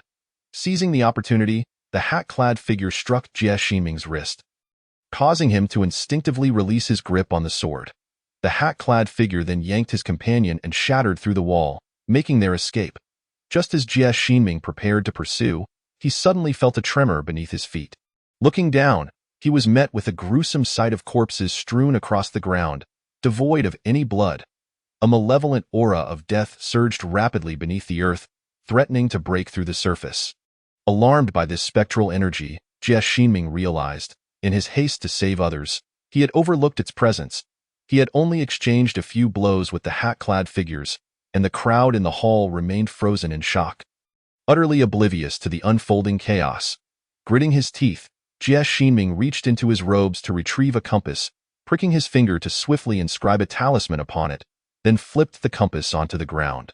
A seal-like mark expanded rapidly, centered around Jie Xinming. Dozens of talismans erupted from his body, transforming into streaks of light that converged at the mark's intersection. In an instant, a peculiar formation enveloped the entire hall. Jie Xinming felt the formation shudder violently, and a deep, resonant roar echoed from below. With a powerful push, he thrust his sword downward, following the path of the deathly aura, while the 3 beams of golden light pursued directly toward the ancient corpse beneath. Clang! The sword struck the earth with a dull clang reminiscent of metal on metal. Jie Xinming attempted to thrust again, only to find the sword seemingly rooted to the ground, refusing to budge. Gathering his strength, he pulled fiercely, but the sword trembled violently, and a surge of immense force propelled him backward. The spectral energy swirled and darted forward like a fish, racing towards the merchant caravan. "Do not exit the room. Do not disturb the talismans on the ground." As he spoke, Jie Xinming drew blood across the sword's blade. This formation could only defend against malevolent intrusions. It could neither trap people nor contain demons. To rescue others, he would have to rely on himself.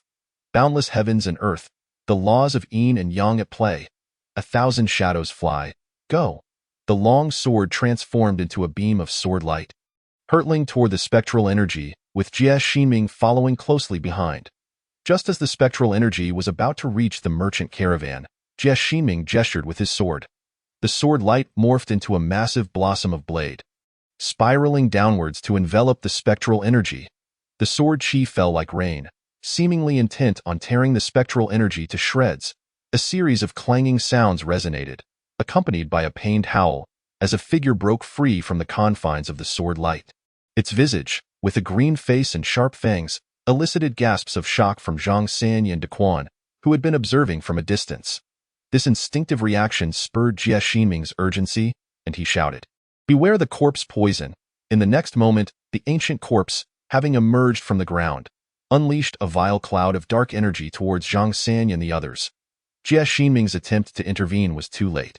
He could only watch as the malevolent energy surged toward the crowd. That moment, a chilling wind swept through, scattering the dark energy.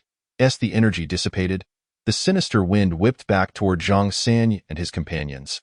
Those in its path collapsed, lifeless. Only Daquan, surrounded by a protective white light, was spared from the calamity. Jie Xinming, witnessing the souls of the fallen being drawn away by the wind, felt a surge of fury that nearly overwhelmed him. Yet the chaos left him no room for hesitation. As the guards fell, the ancient corpse sniffed the air, advancing toward Zhang Sanyi and Daquan. Jie Xinming retrieved his sword, ready to leap into action. when a voice floated down from the distant rooftop. What did I say? Sometimes, to save others, one must first slay. It's you? Die. Jie Xinming trembled with rage, completely disregarding the threat posed by the ancient corpse. Transforming into a beam of sword light as he soared toward the rooftop, this time, he had learned. He ignored the hat-clad figure entirely, directing the sword light straight at his companion. Stop. The previously composed hat-clad figure was suddenly thrown into panic. He desperately tried to intercept the sword light, but Jie Xinming, fueled by anger, was not easily deterred. With a single strike, he sent the hat-clad figure flying. Jie Xinming's sword surged forth again, targeting the hat-clad figure's companion. The hat-clad figure could only watch helplessly as Jie Xinming's long sword aimed at his ally. Suddenly, a thunderous roar echoed from the heavens. A streak of azure light, swift as lightning, intercepted Jie Xinming's sword light. It was unmistakably a peachwood staff adorned with a gourd. Chapter 65. Receive a strike from my jade pivot, divine thunder. Jie Xinming recognized the staff, though he could not recall where he had seen it before. The hat-clad figure, however, trembled at the sight of the peach staff. It's him. Jie Xinming, unaware of its significance, remained oblivious, while the hat-clad figure clearly remembered it belonged to the young man who had carelessly sat in the center. A seasoned traveler would never position themselves in such a vulnerable spot amid strangers, lest they be ambushed. Thus, when Chen Yin was expelled by a group of ordinary individuals, the hat-clad figure had assumed he had misjudged the situation. To his astonishment, this individual would intervene at a crucial moment. In the brief moment of their shared astonishment, the ancient corpse had already approached Zhang Sanyi and Daquan. Faced with the imminent threat of the ancient corpse, Zhang Sanyi was at a loss for what to do. Meanwhile, Daquan, gritting his teeth, produced a fist-sized idol from his robe and raised it above his head, shouting, "Luo Xian, save me," though his voice was loud. The idol remained inert, unresponsive. "Luo Xian, save me," Daquan, increasingly desperate, continued to cry out, but as the ancient corpse's hand reached out to him, the idol remained silent. Bewildered, he wondered why the idol, which had previously emitted a protective white light, was now ineffective. "Damn you, Luo Xian!" In a moment of despair, he summoned all his strength and hurled the idol at the ancient corpse. Stimulated by the aura of death, the idol finally reacted, radiating a brilliant white light. Accompanied by the sound of eerie scriptures and the rich fragrance of incense, at that moment, Jie Xinming was entangled in combat with the hat-clad figure, while his companion, shielded by the peach staff, found himself unencumbered by concerns.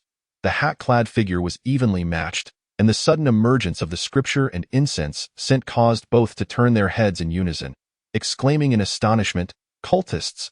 This exclamation caused both combatants to exchange glances, and the hat-clad figure seized the opportunity to retreat, stating, "First, we must deal with the evil god. We can settle our scores afterward, villain.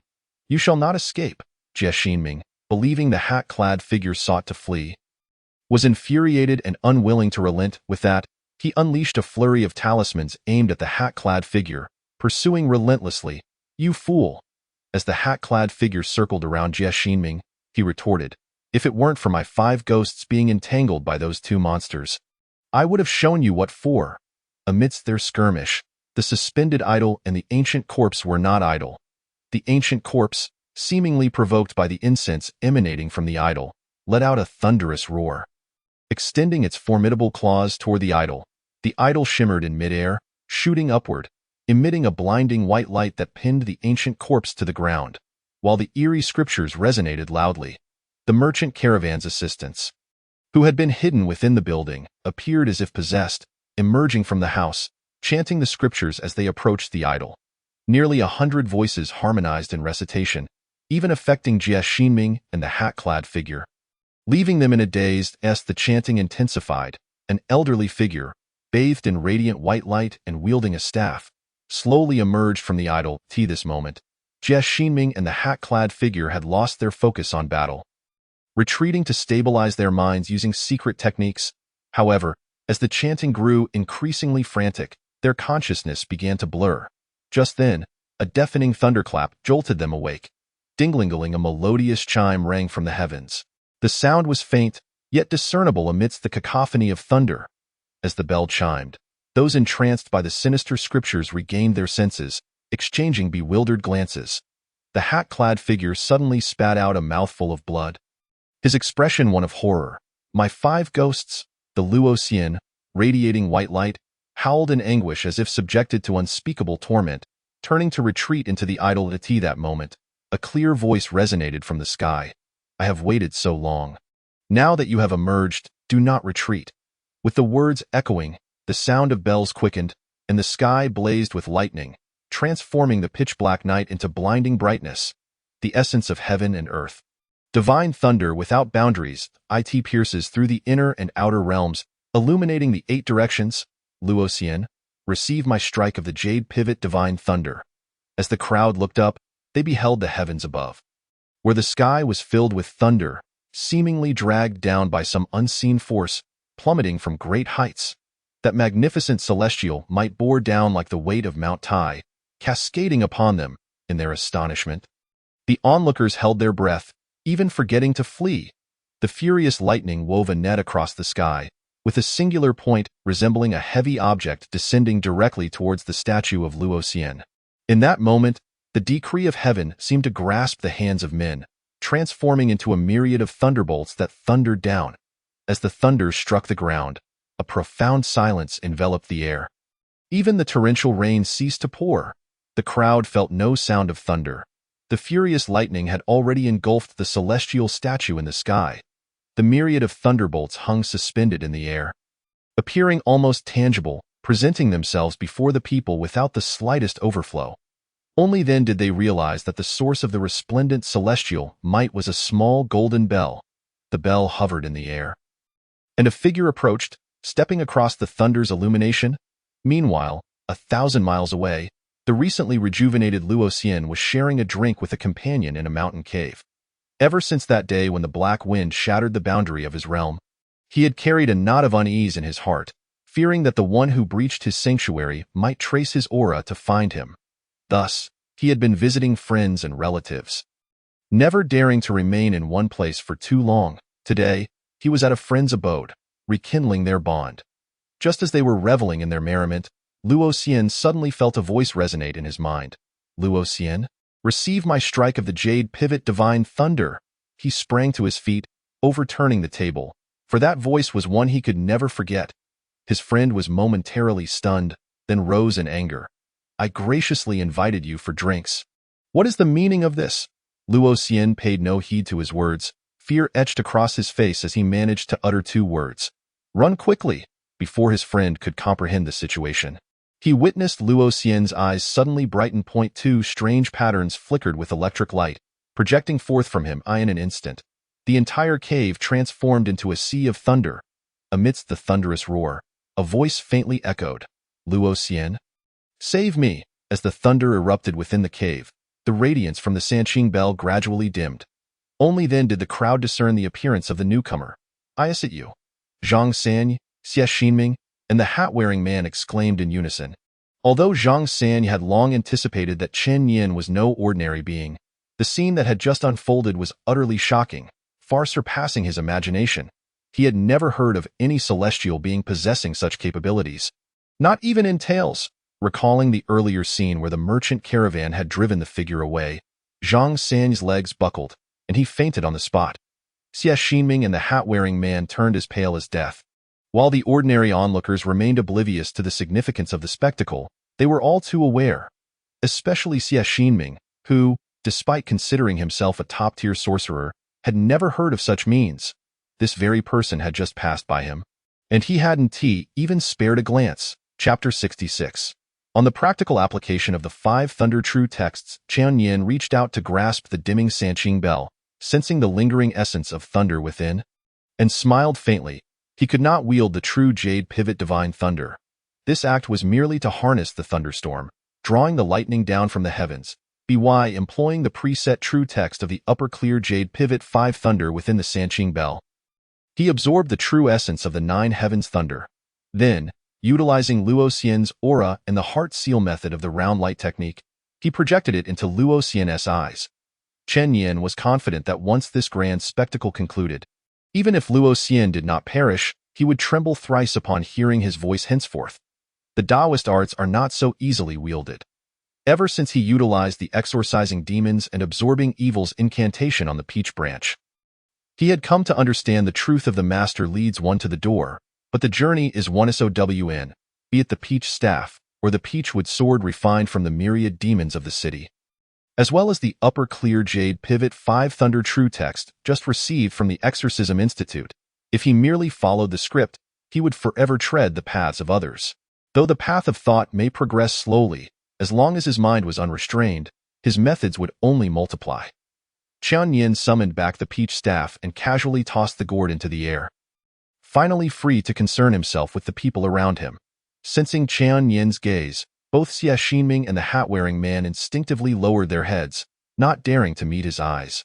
After the gourds circled the courtyard, capturing all the incapacitated demons within, Qian Yin turned to the hat-wearing man and said, "The demons here have all been vanquished. Why do you not hasten to release the people?" Upon hearing Qian Yin's words, Xie Xinming felt as if struck by a bolt from the blue, standing frozen in place. If this person was in cahoots with the hat-wearing man, the chance to eliminate him would be lost forever. Stunned, Xie Xinming stood still, while the hat-wearing man, not daring to delay, carefully bowed to Chen Yin, his voice noticeably steadier. "Yes, senior, I shall do so at once." The hat-wearing man turned and walked towards his companion's direction, and soon returned with a brooding young man, accompanied by a life-size straw figure. The brooding youth thrust the wooden stick supporting the straw figure into the ground, cautiously extracting a painted ceramic jar from the straw figure's chest. It was only when he noticed the ribbon around the straw figure's neck that Xie Xinming realized that what he had believed to be a companion was, in fact, a mere straw man. The ceramic jar was sealed with a red paper covering, tightly bound with 5 colored silk threads. The brooding youth held the jar with both hands, cautiously reciting incantations. As the incantation was chanted, the 5 colored threads began to loosen. The brooding youth exhaled, and the red paper fluttered, causing a multitude of bewildered souls to emerge from the jar, rushing towards their corporeal forms. It was only when some souls were obstructed by Xie Xinming's formation and unable to return to the main hall that Qian Yin frowned and coldly snorted. "You are indeed well-meaning to protect such a thing that disregards the lives of others." The brooding youth, upon hearing this, felt his legs weaken, nearly collapsing to the ground. It dawned on him that it was this group that had driven the great deity before them out of the main hall. "Senior, the brooding youth, drenched in cold sweat, was about to explain when Qian Yin waved his hand, interrupting him, and turned to walk towards the main hall. As he approached, the formation flickered with spiritual light a few times before dimming, allowing the gathered souls to return to their bodies. They had first used Yin winds to lure the souls, then enveloped them in Yin energy, cutting off the Yang energy to create a false death. The ancient corpse, lacking full intelligence, acted purely on instinct.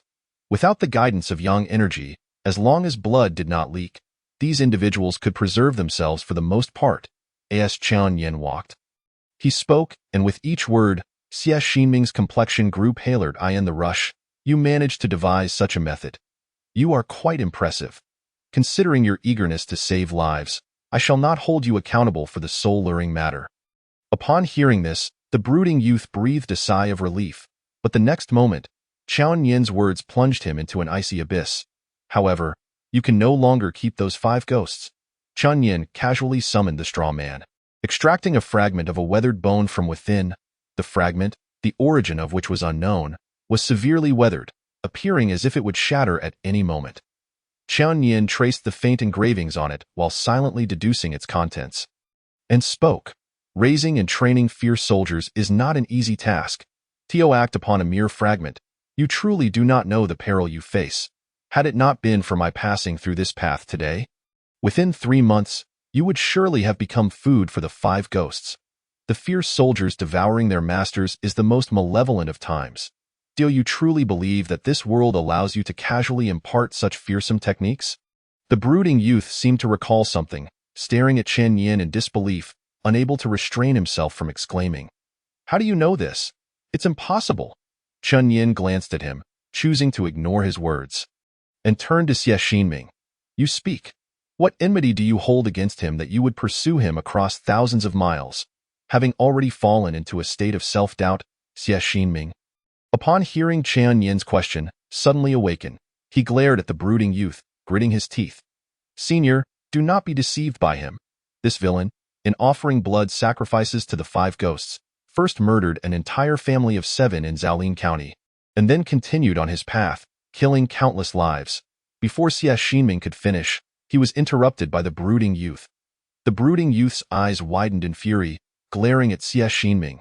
You brat, do not slander me with falsehoods. When did I kill in Zhaolin County? Xie Xinming, unyielding, retorted angrily, his eyes burning with rage. Half a month ago, the family of Li in Zhaolin County treated you with utmost hospitality. Why repay kindness with malice? Taking innocent lives. Upon hearing this, the brooding youth erupted in anger, interrogating Xie Xinming. That family had 6 members, and they brought in a painted skin ghost as a son-in-law. Had it not been for me, their family would have been devoured by the painted skin ghost. From where did you learn of this, that you would slander me for killing that family of 7? Xie Xinming did not believe the brooding youth's words, and loudly countered. I went to Zhaolin County in search of thunderstruck wood and happened upon the servant of the Li family reporting the crime.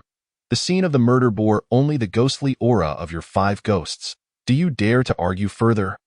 Since you refuse to see reason, I shall ensure you understand today. Xie Xinming took out a compass from his bosom, and the needle at the center of the compass spun wildly under his command. As the needle gradually ceased its rotation, Xie Xinming's expression grew increasingly grim. As the pointer came to a halt, Xie Xinming emitted an incredulous gasp. How is this possible? The compass of Yundu Mountain never makes mistakes. The still pointer unmistakably pointed towards Chen Yin's location. Chapter 67. Master. The direction indicated by the static pointer left not only Xie Xinming bewildered, but also rendered the brooding youth speechless. The two of them, following the pointer's direction, gazed in terror at Chen Yin, who stood not far away. The compass of Yundu Mountain never falters.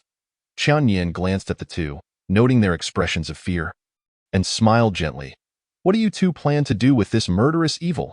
Initially locked in a standoff, the two exchanged glances and simultaneously assumed an aggressive stance. Their movements elicited a bemused chuckle from Chen Yin, who shook his head and said, What's the matter? Haven't you figured out what's happening yet? With that, he waved his long sleeve, sending a wisp of dark energy flying towards them.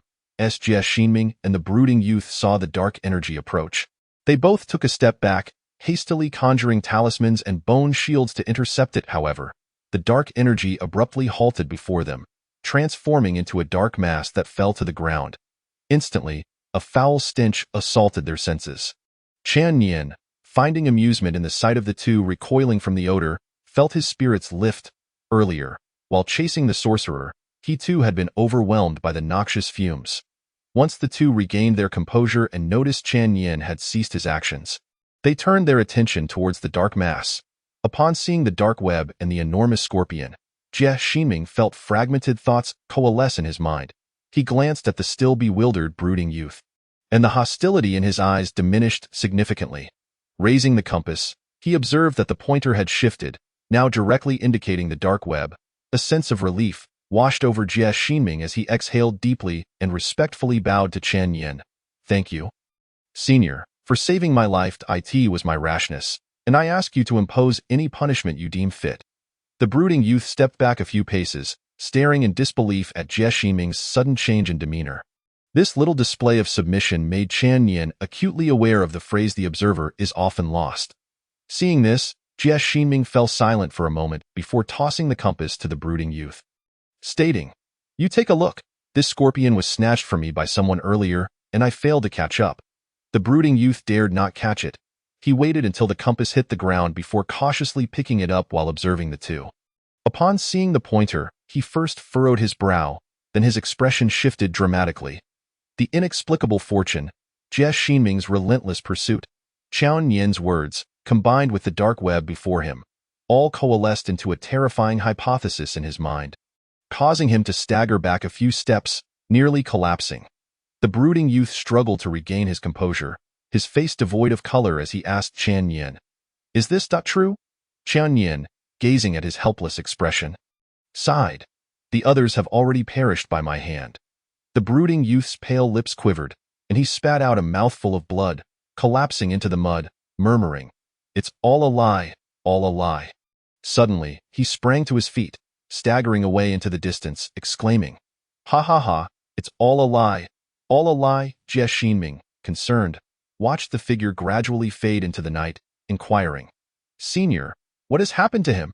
Chen Yin flicked his fingers, conjuring a flame that ignited the scorpion essence and dark web on the ground, shaking his head as he replied, "That was his master." "What?" Hearing this, Jie Xinming's expression shifted dramatically. He swiftly picked up the compass from the ground and dashed off, calling back, "I shall investigate. Please take care of things here." He too had a master who was both mentor and father, and he understood deeply how devastating such a truth would be for the brooding youth. Chen Yin watched Jie Xinming's rapidly receding figure, muttering softly, "At this age, why act so impulsively?" He waved his hand, summoning the various talismans Jie Xinming had used to set up the formation, selecting and dismantling several to infuse into the broken bone fragment in his hand. Under the influence of the talismans, the fragment began to levitate, emitting a soft white glow. Chen Yin furrowed his brow, feeling as though something was still amiss. Scanning the surroundings, he spotted a scarecrow stuck in the ground, and a sudden inspiration struck him. He waved his hand, beckoning it over.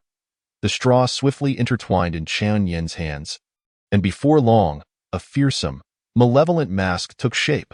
He removed the levitating bone fragment, contemplated for a moment, inscribed an almost imperceptible talisman upon it, and then affixed it to the mask. The instant the bone fragment made contact with the mask, it resonated, moving spontaneously to rest upon the forehead. The bone fragment jutting out from the temples rendered the mask even more terrifying. Chen Yin surveyed his creation, nodding in satisfaction. He casually tossed the mask, which soared through the air, following Jie Xinming's aura.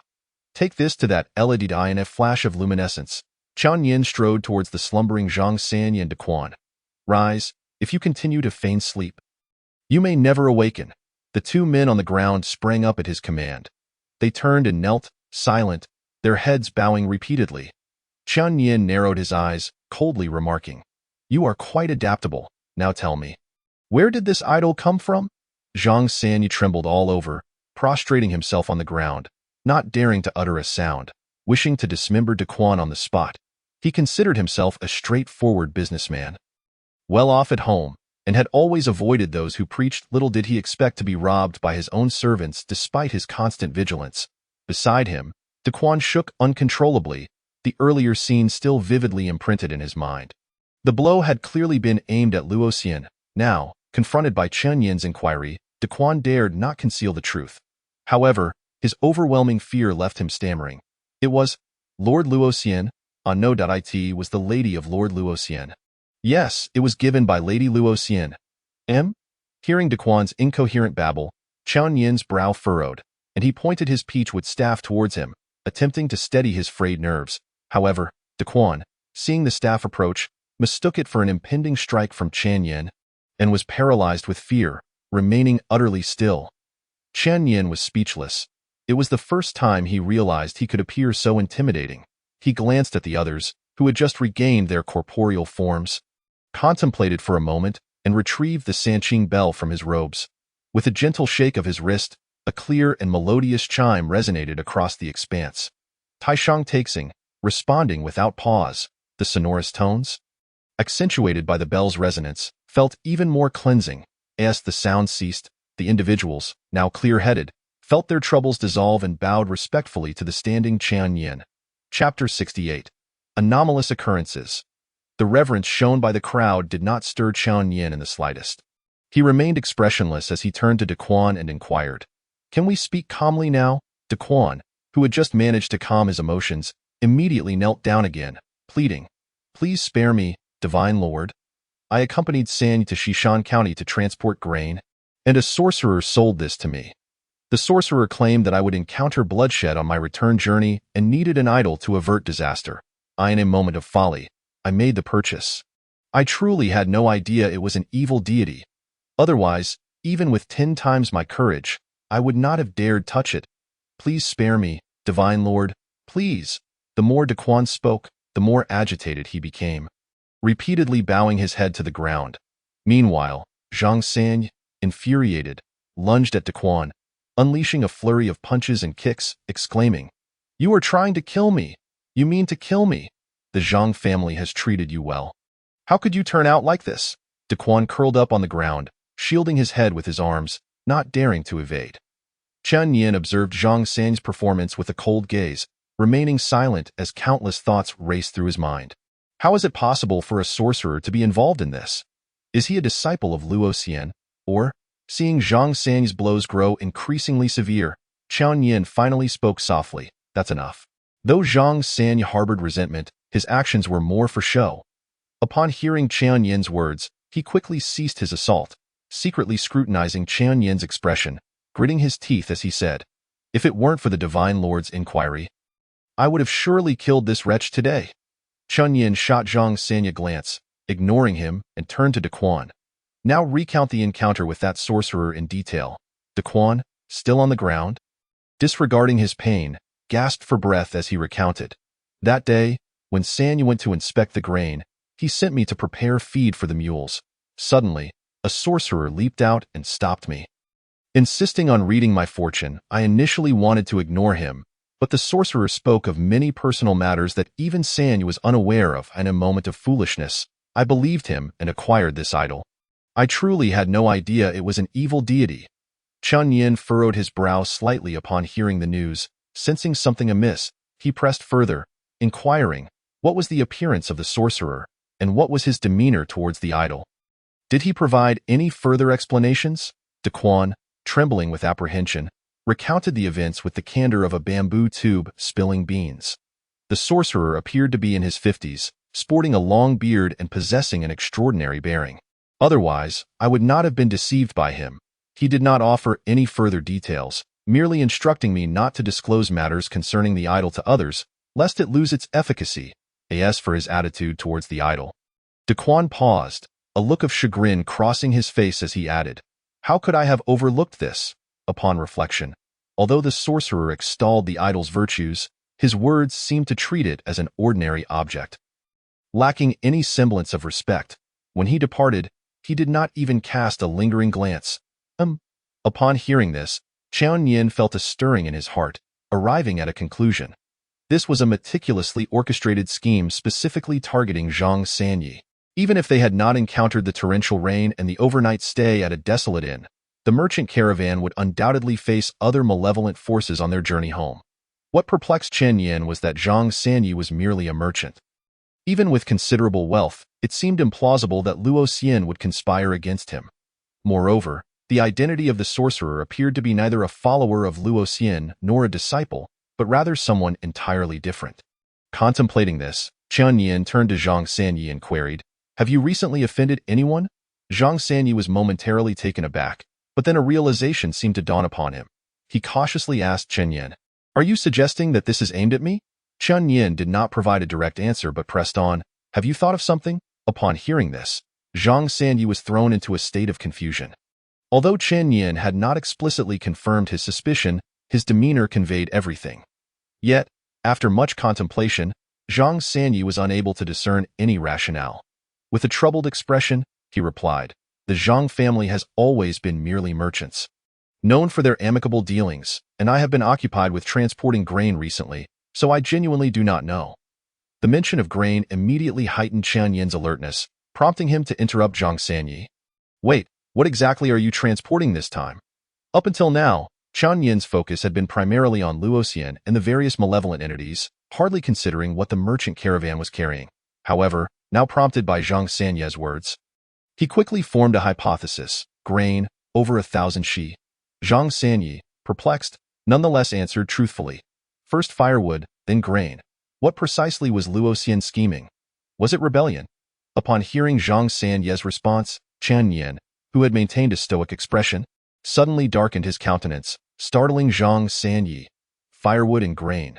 These two essentials could not be compromised, and with Luo Xian extending his grasp over them, his ambitions were undoubtedly significant. To where are you transporting this grain? What are the current prices?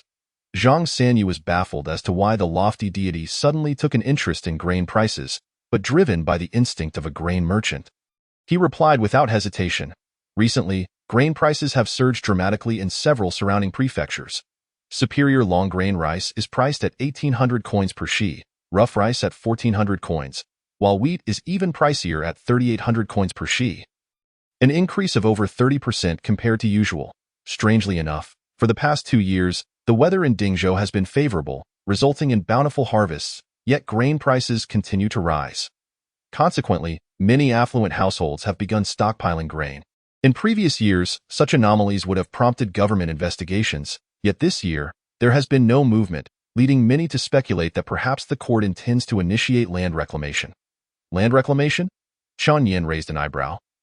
Though unclear on the specifics, he discerned that anything associated with this term was certainly of great import. However, at that moment, Chen Yin had no desire to delve into what those two words entailed. His attention had already been captured by another statement from Zhang Sanyi. The stockpiling of grain by wealthy households reminded him of the influential official Su from Xinfeng County.